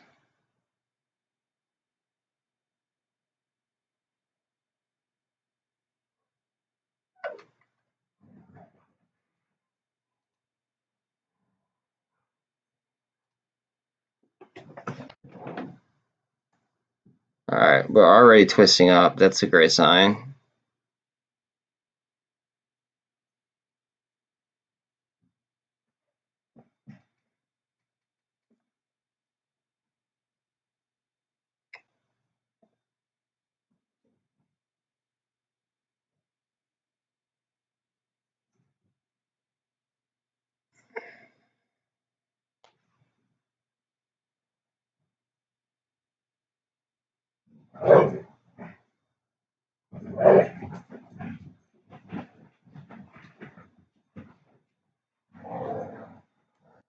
Playing this up again. I'm sorry, I just gotta keep checking the price on this.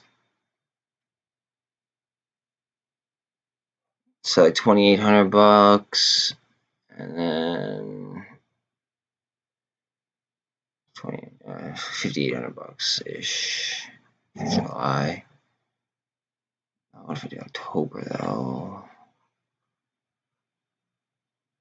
So 4,200.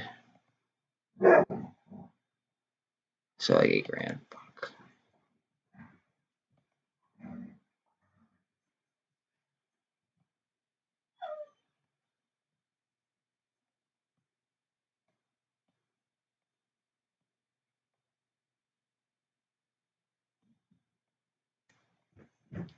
So that gives me more exposure.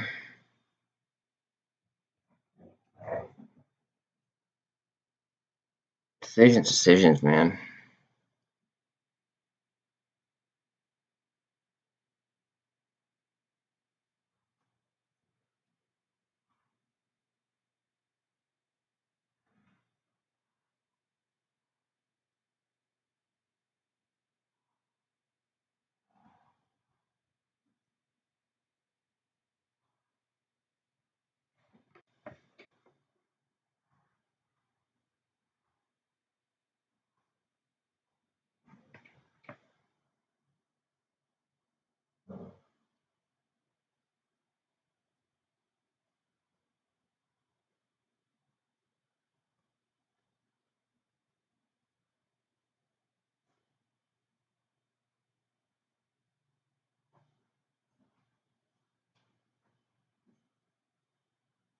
19 million. 19 million. I don't know if they're gonna start front running it now. I mean, I would assume so, but they might wait until there's like a definitive date. I think that they do it all at once personally, but I mean, I'm not the one that shorted these things. You know? Like, I don't know what their money situation's like. They have so many positions that they got to cover, so they don't get marged.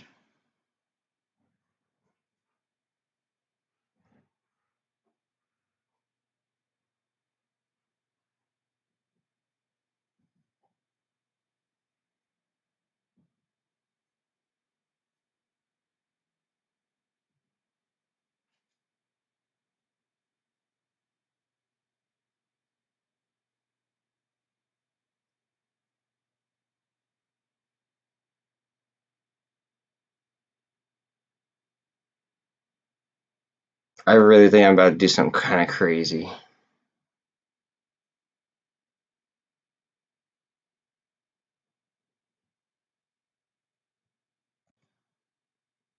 I really, really think I'm about to do something kind of crazy.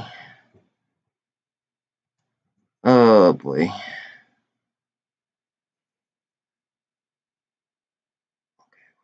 Delta would be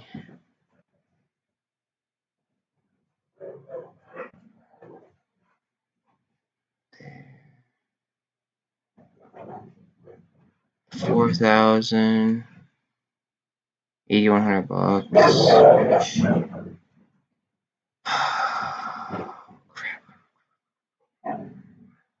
Alright, I gotta try to time this out real quick. Hold on.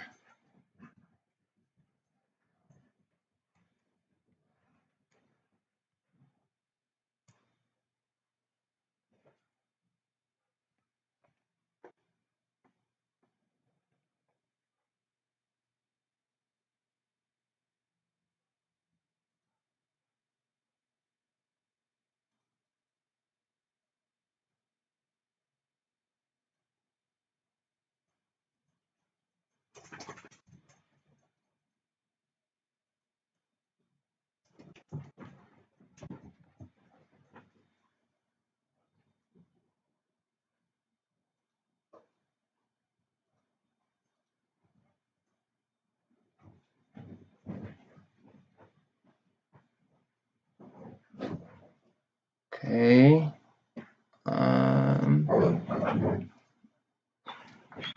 GME. And then I gotta go to October. I gotta buy one of these.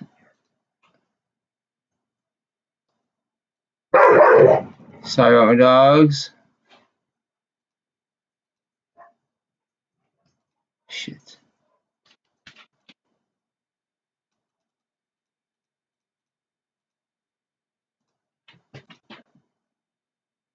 Okay, and I gotta buy one of these.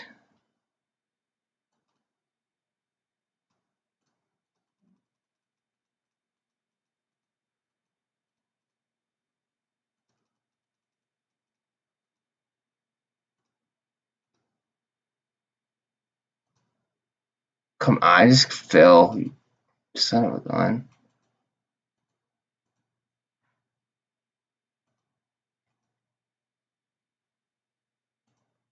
Oh my lord.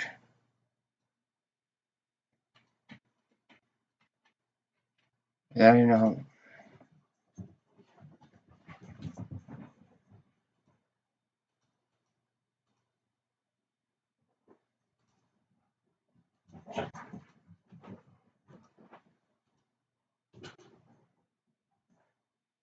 I don't know.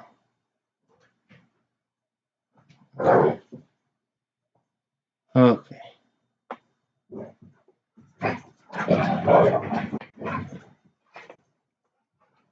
Good. Alright. Straddled up.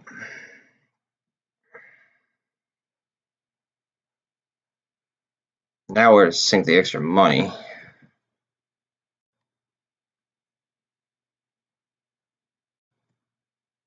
Oh, I know what I could do. Hold on.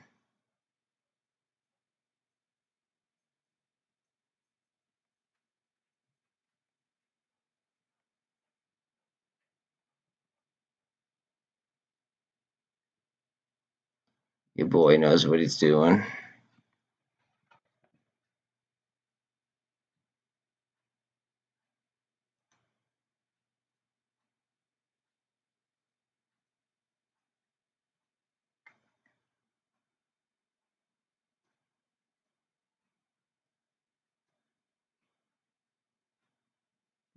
BBIG.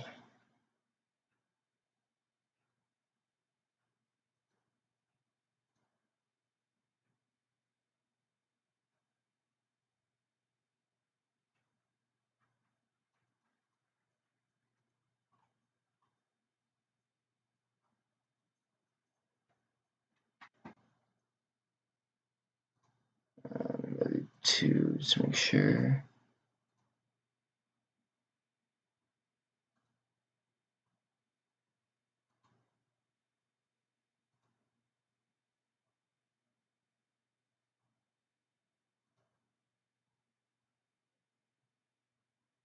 By each.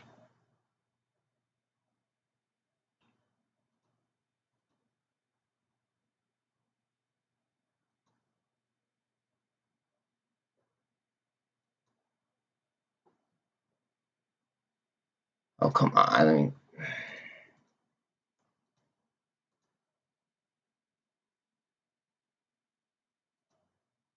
This is dumb.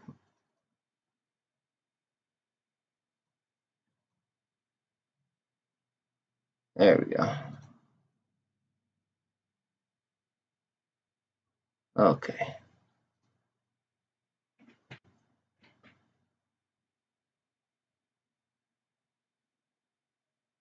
Wouldn't really call that a protective put, but okay.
Okay, got that. And now I'll go over here. Sorry guys, I'm setting up some stuff.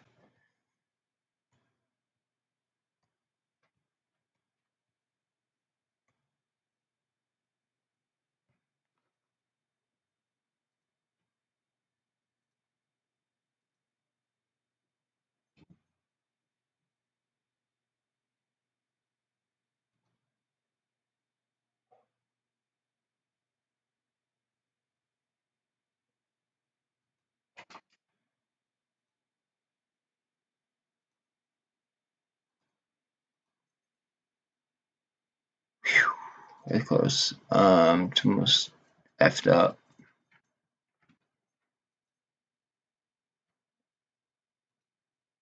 I just got to fill off on AMC before the candle went off. That's great. MULN is still negative, so I will go over there, I guess, and see. Oh no, I can't because they're CEI negative? Alright, I need CEI is negative slightly.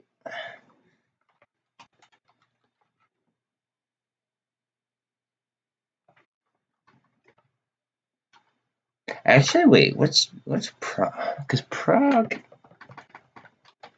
is intriguing because it has low IV.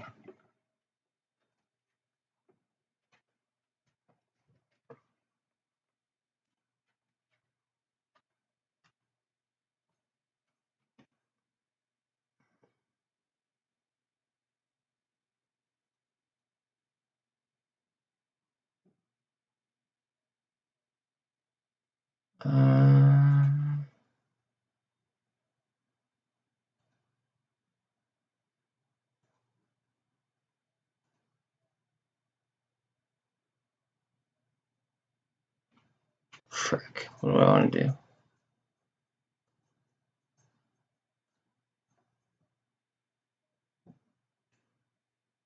I'm not even going to do that.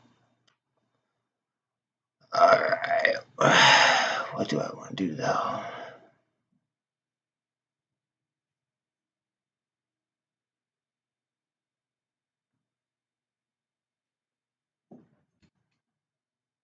October's. Okay, those are October's too. Alright.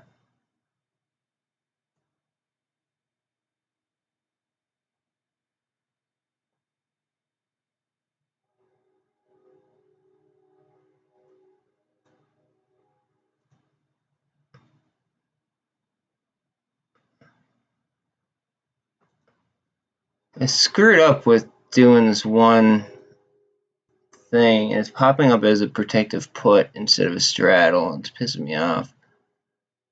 I mean, realistically, the Greeks will like even it out anyway, but regardless, it's still aggravating.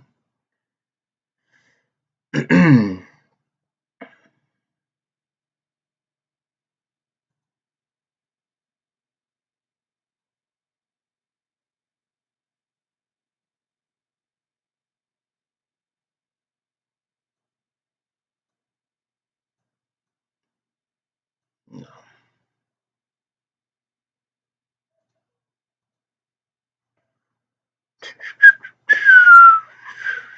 How do I spend $2.71 right now? I don't even freaking know.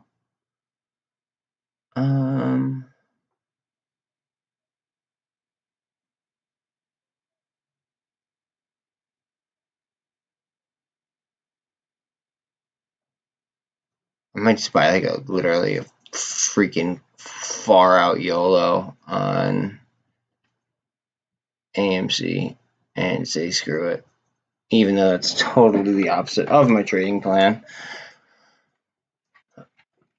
But it's $2, so F it, right?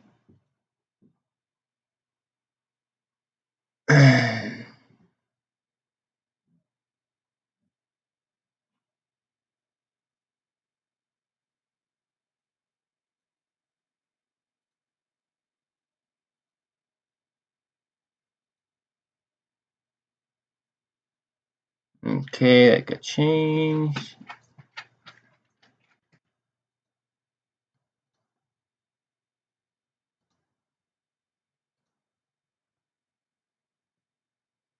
This is funny. Every single one I go to, it just like bumps up as soon as I'm done.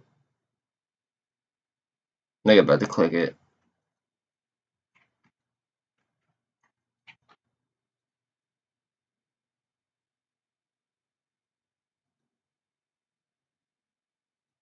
It's so aggravating. Holy shiza.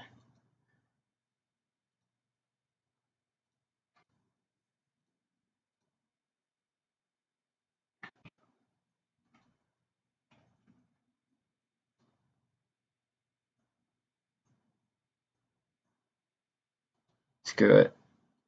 I'm gonna do this one instead.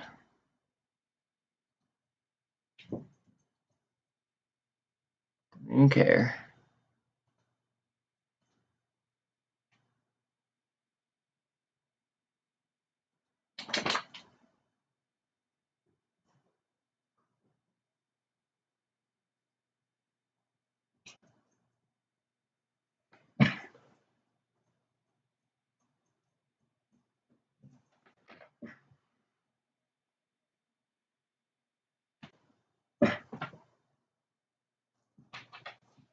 ring this bell. What's up, baby?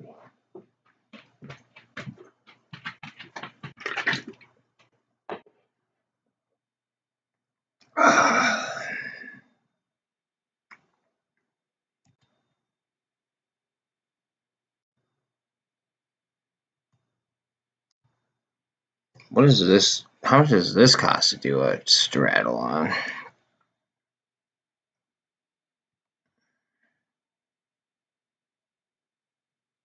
It's like 70,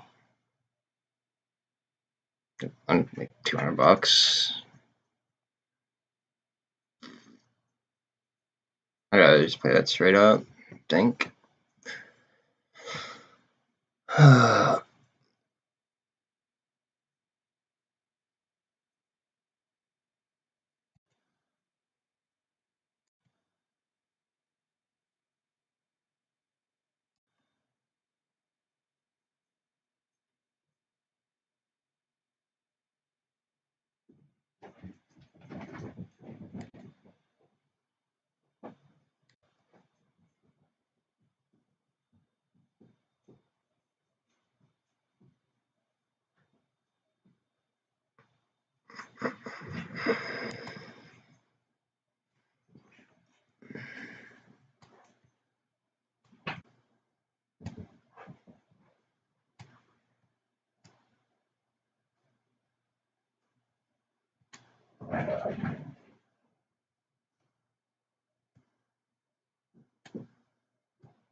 If anyone's in here, let me know what you are looking at right now.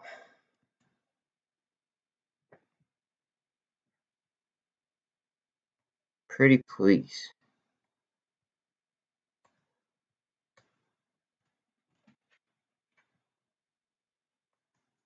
BBIG is just an upward trend, which I hope it flattens out, and then, which it kind of is, because usually they break downwards if it's an upward trend, but this just looks too strong with gamma. However, being flat, AMC, yeah, okay. I just bought more AMC calls, so I'm down with that.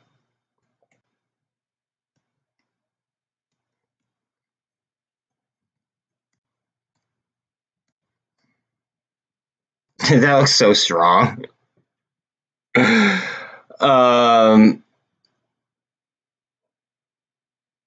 mean, like, one can make the case for like an ascending triangle, which would be bearish, but like, I think that looks so strong.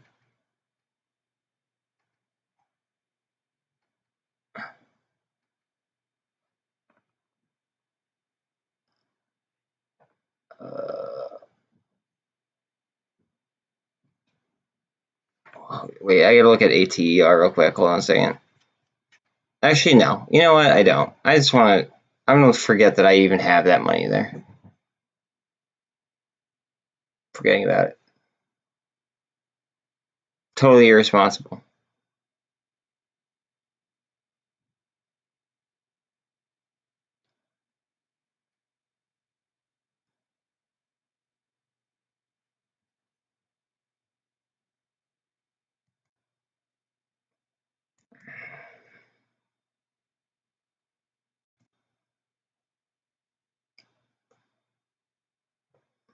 This chart looks so bullish. I just don't like the low volume. Like I wish that had much higher volume right now.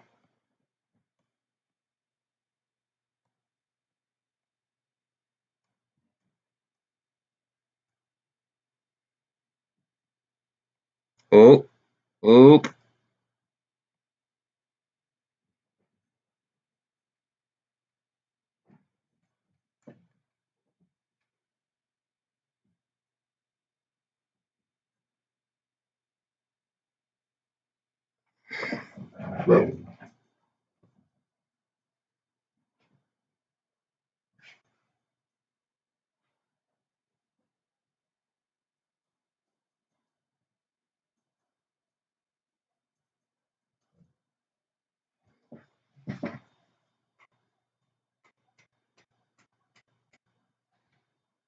This thing's gonna rip. Hopefully. Not a financial advisor. I keep having to say that just cause. I gotta see what my dog wants real quick. I'm gonna leave this up. What's up, baby? Again, outside.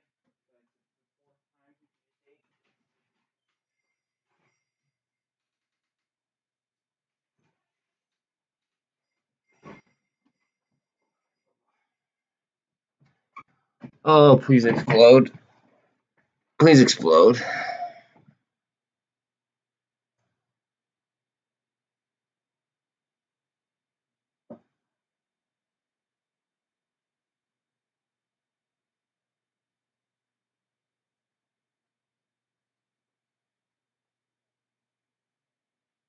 BBIG coming back up. Love to see that.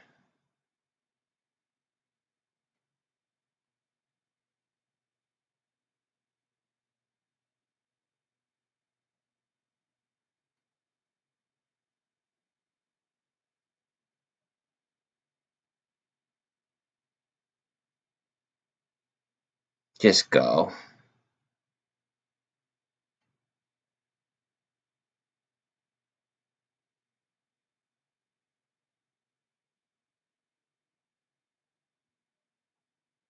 I just hope this gets sucked up by Gamma and just we wouldn't even have to pay attention to the RSI if it were to properly Gamma squeeze.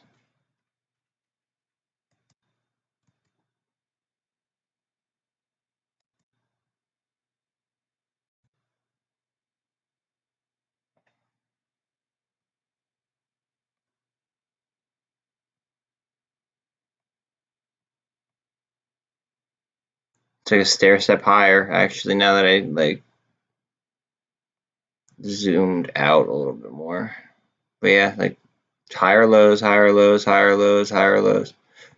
Actually pretty healthy growth, which is actually very surprising for something like this.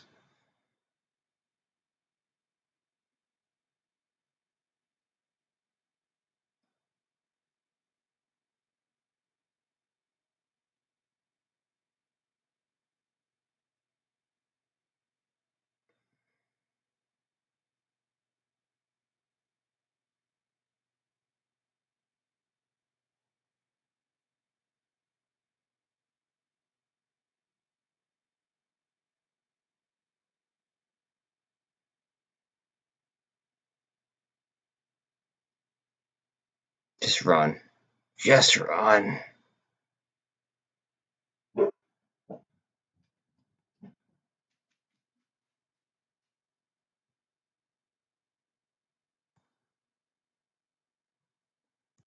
we gonna go vertical? Leonard, are we going vertical? I'd like it.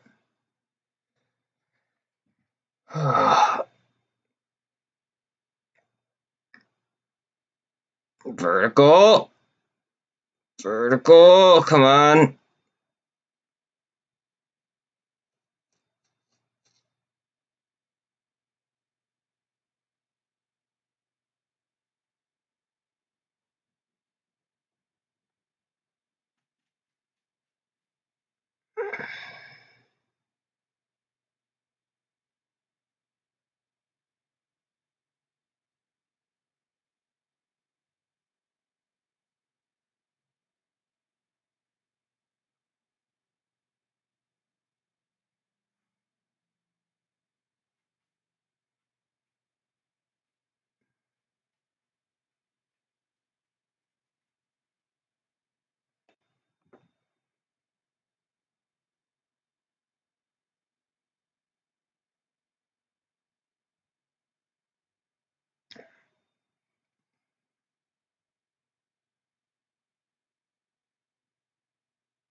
Kind of run it. Run it, run it, run it, run it, run it, run it, run it. Run it. Run it, run it, run it, run it, run it.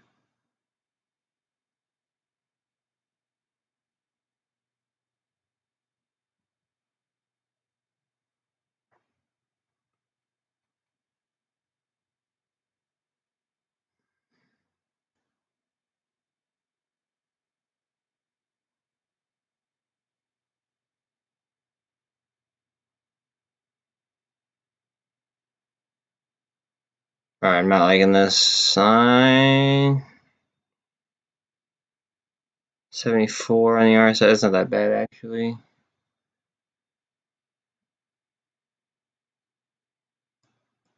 What is SPY's at 4, 43, 34. IWM is still at 201 and 50. And with an overbought RSI, AMC is still moving up. I like it.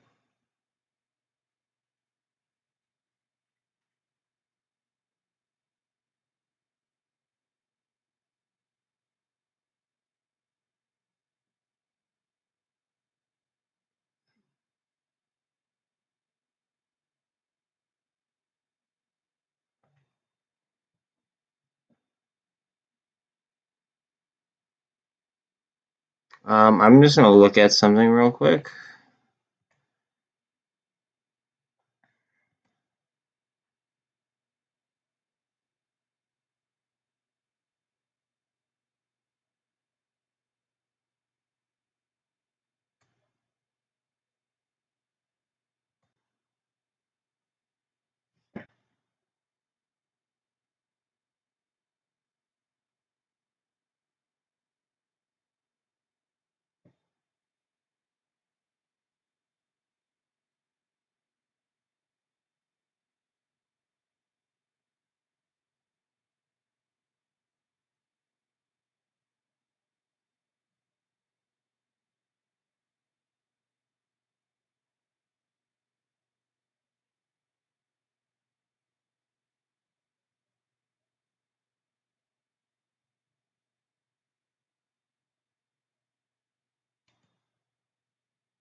Come on.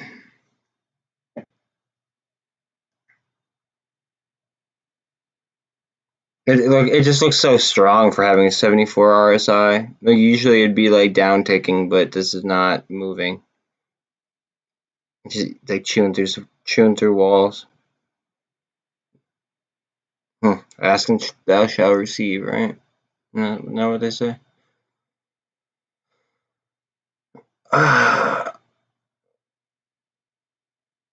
Spin it right back, baby.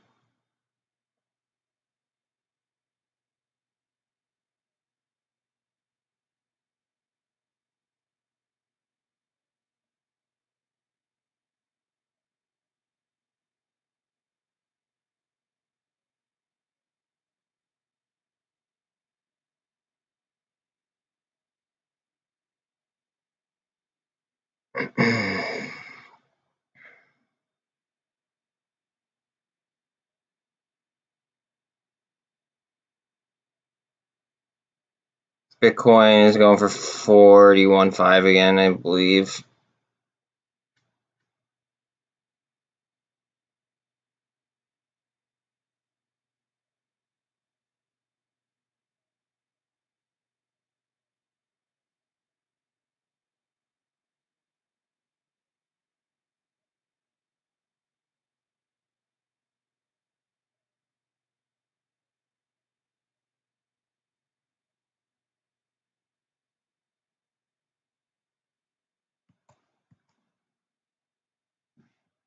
Sorry, I don't know if you were watching my chart, but 1 second, let me just. I want to look at Gamestop real quick.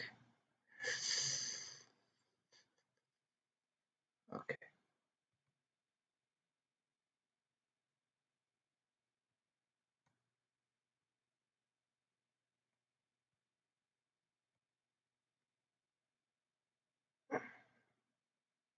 So I feel like this is too steep to be like a shoulder for like a 10 shoulders.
I just want to check something out real quick.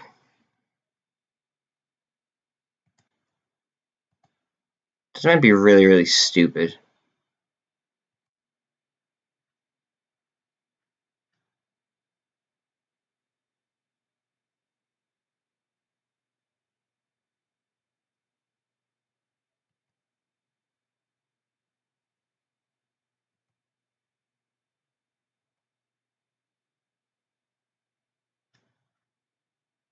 I don't think that that's so stupid anymore.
Alright. 1872. Come on, baby.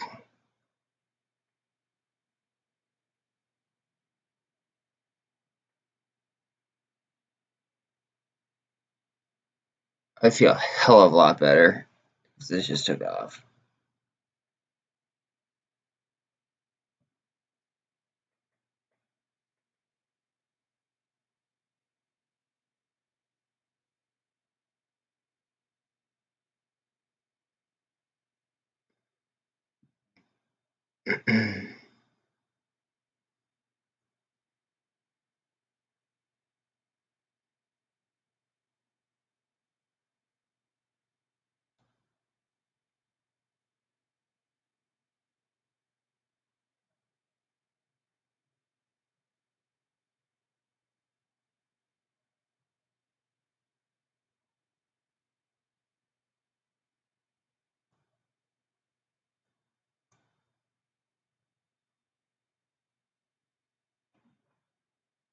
I agree.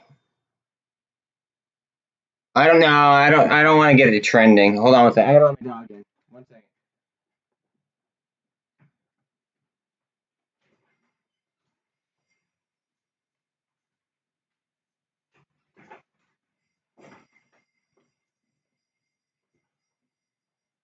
Like, I would share factual content, but that just seems that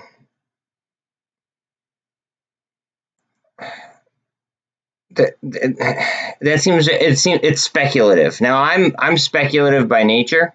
Okay. I think like if it hit if say it hit 20 like right now, okay, like within the next 5 minutes, I think people would FOMO right in and it would just go. But at the current rate, I think we have to be like 23 something maybe. Like like the volume isn't there.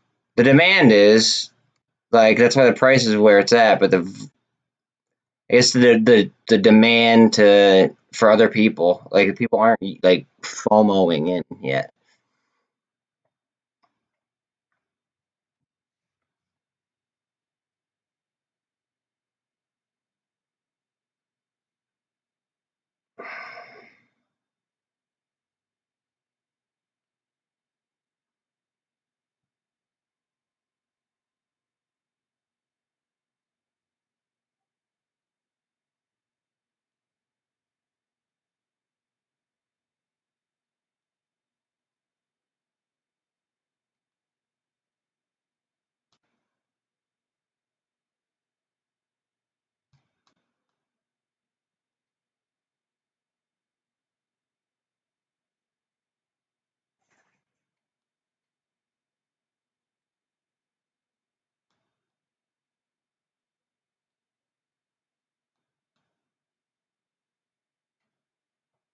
Hey, yo.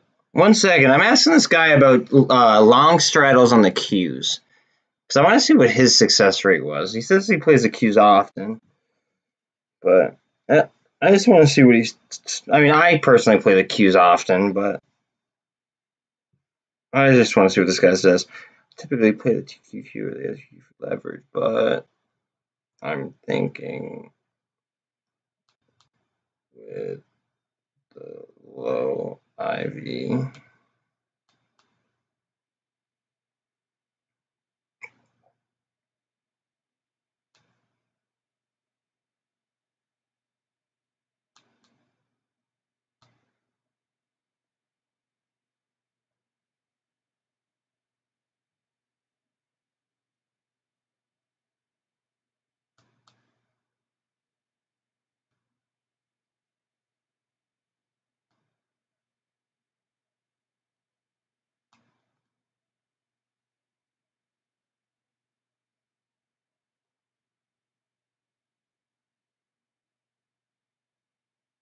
Alright, sorry about that.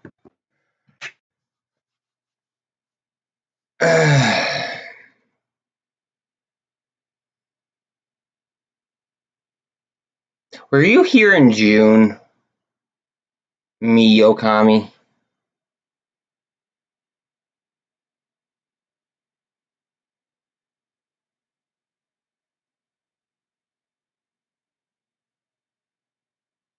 Like, and where did all the MULN bots go?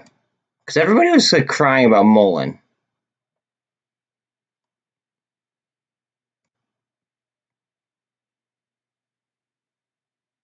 Like, where did all those people go? Is what I want to know.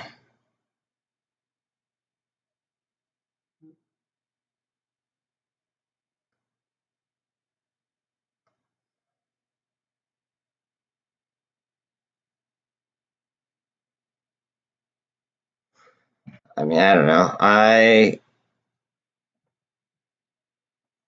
I'm chilling. We need to see this wrap, though. We are going into power hour. If we get a strong wrap up on that MACD, it could be a dangerous power hour. If we don't, it could be very ugly power hour.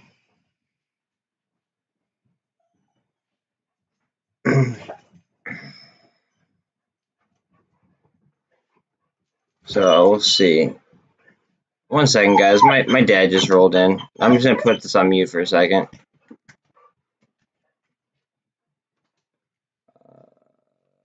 How do I do this?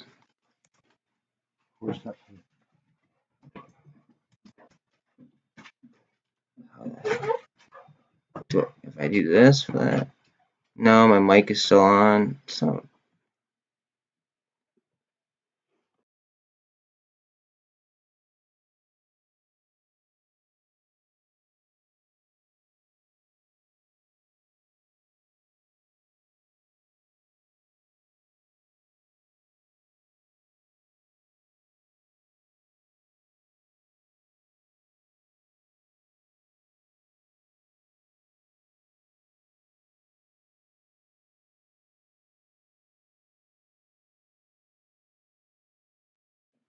All right. I'll see you later. All right, later, pops.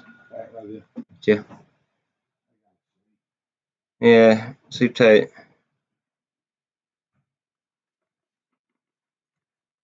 All right. Hopefully, we don't get head and shoulders here, though. That would suck.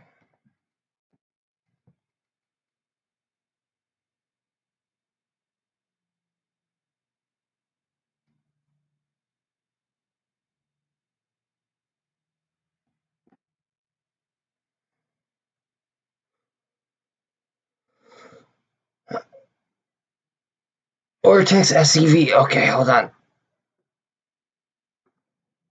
Oh, I guess I could do it on this computer. Hold on a second. I'm sorry. I always forget, like. Oh, wait 1 second. I got you 1 second. Let me see if this goes. Okay, no, it's gonna take a second. Okay.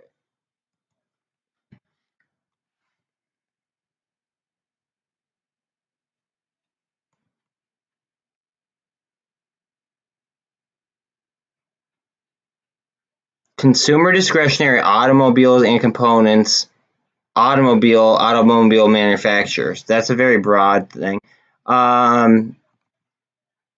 Okay, so only 29% of the company is on the float. Who is this?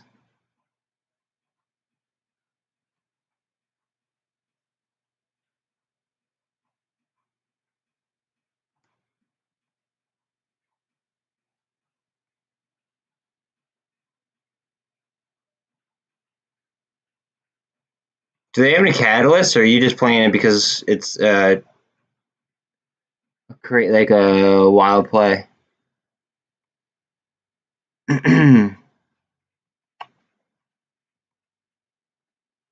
Oh. So low float, high short interest.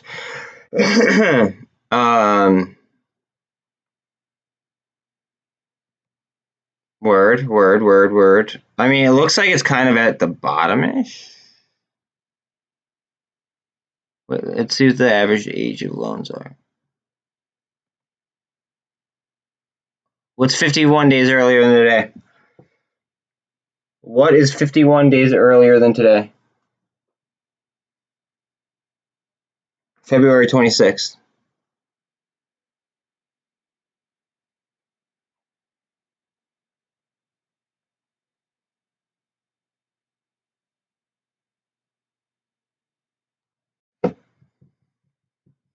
So you would need it to get to $5.21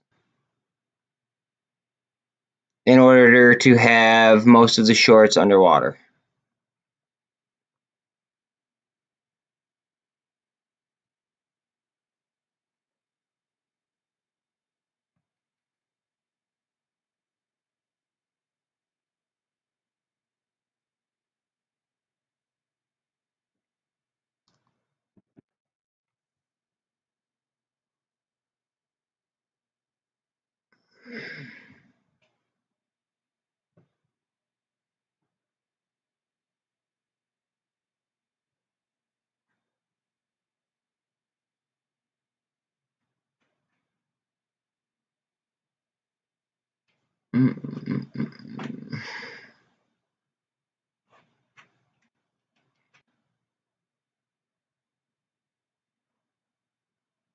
Caught an AMC, boom.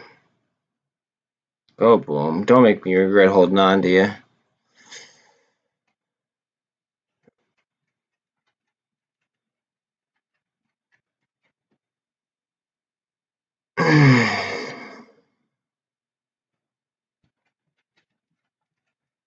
To 45 on the RSI.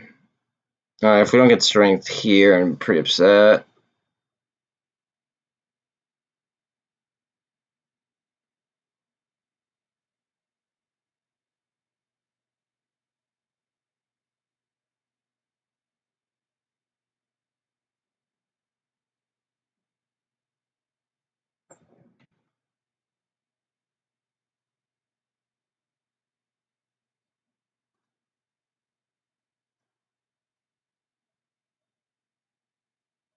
Oh, come on. It's BS.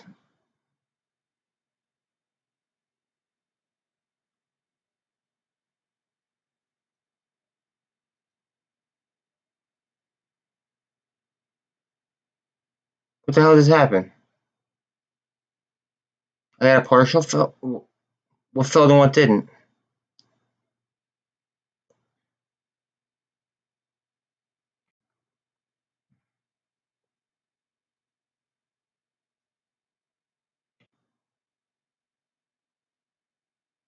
That's such bullshit.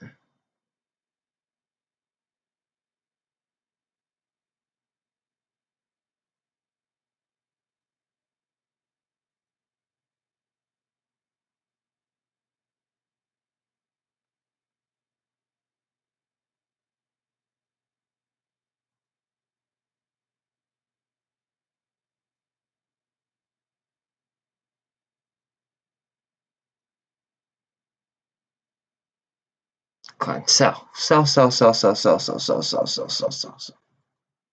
a bitch.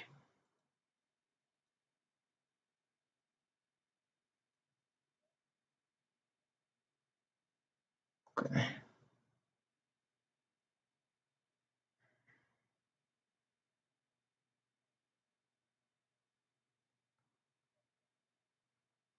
$51.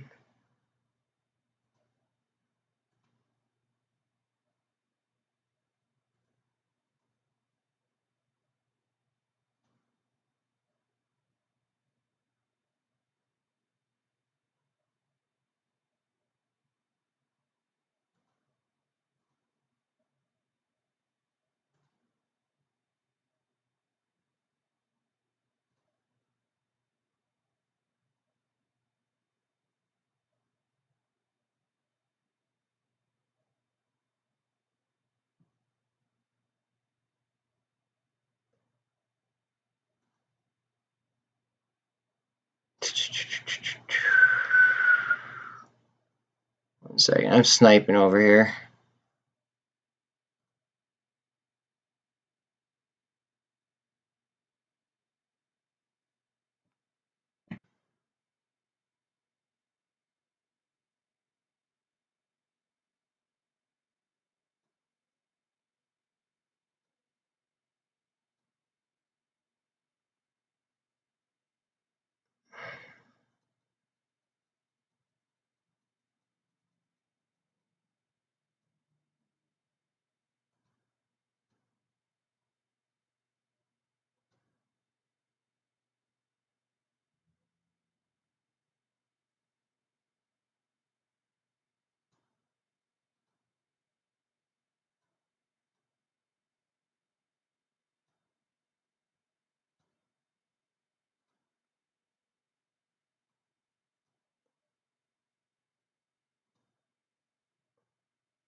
Oh wait, what am I doing?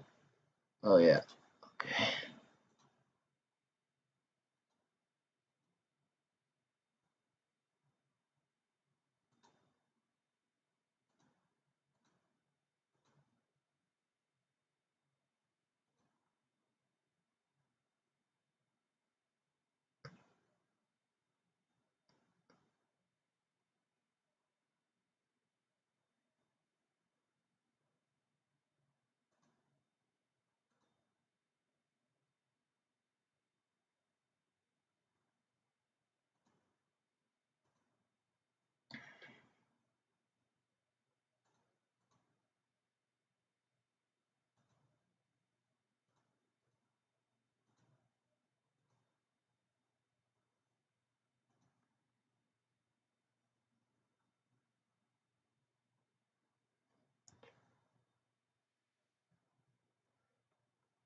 $11.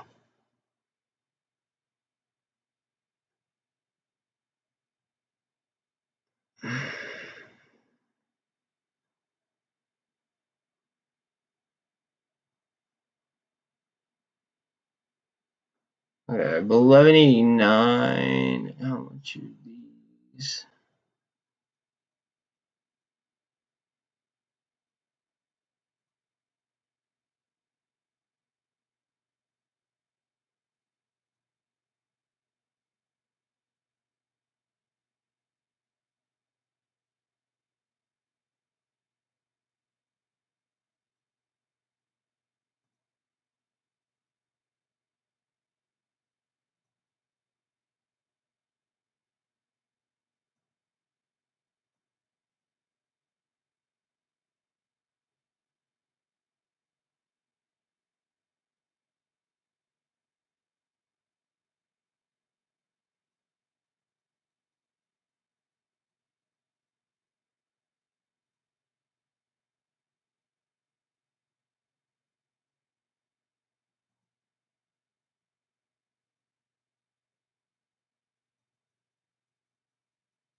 The frick.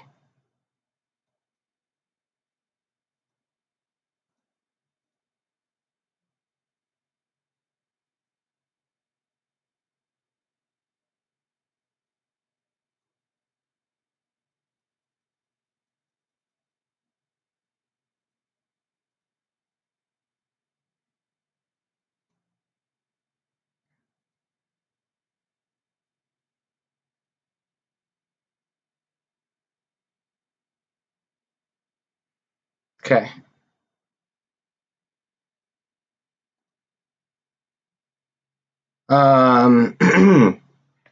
So, Bill, did you hit that? Did you hit that I vortex? Like, are you in it? Because I know you said that it halted before. Just kind of curious.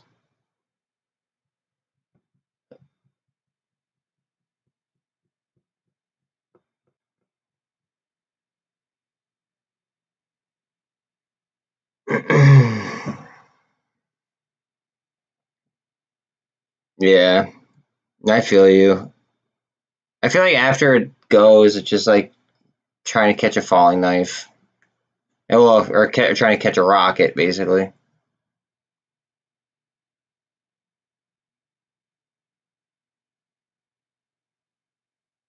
Yeah, me too. I needed to like reset myself as well. Um, I said I took the opportunity to sell some stuff and then set up my straddles. Um, that way I'm delta neutral. I could play the market both ways, and then I could kind of just like deal with like what's going on with the situation pretty much. Um, but I bought you might like this. I bought a straddle for Gamestop for October. So that's after the like the dividend where they're going to count shares. So it should get pretty radical. I should be able to cut my put, but at that point, but not yet.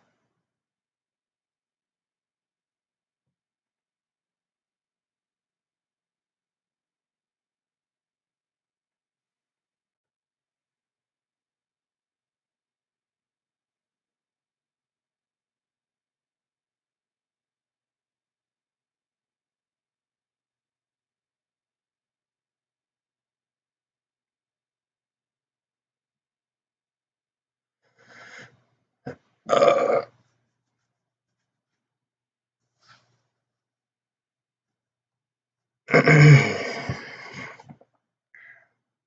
like I just cashed in like a shit ton of like 20s on AMC, but I did that so then I could buy a straddle for $20 um all the way until June 2023, and then I could just cut my loser every day. And then I have 22s. I just bought 20 25s just in case. And then like I had like $3 this time, $2 this time, like $4 this time. So I ended up buying like a 25.5, a 26, a 30, a 39, like just random scattered. Um, if I hit on the 25s, then I'll roll into different spots. But like I'm now straddling on AMC, BBIG, and GME, which I feel like will all get what's it called? I feel like they'll all get I feel like they'll all get like implied volatility as time goes on. I don't feel like things are going to calm down. And then I just cut my loser every day.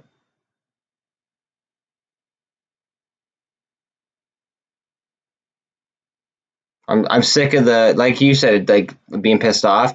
I'm just sick of playing the market one way, but I don't want to like have like outstanding negative gamma on a play that everybody is in, just because that's not like cool. It's not like fam oriented, you know what I mean? Like I want everybody to succeed. But if something's fallen, I could just cut it, roll with it, take the premium, and then just reset myself. That's the way I see it, at least.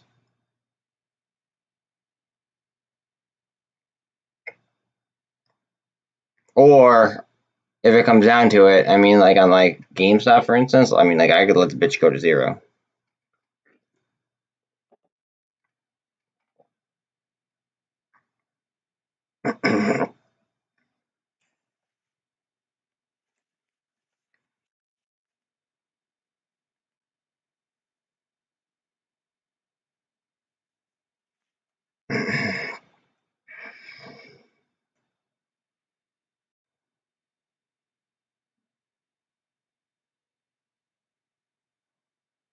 Yeah, AMC is it scared me right here, to be honest with you. But I was able to reposition myself before it started to climb, so I'm fine.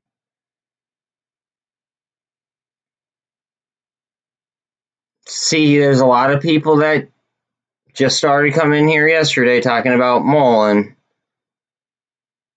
that have came in here and talked about AMC running like that. I don't like to get my hopes up.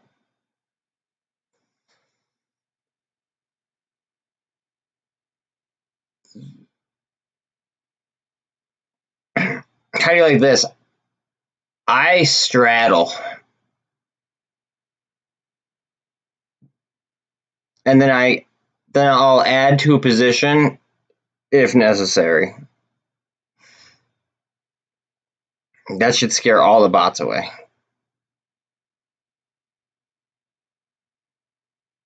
Most of my positions are straddled, and that's it.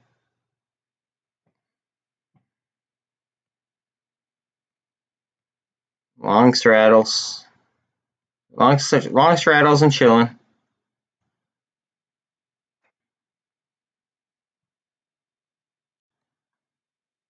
You guys want to play with market volatility? That's fine. I'll capitalize on it.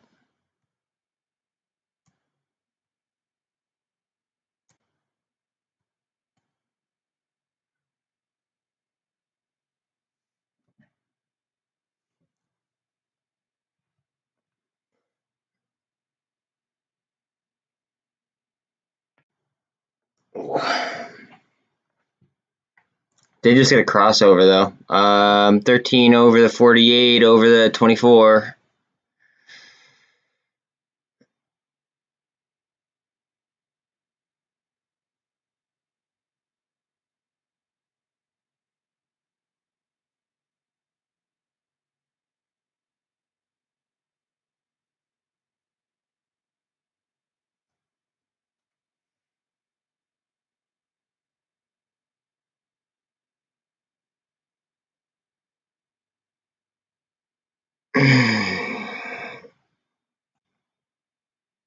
See, I like the option ramp a little bit better on MULN and BBIG personally.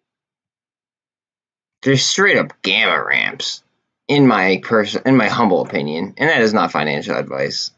But like, look at them. That is barcoding. This is barcoding. I'm sorry, but y'all are talking about AMC, and yeah, it'd be nice because people might FOMO or have to cover. But if y'all want to talk about gamma ramps, those are some that can't really be ignored, in my opinion.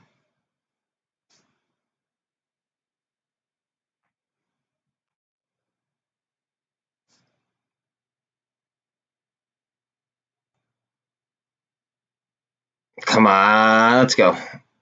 Intraday high. Beat the intraday high.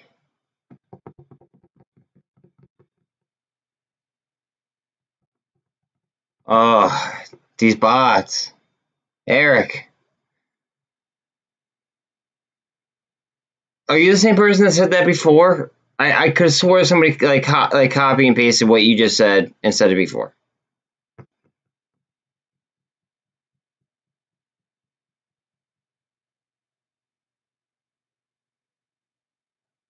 I know you're not, but like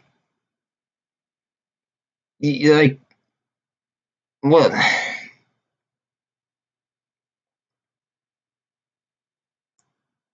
Eric, it's just there's so many people that are saying the same thing, and it's just like one, if you've been here long enough, you know not to get your hopes up. Two, if you know what you're doing, you'll succeed whether the market goes up, down, or sideways. We all want the same thing. I get what you're saying. I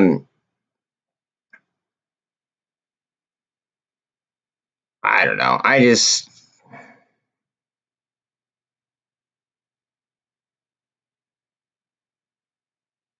just don't want to be sharing that kind of stuff and have it not come true. I'm going to be patient. We've waited this long. No point in collusion or anything like that. Like, I want to be able to enjoy the money that is made. I don't want to have people like put it on my books. Like, I'm just gonna chill. I'm gonna take what I've learned and apply it moving forward.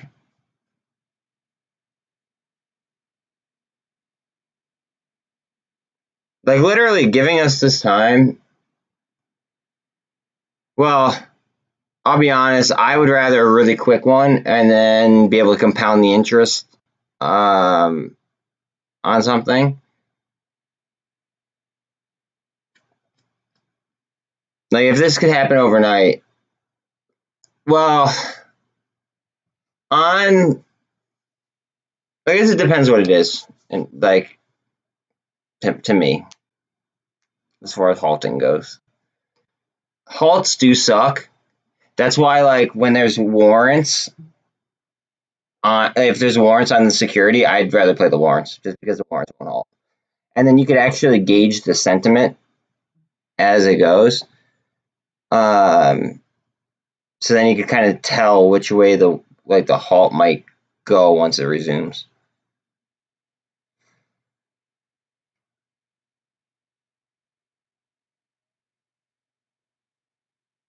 $41.5 on Bitcoin.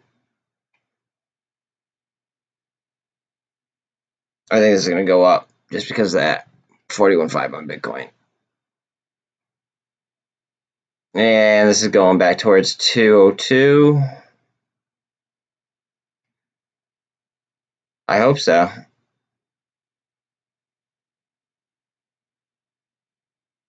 Freaking hope so. GME's at 151.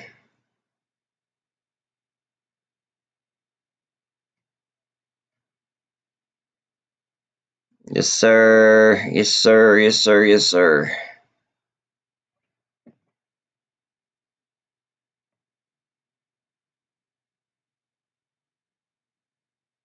I would really like MULN to do something too, but I don't know if that has it in it today. That might have to be like a T+2, so that might go tomorrow. I think BBIG and MULN have a great day tomorrow, in my humble opinion. I don't know what's going to happen with AMC and GME. I hope that they have great days as well, but I have a feeling that MULN and BBIG go off.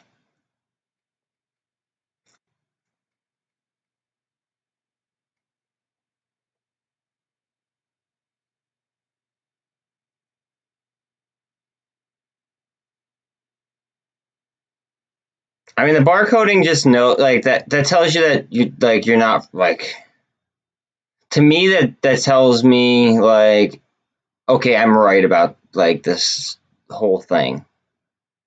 Like this is not like normal price action. That's the way I kind of look at it. It's annoying, but it's kind of like a reminder, like, hey, okay, this that's not right. But it's so frustrating. It is so freaking frustrating. Like when I was doing the after hours and it was just barcoding back and forth, I just wanted to like literally beat my head off the wall. But I felt like at any point in time, it could just, someone could get marged and it could be over. I still think that like whatever happens when it does happen, if it does happen, I can't say it's gonna for sure happen. I think it might start in after hours, and that's just because they don't want people to FOMO into options.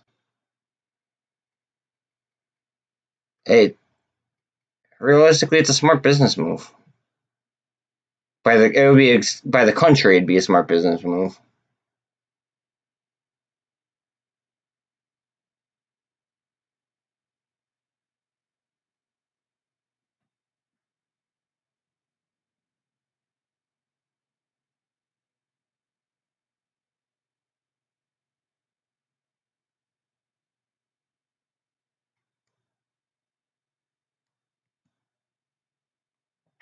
We're getting some steam on GME right now.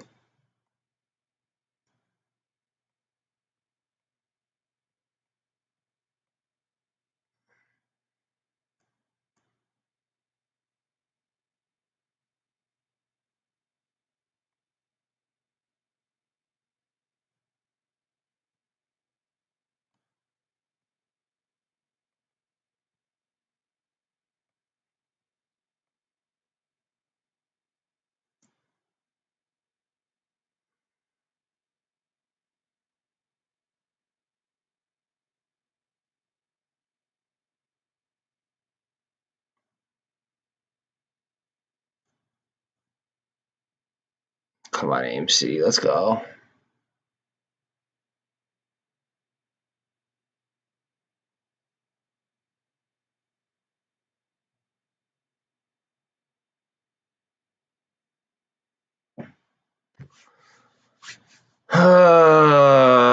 This is like cup and handle.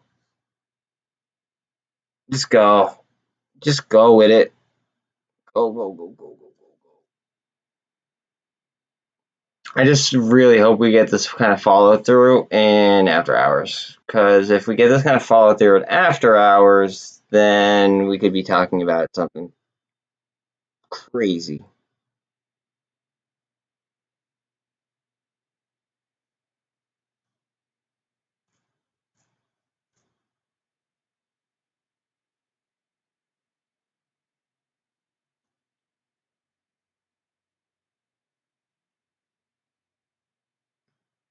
I don't know why this is set up. This set up as a protective put rather than a straddle, and I'm not really satisfied with that.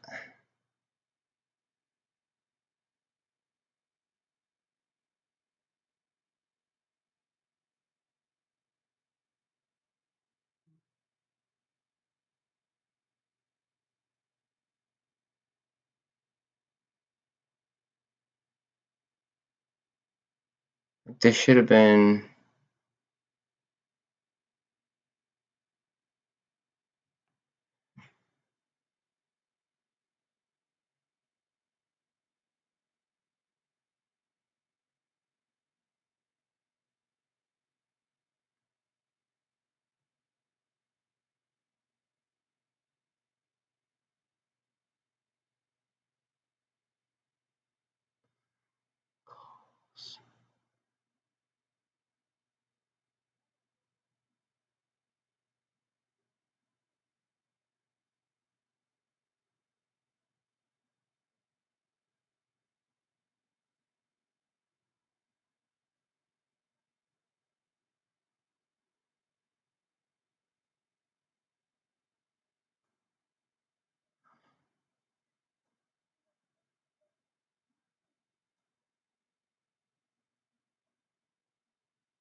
Okay, there we go. That's weird. Alright, whatever. I mean, the higher we close, the better off we are, realistically. Psychologically, yeah, $20 would be very good.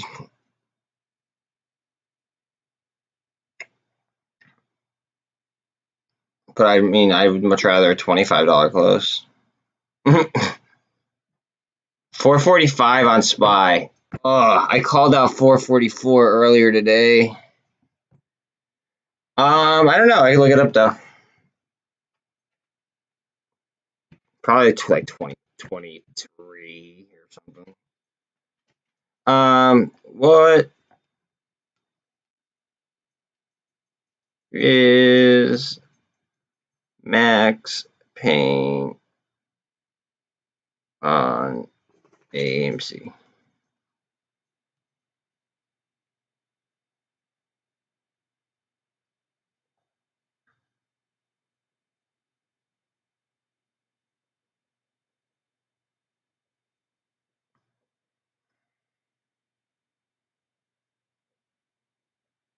$18.50?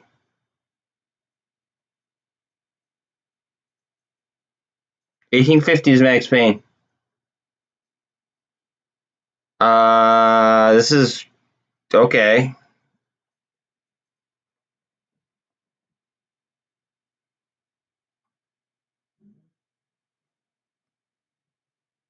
Put call ratio is only like 0.33 compared to, wow, holy shit. That's interesting.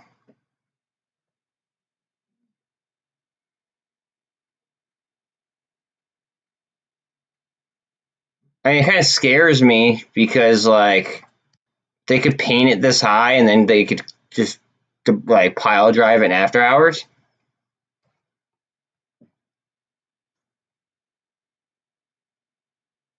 Which is that's actually very, very possible. Let me look at this real quick because I have a position and I might want to move it. Okay, I saw the MACD. That's good enough. And I got to deal with my dog again. I don't know why she wants to keep going outside. Come on.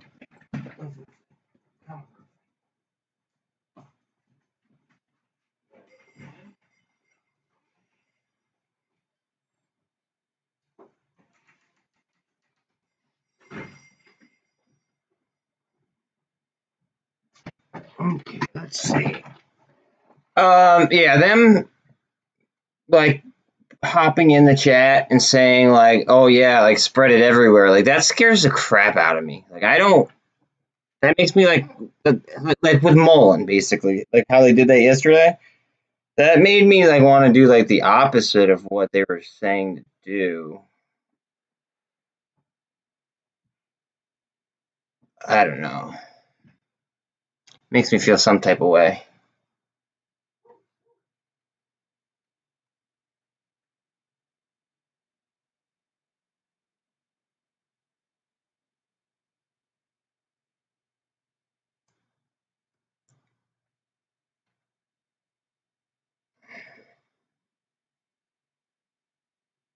Yeah, look at that MDVL. It's up like 37%.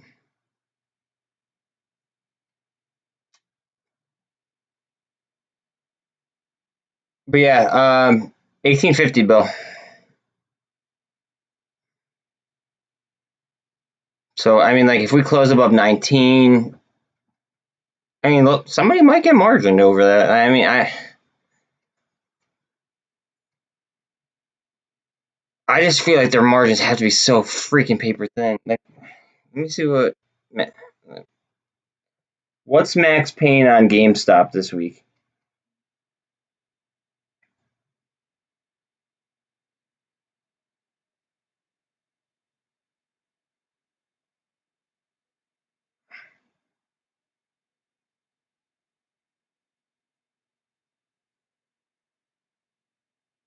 Max Payne on GameStop's 144.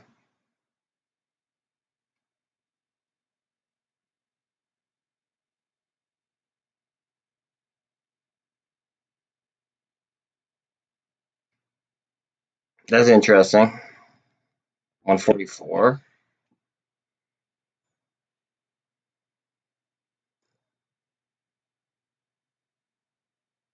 What's that makes me want to ask what BBIG's is. What's the max pain on BBIG this week?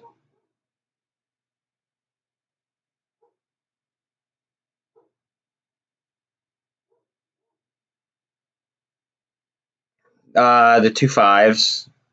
I mean, I could have figured that probably. And I'm gonna do MULN just because it went from like 2 to 2.5.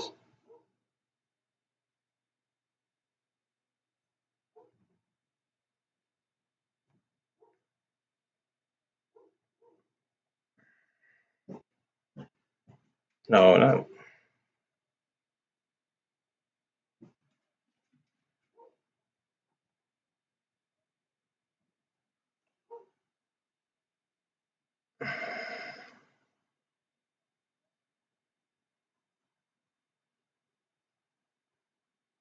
the frick.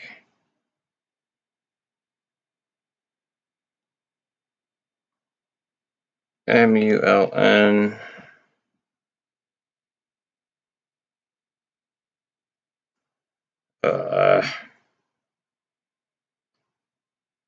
Max pain's $2 on MULN. So they're a little ways away, but I mean, there's so much gam.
See, now we're at a point where it's like, are they gonna really screw with us, or are they gonna actually like let something crazy happen here?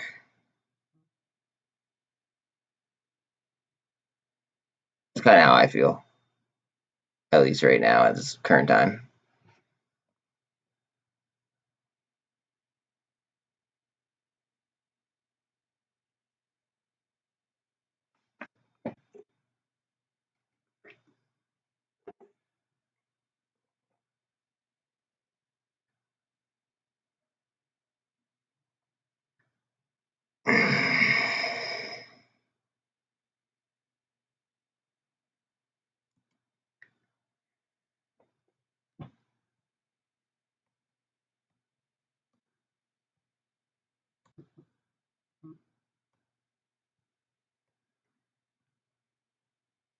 There's a wide range for GameStop.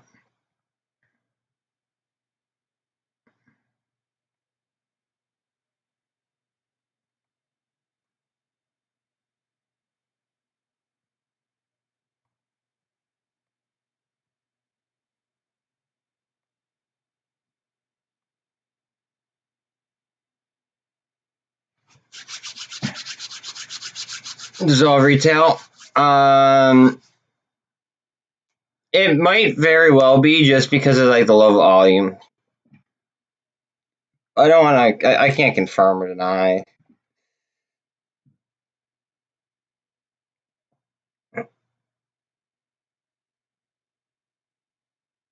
Like, all right, you coming in here and saying that makes me want to pull my options off the table. Just because, like, people code bots to go into chats and talk up something just so it does the opposite.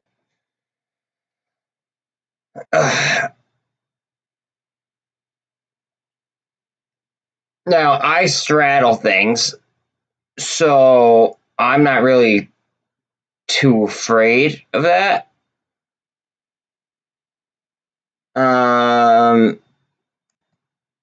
What about MULN? MULN is like, in my eyes, MULN is like a caged beast right now. Like, look at the barcoding action. Look at that.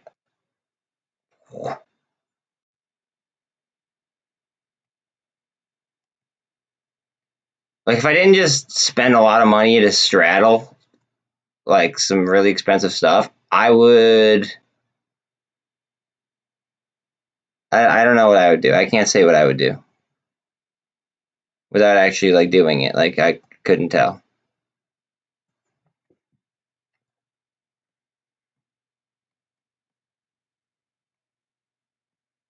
But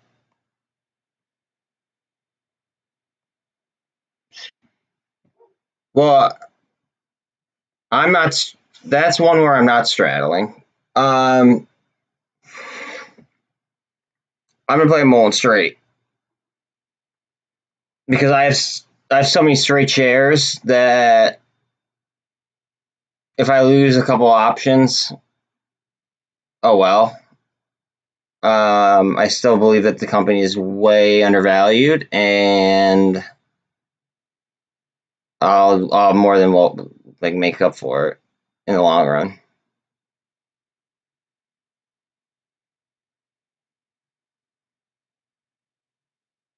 However, you kind of make me wanna look and see if there's anything worth moving around.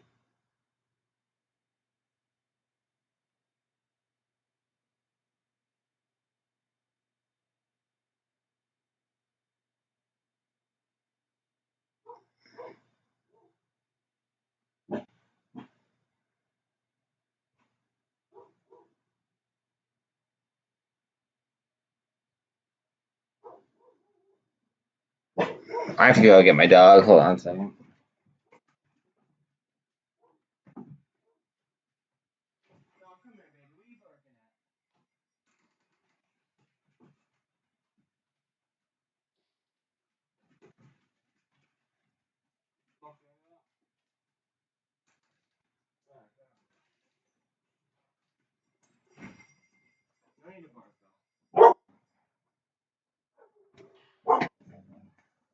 All right.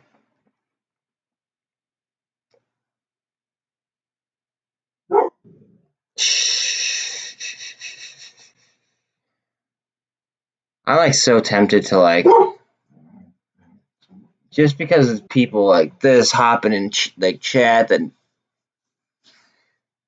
like pumping stuff. Oh, you're scaring me.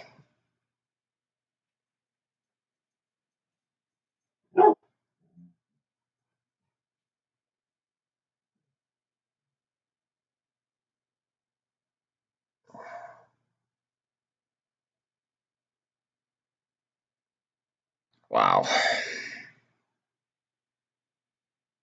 What was MNTS doing? 4%. Okay.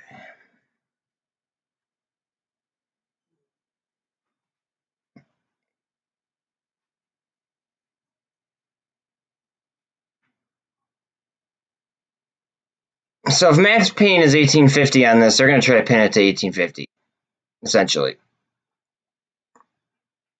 You'd think. Thank you, Bill.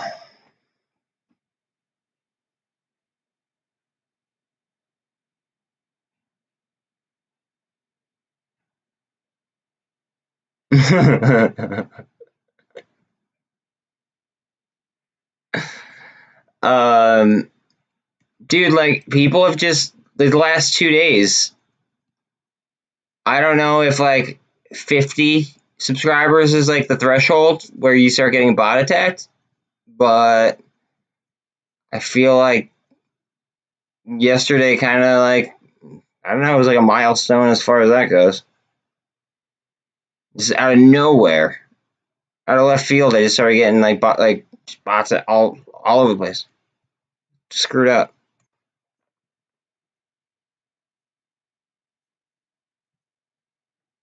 What do I want to do? I'll look at CEI, and I want to look. That's right. What do I want to look at now? I want to look at progs.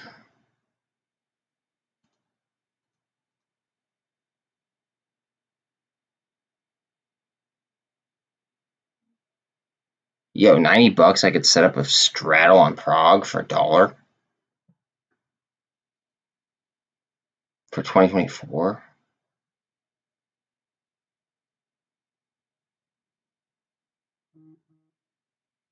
That might be it.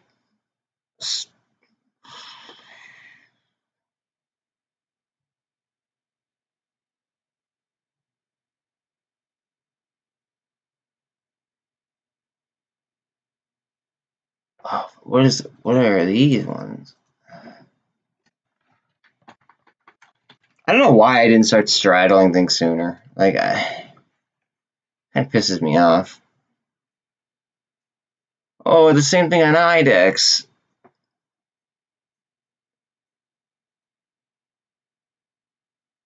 I know what I'm gonna do.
Did I get filled? What the hell just happened?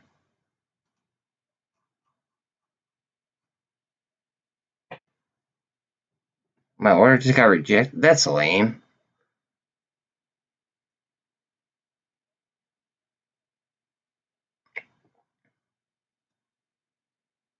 Um,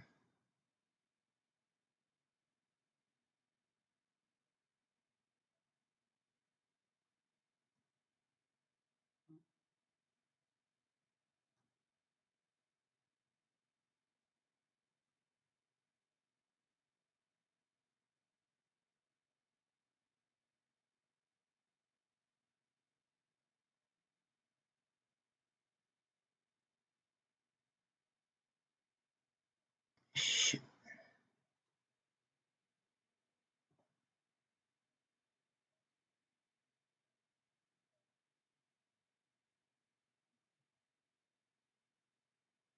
Oh well, screw it.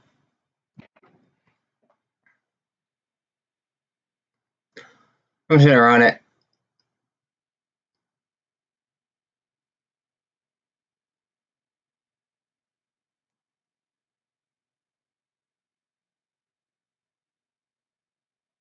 I feel like my life is gonna be so much like less stressful. Like now that I'm like like just straddling like most, not all, but most of my positions.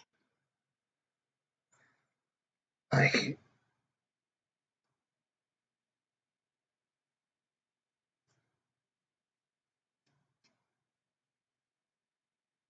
I feel like I could just like chill now.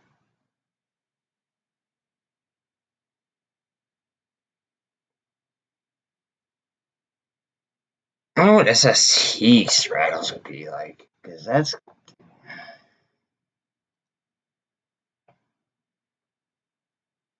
yo. Wait a minute.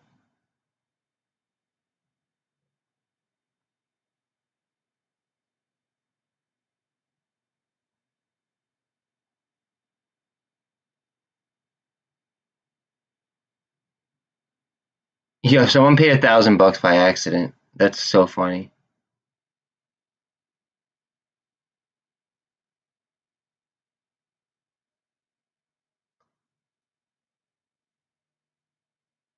It's about $1,000 to do SST.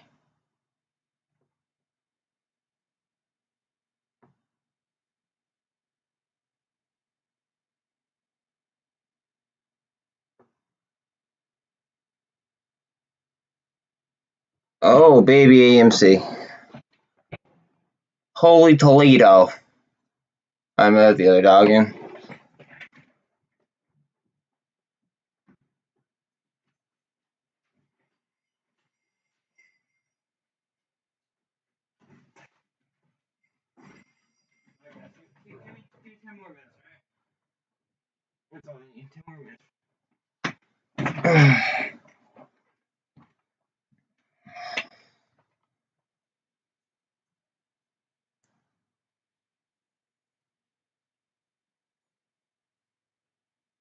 Wow, Twitter is eating it right now.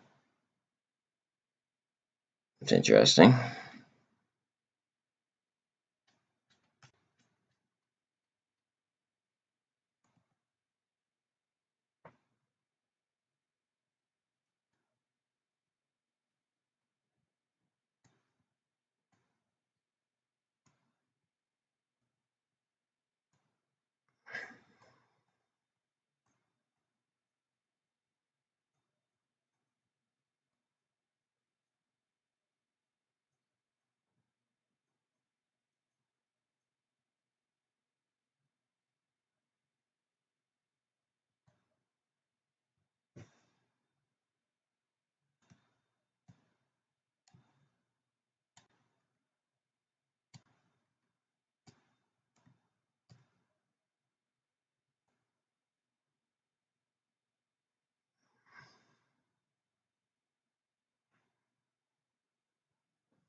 Oh.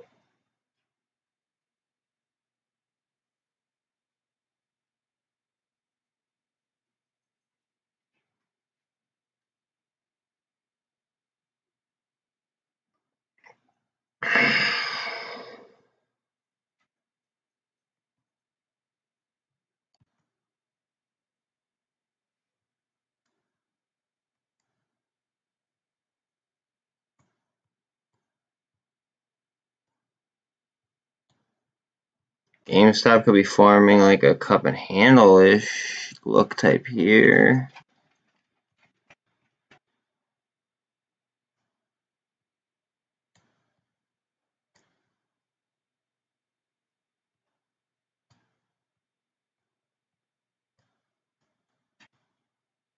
This looks like a double bottom to me. I mean, like, fuck, how do I sell an option right now?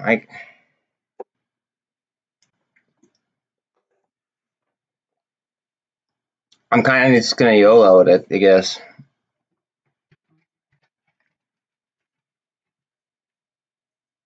I have to.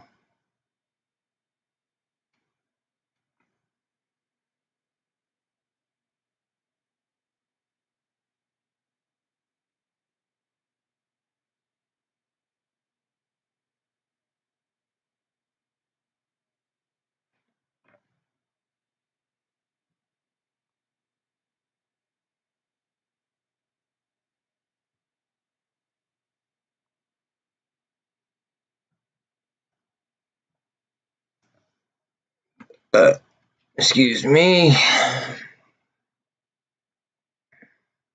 Out of there, Lucky. Back up. If you need water, I'll give you water in a couple minutes, okay? Literally 3 minutes. Well, 6 minutes, but you get it.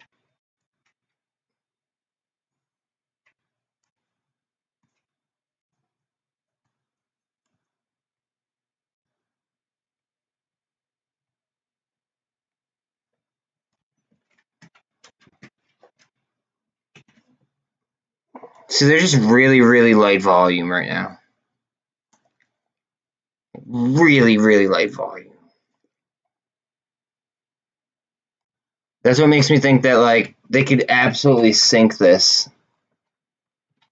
Like, well, sink these so quick if they really wanted to.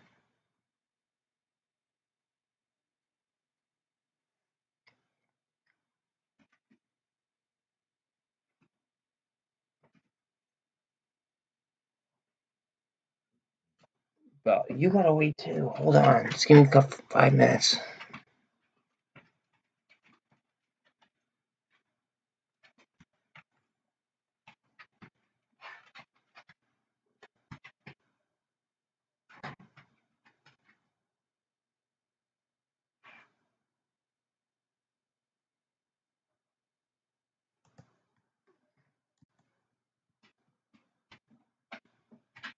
I wouldn't be surprised to see this come tap to 200 and then go. It might be possible. Or maybe it might come down to this line right around. Yeah, dude, this is at... Where does it change? Right there. 1850?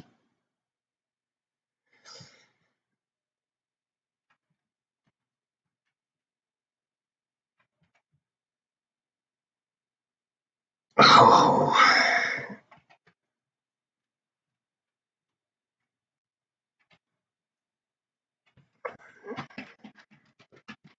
Oh, or CEI is getting hit hard.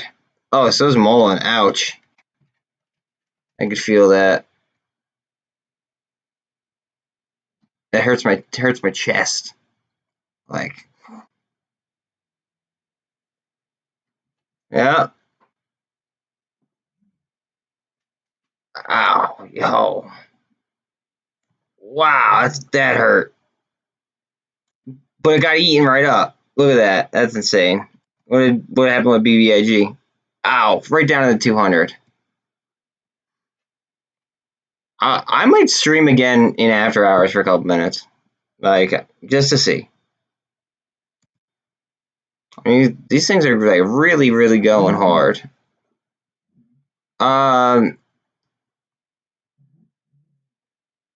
GME didn't really seem to get hit there, which is interesting, and that never really happens. Let me get my dog's water if I'm streaming after hours. I don't have any other treats to make.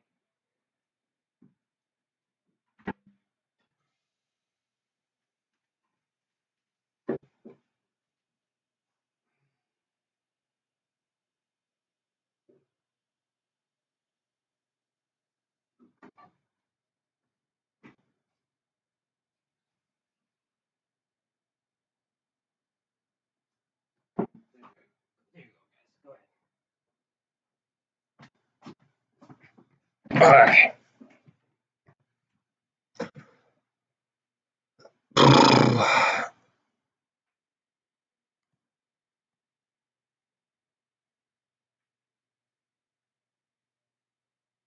Yo, what did I say at the beginning of the day? I know you guys were in here.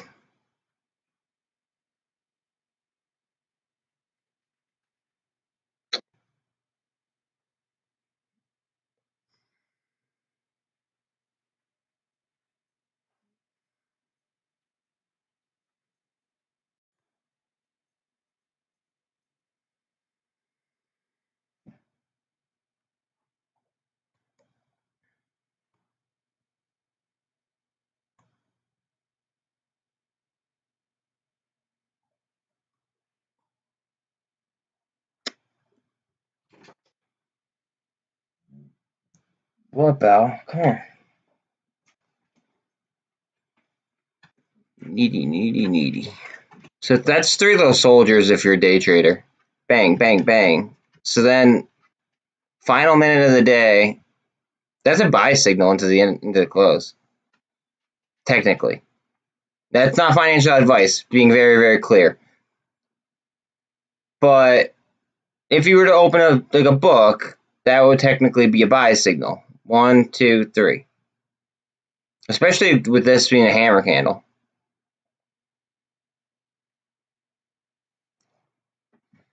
I don't know. I really don't know what to think about this after hours session here.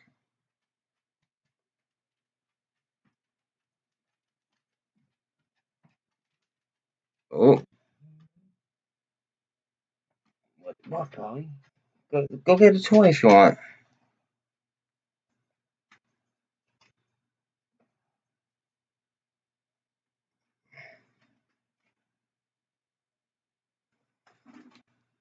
All right. Anything crazy happening after hours? Mm-mm.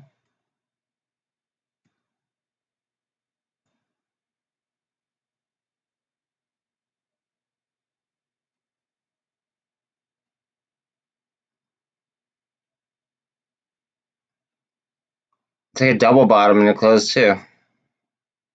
That's two bullish signals right there. And there's 3 little soldiers again.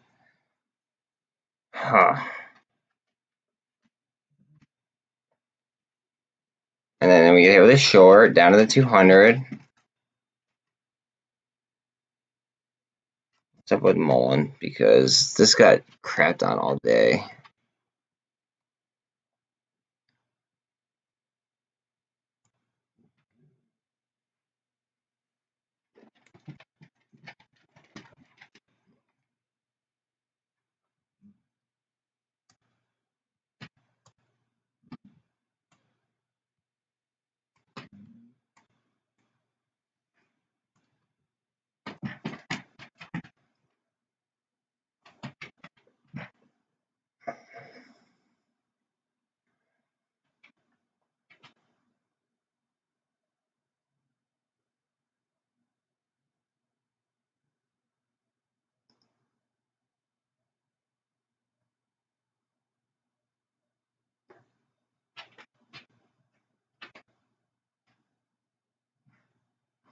I'm probably just going to be on here for like a little bit.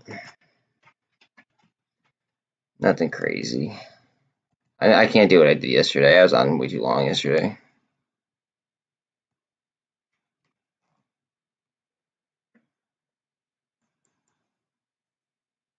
MULN just got smoked all day. CEI got absolutely destroyed in the close. It was barcode, and then all of a sudden I decided just getting hammered percentage-wise.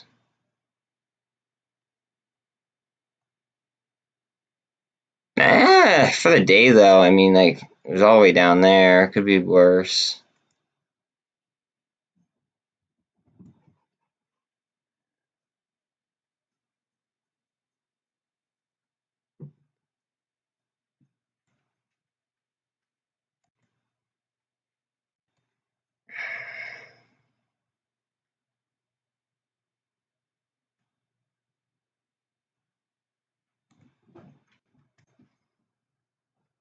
I had a feeling that with all the people that were coming into my chat, that they're saying, like, oh, yeah, AMC is going to gamma squeeze, blah, blah, blah, blah, blah. Let's spread it everywhere. Like, I had a feeling that it was going to get, like, demolished in after hours. Oh, come here, baby. I don't know what you want from me. Come here.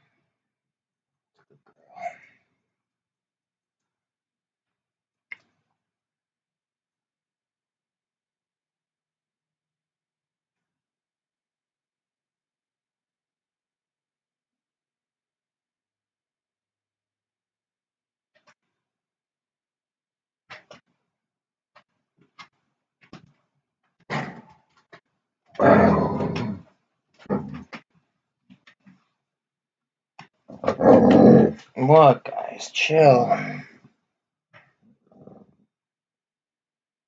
So Qs are going down. What's going on with Bitcoin here?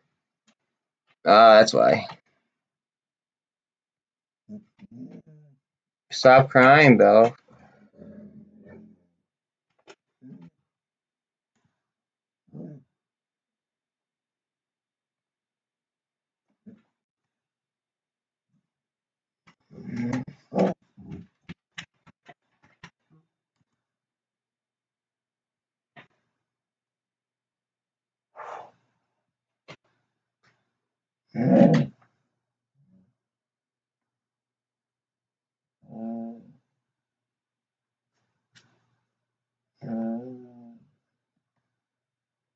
What the hell's going on?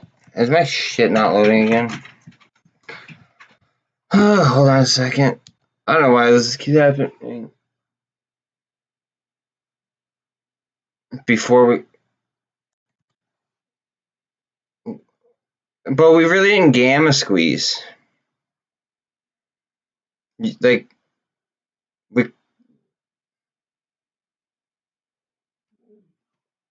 Randy, question. We really didn't gamma squeeze. Like, the high on the day was 1891. If we gamma squeezed, like, it's setting up for, yes. I'll give you that. Because max pain on the week, I just looked it up, was 1850. If people know how to leverage their money properly, it has the potential. I will give you that. But I wouldn't. I mean, yeah, it definitely didn't happen yet.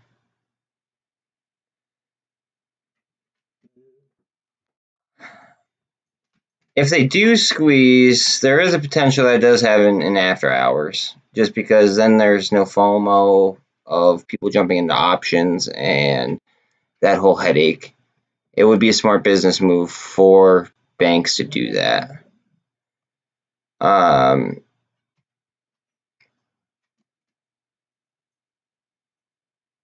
that's why, even though like they're like, yeah, I have to eat data, like I won't go into after hours without, just because I've seen the after hours runs. Like I won't go into after hours without like an option on something like that.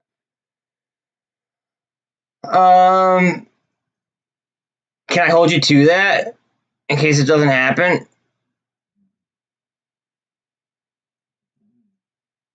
Like I don't know what, but yeah, I'll see you then later.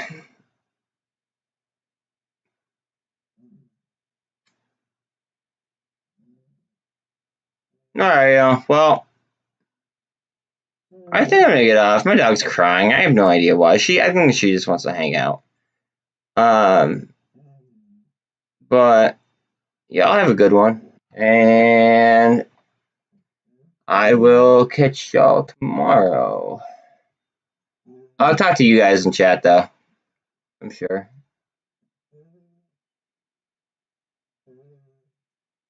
It's not.